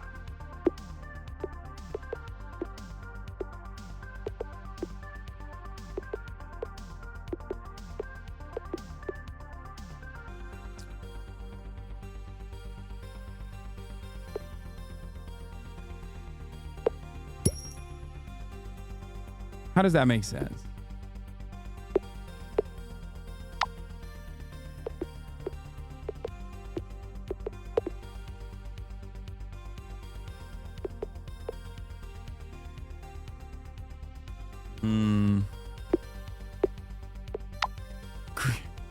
Greenpeace? Why?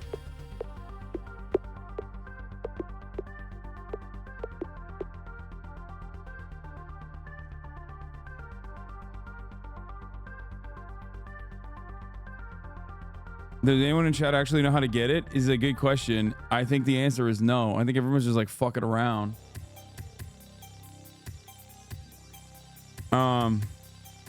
People say yeah, but no shot. Those who say yeah, emote it, bitch. Emote it. Don't say yeah. Emote how I got there then.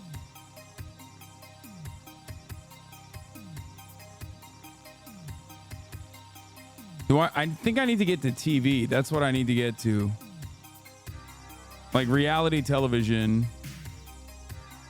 Off of Trump, I should try and get to reality television somehow.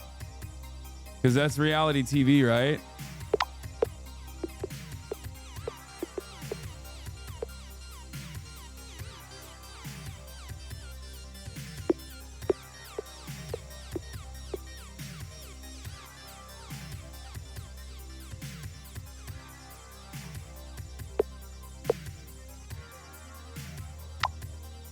I got Grass Ninjamon Chew, all the... Okay. Who haven't I timed out? I don't know. I'll time out Wake. All right. Wake 1 minute. Looks like Ray is out of the game.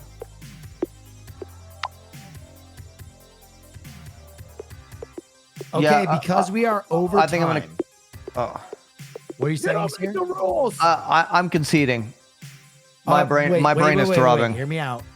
Because we are over time, I am saying that you may now all release your chats. All right, release the All chat. release your chats. Some of them are just so. All right, emo mode is no longer here. You're free, chat. Go crazy. That's gonna get. All right, give it to Hold me. on, I'm still timed out, bro. This is terrible timing. Las Vegas, Ninja, Las Vegas, Las Vegas. I don't have Las Things Vegas. that we need in it, but it has extra stuff in it. Does it count? I don't believe so. Abe, for that question, I'm throwing Clash of the Titans 2, Wrath of the Titans at you. Can I counter with Captain Ninja Lincoln Warrior America? I don't have home. Okay, Wake, you're back in. I don't Yeah, have home plus everyone movie for else TV. out. I don't have home. So how do I get home? I don't have glass either. Hold on. Here, I'll get glass. That didn't work either. What the fuck?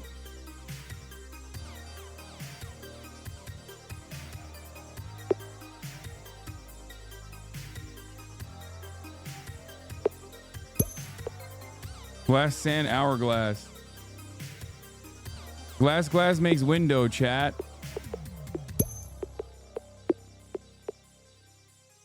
I got glass. You guys are the worst. Continent, ocean for Africa, and Africa plus ninja for warrior. Wait, what? Continent plus ocean for Africa. But warrior doesn't do shit. Okay, everyone back in. Wait, continent plus ocean for Africa? That doesn't work. Bro, I literally have Ninja Warrior, and I can't. I don't know Why what are you to saying fucking continent do. plus ocean for Africa and Africa and Ninja Warrior? I've been had that. I don't have a I have sword. Best Ninja Warrior also, and I cannot get American Ninja Warrior. Rainbow plus Rainbow I've Warrior. had doesn't do American shit. Ninja Warrior and I can't combine them. We need a It's a race to television. Oh my god, you guys are literally fucking around. You have no idea. This entire time I thought you guys knew what the fuck you were talking about. You just didn't even know. Are we still doing timeouts? Movie Sure. and plant for TV. Timeout, Caroline. I mean, it doesn't matter. All right, Caroline, 1 Wait, minute. do I not have plant? The You- fuck? How did I? Netflix and Skrill. You hate women. And Skrill. You are you kidding me? I just had a Movie huge plus democracy, breakthrough. reality TV. I don't will have end democracy. I will end you. Whoa, okay. Netflix and I don't Skrill. think. How do I get to democracy?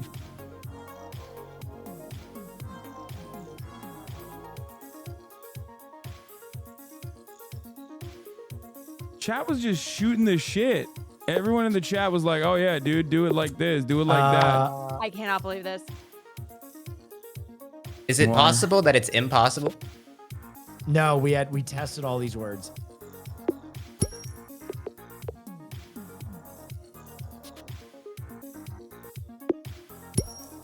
Movie. I think plus I might have a plant. lead, guys. Okay, Am I done?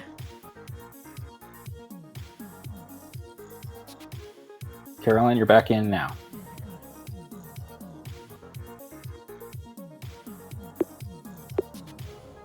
If you need a hint, let me know. wait, what is this? Water, wind, wave, wind, earth, dust, tone. Wait, what the fuck?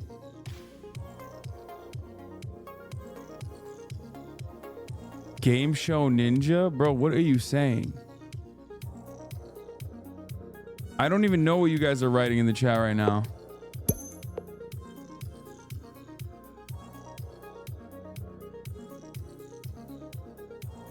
Water plus wind, wave, wind. Wait, what?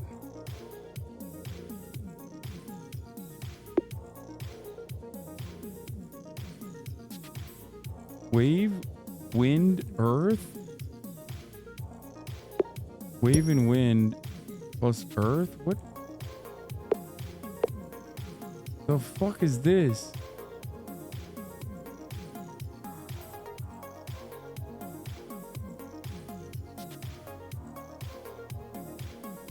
A lot of people kind of spam shit into their middle and spam click. I don't even know. Movie plus 3D. No, that doesn't work. You guys are fucking. I thought you knew. I thought chat actually had the answer, and chat literally is just as delusional as I am. There it is. Who did it? Bro. I want to say, I literally had so many fucking people in the chat being like, dude, I know how this is done. It's so easy. And then I as believe soon we're as chat still. was- I think we're still waiting on someone else to get it. Good job. Good job. Wait, Good can we have two job. people? Sorry, wait a second. Myth just said he got it. I thought. Wait, who, me? No, I didn't. Who said they got it? Me, Abe. Oh, okay. Is Abe already in? Will. Do we need one more for the finals, Haas? Will Neff. I feel like for the next rounds we can't let the long listed combinations work. Chat can guess, but you know what I mean, like, because then people will just go to. Hold go on, I online and put in need combinations. confirmation from Haas. Do we need one more for the finals? We've got 5 in the finals currently, but you did say that we were looking for someone who isn't already in the finals to go Oh, through. did Abe already get one? No, that was Abe's first. That was Abe's first. Oh, my bad. Yep. That's our What- 5 How did you do it after Yeah. Ninja Warrior? The chat was literally zero help. I used Chidori Tesla on Abe. I literally just started combining random words. I somehow ended up to Los Angeles. God damn it! I got it after the fact. Combined Los Angeles and Ninja Warrior, and it turned into American Ninja Warrior. Wow. Los Angeles? Good Yeah, job. I tried everything like cinema, What's up? theater, Hollywood for sure. doesn't work. Hollywood. Yep. I was so I went to Italy. I went from pizza to Italy to get Gladiator, and I was gonna get Gladiator and TV and try and get American Gladiator, and then reality TV and try and connect it there. You're right. I dude. mean, It was fucking- guys, good it was showing. Ninja Warrior plus Los Angeles. Good Dude, showing. everything all with around. Ninja went to Chuck Norris, and it makes me so mad that some fucking dumbass boomer made this entire Sing that chat stupid thing. fist. Wait, how did you guys get Ninja Warrior? I had Ninja Warfare, Ninja, and Warrior. I can't believe. How did you make Ninja Warrior? You get Ninja Warrior by combining Captain Ninja plus Warrior. And you get Captain Ninja by going Captain Ninja. America plus Ninja. Yep. Captain Ninja. More Yeah, dude. Yeah. I hate this fucking game. All right, All right. listen, ladies and I'm out. gentlemen, here's how this is going to work. If So you hard. scored a point in our first round, you will move on to the finals. Let me just say thank you to everyone for joining in on this. It's been a ton of fun. I know we're still kind of working out what a competitive version of Infinite Craft looks like, so thank you for showing up and having patience with me as I figure it out as well. No, this was wonderful. I definitely don't This want was to a lot of video fun, game baby. myself. All right, to all my competitors, I thank missed you. it by 5 seconds. I'm gonna train so fucking hard. Bye, everybody. If you Bye, didn't get a boys. point, I'm going to need you to abscon from the chat. Yeah, I'll get Thanks the for the All right, games, everyone. Bye, Yeah, everybody. this was This was fun. wonderful. Hey, Later, love you boys. all. Bye. Stay Fuck Andre. you, Fuck you, Andre. Mwah. Yeah, fuck Andre. Dude, All right, this was bye. so hard. Bye, guys. Oh my God, that was fun. I actually enjoyed this. I actually enjoyed this game, a surprising amount. Like, it was shockingly enjoyable. I got Cornstars Chronicles 3. I mean, it's fun. It's fun regardless. It's not very logical, I don't think. At first I thought it was logical, but I don't think it's very logical. I think it's like, is it better with or without chat? Oh, it's better without chat.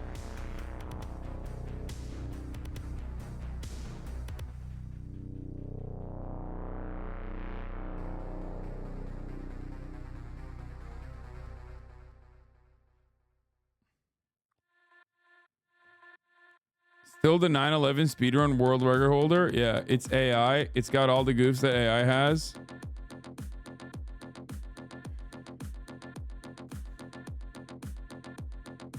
Logic is subjective. Words and meaning are subjective. Essence of postmodernism. It's not illogical because it's powered by some dumb AI. It's not even ChatGPT. It's an advanced AI engine. You promise you will play Terraria today? No, there's definitely a lot of like the primary stuff is logical, but then it just like goes into an insane place. But it's fun. I mean, it's really fun if you're just like shooting the shit.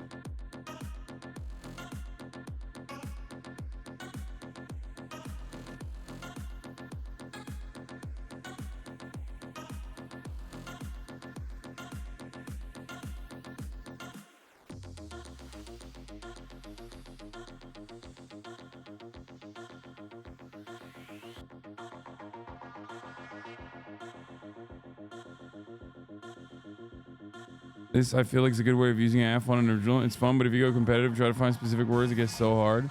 Yeah.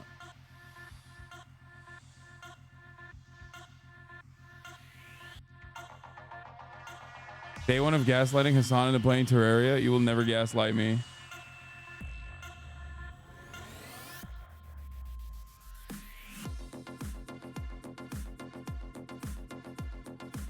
I got a first discovery of Dwarf Assassin.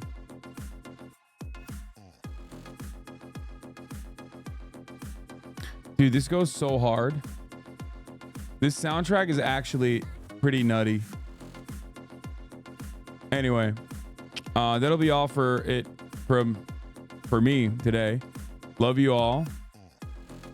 And we'll fuck around with this tomorrow potentially, because this is a lot of fun. And I obviously will have more news and stuff to cover tomorrow as well. Introduction, starting off the Terraria is about building a worker union in your house. I hate unions, don't you remember? I'm a capitalist. Anyway, love you guys. And I will see you all tomorrow. Sunny Los Angeles, California, says Hassan. The starlock to the starlock. That's it. To the Love you all. Bye-bye. I'm gonna go hang out with my little baby now. My little baby who's been so good today. I don't know if you guys can see, she's moving the chair. My little baby. Bye. There is again, Hassan is streaming, Hassan is streaming, reviewing the P.O. box, Uncle Uger's face. Sudden discord at your prop, great names take embrace. Tiny Bernie Sanders, LGBTQ Air Force. The whole left at your fingertips, Anne at your door. H3 crowded debate, the Young Turks online show. 3 full fucking years of this, plenty more to go. 90-day fiance, talks of champagne bourgeoisie. A Trump rally live reaction, a mass riot at DC. There he is again, Hassan is streaming, Hassan is streaming. There he is again, Hassan is streaming, Hassan is streaming. Reading live stream fail comments, Austin show chat advice, and all the ways the right-wing pipeline can suck you in online. JCS react, Lord frame gets broken, cover blown. A full-blown mass pandemic, monster streaming at your home.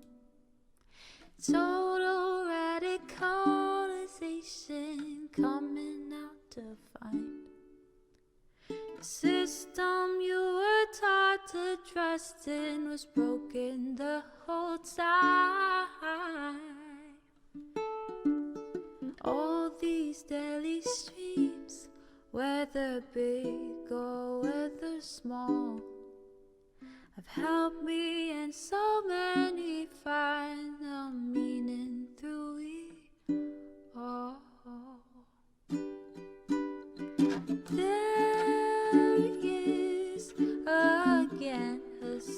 is streaming. Her sun is streaming. There he is again. Her sun is streaming. Her sun is streaming.